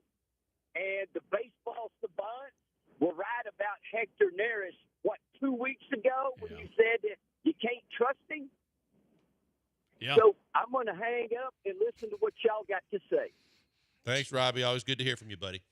Yeah, I mean, can't trust or not. We heard the minute that they got Neris back that they had, the pitching guys and the analytics guys had took a deep dive into what he had been throwing for the 2 other teams he had played for this year and basically said, sequencing, we saw some things, we think there's something. Well, what you thought you could fix didn't get fixed. And you're in a point in the season where unless you're in a complete blowout, you're not using Hector Neris anyway, and you need to find someone that they've already found in De Los Santos that's throwing 97 plus, that maybe if they find something on a secondary pitch with him, he could be far more effective. No, I'm with that. I'm not losing sleep over acquiring Presley. It's people are remembering the old Ryan Presley. They're not looking at this current version of Ryan Presley because he's even worse than he was last year. And we were ready to run him out of town. The moxie and savvy also comes with a confidence of knowing your stuff plays. Presley stuff no longer plays. Which, if the contemplating retirement things are true, it probably speaks to that text specifically. De La Cruz and Abreu might be a De Los Santos. And Abreu might be a decent 1-2 punch down the stretch. See, the 8th inning is going to be, I think they're going to go matchups. Like Abreu's going to be obvious closer. I think he'll be fine in that role. I agree with what you said earlier. It's not so much the 9th inning you're worried about. It's more the 6th, 7th, and 8th. Yep. And I don't think that De Los Santos is immediately going to be the 8th inning guy. I think that and Caleb Ort's been really good lately, by the way. Like 7 straight scoreless outings, maybe 6 straight, something like that. To me, it's going to be a spot of mixing and matching. Yeah, that's exactly what I was going to say. The beneficial thing in all of this is you've had guys with the bullpen that I mentioned as one of the top 5 bullpens in baseball all season long. You've got guys you can choose from. You've got guys that have been stellar at different points in this season. Ort's been pitching really well lately. He was the first name I was going to mention. And again, another guy that's got a plus fastball that can absolutely dust guys just with the one fastball. You look at other guys, Souza, you look at Okert, you look at King. You've got three guys right there. And the benefit of having a lefty is now you've got righties to choose from, and you've also got lefties to choose from. When you say that De Los Santos and you've got Ort, and then you work in the three lefties that I just mentioned, and at least Espada's got options. You can ride the hot hand. You can ride guys based on what the numbers say, but there's plenty of guys to choose from to get you through 6, 7, 8. Yeah, to me, he's going to be mixing and matching. He's going to be managing his tail off, much like he did whenever all of these position players were hurt, where he's mixing and matching different lineup every day, and he's still doing it with the back of the lineup. Chaz against lefties. You're going to see Cam Smith a lot against lefties. Today with a righty on the mound, he's starting both Trammell and Melton, and then Cam Smith has the day off. So, Joe Espada's managing his tail off right now, man. They're not healthy. They're not 100%. He's going to have to do a bunch of searching, bunch of mixing and matching. But that's why he gets paid the big bucks, the most interesting manager in the world. Hopefully it's just not long term. Well, and the thing is, too, is that, again, the same way that people are hopeful that, we're thinking that Brian Presley could come in and save the day, the minute that you get the news about Hader and everybody's pointing a finger and wanting to blame Joe Espada. Joe Espada is the front runner for manager of the year in the American League because of the fact that with all these injuries, and let's not forget that they lead the league and how many guys they have on the IL, that they're finding a way to put a Band-Aid on every wound that they take and still maintain a lead in first place and be the team that they've been all season long. Joe Espada should not be getting the blame and have a finger pointed at him for as much as the people are throwing at him right now. Should Espada have any blame? I'll counter that on the other side, get your thoughts on it as well. Plus, plenty to kick around from yesterday's game. I mean, the offense was nuts. You had Christian Walker doing things. Chas McCormick, people wanted him DFA'd. He was getting in on things. Ramon Urias with a long ball as well. He had a good game yesterday. Still plenty to kick around. 713-780-3776. Killer Bees, ESPN 97.5, ESPN 92.5. Boy, this heat is something, huh? Are you looking to escape the city for a little bit? Maybe get out to some beautiful nature, the great outdoors, some magnificent trees, which provide shade. Let you get out of the heat a little bit. Escape the rat race. Escape the hustle and bustle of the job, traffic, whatever's causing you that stress and anxiety, and get out to Two Creeks Crossing Resort on Lake Livingston. Escape the city. Enjoy the relaxing, great outdoors. Book that stay at twocreekscrossingresort.com. Mention those open green spaces. Wildlife you don't see in the city. There's something great about that. There's something peaceful about that. Seeing the wildlife you don't see in the loop just running around. It makes you think about the better things in life. Beautiful, majestic trees, which this time of year they're great because it provides some shade, as I mentioned. And some of the best fishing in Texas. Fish on the Two Creeks. They have a catch and release pond in the middle of the property, which is great for the kiddos. You can't beat it. It's only 90 minutes from Houston, too. You can escape the city without traveling too far at Two Creeks Crossing Resort on Lake Livingston. You don't have to be in the car for hours upon hours and all day. You don't have to worry about TSA and going through the airport. You're there in 90 minutes. You'll be hiking their 92 acres worth of property in no time. Kayaking their water in no time. Pickleball courts if that's your thing. Or just hang out by the pool. That's cool, too. Two Creeks Crossing Resort loves to take care of their visitors. We were out there a couple of months ago. Branham family had a great time. Food truck both nights that we were there. They had some live music on a Saturday night. That's cool too. But they're always looking for ways to take care of their visitors, always have you in the forefront of their mind. We stayed in the treehouse. Trees running through the house was fantastic. Kids love it. You can stay in the treehouse, but they also have glamping for you. That's always a great time. Great cabins right on the creek. That's cool too. Pull up the RV. They have a great spot for your RV as well. They have the perfect stay for everybody. So book that stay now at twocreekscrossingresort.com. Don't balk. Book it now at twocreekscrossingresort.com.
You're listening to the Killer Bees with Joel Blank and Jeremy Branham. On ESPN 97.5 and 92.5. Broadcasting live from the Veritex Community Bank Studios. I think as well that it is silly to put any blame on Espada for this. He's overusing. That's silly. Oh, multi-innings. The guys need to be capable to pitch multi-innings. So I'm not on the bash Espada thing at all. Most interesting manager in the world. I think that he should be on the short list of American League Manager of the Year. The pitching Hader and Abreu with 4-run leads, though, does annoy me. Oh, it's annoyed me for multiple years now. See, now, what you just said, too, goes back to me thinking the same thing as you were thinking, but also as it relates to Yordan. At a certain point, you also have to go to the player, right? The same way Josh Hader said, I'm not pitching more than one inning in San Diego and was chasing the big deal that he got. Well, then you're just not going to do it. You know, the player has already expressed his feelings. You can go back and forth on whether he should or shouldn't have that opinion, but it's always going, Yordan, how do you feel? And based on how you feel, that's how you react. So the fact is that when he's been used as much as he's been used, he's been telling the coaching staff, I'm sure he's good to go. I can get you 3 outs today. I can do what you need me to do.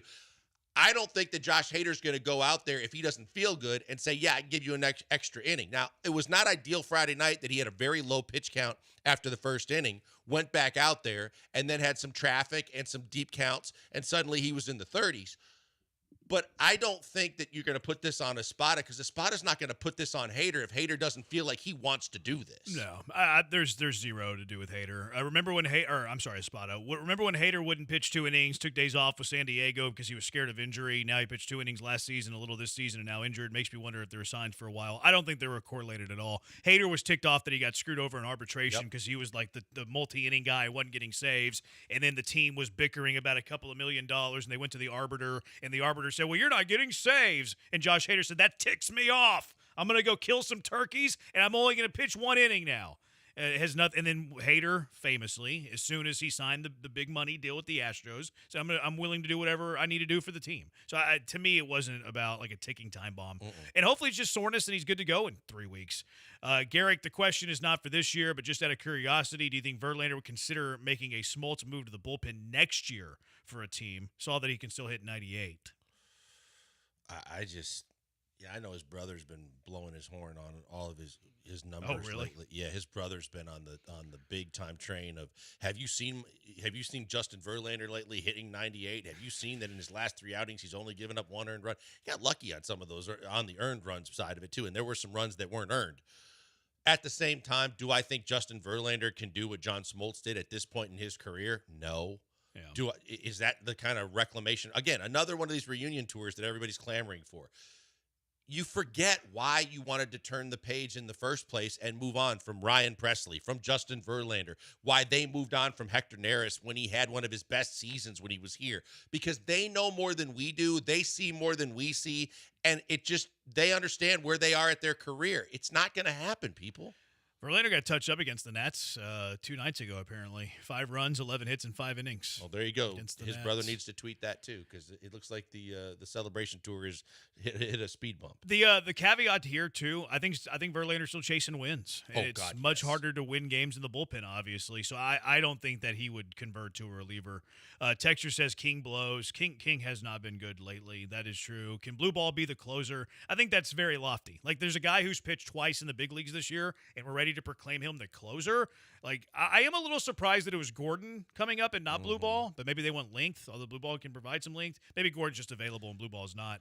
But, and look, I like Blue Ball's arm in the bullpen, but I'm not taking a guy who's made 2 appearances in the big leagues and making him my closer. Like, you have to earn that, man. Like, would I be opposed to him in the bullpen? No. If he pitches really well in the bullpen for 2 to 3 weeks, does he get promotions along the way? Sure. But I'm not just appointing him my closer right now. No, you got Brian Abreu. There's your closer. Yeah. There's the guy with the best stuff. So stop looking for a closer. Look for the guys that close the gap between 6th and 8th and figure out the guys that are capable of doing that. I also think that whether it's Gordon and or because the Blue Ball has a faster fastball as a competing pitch for a guy later in a game, but I think that from both of those guys' perspectives, they need insurance policies because you don't know no matter what Arrighetti did in his first start. You need to figure out if Arrighetti's going to figure it out. And if he doesn't, you need to be able to go to some of these guys that are healthy and able to pitch if guys that are trying to come back like Garcia, like Walter, if they're not ready yet, or they just physically can't do it. You need to still have a couple of guys stretched out so that you have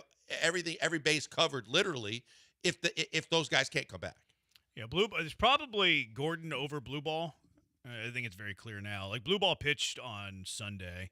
He threw 6 innings. It doesn't list the pitches because they don't keep up pitches on MILB.com. But if he threw 6 innings, struck out 7, he probably flirted with 90, 95 pitches, maybe even close to 100. Did get a run, right? No run. No, he pitched really well. But you're not calling him up today because he's not available. Right. Like, Gordon is available. And, like, to your point, like, what if Arrighetti goes 3 innings today? Like, you want Gordon to be able to eat a bulk amount of those innings.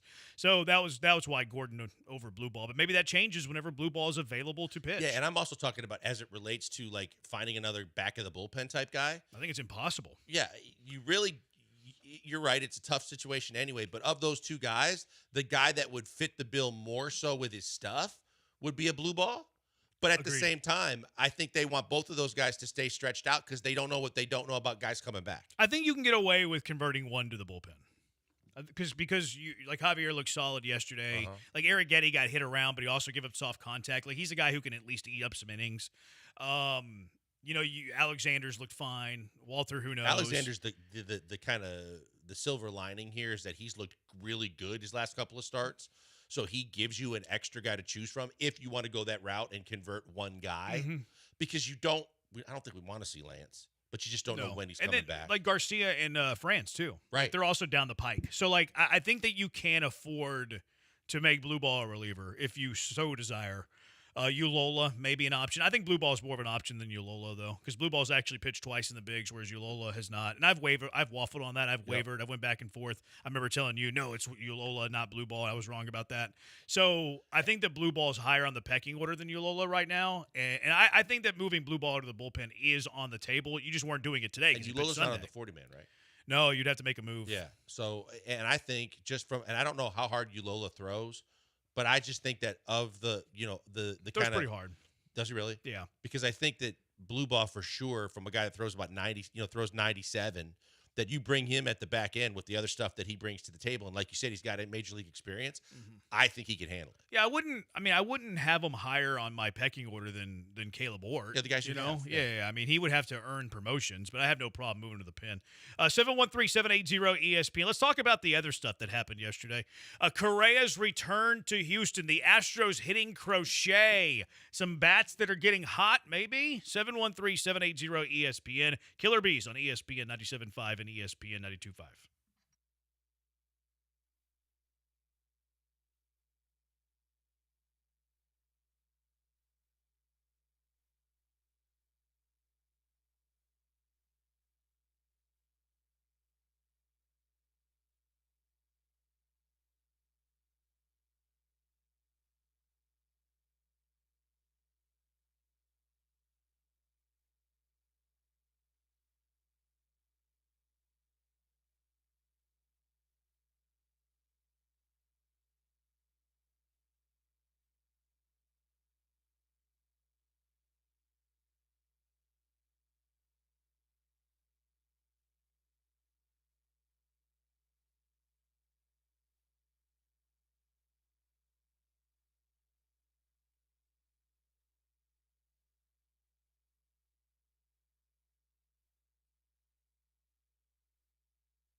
Coming to you live from the Veritex Community Bank Studios, it's the Killer Bees. On ESPN 97.5 and 92.5. Here's Joel Blank and Jeremy Branham. All right, lots going on at the ballpark. Still haven't seen an update on Hader, and we'll continue to scour the internet for you. See if Joe Espada provides an update for his closer who has landed on the injured list with a left shoulder strain. Always gets scared about elbows and shoulders. Not a fan of those. Texter earlier said he gets a little bit more scared with the elbow and the forearm than the shoulder. I guess. Well, but take it a step further, which you said earlier. Mhm. You get more concerned with elbows. What'd you say, forearms? I get concerned with elbows and shoulders. Okay, but take it one more step. And the Astros medical staff. And the Astros medical staff. Because that's the one that you can't escape no matter what it is, because a bruised shin could be a 3-month hairline fracture. Yeah, I mean, the fact that he landed on the IL with a shoulder could literally mean anything right now. It could mean as little as just a strain, and he's back in 2 weeks. It could mean he's having labrum surgery in a week, and he's going to be back late next year. So we'll see. That'd be a good punch, wouldn't it? I'd put a little bit extra on Dana's challenge plate. Mm-hmm. To figure out. Yeah, it's a lot of money, too, to be shell. Hopefully it's fine. But Javier was great. Equally as negative was the Hader news. That stinks. The offense produced, though, against one of the best pitchers in baseball, in Garrett Crochet. Shortest outing of the year for Garrett Crochet. I think they might have had something on Crochet. I think he might have been tipping. I would hope so. I mean, I don't care if they did or not. But no, of course not. From the standpoint of the karma factor of a team that has been doing this all year to so many teams, and now they're getting called out all over the place for doing it. It would be lovely if they got the chance to experience it. It was his worst outing of the year. He admitted it. He was down about it, but they got him, and they got him consistently. And when you look at the crooked numbers put up, unlike the Astros offense of the past and how anemic it was before the trade deadline, the fact that you go 3-2-2 in the third, fourth, fifth, and total the 7 runs that you got, was just a really, really good, and come from behind again, where you're down 2-0 against that kind of pitcher. And I had mentioned how much I felt uneasy about that. Just another feather in the cap for this team to be able to attack, do what they needed to do, not only get back in the ball game, but win the ball game. Yeah, that was the offense performed well. The Astros' secret weapon to me is that they hit good pitching. I went and looked. I went to look at the Astros hit list this week, to see their number. Mm-hmm. The amount, here are some of the pitchers the Astros handed a loss to. Like, very specifically, they handed this pitcher a loss. They might have gotten to some other pitchers that they didn't hand the loss to. That wouldn't be on this list. This list is the caliber of pitcher that the Astros have handed an L to whenever you look at that day's losing pitcher. In back-to-back games, Garrett Crochet and Max Fried. Back-to-back games. The Astros' last 2 wins, Sunday at Yankee Stadium, last night at the Dike, were against Garrett Crochet and Max Fried, who, Fried, he had the blisters, so he's been on the IL. At one point, he was a top 3, top 5 Cy Young guy, and Garrett Crochet's up there, obviously, as well. Sandy Alcantara isn't the same pitcher that he used to be, obviously having a tough year. They gave him an L. Ranger Suarez, who's been unbelievable for the Phillies this year, L against the Astros. Zach Wheeler, who's been very good for the Phillies this year, L against the Astros. Luis Severino hadn't been great at home. Astros beat him at home. That one might not be that great. Yohan Duran for Minnesota. He's like 4 losses this year. Obviously, it's tough to beat a closer. He's got an L against the Astros. Mitch Keller has an L. He's been really good for the Pirates. People were wanting to trade for him. Paul Skeens has an L to the Astros. Lance McCullers was the winning pitcher in that game, if you can believe that. Brian Woo has an L to the Astros. George Kirby and Joe Ryan. The Astros find a way to hit good pitching. The downside to this is they'll make some random jabroni look like Cy Young, but the Astros hit good pitching. That's an impressive hit list. Yeah, no, I had kind of researched that a little bit, not to that level, before we got here today. And they hit good pitchers well, but it's almost a microcosm of their season in a nutshell as well. When they play good teams, first place teams, competitive teams, they compete and they win. When they play bottom feeders, they struggle. And I think that's kind of the same way with the pitching staff. That, when you face good pitchers, whatever it is, they ramp it up, they compete. When they face guys that maybe have never been in the big leagues before, they may stumble a little bit. Texture says LOL Keller. You can LOL a couple of guys on this list. You can LOL Alcantara. He's been awful this year. You can LOL even Luis Severino, especially because that game was in Sacramento. Mitch Keller's been a very good pitcher this year. 3.86 ERA. That's the not Pirates bad. guy? Yeah, he's with the Pirates. Yeah. The Pirates. Him and Skeen's pretty good 1-2 at the top. Now, they can't hit a lick. There is that. I mean, that's the biggest problem with a lot of you look at Skeen's entire year, and he has just pitched his tail off and got no offensive support. See, Christian Walker continues to be hot. Astros Future posted his stats since July 1st, 32 games, 302 batting average, 366 on base, 508 slugging, 6 homers, 28 RBIs in those 32 games. This is the guy that the Astros paid $60 million to. He's showing up now that he's got a little Seawalk. Yeah, no, I think that, again, as much as the Abreu comparisons were happening when he was struggling early, I think he's put a lot of that to rest in the last couple of months. Because not even just July 1st, but I think we saw signs of it going into when he took the time off for paternity leave. But overall, you're right. This is the guy that they signed up for, and he looks like he is now really kind of settling in at a time when they need him the most. Big clutch hit last night to get them in the lead. And again, like you said, against a really good pitcher. Chaz Dong, by the way. First one. He still continues to hammer lefties. Like, he's very good against left-handed pitching. People don't like to admit that, but Chas McCormick, again, he has a role on this team. He is fine as a fourth, fifth outfielder that gets capable of playing a solid center field. That's a platoon option because he hits lefties. Chaz isn't going anywhere. This DFA Chas McCormick crowd's quite silly. There was a no-doubter, too. Like, when he hit it, oh, yeah. I mean, he had every right to sit there and take a couple extra looks at it because that ball was crushed. Unlike the Bregman bomb when you said, it only gets out of 8 parks. That one was on a mission to get out of just about every park, and good on Chaz because, like I said, I think that, unfortunately for Chaz, he hasn't gotten nearly the opportunity that I think he expected, that we expected to see from him this year. Penciled in as probably the starter and left before they broke camp. Well, Altuve.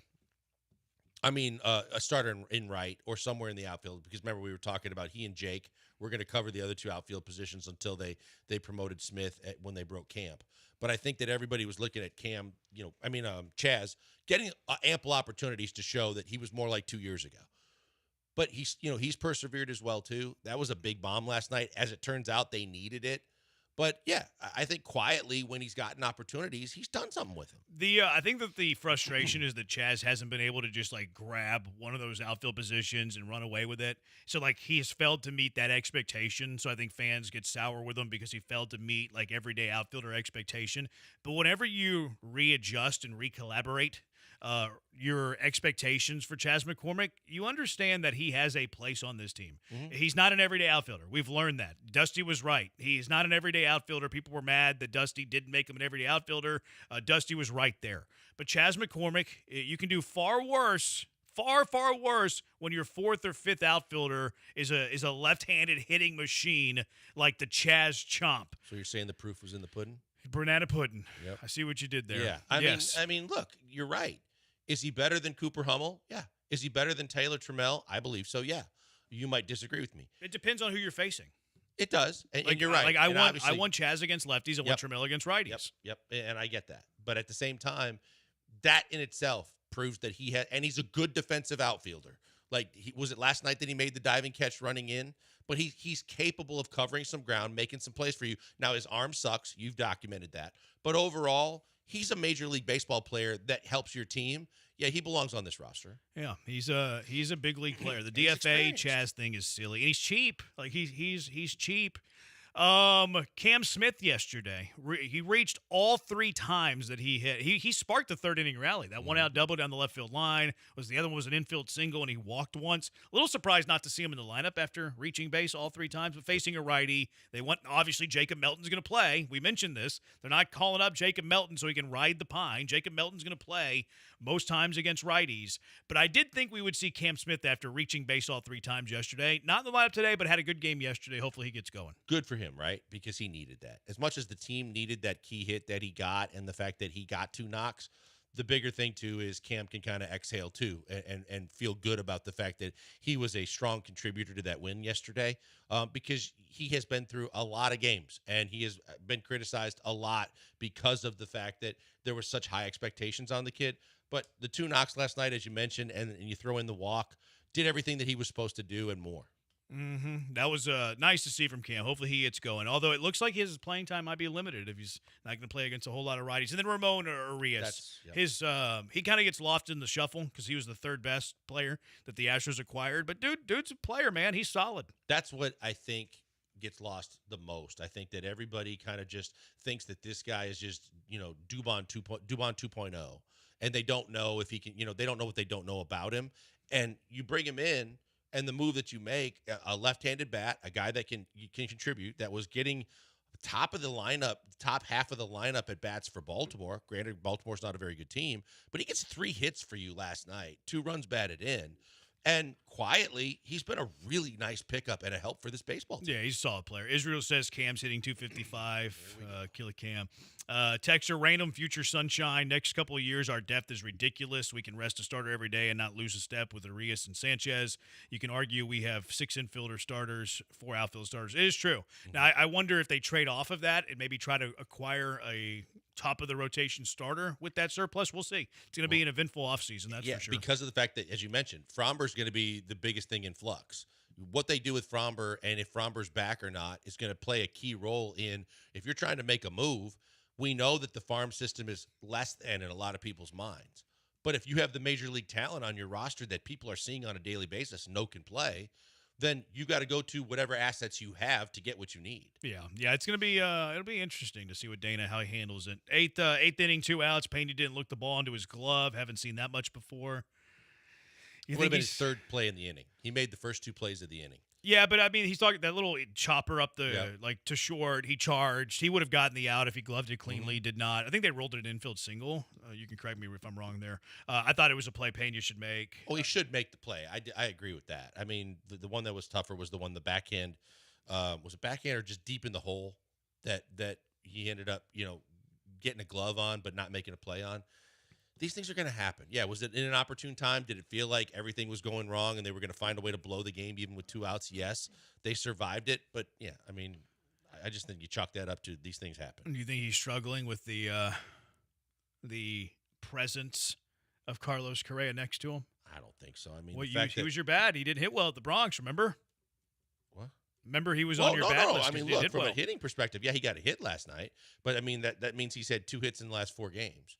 But he's been hot prior to that. He's still hitting .314. I don't think Correa, the fact that Correa was so willing to go to third base and has been so positive about the fact that his body doesn't feel beat up after games and he likes playing third, I don't think he's worried about that at all. Not the same conversation, though. One has to wonder if Jeremy Pena is having trouble with the aura and the presence of Carlos Correa next. I'm not serious. Whenever he failed to make that play, I did see some conversation about that. Since Carlos Correa has rejoined the team, Pena's hitting .250, which is way below his season average. He's looking a little iffy on the field. Is he struggling because of the presence of Carlos Correa? 713. I'm not serious right now. Hopefully that's not the case. You shouldn't be a big leaguer worried about the presence of another big leaguer. I don't believe what I'm saying there. But one has to wonder. One has to wonder. Coming off the rib too, and I mean, from the minute he came off the rib, I mean, guns blazing, had 3 hits I think in his first game. Sure, but that was before the deadline, was it not? Yep, it was. So actually, it wasn't. It wasn't. His first game that he came back was on August 1st. It was post deadline. Okay. Yeah, that was his first game because you got all the trade pieces and Pena on the same day. So, yeah, that the re-hit game was after the deadline. Garrett, Chaz, and Sanchez are an excellent platoon because they both hit the opposite-handed pitcher well. Great call. I think that it's a very good platoon. Paul Skeens, he only gave up 1 run in that game. That was a stretch. How's that a stretch? I said games where the Astros handed a pitcher a loss. It's not a stretch. It is a fact. It is a fact of life. Paul Skeens picked up an L against the Astros. That's a fact. You beat him. He picked up the L. That's right. I'm saying you beat him. He has the L on his resume to prove it. So it's hard to argue with the facts. He does have 8 losses on the year. 7 and 8. I've seen some of the stats come up on him. It's insane. It is nuts that if he had any offensive support at all, how different his record would be because of how great he's been all year. 7 and 8 record. Guess his ERA. Isn't it like 2.25. 194. Oh man, he's under 500 with a 194 ERA. It's a shame that the Pirates won't invest in bats. They just better back the truck up to him, or just do what they do and trade him away for a bunch of prospects that they're going to leave to. I mean, he's the best pitcher in baseball. He's got a 195 career ERA, 47 career starts, 277 innings, 195 ERA over his career. The dude's insane. Yeah, he is phenomenal. He is a talent that we don't see very often. And it's unfortunate, like you said, he is with a cheap organization that finds a way to screw up talent. See Garrett Cole, and Garrett Cole got out of town. Like, maybe they'll change their ways and do everything to not only keep him, but put talent around him. But the chances are they're probably going to unload him too. Yeah, they will eventually. All right, 713-780-ESPN, HRP Listen Line. Anything we missed, Blinkers? Anything that you had that you wanted to bring? I think that covered we covered it all. Yeah. Offense good. I had in my notes Nair's is going to get DFA today, ... Hader's injury might have saved him, and then he got DFA'd anyways. My buddy and I were texting about it last night. I was like, I cannot stand – I used to be a big fan of Hector Neris's, and I think you remember it when he was that 1 year when he was so good. He was really good. And I wanted to bring him back. And now I couldn't be on the opposite end of the spectrum. We were texting back and forth. I'm like, they could DFA him tomorrow based on what they have doing. And I didn't know anything about Hader at the time. But I was like, he's done. I don't want to see him the rest of the year. No, he's not. Oh, yeah, the Bregman stuff, pregame. I thought that they handled that very nicely. I thought it was really cool. And they booed him. Was cool. And they handled it exactly how I wanted them to handle it. And I said after the celebration in the video, at a certain point in the series, they would boo him. It didn't take long.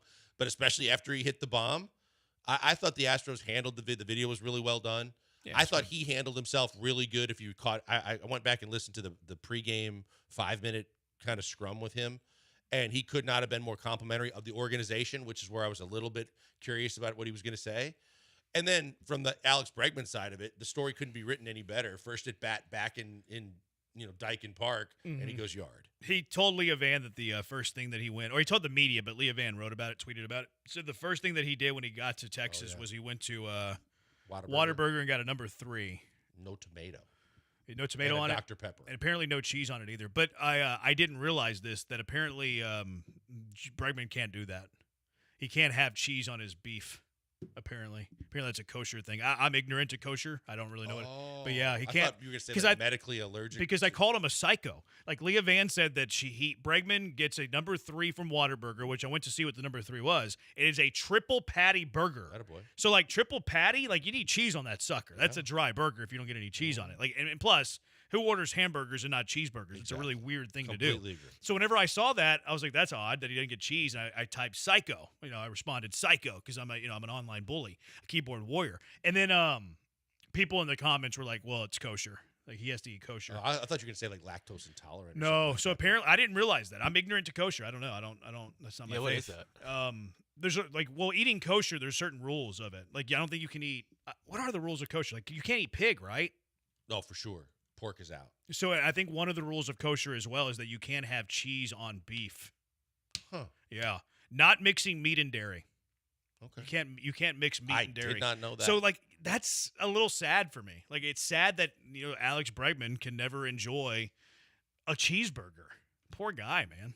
Yeah, that's a tough one. Yeah, I did not realize that was one of the rules of kosher. Avoid certain animals like pork and shellfish. I didn't know they couldn't have shellfish either. Not mixing meat and dairy and ensuring proper slaughter and preparation of permitted animals. I know that there's a name for it, the kosher prep for a lot of it. But yeah, you see kosher hot dogs, kosher pickles. Sure. Yeah, that stinks, man. That might be the worst part of eating kosher is that you can't have cheese and dairy on beef. Philly cheesesteaks. The cheeseburger itself. Can you have pizza? There you go. You can't have pizza. Well, you can't have any meat on it. We can't mix the meat and the dairy. Right. That would be a mixture. You can have the cheese, but then you got to go veggie pizza because you can't have pepperoni. Yeah, you could have pizza, but you couldn't have meat on it. Right. Or you could have a meat pizza without cheese on it. That's Palillo weird. Where Palillo doesn't like a big fan of pizza, but he hates cheese. So I'm like, how the hell do you eat pizza? Poor guy, man. That stinks for Alex Bregman. I thought the worst thing about Bregman was that he moved to Boston, but it turns out it's because he doesn't have cheeseburgers in his life. Poor guy. All right, 713-780-ESPN. What has piqued your interest today at Texans camp? And who are these wide receivers going to be? There's some camp competition there. There's a lot of good players, not a whole lot of numbers. Who should these receivers be that keep their job? 713-780-3776. Killer Bees, ESPN 97.5, ESPN 92.5. Houston, the Walmart you thought you knew is now new. Who knew? Walmart has more than 500 million items online. Did you know that? You know it now. Find a huge selection online that you can't find in stores even at Walmart.com. It's beautiful. You just head to Walmart.com. You search all the items. Some of them aren't even in the store. You don't have to worry about going to the store. It's a great time saver. We do this. Usually we do our grocery prep on Sunday. We put stuff in the cart throughout the week. We finalize it on Sunday. We set a time for it to be delivered, and it's there. It's beautiful. It's fantastic. I'm sipping on some tea right now. I ordered at Walmart.com. I got some of the coffee next to me that I ordered at Walmart.com. My lunch today I got at Walmart.com. Branham family's been ordering online for Walmart for years now, and it's wonderful because I don't have a lot of time. I don't like to mess with a crowd. I don't want to turn off the game. Could you imagine? Football's coming up. You're turning off the game to go grocery shopping? That's not cool. So we order online with Walmart. We get all our groceries without having to leave the house. Wonderful. Oh, it's too expensive. Online grocery shopping costs more. That's not true at Walmart. Grocery prices are the same for delivery as they are in store. And because it's Walmart, you know the prices are low. And they're fast, too. Walmart can deliver in as fast as an hour.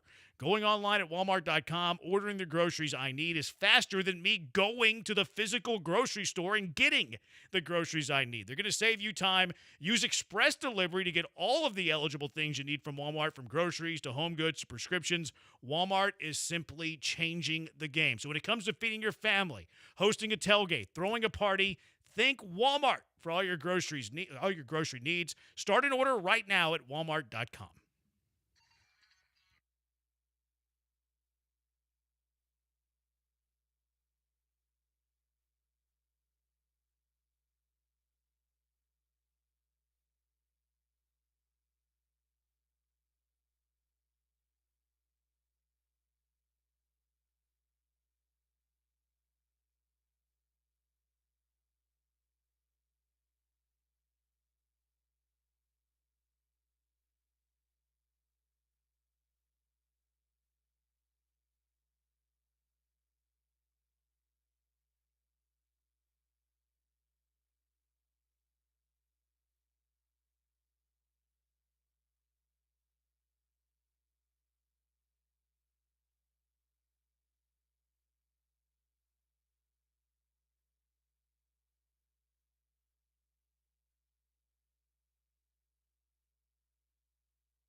Broadcasting live from the Veritex Community Bank Studios, it's the Killer Bees with Joel Blank and Jeremy Branham. On ESPN 97.5 and 92.5.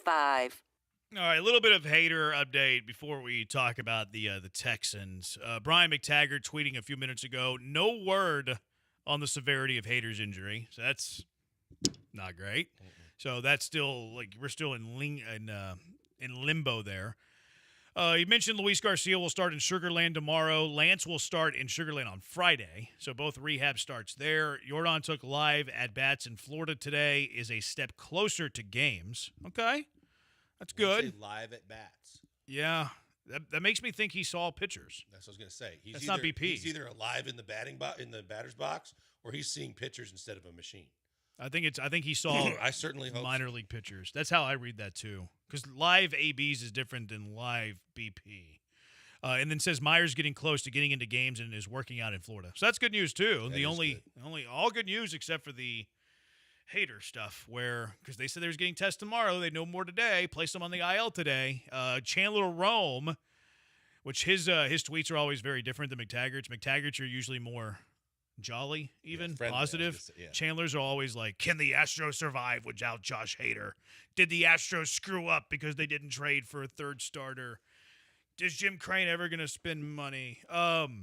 His reporting's fair, though. Sometimes you have clown takes, though, like John Singleton taking at bats from Yonder Diaz. But anyways, he said Joe Espada called Josh Hader's placement on the injured list a, quote, punch to the gut. Hader is seeing doctors and receiving additional tests, so the team is still unsure of the severity of the shoulder strain or a timeline for his return. I don't love that tweet. I don't like that at all. The punch to the gut thing is like when D'Amico was talking about Brevin Jordan. Like, well, I mean, was Jose Altuve around Hader crying? Okay. What? No, but at the same time, when you know they know way more than we do. When they go to that kind of card, the gut punch thing, that it feels like the inevitable is coming. Yeah, I don't love receiving additional tests. Yeah. I'm never a fan of the additional Normally, test. additional test to me is second opinion. Yeah. Hopefully, it's like, okay, they just want to be super sure. I mean, we're guessing. We're guessing. I don't love the additional test aspect of that, though. Additional test aspect is usually not wonderful. No, and I think that, again, like I said, we're kind of reading between the lines, so to speak. But normally, when additional tests, that means that there's something inconclusive that they found, or they want a second opinion to hopefully get a better result than what they were looking for. Yeah.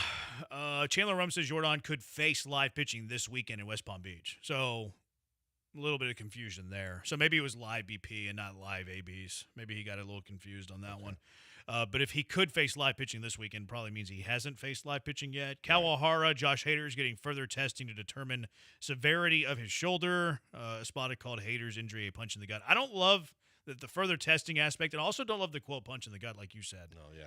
The punch in the gut stands out first and foremost. That's not but anytime you hear further testing, that means the doctors either didn't see they couldn't definitively say it's this, not that.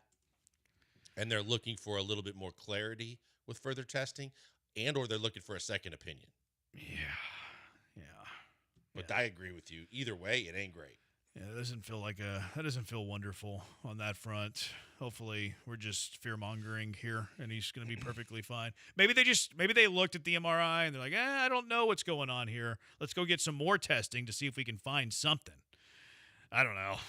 That doesn't read great. I mean, how many times have you and I talked about, without being doctors this year, if there's inflammation, you can't see everything of what's going on? That's a good point. So you just don't know what you don't know. Mm-hmm. Yeah. All right. 713-780-ESPN HRP listener line. The ESPN Houston Listener Appreciation Party is back. We're giving away tickets all month, and the only way to get in is by winning. The party will be September 5th from 6:30 to 9:30 at St. Arnold. Be sure you're listening to John and Lance, the Olaleye Show, the Paul Gallant Show, Killer Bees, Soccer Matters with Glenn Davis to get your chance to win. And we're going to be giving away our last pair of tickets, I think, on Thursday. So make sure you're listening to us. We'll give you some tickets, chance to win, coming up on Thursday. All right, Texans, what piqued your interest at Texans training camp? Some nuggets here. The thing that piqued my interest the most is, like, there's a lot of receivers that are worthy of making this team, and probably more receivers that are worthy of making the team than actual roster spots that you're going to give to said receivers. So which 6 receivers, maybe 7, are you keeping? 713-780-3776. Killer Bees, ESPN 97.5, ESPN 92.5.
You're locked in with the Killer Bees on ESPN 97.5 and 92.5. Live from the Veritex Community Bank Studios, here's Joel Blank and Jeremy Branham. What has piqued your interest at Texans camp? A lot of good receivers on this team. Braxton Berrios talked to the media today. Jaden Higgins talked to the media today. So last year the Texans kept 7 receivers. One of them was Steven Sims, who is really, a return specialist. So the Texans can keep up to 7. 6 is usually more traditional, but you can make the case that they keep 7 again like they did last year, because there's a few options that could be your kick guy. Could be your punt return specialist. If Damian Pierce is not returning kicks, you might have some options there as well. So we know that Nico's making the team. We know that Higgins is making the team. We know that Kirk is making the team. We know that Jalen Knoll is making the team. So that's really where the conversation begins. Which 2, maybe 3 receivers, because there's some competition here. Mechie's looked good. Berrios has looked good. Hutchinson has had moments in his career. You signed Justin Watson. So who are you keeping? Well, when I brought this up, even watching the Minnesota game, in the fact that I thought that this wide receiver room with depth, that it was going to be really interesting to see how this thing plays out. I honestly hope that they keep 7. But like you said, aside from the 4 that are basically a guarantee, to me, I think the odd man out is Watson. I think as much as they were pumping him up early and they really liked him and they liked his experience and all those other things, Berrios had not only just a touchdown, but there's a lot of people talking about him and all that he brings to the table. And, again, they like that culture kind of fit too. And they love the fact that, he is a selfless guy that is willing to play and do whatever they want him to do. The way and Mechie is a guy that I had written off, and Mechie showing some things. So to me, I have the 4 guys you mentioned, and I have Hutchinson, Berrios, and Mechie. Okay. I do think that we overrate what happens in the games. I feel like whenever the coach – and look, they actually tell you this. Like, D'Amico after the game, like, we have practices that we look at heavily. We have a full, collection of data. Like, the games matter, but I feel that we put more importance in the games than decision makers put in the games.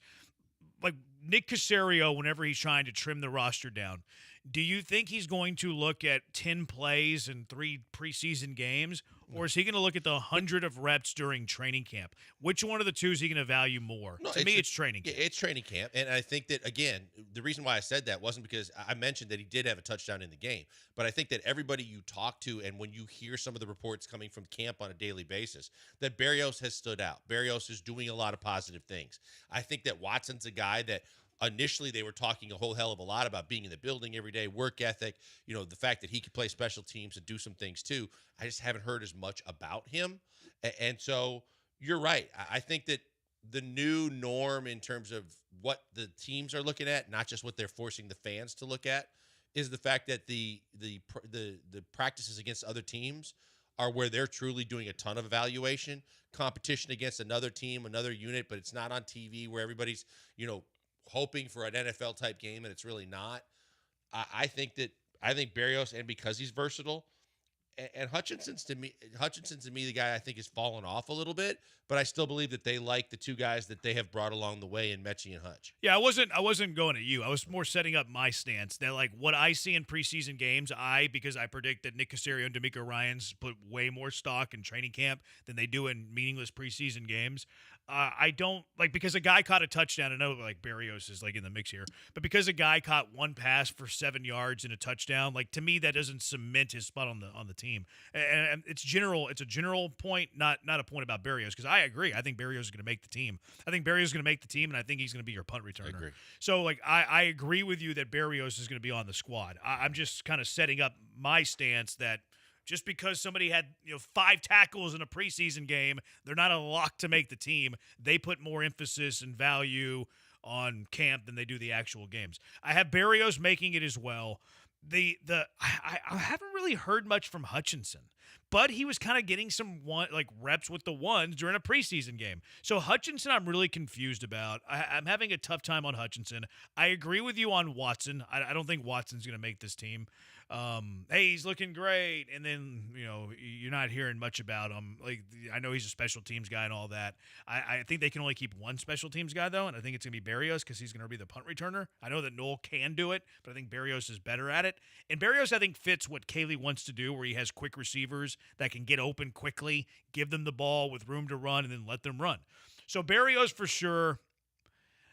I'm torn on the sixth receiver. I've like a texter said that you try to trade Mechie. I could see them doing that, where they trade Mechie for like a future 6th-round pick, just a lot because of people you're have said he has value again. And he's had a good camp. So, and I also think he fits the Caley mold a little bit too. So I'm going to cross off Hutchinson. I'm going to cross off Watson, and I'm actually going to say that the Texans keep 6 receivers: Nico Higgins, Kirk, Noel, Berrios, and Mechie. Hutch is gone. Watson's gone. I didn't miss anybody else, did I? I think it's it. I'm going to go with those 6 receivers. Any points of contention? No, I think we're in agreement. It's just that I'm adding. You keeping Hutch? I'm keeping Hutch because I think that they like him. They like his size. They like what he's done in the past. I noticed what you noticed. He was getting run with the ones. It just seems like they're still very high on him. But I also don't want and I completely agree on the Berrios front on returning punts, because I don't think we want a Tank Dell situation. And Noel's another guy that they're going to really rely on. And I don't think they want to put him in a vulnerable spot as good as he possibly could be at it. As long as you got a guy that's somewhat capable of doing the same kind of things, maybe not to the same level, I don't want him returning any punts. I don't know if Noel has like the importance of Tank, because Tank was one of your top 3 receivers, right, whereas Noel is not. So you can get away with Noel being your punt returner his rookie year. Like, I have no issue with Noel being a punt returner. Like, if you have Nico, Higgins, Kirk all healthy, I actually would like Noel to return some punts, because now he's getting the football in his hands. They talk about his speed, his ability to avoid tackles. So I'm curious what they think on that, because if they think, hey, Noel's our 4th receiver, he's going to have a tough time getting touches. One way we can get him touches is returning punts. Then Berrios is the odd man out. So like that's all part of the conversation. Hutchinson, I don't know if he fits the mold really. And like he's not super fast. He's not super quick. Nick Caley's going to be running a quick passing attack. I don't think Hutchinson's a fit. I really don't. I don't think Watson is either, other than the special teams. And I would actually go Watson as the 7th receiver if you told me to keep 7 with the idea of special teams over Hutchinson. I think he's done. I have Hutchinson as my 7th. If they keep 7, he'll make the team.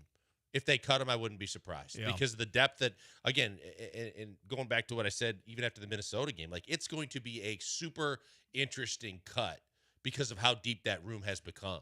How they've come from where they might have had, and we said at the start of the season, there were so many questions about a year or so ago about how good and how much depth they actually have at wide receiver.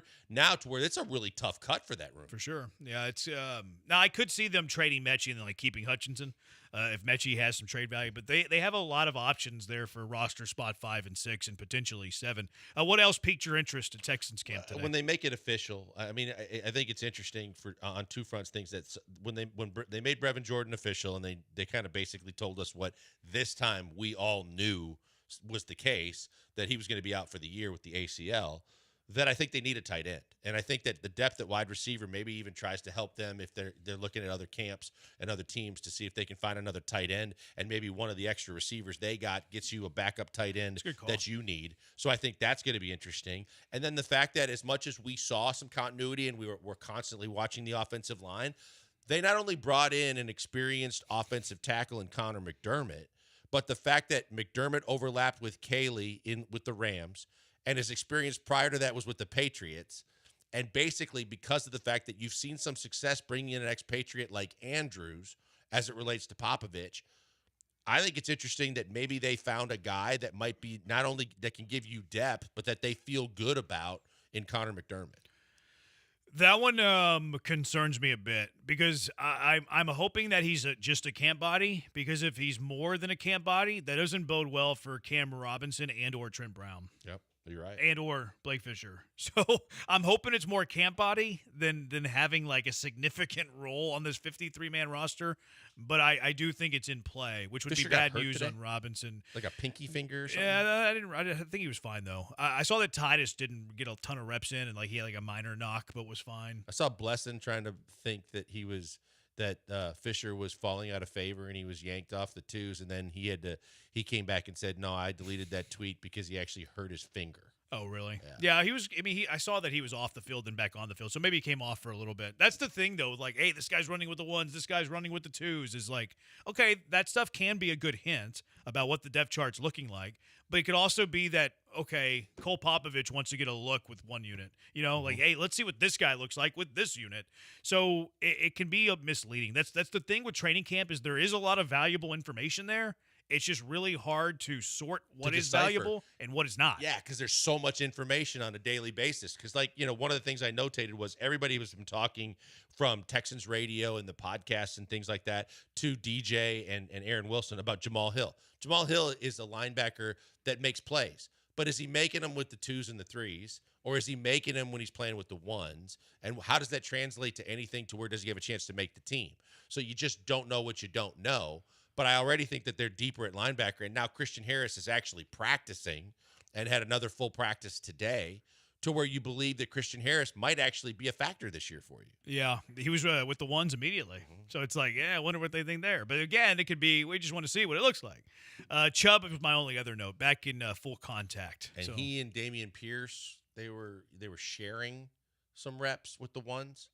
So hopefully, and hopefully Damian Pierce gets a chance just to show what he can do. I'm going to take a deep dive on Joe Mixon tonight because this is kind of getting curious to me. Is it? Like he hadn't even been around. Well, we don't know. I mean, he's been, not visible. No one has seen the dude. Well, I thought that they had said that he is in the building and he is doing things. I read that very, very early, and I haven't seen anything else about Joe Mixon. Like, it's mysterious to me. And he's plummeting in best ball drafts. Plummeting. And I've been taking him a lot. So I want to know what's going on with him. Why not trade Hutchinson for late round traffic? That's fine. Like, trade Hutchinson for a future 6th, future 7th, or a late round pick swap. That's okay. But I think, again, you could find the right trade partner that they got, some surplus at tight end. Yeah. Oh, yeah. The tight end free, I think you're right in the sense that it needs to come from another team. Yeah. Because these, best available tight ends are – oh, my. Mm-hmm. Gerald Everett is listed as the top free agent tight end, according to Spotrac, however you say it. Mercedes Lewis, Jordan Akins, who used to be a Texan. Lewis is still trying to play? 41 years. I don't know if he's trying to play. He's just listed as one of the top unrestricted free agents. Pass on that. CJ Uzomah, Michael Pruitt, who I think was a former Texan for a brief moment. I think Michael Pruitt has spent some time in Houston. Jeff Swaim, Hayden Hurst, Jody Fortson. Who's she? Peyton Hendershot, Anthony Ferkser. Nope. It's a terrible list. You better hope Irv Smith can somehow find his college years and give you something instead of those guys. Like, if they're searching for another tight end, I do believe that to be true. I'm with you. It has to be coming from another team because those free agents don't leave. Like, I'd rather just roll with what you have. Nick Lachey and Irv Smith. Like, I'd rather those guys than Michael Pruitt. Not your Cole, Michael Pruitt. Nuh-uh. That's no good. I don't want any of that. All right, 713-780-ESPN. A lot of people have some hot takes about C.J. Stroud's behavior after the injury yesterday to his tight end, Brevin Jordan. Had to be consoled by Dalton Schultz, and some people don't like this. How do you feel about it? It's okay for your quarterback, your leader of men, to be consoled after his teammates are getting hurt. 713-780-3776. Killer Bees, ESPN 97.5, ESPN 92.5.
Now back to the Killer Bees. On ESPN 97.5 and 92.5. Live from the Veritex Community Bank Studios, here's Joel Blank and Jeremy Branham. C.J. Stroud yesterday had to be consoled by Dalton Schultz after the injury to Brevin Jordan, according to reports. After the injury of Tank Dell, had to be consoled by Joe Mixon. And a lot of people have some thoughts about this. Boy, do they. Quarterback should be a leader of men. That teammates are laughing at Stroud for showing emotions and emoting on the football field. And there was not a report that Stroud was crying yesterday. He did when Tank happened, and it wouldn't shock me if he was crying yesterday. But there weren't reports of tears. There were reports of he needed to be, consoled and all that stuff. Where do you stand on a quarterback being sensitive and emoting? Look, I think that there's a lot of ways to look at this. I'd be more concerned if C.J. Stroud was pulling Anthony Richardson's type stuff.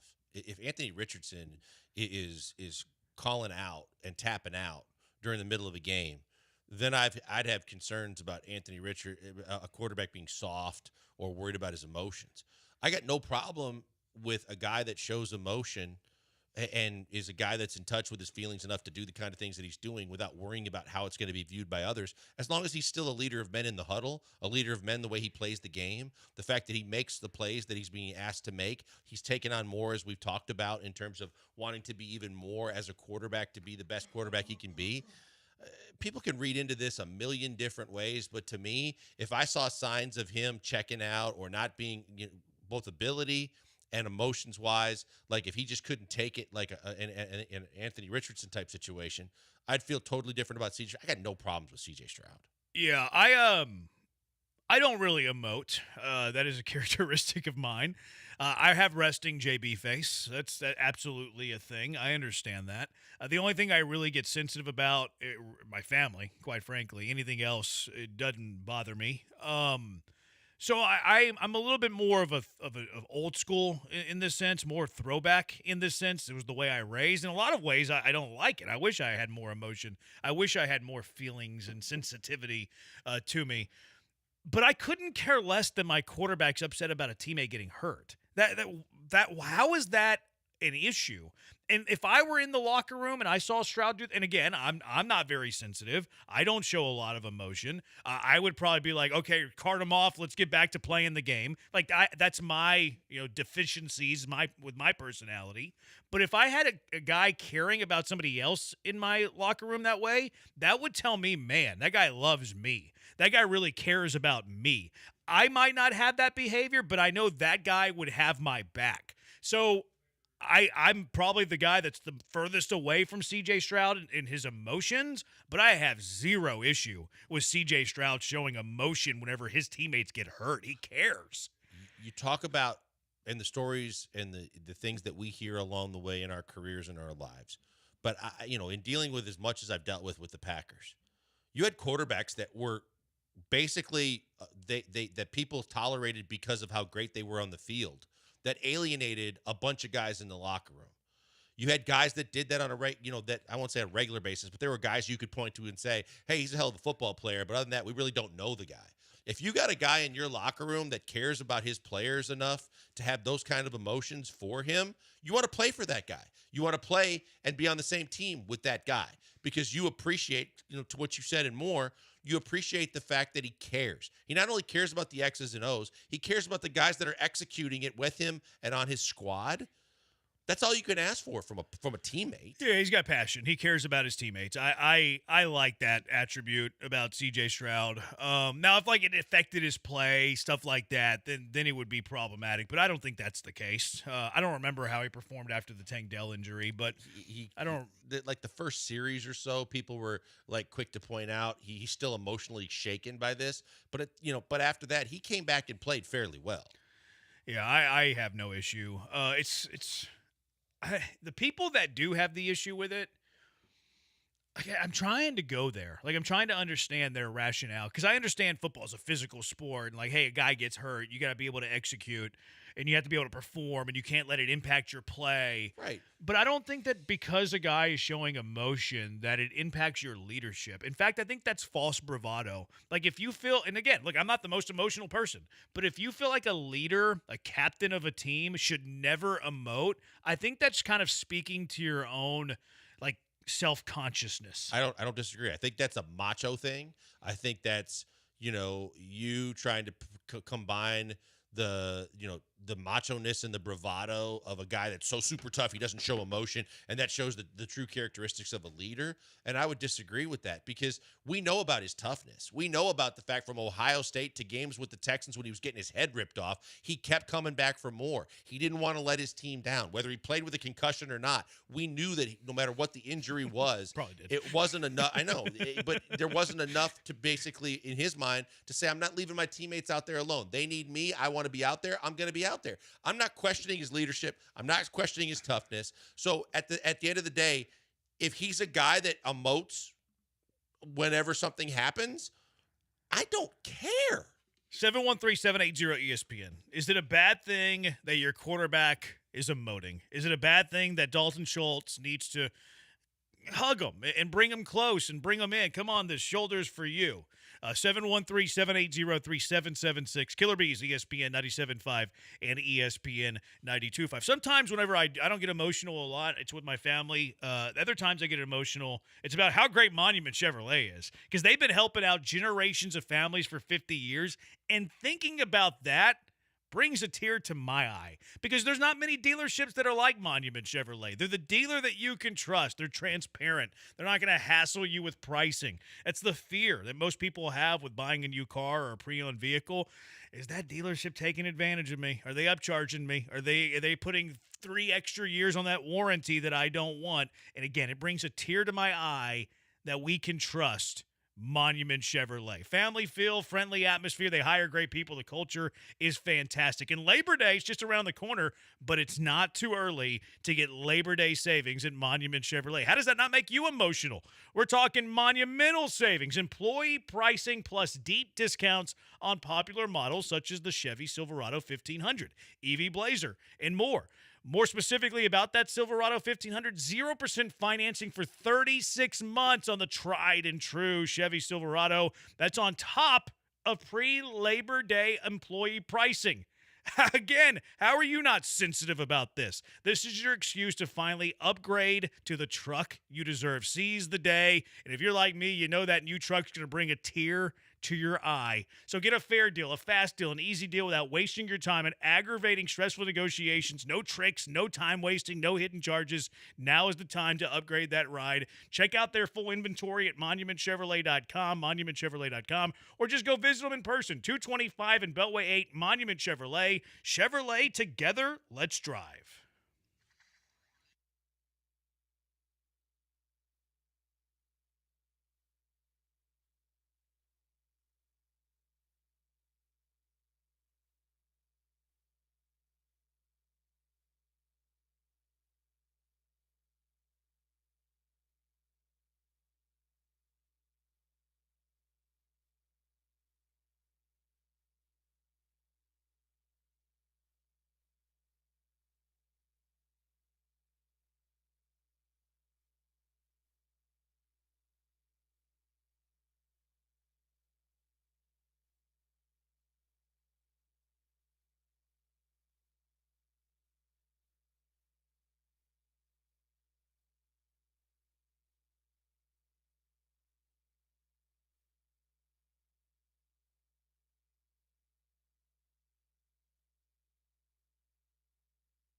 You're listening to the Killer Bees with Joel Blank and Jeremy Branham. On ESPN 97.5 and 92.5. Broadcasting live from the Veritex Community Bank Studios. Junior Bronco says that C.J. Stroud is a Gen Z baby back. Wow. That's what I would expect from the Twitchers, though, if I'm being honest. What's up, Junior? Ryan, it's fine to cry. Policing emotions is toxic behavior, in my humble opinion. I would agree. I think policing, and I don't emote much. I think it's a flaw, for the record. I'm not sitting here flexing. Oh, I'm a tough guy. I don't emote. I wish I emoted more. I do think it's a flaw of mine. So I have no problems when other people emote, even if it's a quarterback, a leader of men, a men.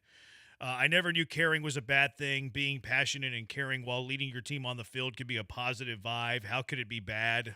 I think the counterpoint would be, well, he melts down and he can't, he's like a toddler that can't control his emotions, and then the moment that he's rattled, he loses all behavior, and he has to be sat down with his binky and take a nap. I think people are kind of taking this to certain levels that do not taking exist. liberties. It just, I guess it's because it's still training camp and people are grasping at something that they can kind of put out there and search for attention. But again, if he didn't perform at a certain level, if he was soft, if we were questioning his ability to want to play and stay in football games and take hits and do those kind of things, fine. Criticize all you want because that's on a performance-based thing. He's an emotional guy. Get over it.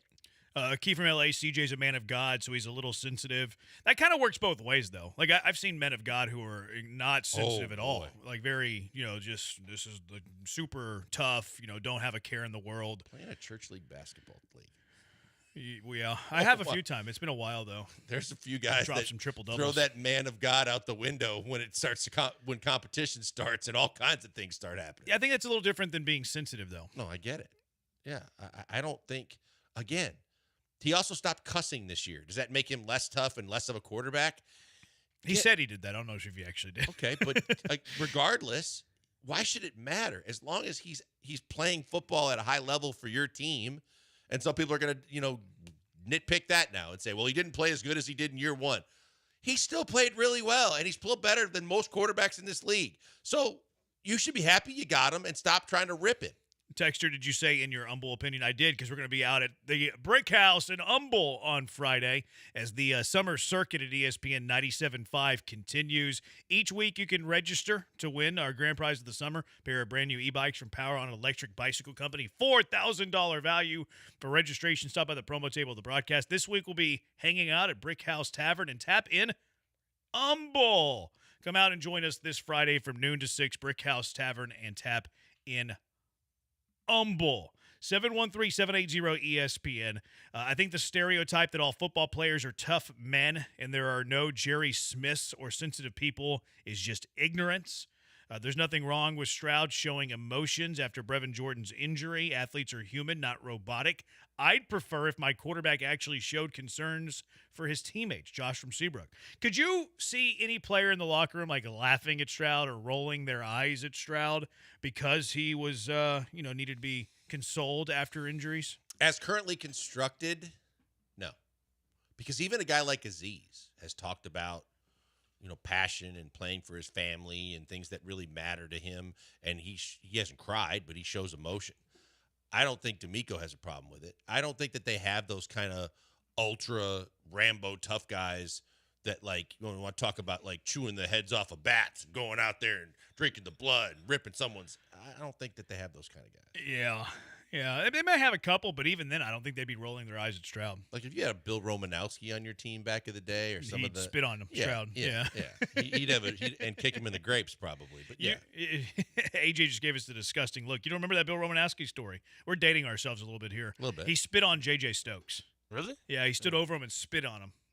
We would have been fighting for sure. Might have been a little racist too, Bill Romanowski. So. Yeah, and also was doing things like sending his samples on a weekly basis when they thought he was sending not just urine samples now.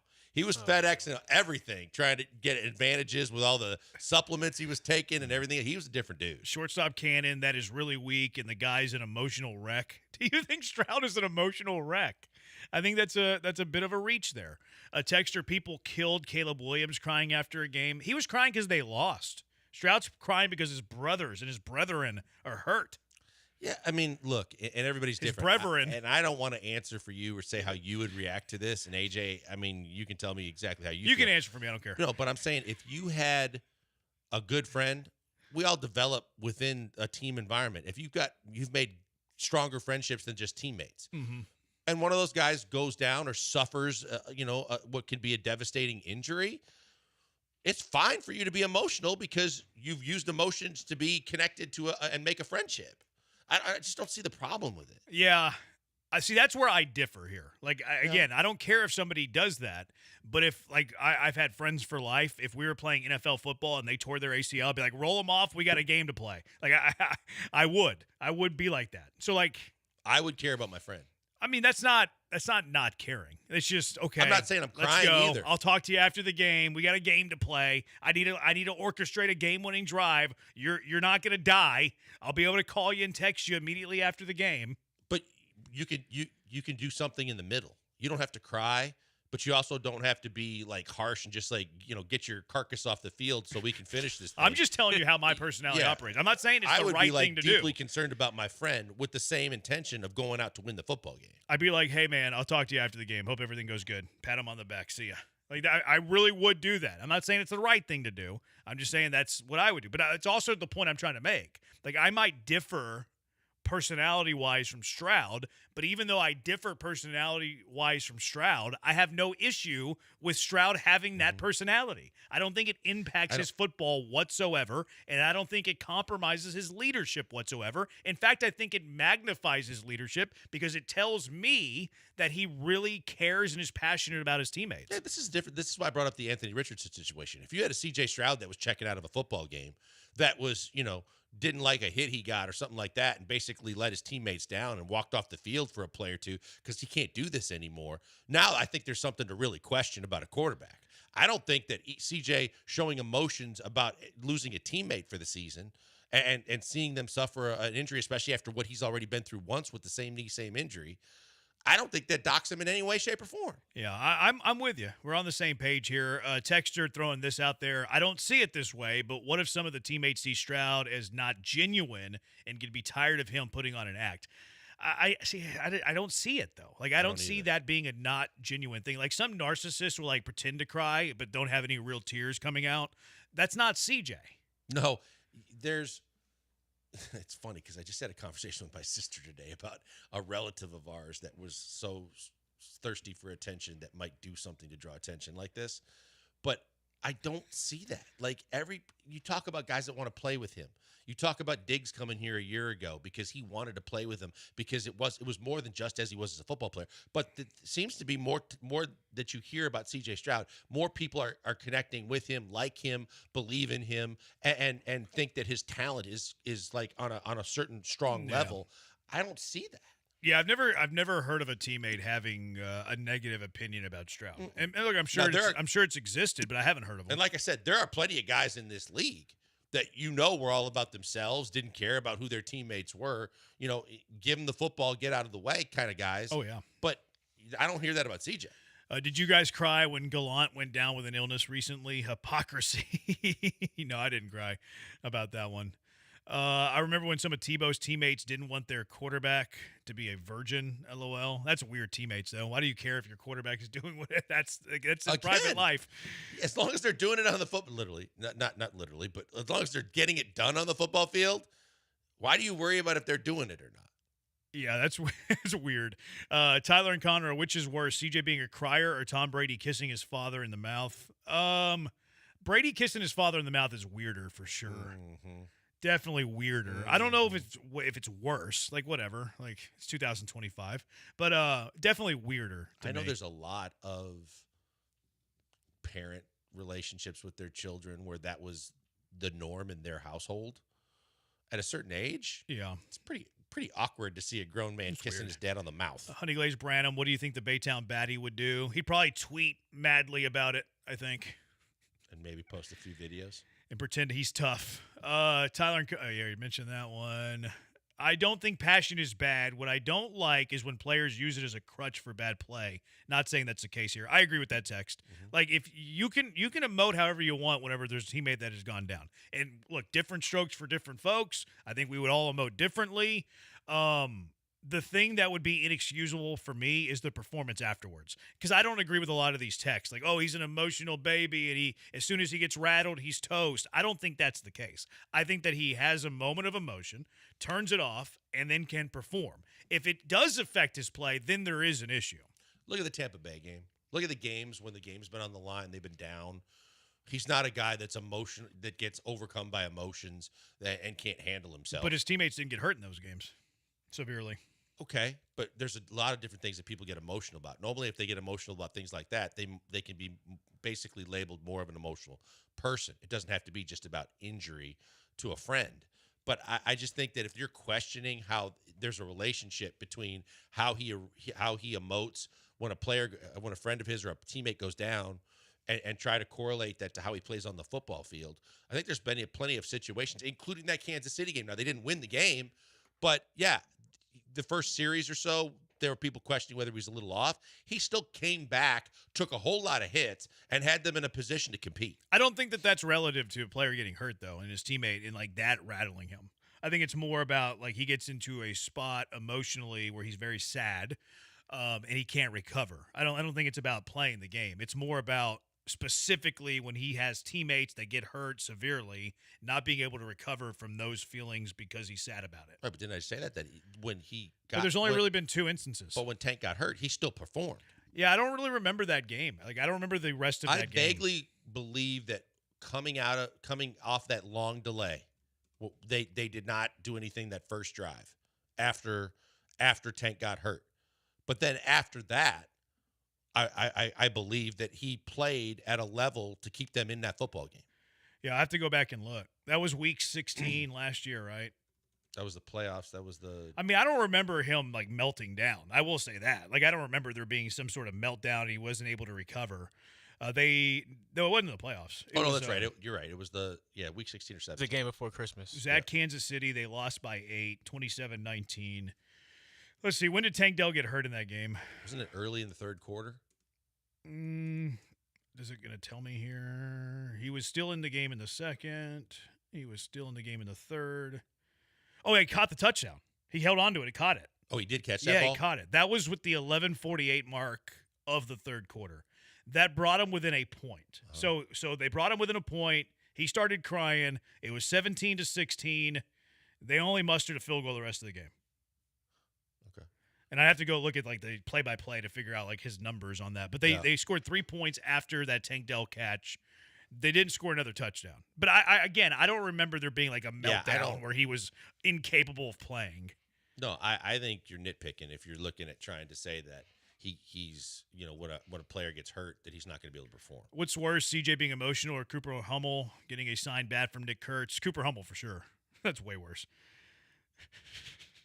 Did you cry before or after you ate Lance's brisket? I wouldn't be caught dead. Actually, I think Lance makes good food now. It looks like he's mastered it or gotten better at it at the very, very least. Tyler and Conroe, I don't want to hear anyone compare Stroud to Caleb Williams. Emotional Caleb is feminine and immature. That's messed up. That's not a very nice thing to say, Tyler in the row. No Sean Moreno used to cry after the Star-Spangled Banner. That's because he loves his country, man. Texters, CJ's out of L.A. He would beat anybody's behind. I mean, CJ has lived a life, man. Yeah, he came through. His father's incarcerated. He came through LA. the Snoop Football League. Yeah, hasn't Dan Campbell cried and everybody loves him? Has Dan Campbell cried? I don't know if I've seen it. I haven't either. I know he's very. He likes to bite kneecaps. Yeah, he's got the toughness thing going. I don't think you can be 100% the gamer and contain the gamer mentality if you're as soft as CJ. He's great until he gets rattled, so there's that text. If we are being honest, the worst thing about CJ being quick to tears is getting bantered by people online because of it. That's probably true. Men cry too. Nothing wrong with showing emotion. Stroud's a top-notch human. I remember when people would bash Cutler for not showing any emotion. Now quarterbacks get bashed for showing too much emotion. Darned if you do, darned if you don't. That also goes to the position. But yeah, you're right. Darned if you do, darned if you don't. CJ Stroud live for the field. No. Are you crying? Are you crying? There's no crying. There's no crying in baseball. Or football.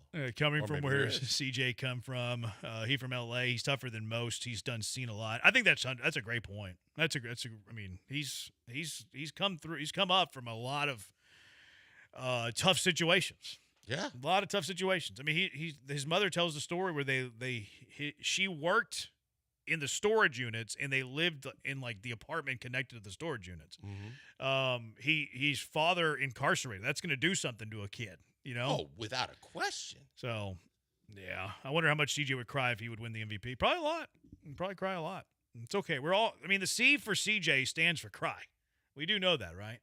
Sure. That's the C in CJ stands for cry. I remember when we called Watson a man of God. Yeah, that's true. Don't meet your heroes. A lot of people act or say, but then don't act. To be doers of the word, yeah. That's true, for sure. I mean, a lot of people are like, yeah, well, man, I'm a man of God, but then you see their actions and their behaviors, and they're anything but. So it's 100% true. I mean, we don't know how people are living their lives. I agree with that. I get emotional when I watch the Hall of Fame, especially when Jimmy Johnson was told on air. I mean, some of those speeches can get you. I'm trying to think of the last time I cried. Sterling's speech was great. Was it? Yeah. Ryan says crying Jordan Stroud. That's a great call. We should do that. Who can do the face mash? So we can put CJ Stroud in a crying Jordan face. Herman would kiss all the players, go Cougs. He kissed them on the cheek, though. There's a difference. That's fine in Europe. That's no big deal. Europe. All right, 713-780-ESPN HRP listener line. What are you laughing at? The Texan said CJ's favorite Coug was LJ Cryer. That's not bad. That's very well played. That's not bad. All right. Are these teams college football blue bloods? Who are the blue bloods in college football as we get ready for the 2025 season? 713-780-ESPN. Killer Bees, ESPN 97.5 and ESPN 92.5.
Coming to you live from the Veritex Community Bank Studios, it's the Killer Bees. On ESPN 97.5 and 92.5. Here's Joel Blank and Jeremy Branham. Who are the Blue Bloods in college football? With college football fast approaching. 713-780-ESPN HRP listener line. On 3 Sports keeps up with the sport, obviously. They list 12 Blue Bloods. They have 5 that missed the cut. Okay. I've been watching the SEC thing. I've told you, Any Given Saturday. Really enjoying that. It's very good. I think you would like it. Okay. I think you'd be a fan. It's from the same people What's it that on? did the Netflix. Okay. They the same ones that did the Drive to Survive, the F1 stuff, which I love. I love the F1 thing. I don't watch the F1 races. I'm a casual when it comes to the motorsports, but I do prefer the doc. I think they were in Drive to Portland Survive last week. They're in doc. Milwaukee this week if you want to catch up. Who? The F1s. Hold on, what? The race last week was in Portland, Oregon, and this week it's in Milwaukee. F1 goes to Portland and Milwaukee? I believe so. I have a hard time believing that. I don't think you should. F1, like with Lando Norris and Max Verstappen? Look it up. I think I'm almost positive that they are either that or it's IndyCar, but I think it's F1. I don't think so, man. They used to come here. F1 never came to Houston. What was the race around the George R. Brown and around NRG and all that? It was like JV F3.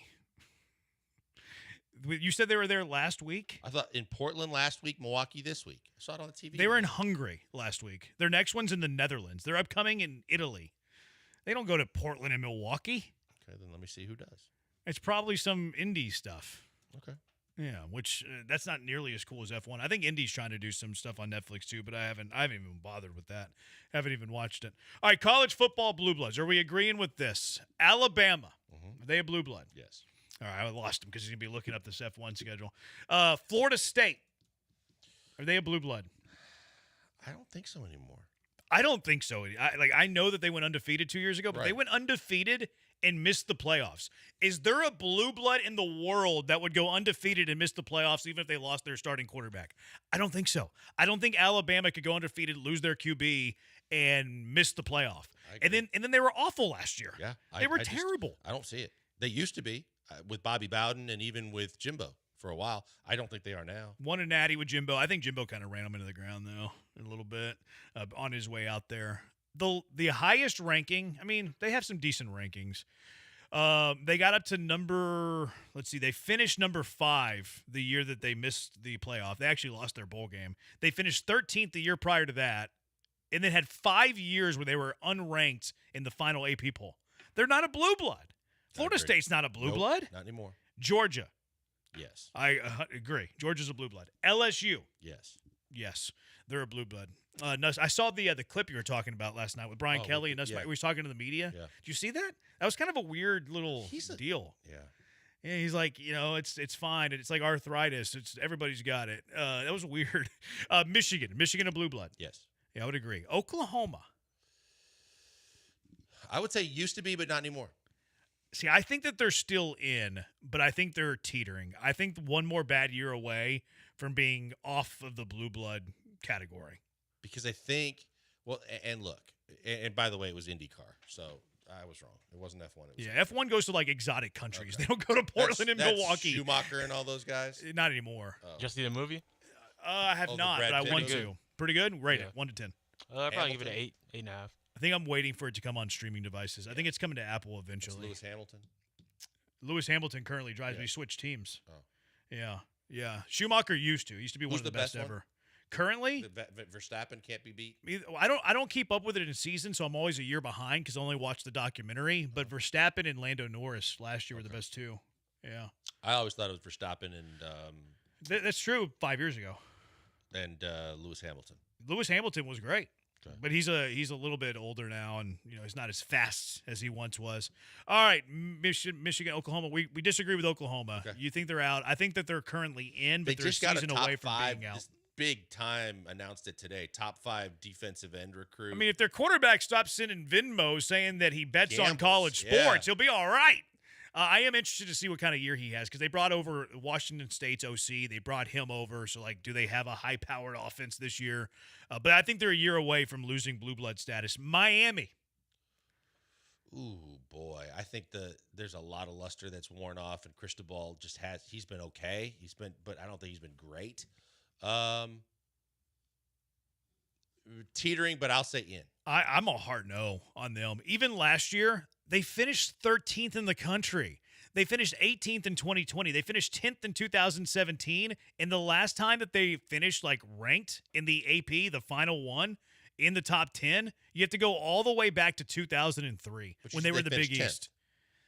AP top 10, they have not fit. That was the no, they didn't finish. I thought you 10th. said in the last that was 2, the college. 3 years. It was a different poll. Oh. The last time they finished top 10 in the AP was 2003 when they finished 5. I don't think they're a blue blood anymore. Actually, they're going to take a dip this year. They lost to Cameron Ward. They were pretty loaded last year. Carson Beck's a bum. Prior to last year, 7-6, 5-7, 7-5, 8-3, 6-7, 7-6. That's not a blue blood. Yeah, not anymore. I mean, I thought they were teetering, but I'll put them in the same category as Oklahoma. I guess if I have Oklahoma out, I'll say Miami's out. Notre Dame. Yes. I think so too. Like name alone. And they've been good. And they were They've there been last good. year. Yeah, they've been good. Like maybe not national championship good, but college football playoff just about every year. Tennessee. Ooh. I mean, they had a great year last year, and then they had the whole thing with their quarterback. It was weird.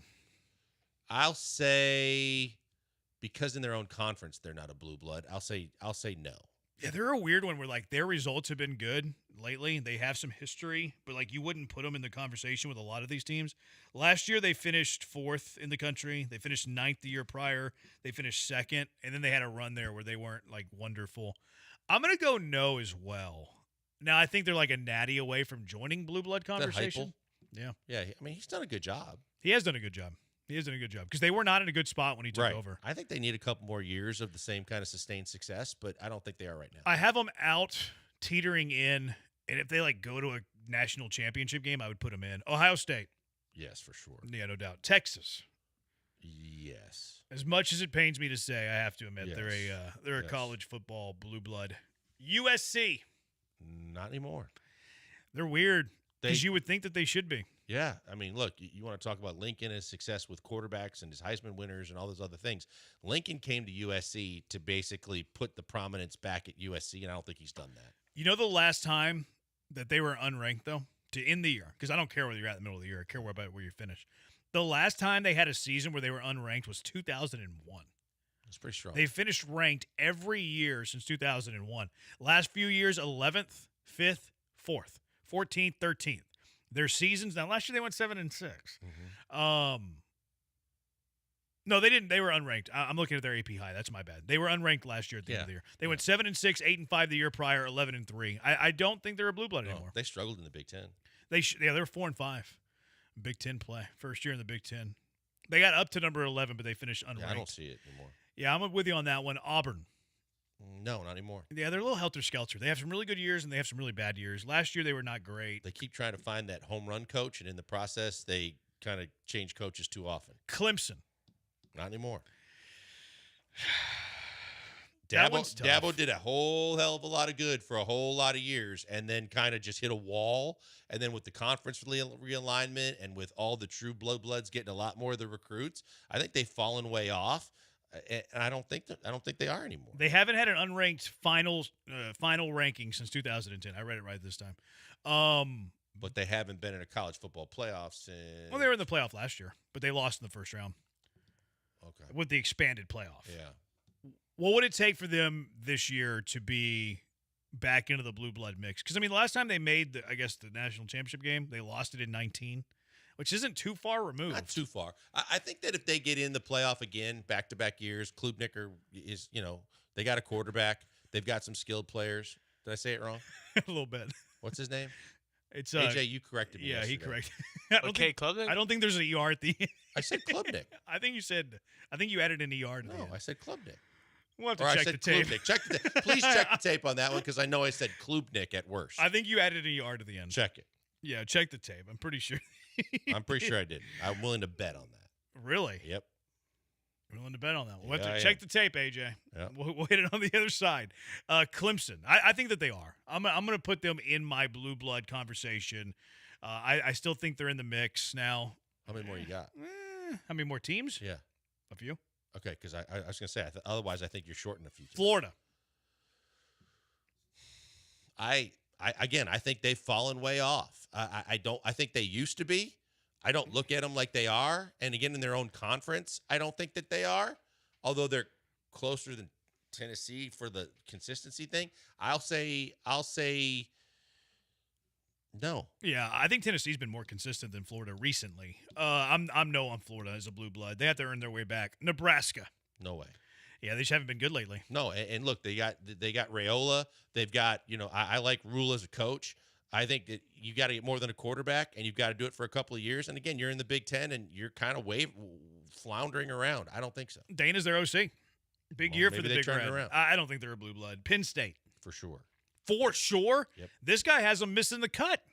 I think that they are. I just think in the last couple of years and the fact that, Franklin can't win the big one, but I think Franklin's been pretty damn good about being right there on the coattails of Ohio State and chasing it. I think they are. I do, and too. I hate saying that. They're easily the second best team in the Big Ten. Yes. And I like to poo-poo on the Big Ten. I think it's the most overrated conference in college football. They're still second best program in the Big Ten for recent history. I would consider them in the blue blood conversation as well. You said I missed. Did we miss a couple? Because I was waiting on Penn State was the one. Yeah. All right, let's go out to the HRMP listener line. Keith, you're in the Hive. Keith, what's going on? Keith. There you go. Guys, Talk I got now. a team, Talk guys. now. Start over. I got a team you guys didn't mention. Hawaii. The last 25 years. BYU. The last 25 years, only Georgia and Ohio State have more wins. They finished in the top 25, I believe, 14 or 15 of the last 25 years. BYU. They have 263 wins since the year 2000. He's talking about Boise. Boise State is a blue blood. Who? Only Georgia and Ohio State have more wins. They've pumped out a ton of NFL players. They even have an NFL coach right now in Kellen Moore. They've got some really good players all time. DeMarcus Lawrence, Jay Ajayi, Doug Martin. Even Gary Pettis' kid went to Boise State. Look at their records. Look at their performance. It's not just the blue turf. They're blue blood. I can't look at them. The blue turf throws me off, Keith. That was a pretty good last line, though. What did he say? He said they're not only blue turf, they're blue blood. That was pretty good. Okay. That was pretty good there. That was up there with Edgar Allan Woes from Colts fan. That was a pretty good line. Yeah. Keith doesn't have a lot of bangers. That was a pretty good banging last line. Okay. Not only are they blue turf, but they're blue blood. Yeah, I'm I ready thought to run through a Kellen wall. Moore's the coach at Boise. I'm like, he's a coach of the Saints, but I get it. He's got an ex-player that's an NFL coach. You think they're blue blood, Boise? I don't either. I think they used to be. With Peterson, I thought they were. I don't even know back then.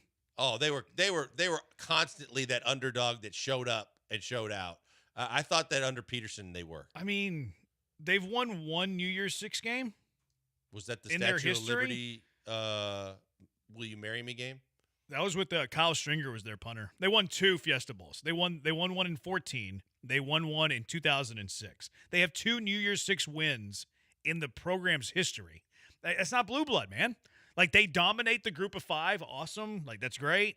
More power to them. I used to know about that life. But I'm not putting Boise State in the conversation of Alabama, Georgia, LSU, Michigan, Oklahoma, Notre Dame, Ohio State, Texas. Even then, they had 2 Cinderella years. But that's the thing. Well, and even though that they had the 2 where they finally kind of got even further and actually won a bowl game, I still felt like they were that one team outside of all of the dominant blue bloods that started to just show up and show out. Yeah, I got to go no on Boise. I'm no. AJ, where are you at on Boise? Yay or nay? Nah. Not now, but how about back then? I mean, the highest they ever. I mean, they had 3 years where they finished top 5, but not now though. Oh, you shut up. You just changed your opinion. No. Yes. No. I mean, can you be a blue blood if you're in the WAC? I don't think so. Back then, yes. Not now. I think it's better to be a blue blood now in the WAC than then. WAC doesn't even exist anymore. No. But you can actually win a national championship from one of those group of 5 leagues. You couldn't do it then. But they had a chance to win a national championship in that 3-year run. No, they didn't. They were top 5. They didn't have a chance. They never ever played for a national championship. No, they didn't play. Okay. Those were all just poll based at the end of the year. They went undefeated the first year they won the Fiesta Bowl, and they finished 4th. They finished 4th and went undefeated, won a Fiesta Bowl. That's the closest they ever got. Was but 4th. They never had a chance to play for it. No, they never played for it. Yeah, but they how could they? They were going undefeated and weren't getting a chance. Because I think that the way the system is set up now, they could have proved themselves and they could actually shown it.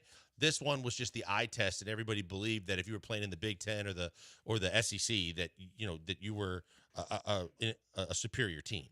Yeah, I mean, nowadays, I like the current system. I think it's better. I like it too, but I think back then they were considered kind of like the Cinderella blue blood. For sure. They were Cinderella for sure. You said for sure when I said Cinderella. I did. I jumped the Check gun the tape, there. AJ. Yeah, we do need to get the I want the tape wording check. on that. In that case, SMU is a blue blood because of what they did in the past. I'm intrigued by SMU They this had year. 1 year though, right? Was it 2 years ago? No, he's talking about back in the day because you're giving them back in the day love for Boise. So this text you're saying, well, in terms of your argument, then you also have to include SMU Pony Express days. Oh, way back. Back in the 80s, I mean, way back when you had SMU that had James and Dickerson. But what'd they have after that? Not much. Well, they got the death penalty. Yeah. They got the death penalty. For the and Trans Am or whatever it was. Crushed. Yeah. The death penalty was so punitive. I mean, it absolutely killed that program for a long time. Keith's takes are always awful. Boise State is not a blue blood. They've never won a title. That should be a requirement. Okay. I think it's a fair requirement. Should be a requirement. I think so. One in history to be a blue blood. We're talking about the blue blood of the sport. Now, Penn State being in, they haven't won it, but they've been knocking on the door a lot. They used to have one, though. But way back when they've won them. I think you need at least a national championship to be considered the blue blood of the sport. You don't think? I think so. I mean, we're talking about the top 10 in the country. Don't forget the national champions, UCF. They did win that national championship that 1 year. They have a sign to prove it. Doesn't blue blood mean you have a long history of being good, not just what you have done in the last few years? Boise doesn't count. So text line doesn't want Boise. They're out on Boise. Texters, what about A&M? I don't think they're blue blood. I don't think they're a blue blood. No. I think they have the potential to be. I think they used to be considered one, maybe early Jimbo. Every year they were rumored to be like a team to compete for a national championship, and then they just kind of crapped the bed. I'm not sure they've ever been a blue blood, or even like in the conversation. No Oregon? Question mark. That's a good call. I think a couple more years, and they got to be considered a current blue blood. Penn State over Michigan. Not sure about that one. I think we said yes. We to said both yes of to them. Michigan and Penn State. Yeah, he said wow. He said Penn State with no hesitation. I'm a Big Ten guy, but I can respect the talent and the run that they've been on enough to say that they should be right now. Clemson is 100% a blue blood. To be a blue blood, you have to have decades of relevance, even though some may go up and down. There's only a handful of programs that meet that criteria. USC, Bama, Ohio State, Michigan, Notre Dame, Texas, Oklahoma. Doesn't matter what you've done in the last few. It means you've been relevant and could be again within a couple years. See, I disagree a little bit there. Like, I still think you need to be good recently. Like, you can't have 10 years of dormancy and be a blue blood, in my opinion. I think that's accurate. Rocky says I don't know what he says here. Ranking blue blood should also take into account history. I think it should take into account history, but we can't ignore the recency. That's like saying either. UCLA back in the day won enough to be a blue blood. Back in the day, they were a blue blood. Now they're kind of an embarrassment. Yeah. I mean, they've been good recently. With Heupel? No, UCLA. Oh, UCLA, my bad. I thought you were talking about Tennessee. Yeah, no. I was reading a Tennessee text, that's why. They've been really bad lately. You're right. My bad. Tennessee is not and has never been a blue blood. I wonder who that guy's allegiances are. F1 did come to Houston for a Red Bull exhibition race. We were talking about the real race, though, whenever they, ran through the city. Not reading that. F1 goes to Austin all the time, yeah. F1's in summer break. Texture says Texas, USC, Alabama, Michigan, Ohio State. So only those 5? Is that all we had? No, that's what this texture's saying. Oh. You can't go with only those 5. No, there's more. Georgia's not. LSU's not. I really think Oregon's close. Oregon's been pretty good lately. Yeah. Branham, did you cry at your wedding? I did. I had some tears at my wedding. I did not. My wife came down the aisle. I thought I would. Well, I love my wife more than you love yours. That's your opinion. I thought I would, and I didn't. Yeah, so you no emotions. Yeah, you know me. I'm not emotional at all. Did you or cry? sensitive, according to the Twitchers. Did you cry with the birth of your girls? Absolutely. Yeah, I cried with Branham, baby. Yep, sure did. Yeah, maybe I emote more than I think. There was that one episode of Vanderpump Rules that was very sad. I'm just kidding. I'm kidding. That's not true. I've never cried at Vanderpump Rules. The Valley, maybe. I don't think only the postseason matters, but having that past matters, and at least a title should be equal. Oregon cannot be a blue blood, have 0 national championship. That's a good point. Good counterpoint. Yale has 18 championships. Who? Did you catch John Harris the other day?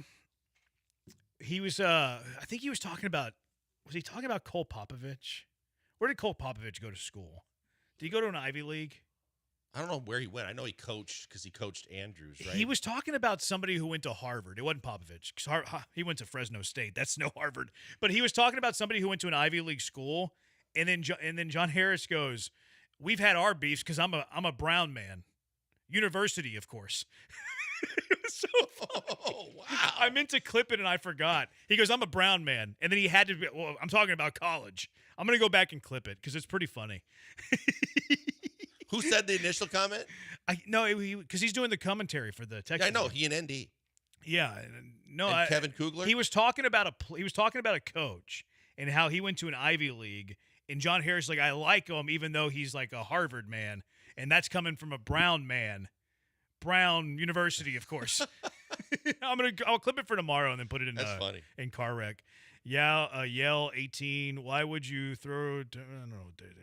Not a Vols fan, but what about the Manning era? I don't know if you can go 3-4 years of college to be a team is it a blue blood? You know what I mean? Yeah. Tennessee had more than the Manning era. Yeah, they won their natty the year after he left with T. Higgins. Higgins. Yep. No, it wasn't T. Higgins. T. Higgins is the receiver for the Bengals. No, T. Martin. T. Martin. T. Martin. I was confused. Yep, T. Martin. That guy's still in the league. Yep, T. Martin. They won at Tennessee the year after Manning converted to a receiver and is still playing. No, yeah, T. Martin. Yeah, they never won one with Manning. They won one the year after he left, which is crazy. That is. Which is crazy. Did you pull the clip? The bet that we got? AJ. Yeah. All right, let's hear it. Let's see who's on the right side of history here. I don't think AJ pulled it. He said he did. He's about to play something. The one where I said Klubnik. Yeah. What were you doing whenever we said to pull it? I told you he was fudging it. He didn't. He was lying. Yes, he was. All right, hit us up. Get the clip on the other side. All right, 713-780-ESPN. Car wreck of the day. What is your car wreck of the day? 713-780-3776. Killer Bees, ESPN 97.5, ESPN 92.5. Guys, before we go to the break, we know it's getting hotter and hotter outside in Houston, and we've got a lot more heat to deal with. That means you make sure your AC unit is up to snuff. It better be up to par, it better be performing, and it better last throughout all this hot weather. Best way to check it out, go to the experts, go to Temperature Pro. Temperature Pro is a company you can trust. That's so important with AC because if you don't know anything about air conditioning units, they can tell you just about anything is wrong with your AC, and you got to believe them because you got to have that fixed, and you don't know who you can really trust. I'm telling you why I trust Temperature Pro, because first and foremost, they are trusted and reliable. Their reviews are A+ at the Better Business Bureau. They have 20+ years of experience, and I'm going to tell you the reason why I speak for them, because one of my best friends ever since I've been very little in Milwaukee, Wisconsin, owns the company, and I know I can trust him because I've sent him to all my friends and all my neighbors, and they all come back raving about the service, the reliability, the warranties, and the way they were treated at Temperature Pro. Temperature Pro will handle your issues no matter where you are in Houston, and they are going to be concerned about what you're dealing with, and they're going to steer you the right way. 12 months, no payments, no interest on what you're buying right now. So that's fantastic financing. All the major brands, Trane, Carrier, Daikin, Goodman, and Lennox. And the fact is, they care about what you're going through. They're going to fix it fast. They're going to fix it right.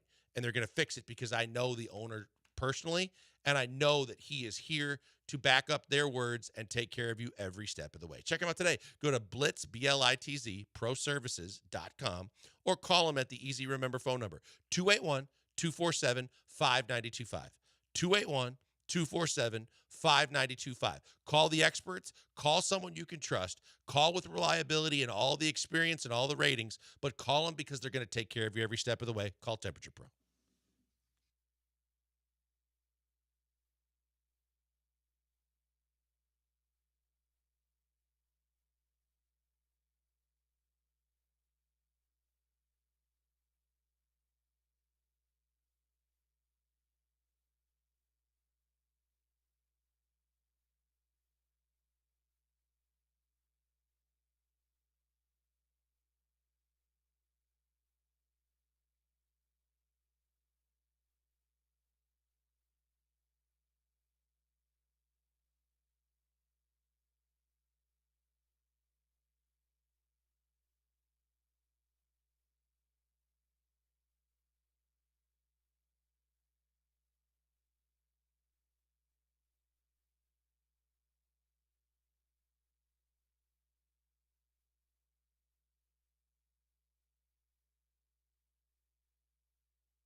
Car wreck of the day, 713-780-ESPN. What is your car wreck of the day? 713-780-3776. Make sure you're keeping it here after us. Soccer Matters live at Senate Avenue Brewing. U.S. national team member and Dynamo player Jack McGlynn will be there live with Glenn Davis. So check that out. Make sure you keep it here. It's always fantastic. Always the live shows at Senate Ave Brewing are great, too. Love that place. It's a fantastic place. I just wonder if they can find who they found to actually produce that show tonight. Who is producing after you, Age? Isn't it you? Aren't you producing the show? Yeah, Age is producing the show. On site, I mean. That's engineering. Or who's engineering? Some jabroni. Yeah. I heard. Trader, maybe. Some jabroni. Yeah. Well, we'll get into that. All right, car wreck of the day, 713-780-3776. What is your car wreck of the day? My car wreck of the day is the many reports coming out of Daikin Park, which, if you don't know, is an air conditioning company. The air was not on last night. People were sweaty, and they were not happy. Tough time of year to be an AC unit in Houston. Man. It's hard to keep up. Temperature Pro can help you. But at the same time, everybody that I saw that was at the game that was near Twitter or on their phone was basically complaining that it was like a oven in the dike. Really? Yeah. I did see a few tweets about that. I wonder how warm it really was. Still not a good look, though, if you're sponsored by an air conditioning company. No, it's weird. It's weird. But, I mean, it is like kind of like it's not fully inside. Like, there are little cracks. You know? Yeah, but like the still, retractable you've roof. been there in enough games where you realize they're still able to control the temperature. I mean, I've heard in the summer it's been hot there for a while. That would be a major issue. Because I know what you're saying about, with the retractable roof and the gaps between the window panes. There's some open air that gets through there. But still, based on the fact that the majority of the stadium side of it is all kind of encompassed and closed, Mm-hmm. I've been in there when it's been borderline chilly in there. Oh, I've been in there when it's flat out cold. Yeah. Like whenever we used to do the college classic, go in there. Yeah, when all the bodies in the seats don't kind of offset it. It was very cool. You have to bring a jacket Yep. even. No, I've heard that it's hard to keep that place cool for a few years now. That's been a thing. Dre always talks about it, how it's always warm and he's not paying his AC bills and stuff like that. Yeah, that's, again, and again, you're going to be scrutinized more because the new title sponsor specializes in the AC. For sure. It makes it a little different whenever that is the case. My car wreck of the day nominee. Did you see Myles Garrett was cited for driving 100 miles per hour in a 60? It's his 8th speeding violation. Really? And this was after he told the Browns that he would tone it down because he flipped his car, I guess, in one of these instances. Wow. I think he flipped his Ferrari. So he told the Browns he'd tone it down, and he got cited for driving 100 in a 60. That ain't good. So Myles Garrett, thank goodness it wasn't a car wreck. And then Shohei Ohtani and his agent accused of sabotaging a $240 million Hawaiian real estate project. The people that are suing Ohtani and his agent said that it was a coordinated ambush. That they were trying to use Ohtani's fame in an effort to, get some better deal, I guess. This is the second time with Ohtani. I think he should be thrown into prison. I think he should be locked up forever. And if he's not locked up forever, I think at the very minimum, he should be banned from baseball. He was betting on the game. Oh, his interpreter. No, we know what was happening. And now he's through his agent. They're sabotaging a $240 million Hawaii real estate project. Shohei Ohtani, not good people. Now, if you want to get into all kinds of theories, if MLB maybe tried to play a role in the whole interpreter gambling scandal, they can't be pleased that they're going to have to be dealing with all this again, and they don't want that kind of publicity out there for their guy. That's going to be interesting to see how that all plays out. Bad Shohei Ohtani. Don't meet your heroes. Texans are saying his University of Houston basketball program, blue blood. No, they're not blue blood. They're blue collar. They're red-blooded Cougs. Car wreck of the day, Josh from Seabrook. Grown men telling other men how to feel. Policing another grown man's emotion is so weird, in my opinion. I do think it is a bit weird. I think so, too. I think you're grasping at something to try and make a thing that isn't a thing, and it's kind of embarrassing. I want to nominate Blankers, car wreck of the day. Not because he said it wrong, but because he argued. I really don't believe I said it. I know that you believe that. Want to hear audio? Yeah, let's hear the audio. if you fire Boone, you've got to fire a lot of other people too. That's not it. Well, that's not it. That's not even close. That's AJ Carrick. Too far. I think that if they get in the playoff again, back-to-back years, Klubnik is, they got a quarterback. I meant like Klubnik or whatever his name is. Like I stopped like E-R-R, like Klubnik or whatever his name is. Yeah, he corrected. Okay, Klubnik? I don't think there's an ER at the end. I said Klubnik. I think you said it very quick. There's no pause there. There's no space bar between Klubnik and I'll work on that. So who won the bet? We didn't bet anything. What? So there's no. Go back and listen to that tape. You just wanted to hear it first. I did make the bet. You're right about that. Car wreck nominee, the Mexico City female cop. They were tweeting us about this. Do you know anything about this? No. I saw the other cop where they couldn't believe what his voice sounded like. This says that it might be fictional. I don't know. I don't know anything about this. I'll have to look it up. Did you hear that there was like an explosion thing in Kingwood today? Like Kingwood, Atascocita, Humboldt area? No. And like no one knows what it is. Like people, Really? yeah, like people's houses were rocking. Like they felt like it was an explosion, and like they haven't been able to identify it. Oh, Lisa did the during her noon. Is there any they update had a on breaking it? news on that. Well, she had half day because it's first day of school for the girls. So she just stopped paying attention to the news. Yeah. Well, she probably doesn't. She just doesn't report on it. Yeah, I haven't seen an update on that, but apparently it was just. I mean, no one knows. People felt an explosion. They felt their houses rocking, but no one knows what it was. Huh. Bizarre. All right, what's winning car wreck of the day? Give it to me. Sexter says it might be a meth lab. I did hear that theory, actually. That blew up? I heard that theory. Yikes. I did. It's not the first time I've heard that. No. I see what you're saying. I think it's a valid argument. Let's give it to Shohei.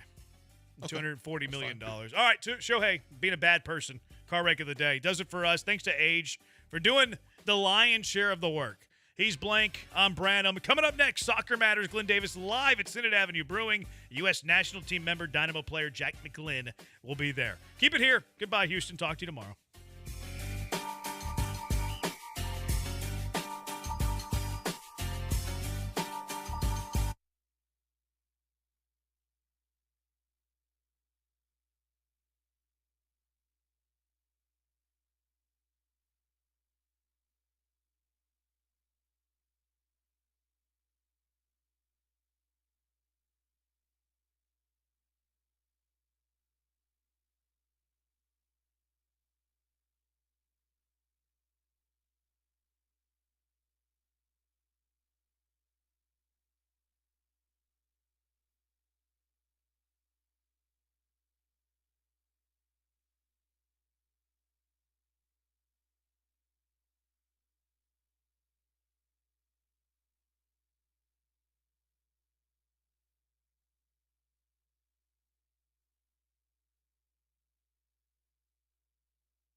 All right, you heard it there from the voice of God. We are at Senate Avenue Brewing tonight for Live Soccer Matters.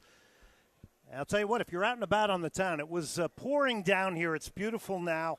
Things have lightened up.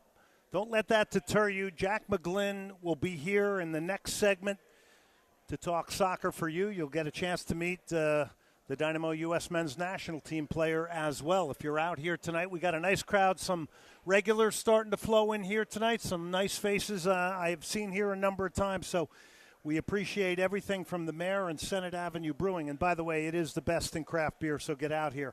It's a great night for a cold beer. Brian McDonald out here, and back in studio is AJ tonight. So, again, if you're on 290 right now, take the Senate Avenue exit and come on in and join us. We stream at ESPN975.com. Call in number 713-780-3776. All right, Premier League begins this weekend.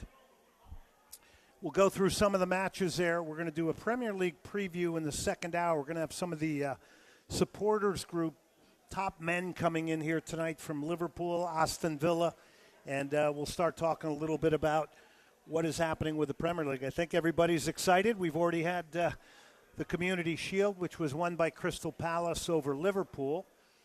And there was a guy playing for Crystal Palace. You might know him, Chris Richards, U.S. men's national team. Well, Chris Richards played a year here in Houston after coming from Alabama with a soccer club called the Texans before then making the grade on a second tryout at FC Dallas, and then ultimately was picked up by Bayern Munich, went to Hoffenheim, and then obviously ended up now at Crystal Palace. And right now I think he's the incumbent as our top center back for the U.S. as we plow on towards the 2026 World Cup, which we have 7 matches here in Houston. So we got a really good show in store. Liverpool will kick it off against Bournemouth on Friday. And then on the weekend, you got Villa against Newcastle, Brighton and Fulham, Nottingham Forest, Brentford, Sunderland, West Ham, Tottenham, Burnley, Wolves, Man City, Chelsea, Crystal Palace. That's a good one. And Manchester United, Arsenal may be the big one on the weekend. By the way, Manchester United starts out of the gate with Arsenal. Secondarily, they then play Chelsea, and then they play Manchester City. So you're talking about consequence in the Premier League. You know, you come out of the block slow in those 3 games, you know, you put yourself in real trouble right away because you're losing points to some of the teams that are going to be the contenders if you're looking for European places. So interesting in that. So the beauty of Jack McGlynn being here tonight is he comes off a 2-goal performance. So it's always nice. I was a little worried at halftime when it was 2-0. But it ended 2-2 in Austin. We'll get into the Dynamo tonight with Jack, but we're also going to talk about him from the standpoint of the development in his career to where he is now and on the fringe and has been a part of the national team in the Gold Cup. So I think it's going to be a really, really fun interview with him here tonight. He's a rising young talent. You'll have an opportunity in 2 segments here to get a little bit of a long-form type interview. If, in fact, you are tuning in and listening and or you are out here live. And, again, it's Senate Avenue Brewing, 16,000 Dillard is the place to come here tonight. And then you got Leeds and Everton. Everton, now with Jack Grealish, huh? All right, some breaking news. Well, I guess it's breaking news. Yeah, today's August 12th, right? Gianluigi Donnarumma, you remember him, the Paris Saint-Germain goalkeeper? He's been axed from PSG. Not sure where he's going. I don't really have too much on this. PSG boss Luis Enrique saying this is 100% responsible on me. It's a difficult decision. Donnarumma is one of the best goalkeepers in the world, no doubt, even better as a person.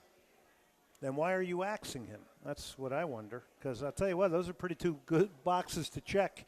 He's one of the best goalkeepers in the world, and he's even better as a person, but we're getting rid of him. Means there's something behind the scenes probably. He then went on to say, Luis Enrique, but this is the life of high-level footballers. I am 100% responsible for this difficult decision. If it were easy, anyone would do it, blah, blah, blah. These decisions have to do with the profile of the goalkeeper that my team needs. So that may mean he's found a better solution in goal when it comes to whatever profile of a goalkeeper means. Remember, he got into that thing at the end of the game against Chelsea in the FIFA Club World Cup, too. I don't think that would have played into it. So, anyway, he's only 26 years old. He's on a big, big salary at PSG. So, Gianluigi Donnarumma. That's how quick it changes. He's out at PSG. So there you go. So Real Madrid now. You heard about the Barcelona-Villarreal game that's going to be played in Miami in December. It's an actual league game. There's a lot of controversy around this. I mean, the obvious reason for this game being played, it's going to be played at the Hard Rock December 20th in Miami. Spanish La Liga calls it a significant milestone. Some will say it's done for the money grab, expanding the brand and all of that. Others will say, how can you do this to your home fans, playing a home match in Miami? I think it's part of the future. I think we'll see some more of this stuff. But this is going to be played outside of Spain. They're calling it a historic move. This game would have been played at Villarreal. So Villarreal's totally on board with this. They want to grow their brand as well. La Liga president Javier Tebas has been a guy who has pushed these types of events to try and grow La Liga. And as we all know, that people that are commissioners of leagues are constantly trying to expand the amount of teams that get in playoffs, certainly in our country in sports, so that everybody remains alive. So I'm not afraid to say this. If 18 out of 30 teams get into Major League Soccer playoffs, some teams that aren't good or haven't had great seasons are getting in. That's just the way the league is run. That's the way it goes. And everybody knows that's the way the league is run. And that's why you have more time if you falter. But if Manchester United comes out of the blocks against Arsenal, Chelsea, and Man City, and they lose all three games, and they don't take a point in their first three games, as they're trying to build a new team, much like others, they're in real trouble because that's significant consequence. You got a bit of a fallback in a playoff system. Brian, how many people make the playoffs in MLB? In Major League Baseball, 6 make it. Two division winners? 3 division winners, 3 wild card. Okay. 6 out of so a total of 12 out of 30. 12 out of 30. There's a little more consequence there. Now, what about the NBA? NBA, if you include the play-in, 20 out of 30 make it. Yeah, so that's no wonder it's people too are, much. No wonder people are making plans where they're going out to dinner while the game's going on. Yeah, it's too much in the NBA. Yeah. But that's the way sports is going. It's getting pulled in a lot of different directions. Expansion, TV, obviously, that's where it is, and that's not going to change. Hey, by the way, Monday night, August 18th, 6 o'clock, University of Houston downtown at the Wellness Center. We're doing an airing of the official FIFA film from the 1970 World Cup. Now, if you haven't been out to any of these are really fun. To see what the World Cup looked like in 1970 or 66 is pretty fascinating, from the way people dressed to the way the game was played to the innovation. I think the 70 World Cup, if I'm correct, was the first World Cup that was done in color on television. But it's pretty fun. So we'll be at U of H downtown. That's the 70 Brazil. That iconic team that had Pelé, Jairzinho, they call it the greatest World Cup team ever, the 1970 version. They won the World Cup final at the legendary Azteca Stadium. Rivellino, Tostão, Carlos Alberto played for the New York Cosmos along with Pelé back in the day.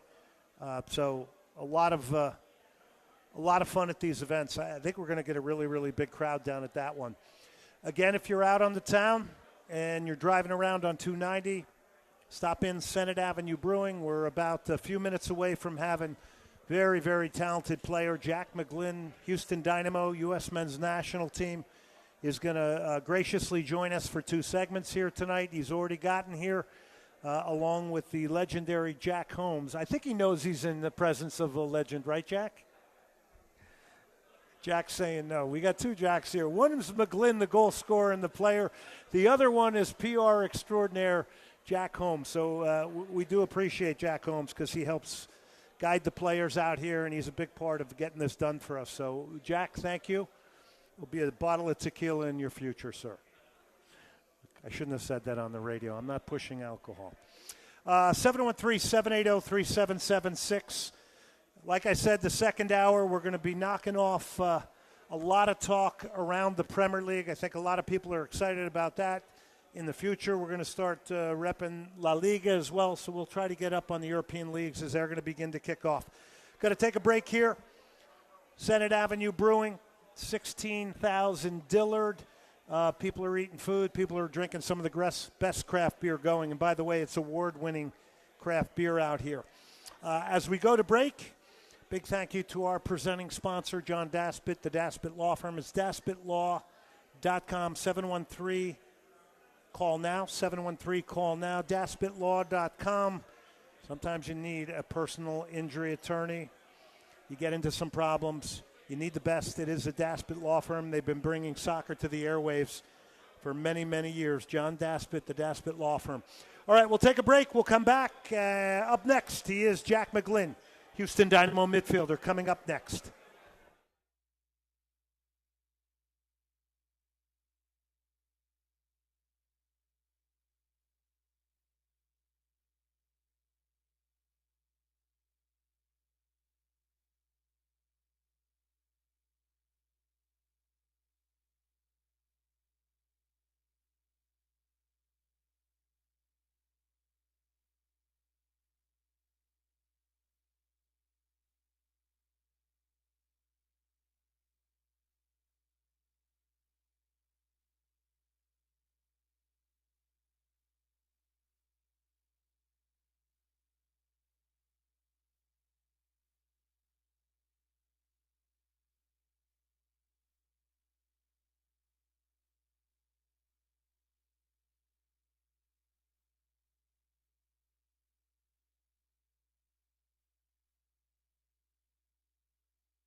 This is Soccer Matters. On ESPN 97.5 and 92.5. Brought to you by the Daspit Law Firm, DaspitLaw.com. Broadcasting live from the mobile Veritex Community Bank Studios, located at Senate Avenue Brewing Company in Jersey Village. Here's Glenn Davis.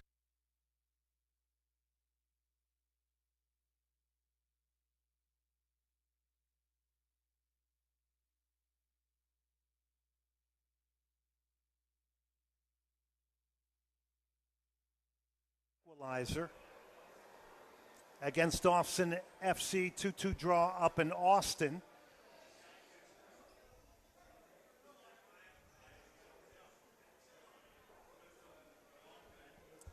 Lawrence Anali setting up the left foot of Jack McGlynn as we welcome you back here to Senate Avenue Brewing, Jersey Village, 16,000 Dillard. We welcome in the man who produced 2 goals in the second half at Austin. For the Houston Dynamo, he is a U.S. men's national team member as well. It's a great opportunity for everybody that's gotten here. You can still get here. Jack's going to be here for 2 segments. Jack, welcome in. Thank you for having me, man. Happy to be All here. right, let's give him a round of applause. We got him in the house here. We have a couple of soccer balls for people who would like them. Anybody? Anybody? And you can have Jack sign it at the end, all right?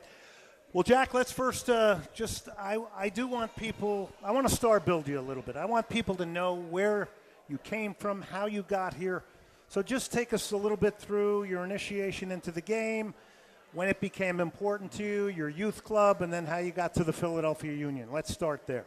Yeah, so I'm from Queens, New York, so kind of my whole family played soccer growing up. I have an older brother who's 5 years older, and he plays professionally in USL, so he's kind of the person I look up to in my life and wanted to be like him. And I saw him training every day, so I kind of wanted to do that and try to always beat him. You know, we'd have a lot of fights and games in the backyard, so that kind of taught me playing growing up. And my dad was a really good coach, and he taught me a lot growing up. He taught me everything I kind of know about the game. So I played for a team called Blau-Weiß Gotchi in New York, and then I was there going through the youth national team at the time, and I went to Philadelphia Union when I turned 15.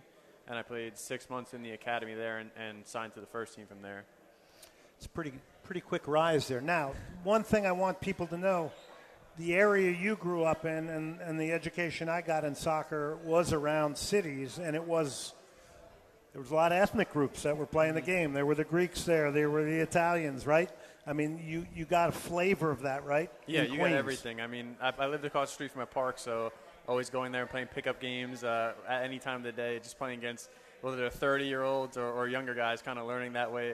They're hard on you, but it helps a lot in the long run. Think kids are missing that a little bit these days, kind of these mixed games where you're playing with adults and you look across the field, it's an adult. It's a little different. For sure. I think that kind of helped me so much growing up because I wasn't always the fastest guy. I was always playing up in age, so kind of had to make you think a little bit because or not you're gonna get kicked, you know. So that kind of helps you, and I think kids these days, I don't know if they really play that much anymore in the street like that. So it helped me a lot. All right, you must have a good story of getting kicked by an adult when you were a kid. Do you have one that I you remember? I do. There's this guy who always played in goal, and he must have been 75 years old. I don't know how he was doing it. And I megged him one time, and he chased me around the entire field until he kicked me. So that was the first time he actually came out of goal, and he was 75. We just found out, that's funny. We just found out, we're talking to Jack McGlynn, Houston Dynamo, U.S. men's national team. Before we got on the air, I was talking to Jack, and when I knew he played at Blau-Weiß Gotchi, which in the beginning was a German club. Yep. And they played at a place called the Metropolitan Oval, which I played at. But when I played on it, it was complete dirt, and it was packed with houses and sort of, I mean, I couldn't get there if I tried today. I mean, I was just saying, I don't remember how I got there. You played on it; it was artificial surface at that point, right? So they had fixed it.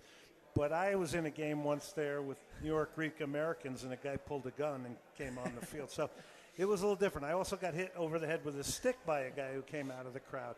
So those games were pretty intense, but you had to be very aware, right? I mean, of your surroundings as well. For sure, yeah. Kind of, there's always something going on, whether you're playing there or somewhere else in the park across. There's always something you got to look out for. All right. When you get to the Union, when does it look like the first team is within touching distance? Well, right when I got there, they kind of had a plan for me to make it through to the first team. That's one of the reasons I chose to go there. And they obviously had a great academy and a great kind of pathway with a lot of homegrowns before me making it through the ranks. So that kind of swayed my decision in going there over the New York teams. And, I think right when I got there, I was with the U17s, but I was also with the U.S. national team, the younger age group. So I kind of knew I had a chance of making it, and I think I performed well with the academy. Moved on to the second team, and when I signed my second team deal, it was included with the first team, so that kind of propelled me to that status. Jack McGlynn joining us here tonight. If you're listening in on ESPN 97.5, he came off playing in the Gold Cup for the U.S. men's national team, also scored, if you remember, that great goal against Turkey in the very, very beginning of the game in a friendly match, which, by the way, I was able to brag to my Turkish friends over in Istanbul on that one. Dynamo right now come off a 2-2 draw. They will be back in action. I want to take you back to your youth national team involvement because you were on a lot of different age groups. Did things stay consistent coaching-wise through those groups, or did they change a little bit going from one team and one age group to another? I'm just curious. Yeah, I think I'm one of the only ones that's kind of gone from like U14 to all the way, Yeah. I think. So that's kind of special. But I think from like U14 up till U20, it's all the same. They kind of instill how they want to play with the ball, how they want to press, like usually 4-3-3. So that was kind of the way we were taught to play there. But I think once we got to U20 and we started becoming like professionals and like had our own thing going off the field, it kind of gave you a lot more freedom to do what you wanted on the field. Like they knew we had experience from playing in MLS games or playing wherever we played, so it kind of developed more freedom and more just letting how we play how we wanted to play. So wait, your U20 coach was Tab? Mikey Varas. Mikey Varas, Yeah. who's now at San Diego. yeah. Okay, we got one over on San Diego, by Yeah. the way. All right, we're talking to Jack McGlynn, Houston Dynamo. At the Philadelphia Union, Jack played over 100 games, 7 goals, 15 assists. Okay, you come to the Dynamo. How was this presented to you? Because it was a bit of a, to be fair, professional sports, it was a bit of a shock that you were getting moved. For sure, yeah. I didn't really know too much about it when I came, and when I found out, they didn't really tell me too much. They just said we have a move done for you, and you'll find out when it's over the line. So that's kind of how I found out. But I'm really happy that it's here, and I think I've developed a lot while being here. Whether playing in a deeper role, higher role, I think the development here has been great and pretty solely focused on me, like both on and off the field. So it's been great so far. Yeah, I tell people it's a great move for you because you are essentially the orchestrator. Is that a plan that was laid out by Pat Onstad and Ben Olsen, once you got down here or ahead of time? Yeah, I had a call with them before I got here, like kind of outlining where they wanted me to play, whether it was the deeper spot or the right 10 role kind of.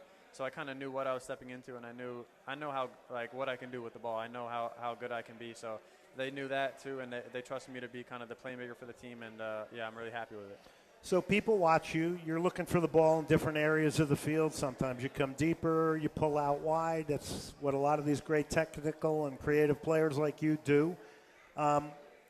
Is it essentially a free roll, do you say, or is that taking liberties here? Yeah, a little bit. I think there's definitely structure. I don't want to get you in trouble with the coach, by the way. Of course not. No, there's definitely structure. I try to stay positional, even if the ball's on the other side, I'm trying to be in that pocket, so when it comes back around, I can get it and either play Griffin or take a shot. So that's kind of where I can do. But if I'm not getting on the ball, like, there's no point in me being there, So I'm always going to try to find the ball, whether I have to go get it off someone's foot or run it behind, wherever it is, I'm going to try to get the ball. All right, we use the word structure a lot, and I know some of my listeners are going, Glenn, you got to ask Jack a real question. So I'm going to ask you a real question. Do you think you're too structured sometimes, the Dynamo? And I say that respectfully. As tactics. No, I think the structure we have works. I think it's just been some mistakes we've made this year. I think definitely hasn't been good enough. I'd say myself, I've made some mistakes that can't happen. So I think we just got to step up in these last 9 games now we have to make a playoff push. I think the structure and the game plan we've had from the coaches has been great. It's just sometimes we let ourselves down early and then have to kind of climb back in games. That leaves us a bit stretched, so they get chances. But I think if we start games the right way, like how we played this second half, there's no problem for us. Yeah, you put yourself in the hole in the first half because those were definitely preventable goals, right? No question about it. We're talking to Jack McGlynn here, Houston Dynamo, one of the rising talents not only in Major League Soccer, U.S. men's national team. So it's 11 caps, 2 goals now. Playing under Mauricio Pochettino, this is a big name. He's big name as a player, Premier League coach, got Tottenham to the Champions League final. What's it like playing under him? Yeah, it's amazing. He just trusts in all of his players so much. Like, he's so passionate off the field, but he's just a great guy too. You know, you want to win for him, you want to play for him, and he'll be hard on you on the field, which is what you want. But off the field, he'll always put his arm around you, have a conversation with you about your family or something like that. So you never would have thought like that with such a big name. You know how down to earth he is, but it's been such an amazing experience. So when people see him on TV, I think sometimes they think, oh, he's passive. And I'm going, this guy's Argentine. He ain't that passive behind the closed doors.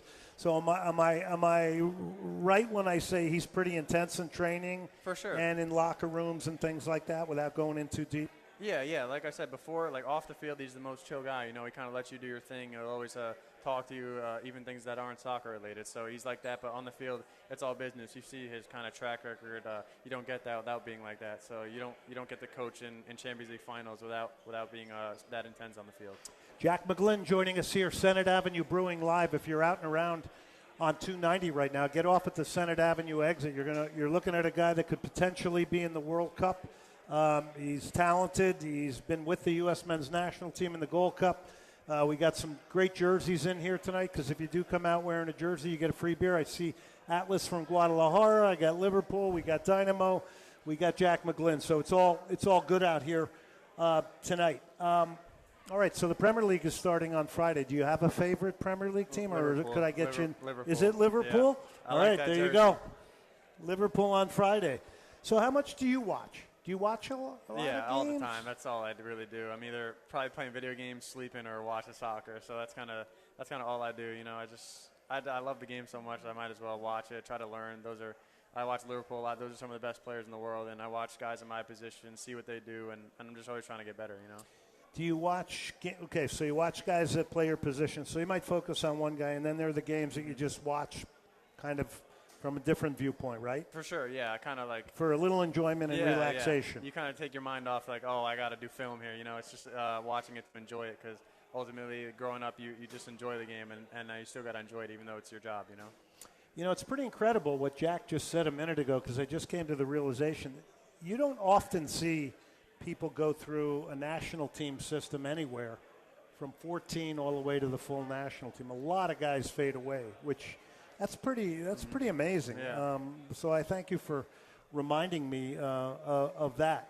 All right, so next up is the Vancouver Whitecaps. It's going to be on artificial surface. Mm-hmm. Any thoughts on playing on the fake stuff? Yeah, no, not really. I kind of played there growing up my whole life. You know how it is in New York. It's all turf. There's no really grass. So I'm used to it. I think we'll be ready for it. It's going to be a tough one. Obviously, they're a good team, top of the standings. But we'll be ready and just have to come out and fight that one.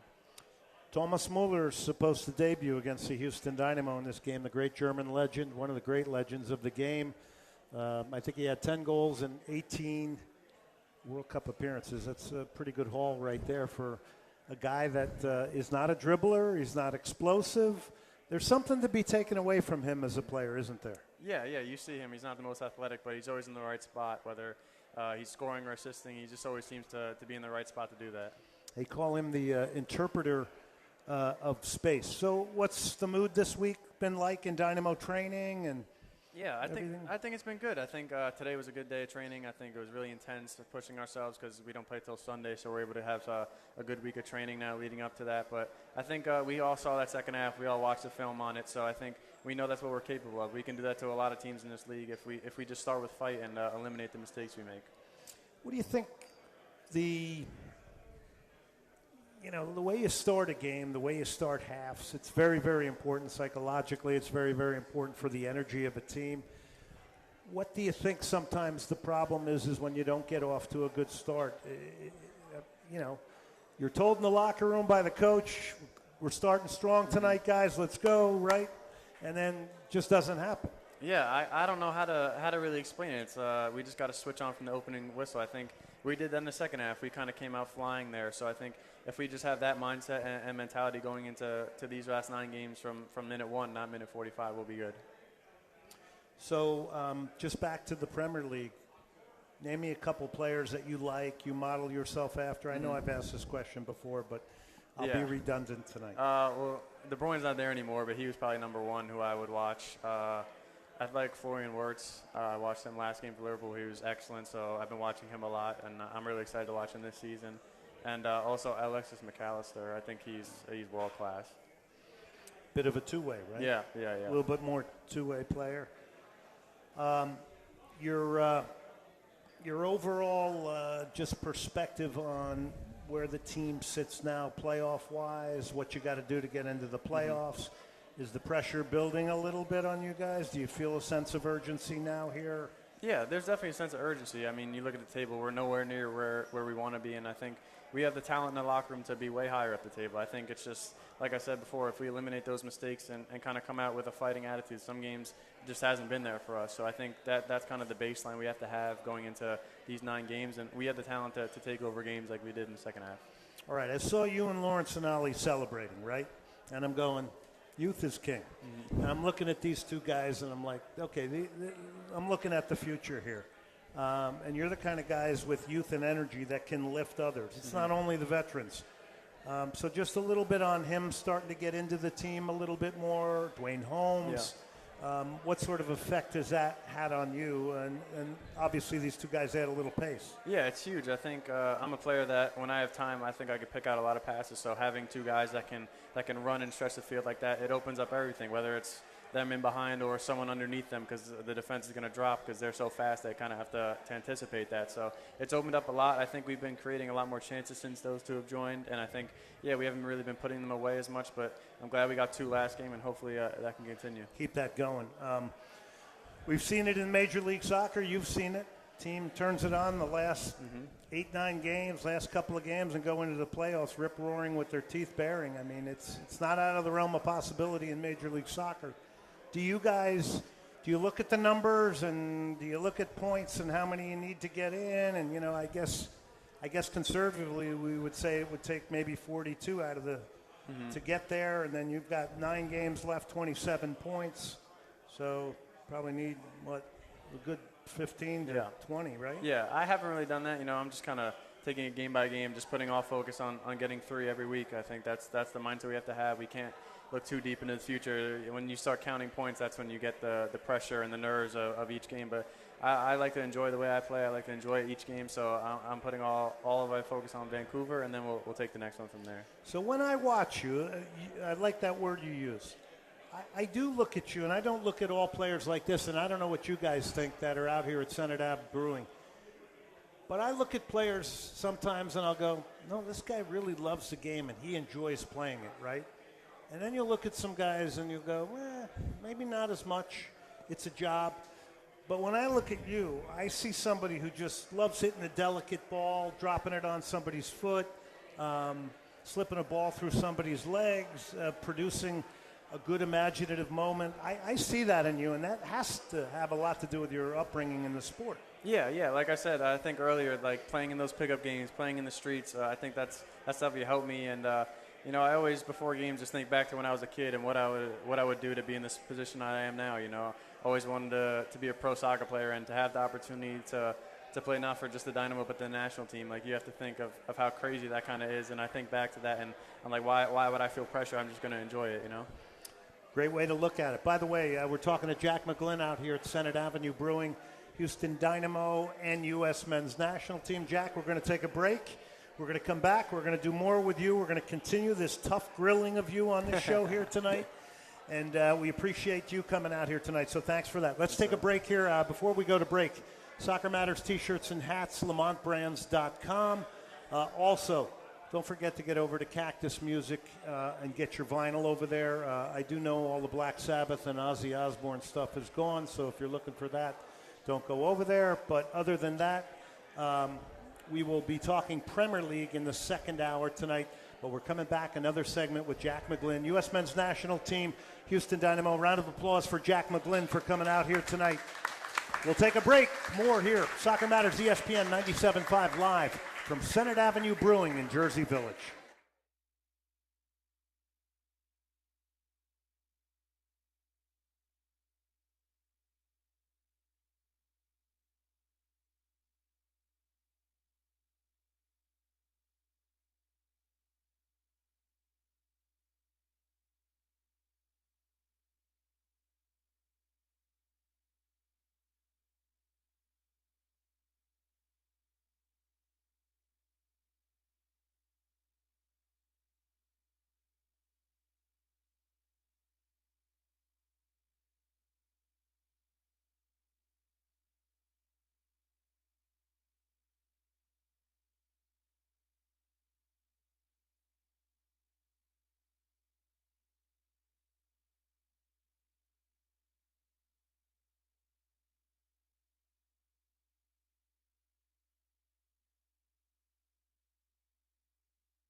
You're listening to Soccer Matters, on ESPN 97.5 and 92.5. brought to you by the Daspit Law Firm, DaspitLaw.com. Broadcasting live from the mobile Veritex Community Bank Studios, located at Senate Avenue Brewing Company in Jersey Village. Here's Glenn Davis.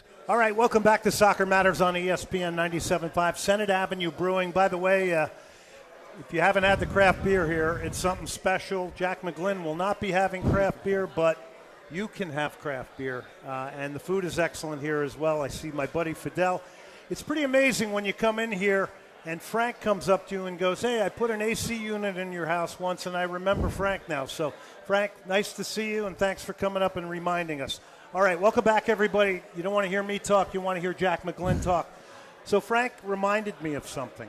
Since Christian Pulisic is from the East Coast, have you watched his game and what he's doing at Milan now? Because it is pretty special, and I see a little connection between maybe you and him. Yeah, obviously played with him in the Nations League. He's such a special player and a great guy off the field too. He's really personable and down to earth. But yeah, you always see what he does in whether it's Champions League or just for AC Milan, and to have an American doing that in Europe, probably being one of Milan's best players, it's kind of special, and it gives you something to look up to.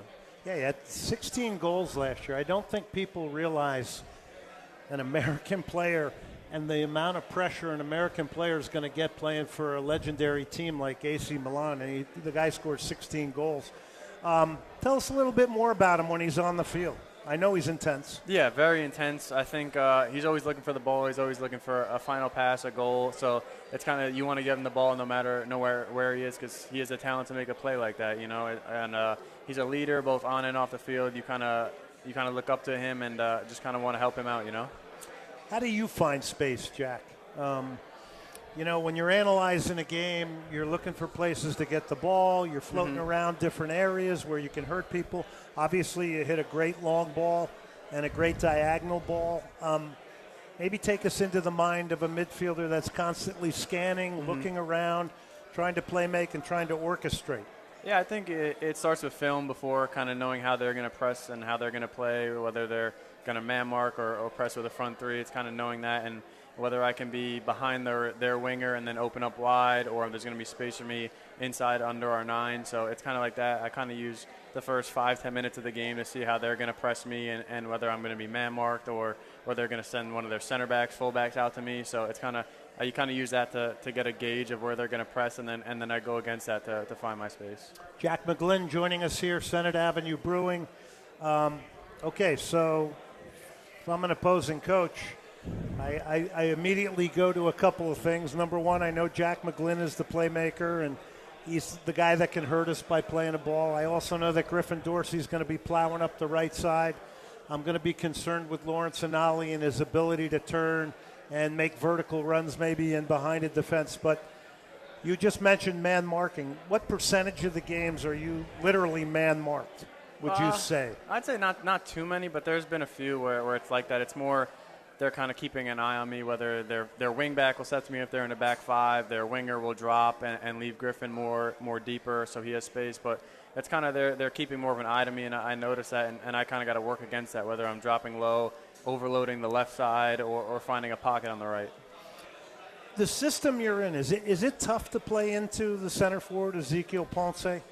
Because I always feel like he's got 2 center backs on him. Yeah, he definitely has both. I think he's such a great hold-up 9 where you can play him, whether it's at his chest or feet. You know he's kind of going to keep that ball and find us, and then we can play forward from that. And in front of goal, he's special. You know, I like to always whip in crosses him because I know it's going to find his head no matter what. So, yeah, I definitely think we need to get him on the ball more. He's a special player, and he's proven that. He has a bunch of goals this year, so I think getting him on the ball more is only going to help us. Jack McGlynn joining us here. We appreciate this. So the Gold Cup experience, tell me about it, because, you know, you played in certain games. You didn't play in other games. You came off the bench, I believe. Is that right? Yeah, in all the games. Yeah. So just take us through that and the inconsistency of playing time in comparison to the Dynamo, where you pretty much know you're going to be going 90 minutes. Yeah, it started off great. Obviously, the goal against Turkey, and I think I was playing well.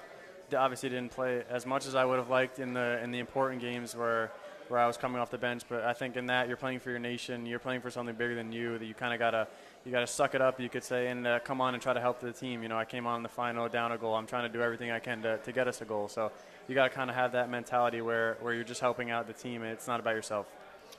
So the intensity of representing the national team collectively, but then on the other hand, it's also, in some ways, it's a trial because you're trying to impress a manager. You want to go to World Cup 2026, right? Yeah. So I would assume these national team training sessions are pretty intense. Yeah, all of them were very intense, whether it's in small-sided or even doing something as simple as a rondo. It's at 100% because you know there's something kind of bigger you're playing for. There's a World Cup and there's a big tournament that we were in, the Gold Cup, you wanted to win. So, definitely much more intense because you know it's kind of looming. So was it tough to transition back to MLS coming from that based on the fact that you weren't playing consistently and then getting back into this different environment because you were away for quite a bit of time? Yeah, over a month away. So, yeah, it was definitely tough. I think lost probably some game sharpness, not starting as many games and playing 90 like I do here. But I think the first game back I played pretty well. So, obviously, the results haven't been there, so I know it's not good enough. I know I have to do a lot more, whether it's goals, assists, or even defensively contributing. So, I think there's a lot more I can do and hoping to do that in these 9 games. He's Jack McGlynn joining us here tonight. Okay, we did get a question. Ballon d'Or pick. Who would it be for you? From last season? Yeah, I think it was last season, Frank? Yeah. I think it's got to be Dembele. Dembele. Yeah, he's just won everything. He scored, contributed, and kind of you see his work rate even off the ball. It's amazing, so I think it's got to be him. Oh, by the way, congratulations. By the way, give him a round of applause. He was named to the Team of the Week after the 2 goals against Austin FC. Thank you. Ballon d'Or in the future. It's coming. Ballon d'Or. We'll start with MLS Team of the Week. We'll get the Ballon d'Or eventually. So you go to Vancouver, and, I mean, you look at MLS now, and it's pretty amazing, right? Thomas Muller's now in Vancouver. Rodrigo De Paul goes to Inter Miami. Son is now at LAFC. I mean, you as a young guy seeing these guys coming to Major League Soccer, what are some of the initial thoughts? And just, I mean, it's pretty fantastic because these are world stars. Mm-hmm. Yeah, it's amazing. It's amazing for the league. I think kind of growing the brand of the league, definitely before the World Cup. There's going to be a lot of eyes on this league, and I think kind of got to continue that after. It can't just be all the World Cups here, and then it goes back to nothing. So I think, there's going to be a lot of eyes on this league now with especially some of these star players coming over. And it's kind of cool to experience as a young player. They're kind of guys I watched every day growing up, whether it was Champions League, Premier League, kind of watching them now, being able to play against them and see how they are on the field would be really cool. Do you remember when Thomas Muller in Germany made in Brazil made the Brazilians cry in that 7-1 game? That was incredible. That was unbelievable. Brazilians don't mind. You've won 5 World Cups more than anybody. You can take it once or twice. That was one of the most unbelievable moments, I think, for me watching World Cups. Yeah. It was stunning. All right, World Cup talk. It's coming to Houston. There's 7 games here. Think about that. Do you guys talk about that in the locker room? And you got a very international roster. Is there talk about the World Cup? Not a lot of focus on that. I'd say we definitely know it's here, but there's not too much focus. We're just we're not on the spot we want to be, so we kind of have to put all our focus onto that, I think. But it's definitely in the back of my mind, kind of doing everything I can and pushing this team, first of all, in the playoffs and kind of pushing myself into that roster. I'm going to do everything I can, whether it's my performances here. Hopefully I can get call-ups before the World Cup and show myself there, but I'm going to do everything I can to be there. Emotional control. I think you have it. You get kicked in games. People are going to try to get you off your game, get into your head. You seem to have a real even keel of emotion, which to me is a great defense mechanism. Yeah. It's kind of like nothing affects me, so you can keep kicking me. It's not going to bother me. Where does that come from, and where does sort of the emotional way you play the game? Then you got a Franco Escobar who, is like a street fighter, right? Like there's all different profiles for people. Where did yours come from to be so level-headed and composed as a young guy? Yeah, I think growing up with an older brother, you're going to get kicked, you're going to fight him, and growing up playing in those pickup games or playing 2 years up with my club team, I was always the smallest guy and always on the ball, so people would just kick me to try to get it off me. So it doesn't really affect me. I don't let really much affect me when I'm on the field. I try to stay level-headed because I know that's when I'm at my best. So, yeah, I think that's my mentality going into it. Your parents are from My dad's from Queens? Ireland, and my mom's from New York. So, so is there a real Irish brogue there? Yeah. No kidding. Yeah. You didn't get it, though. No. He's got the accent, but I don't. You didn't get it. So he knew his football. Yeah. He's a great coach. He kind of taught me a lot growing up, and still to this day, he's always trying to help me out and coach me, so it's great. Yeah, important your parents' impact, right? Yeah, they're both amazing. They're both so supportive and loving. It's been great, and I know that they're really happy with me, but they want me to keep pushing it and doing much better. Did they get down here to see you play often? They've been to 2 games, I think. So it's been nice to have him, obviously moving away kind of a bit further than from New York now. So it's been nice to have him when they are here. All right, when you guys played the Union, 1-1 draw, what was that like for you? That was a weird one. Those are my guys. I have so much love for all of them, the club, everything. They helped me. They gave me a platform and a chance to prove myself. So, yeah, it was a lot of love. It was definitely weird playing against them, though. Any on-field jibes? No, none of that. They said they were all going to kick me to prove a point, but none of them actually did. It's the beauty of soccer right there. We're talking to Jack McGlynn, Houston Dynamo midfielder. Next up for the Dynamo, they will go to Vancouver. You guys head out when? Is that Friday or Saturday? Saturday. Saturday. So you get in and out. You're going to Vancouver. BC Place, I would think, is going to be absolutely packed with the debut of Thomas Muller. So that's probably exciting in your book, the way you look at football. Exactly. Yeah, those are the games you want to play in. I think I've played in some stadiums that are unreal. Morocco in the Olympics was probably the best atmosphere I've ever seen in the PSG stadium. So I played in big atmosphere, so I'm really looking forward to this one. What do you want to tell Dynamo fans at this part of the season?